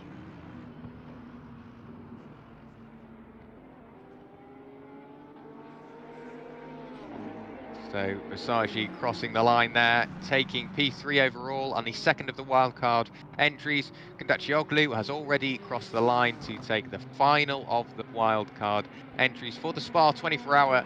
So a great job from the top four. And I think we've only got a couple more cars to cross the line. Ryan Whitlock in the 889 BMW.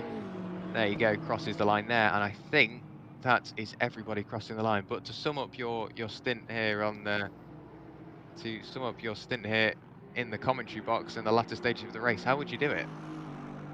Yeah, very interesting race. I mean, you would think hypothetically, when you talk about the last 2 hours of an 8-hour endurance race, that would be very much time for filler and for the lull period, but we didn't get that at all. And it's what do you expect here at the sim grid? This close racing the whole way through the order. Of course, Jimmy Broadbent, Jardier, of course, had a very strong drive at the front, but were kept honest for the start of the race. But the whole way through the field, there was just battles going on. It's great to see, of course, racers being racers, really. You know, we see battles for 18th and 19th. We've said earlier, you're not going to get anything for that 18th position other than pride. And for these drivers to still be battling for that position tooth and nail right to the very end is a credit to them. We've seen some fantastic racing throughout the 8 hours, very clean racing.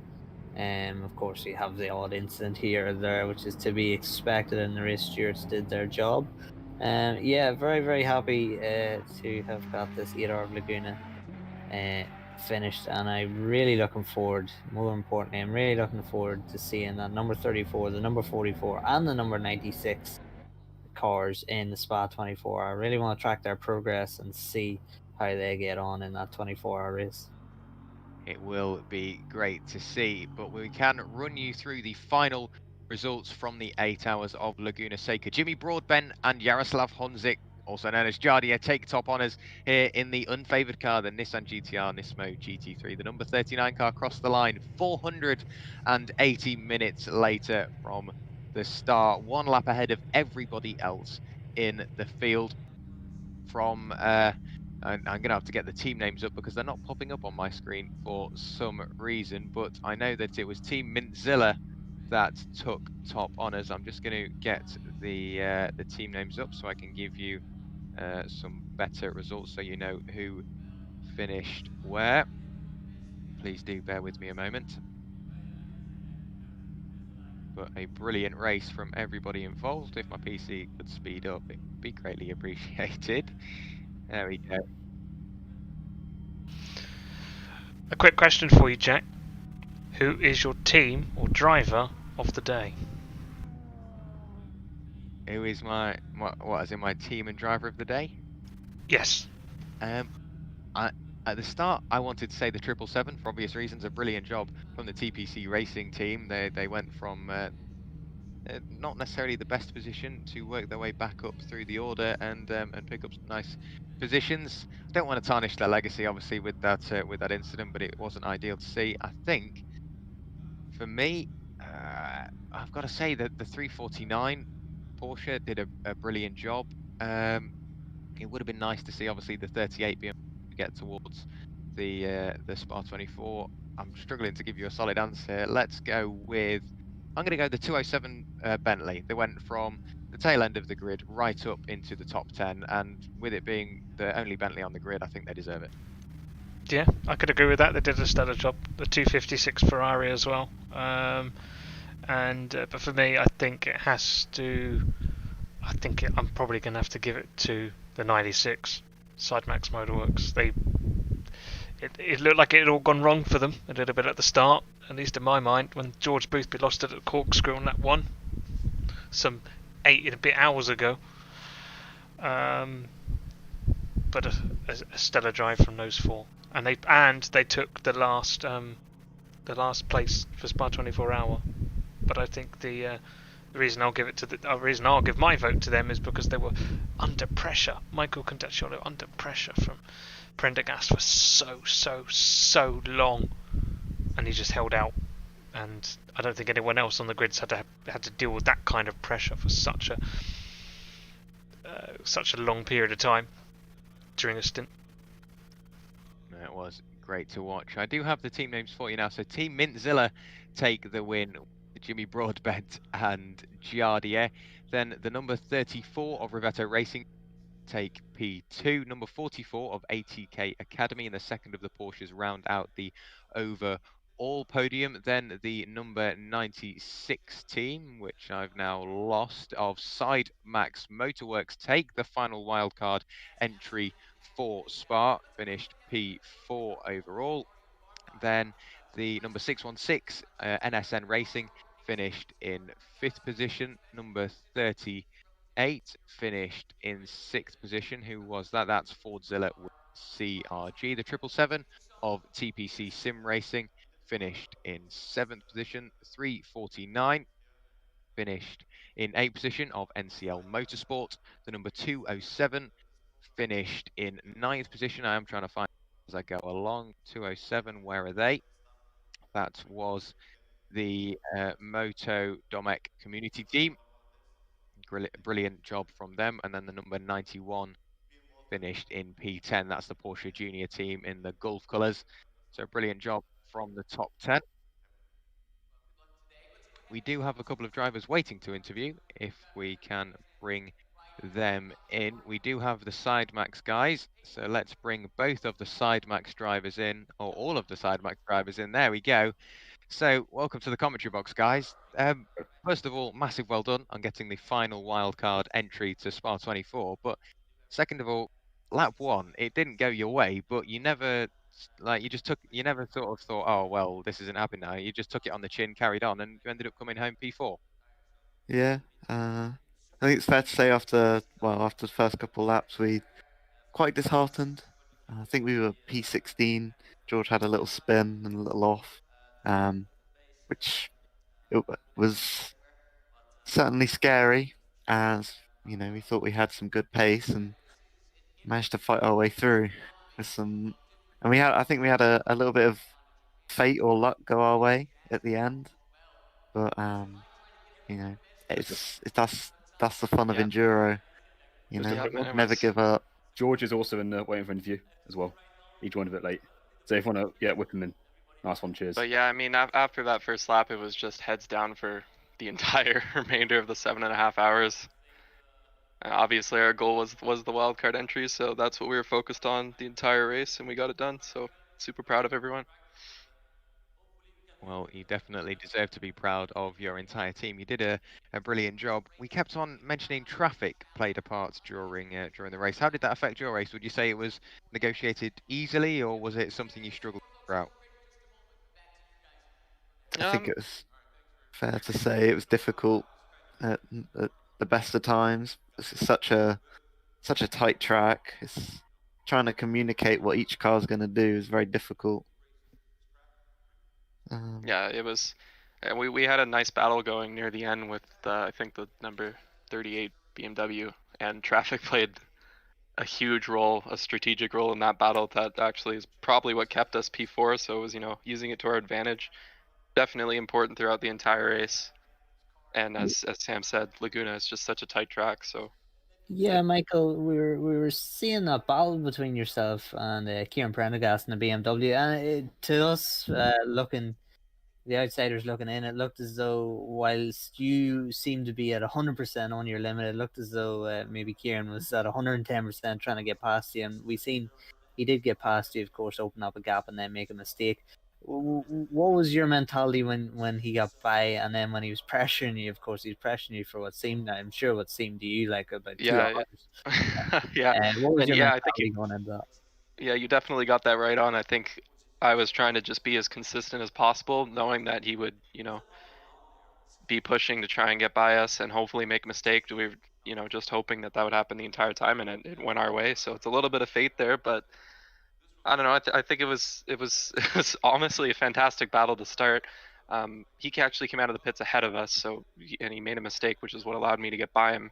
And then it was, I don't know, half an hour straight of just defending, and it worked out in our favor. So yeah, great battle, great racing. It was definitely white knuckled from both of us for pretty much the entire time. Well, it was great to watch along, and once again, a massive well done on finishing P4 overall, and obviously taking that final wildcard entry to Spa. So we will look forward to seeing you at the Spa 24 Hours. But before we let you all go and enjoy the moment, is there anybody you'd like to thank or shout out while you're live here on the Sim commentary box? Cool. Our sponsor Hamzy. Hamzy. It's not in here. Honestly, stewards. Niels was with us pretty much the entire race, doing some great racing engineering. So it's always nice to have him, in our voice channel and helping us out with strategy. And Mark was in the same place. And George. Don't forget George. Thank you. George is here too. Anyways, yeah. Thanks so much, guys. You were slow as anything. No, I'm joking. I'm joking. I was when I did one stint, it was slowest out of all of us, so it's fine. Well, Thanks, Jack. No problem. You did a great job tonight, guys, and we'll see you at the end of October, Spa 24 Hours. Thank you very much. Looking forward to it.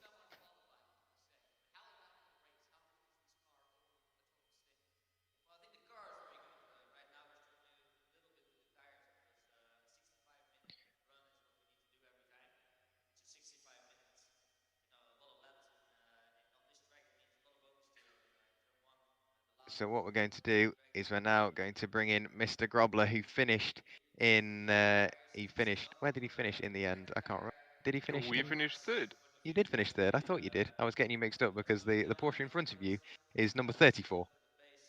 But you did a brilliant job rounding out the overall podium, but obviously taking away that wildcard entry into the Spa 24. So going into Laguna Seca, was that your goal to get that wildcard entry into the Spa, or were you just thinking, well, you know what, we'll go out and see where it puts us? We basically just got together, a bunch of guys, and we decided we want to partake in this. We had no expectation. We obviously wanted to do well, but we are not really familiar with the names that we're driving today with the guys. There were a lot of fast guys on track, but we weren't too familiar, so we were completely in the dark. We had no idea where we're going to be in regards to pace. We knew we had good pace, but we just didn't know how good it would be relative to the other drivers. Well, it didn't seem like you and the team were bothered by that at all, because you did a brilliant job, and like you say, come home P3. Going into Laguna Seca, we know it's a tricky circuit, and it's got its good bits and its bad bits. But what would you say was the main challenge for you? Was it the traffic management, or was it the sausage curbs? What would you say you struggled with the most throughout the race? I think we had a pretty solid setup, and the way we approached the race after the first two stints, we noticed that the guys up ahead, there's no point in trying to push to catch him. We were already qualifying, and we were just faster than the guys behind us. So we just decided to slot in, stay safe, and manage the tires. And I think the most difficult part was honestly the traffic. There were some sketchy moments, I'm not gonna lie, but apart from that, everything went as planned, I would say. Well, I'm assuming the plan was to do well, and you definitely succeeded with that today. And obviously, that has got you the wildcard entry into the Spa 24 hour. Going into the Spa 24 hour, what are your plans for that? Just to finish, or is there a four? Or let us know what you're thinking. Honestly, the only person who was comfortable with the Porsche was McCall, because he has driven it before. I avoided the Porsche like the plague, because I didn't really like the car. Arno Fusagi has never driven the Porsche before 3 days ago. So we basically just got together, we grinded out some laps, everybody got up to pace, and so we have no idea what to expect at Spa. Once we get to Spa, we'll take it and see how it goes. Obviously, in an endurance race, a lot of things can happen, so you have to adjust your strategy on the fly to adjust with how the race is going. Well, we will look forward to seeing how that plays out at Spa. But while we've got you live here in the comment box on the sim grid, is there anybody you'd like to shout out? I'd just like to shout out all the support from the local South African guys. I saw a couple of guys in chat, really amazing to have that support, and to my fellow drivers, like, they did an amazing job. I couldn't ask for anybody else in the car with me. They really did an amazing job. I can't agree with you more. Once again, a massive well done on your result today, and we'll look forward to seeing you at the Spa 24. Thanks for the great event, guys. Good luck. That was Mr. Grobler piloting the number 44 Porsche across the line to finish P3 and picking up that final Spa, or picking up the second Spa 24-hour wildcard entry. And what we're going to do now is bring in Yuri Svenchek, who you had a busy race, let's go with. How did you find that? Because we've just spoken to Mr. Grobler, and we said that it was a challenging circuit, to put it politely. What would you say was stand out for you at Laguna Seca? Was it the challenge? Was it maybe a good circuit for you? What did you think?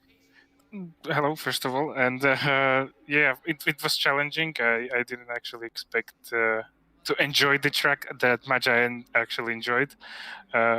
Definitely climbed the ladder on the best tracks I've driven.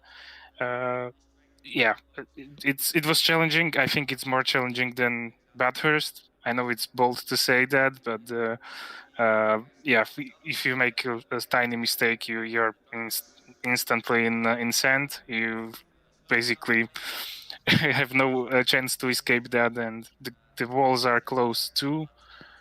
And yeah, I feel like Bathurst is more forgiving than this track.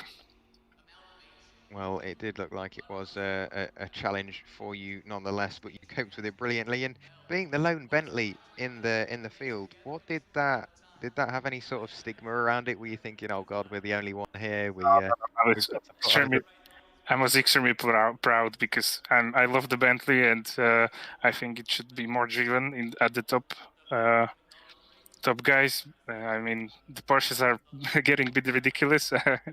So yeah, I love the Bentley, and it's the only car I can see in the whole grid. So yeah, and we did a great job. We started from 28th position. I had terrible qualification, but yeah, we had really good pace with Thomas, my teammate, and actually my third teammate had a computer problem, and we couldn't work that out. So he went on the last stint for the last 30 minutes. With a bit solved, he was running with low frames per second. So yeah, we couldn't defend the 7th position, 6th or 7th. Yeah, so. Well, you did a great job nonetheless. And it is a shame, obviously, you didn't finish higher up issues you had, but we did keep an eye on you throughout the stream, and it was a pleasure to watch. Obviously, seeing that Bentley just carve its way through the sweeping corners here at Laguna Seca. But while we've got you in the commentary box, is there anybody you'd like to shout out while you're live on the sim grid? Well, first of all, thank you for the compliment. And I want to give a shout out to everyone who was watching this race. Like at least 2 hours. It was a long race, and maybe there was a boring sections. I don't think so. It was quite close battles. So yeah, and of course, please smash that like button for these guys. They made a stellar job, and thank you very much, guys. No problem at all. Thank you very much for the kind words, and we hope to see you back out on very, very soon. Thank you. Bye. That was Yuri Svenchek finishing P9 overall in the lone Bentley.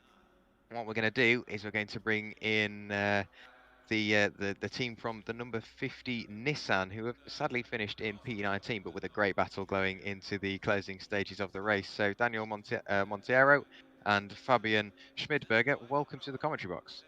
Thank you. Hello.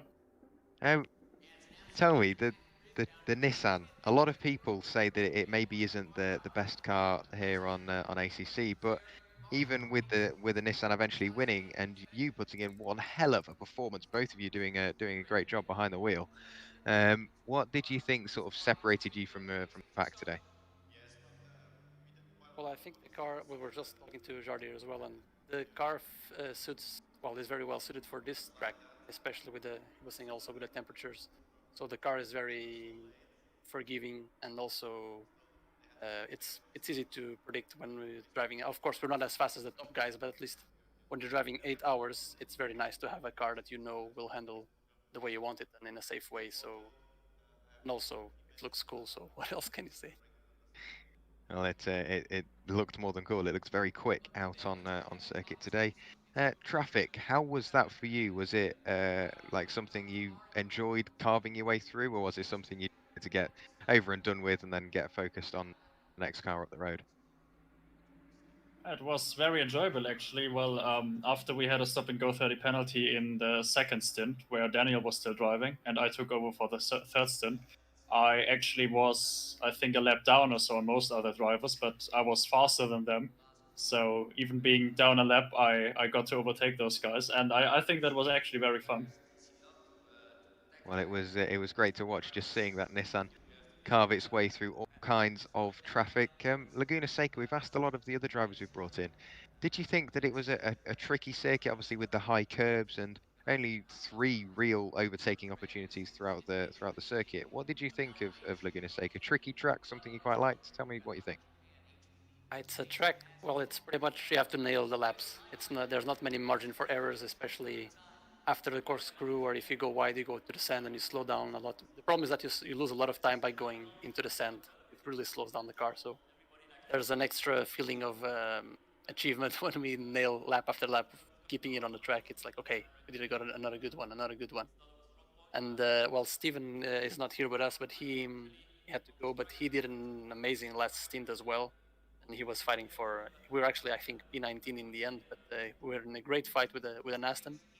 And you could see that the car has a good straight line speed, but he also could. He was keeping the others honest in the corners. So it's tricky to this track, especially with the big sausage curves. But keeping it tidy, for me, it's one of my favorite tracks on ACC. Well, it definitely showed today. You put in some great stints, the pair of you, as well as your teammate. So please make sure you pass on my best wishes to him. But massive well done for today. But while we've got you in the box, is there anybody you'd like to thank or shout out? Thank you to Fabian for having been a spreadsheet guy today and keeping us honest, because we were very tight at the end because of the timing stints. I think Steven had 30 seconds spare on the stint time, so that was tight, but we managed. So pretty much, and thank you for all the SimGrid guys that made this happen for us. Can never be thankful enough for you guys putting this event for us. Really great. No problem at all. It was an absolute pleasure, and we hope to see you back out on track very, very soon. Yep. See you next time. For sure. So that was the team behind the number 50 Nissan. So we've got to bring him in, the man that won the race overall with the help of Jimmy Broadbent. Jardia, welcome to the commentary box. Hey, let's go, guys! It was a brilliant job from yourself and Jimmy, a great piece of strategy work as well. How did you do it? It was insane to see you piloting the non-favoured car. Not many people like the Nissan, but you hopped in and made it your own and just disappeared into the distance. Hey, thank you very much. Yeah, I mean, like, I was actually surprised myself. I knew, like, the Nissan is good on this track, but I didn't seriously thought it's gonna be, like, that good, you know? So, I think maybe the conditions kind of help us as well, because it wasn't, like, too hot. Like, the start of the race was 15 degrees, and I think the highest temperature was, like, 26. I was kind of worried, you know, if the track would be, like, 45 or something like that, we would melt, you know, compared to, like, Porsche. But in this thing, I think we were lucky, yeah. Well, it was great to watch, and just to see you almost plan the race before it even started with the double stinting at the start. Do you think that's what separated you from the other cars out on circuit? Just getting that strategy right, getting it done nice and early, and just leading you onto a perfect race going into the latter stages. Yeah. I knew like the double stinting or the stinting with the all tires would be most important. And as soon as I knew the race is like in the morning and it was very cold, I was like, absolutely, we have to do double stint in the first two stints because otherwise it might be too hot, you know? I was actually afraid that it's going to get hotter, but it didn't anyway. But it's still like any degree of temperature lower for these tires really helps. So we didn't drop too much. I was actually surprised. I was expecting, because I did an endurance race on Suzuka a couple of months ago or a couple of weeks ago, and we literally dropped like 3-4 seconds on the pace when double stinting tires, which today was like we dropped, I don't know, second, not even that maybe. We were like doing, like both me and Jimmy were doing like a very, very good pace on the double stint tires, and it was surprising. It was great to see you dragging every ounce of performance out of that Nissan, but obviously you did take top honours today. You took the top step of the podium, and also because you've already qualified for the SimGrid World Cup, you are already entered into the Spa 24-hour. Going into Spa, what's your outlook on that? Because obviously I think you're driving the Audi, I believe. What's your general sort of motive going into Spa? Is it to take the win, or is it just to finish? Oh, first of all, thank you for letting us join the race today, guys, because I know we have to be very careful not to damage anybody else's race because of the guys who are trying to qualify for the Spa. So we were trying to take it easy. But speaking of Spa, yeah, I mean, like, for sure, the Spa is the OP track for Audi in dry conditions. So I hope the conditions will be, like, good, you know? It's not going to be, like, if it's going to be raining, I hope it's not going to be too much. But I think Audi is like super performance on Spa, or has super performance on Spa. The only thing I'm actually worried about is, of course, the off tracks, you know, because the Spa is very, well, I think there's going to be definitely 100% drive-throughs for the teams, you know. I cannot imagine anyone not getting drive-through on Spa for 24-hour race. And I also am a bit worried because the Audi is great on Spa, but it's very dangerous in Red Hill and Eau Rouge. So I hope we will have like a good balanced setup. I mean, like, I already have a setup basically for the car, but I hope we will have like a good balance that will be safe and everything. And I'm looking forward for some good fights because I mean, like, the field looks absolutely super stacked, and I just hope we will. I just want to win, you know. I just want to have a flawless race, and I really would like to win because I feel like we have a team for that, we have a car for that, and we'll see, you know. But yeah, go for it. Enjoy the Audi have at Spa. the team and the equipment behind you to get that win. And well, you're excited. I'm absolutely ecstatic. I can't wait for the Spa 24-hour to come round, and I can't wait to see you back out on circuit doing what you do best. Obviously, while we've got you in the commentary box here at the SimGrid and live on the SimGrid YouTube channel, is there anybody you'd like to thank or shout out? Well, definitely David Perel for letting us drive, you know, because he was very nice and he's always very nice. And of course, like, all the admins on the SimGrid are absolutely fantastic and always very helpful. So thank you so much for that. I would like to give two people shout out for today. Absolutely for Jimmy, who was actually even surprised me and probably surprised even himself because he improved so much during the race, and he was doing amazing job, especially in the last 2 stints where he was literally killing it on the track. And second shout out to James Parker, who actually helped us with the setup a little bit from the Coach Dave Academy, and the setup was, as you can see, it was winning setup, so it was absolutely awesome. Brilliant. Well, thank you very much for joining us in the commentary box. Once again, a massive well done for your performance today, and we'll see you very, very soon at the Spa 24 Hours. Thank you very much, guys. See you. Looking forward. So that was Jardier, a bundle of energy that man is. I can't get enough of Jardier. He's absolutely brilliant, isn't he? Yeah, 8 hours. 8 hours of a very strenuous race. And I'm sure a lot of pressure, of course, being a successful streamer. There's a bit of pressure on you to do well in these types of races and make a good show of it. So not only was he streaming himself and trying to be an entertainer, he's also trying to win a very, very difficult race. But even after those strenuous 8 hours, he comes in, gives an interview, and it's just a complete bundle of energy. So yeah, fair play to the guy. I don't know how he does it. He's always on it. He's always on it in SEC. Very, very quick, of course, but very consistent. And those guys barely put a wheel wrong today, and that's what got them the win at the end of the day. Yeah, 100%. It was that was what separated them, and like he mentioned, just Jimmy, he improved in the race a hell of a lot, and I think that is what a lot of drivers tend to do. They can put unlimited amounts of practice in and drive as quickly as possible, but then when you're there in the race, it's its own thing. You learn the track, you learn how to get past the cars, and well, Jimmy did exactly that. He just learned how to get quicker and quicker and quicker, but also keeping it clean as well. So it was great to see that evolution over the race. We've still got our wonderful director in the commentary box, Michael Hamler. Have you got any final words, obviously, before we turn off the stream? Yeah, it was a really epic race. Commentary from you guys has been absolutely superb. Jack, you've been with me this this whole time through all of it. So thank you for joining me and keeping me company throughout the entire thing, and thank you for Luke and George and Connall for joining us at parts throughout the stream.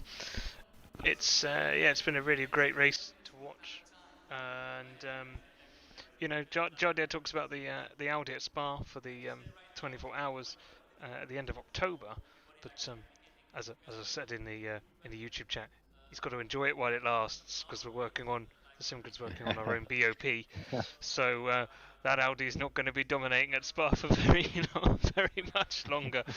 But the World Cup will remain unaffected by those BOP changes. The first time we'll see any of those BOP changes will be next week. On Thursday, we just have a one-off race, a multi-class one-off race at Barcelona for an hour. And that'll be the first time we see the custom BOP in action. But today's race, fantastic to watch. Thank you for being with me throughout the event. And hope my camera work and stream work was all right. Your commentary has been fantastic. And well, we're back next week. We're going. We've travelled to America, and now we've got to travel to a land down under, and go race at Bathurst in the dark, because it starts at 5 in the morning. Oh God! So the race start for Bathurst next week's in the pitch black. I do not envy those drivers. Yeah, that's gonna be a handful. What about you, Connall? Any final words before we close off the stream? Yeah, I just hope there's a good hospital somewhere down under in Australia for the Bathurst race, because there might be. Oh well, hopefully there's good mechanics too. It's going to be a lot of repairs at that Bathurst race. Of course, one of the most difficult tracks, and I'm sure we have a number of drivers who've just participated in this very strenuous 8-hour of Laguna race now participating at Bathurst. So yeah, it's really just going into the fire pit then at Bathurst. So that's going to be very, very interesting. I can't wait for that either, and I look forward to it. I can't wait for it either. The 12 hours of Bathurst on its way, where I think I might be joining you in the commentary box for 9 hours. So you've put up with me for 8 hours today. Add another hour. I'll be getting somewhere close to what you've got to put up with at Bathurst. But thank you very, very much, everybody. If you've been watching along, please, if you enjoyed the content that you saw today, don't forget to leave a like and subscribe for more. There is lots more on the way. You can take my word for that. But from myself, Jack Werrell, Connall, Courtney, Michael Hamlet, George Smith, and Luke Rogers, and everybody else here at the SimGrid and all the drivers, thank you very, very much for watching, and we'll see you very, very soon.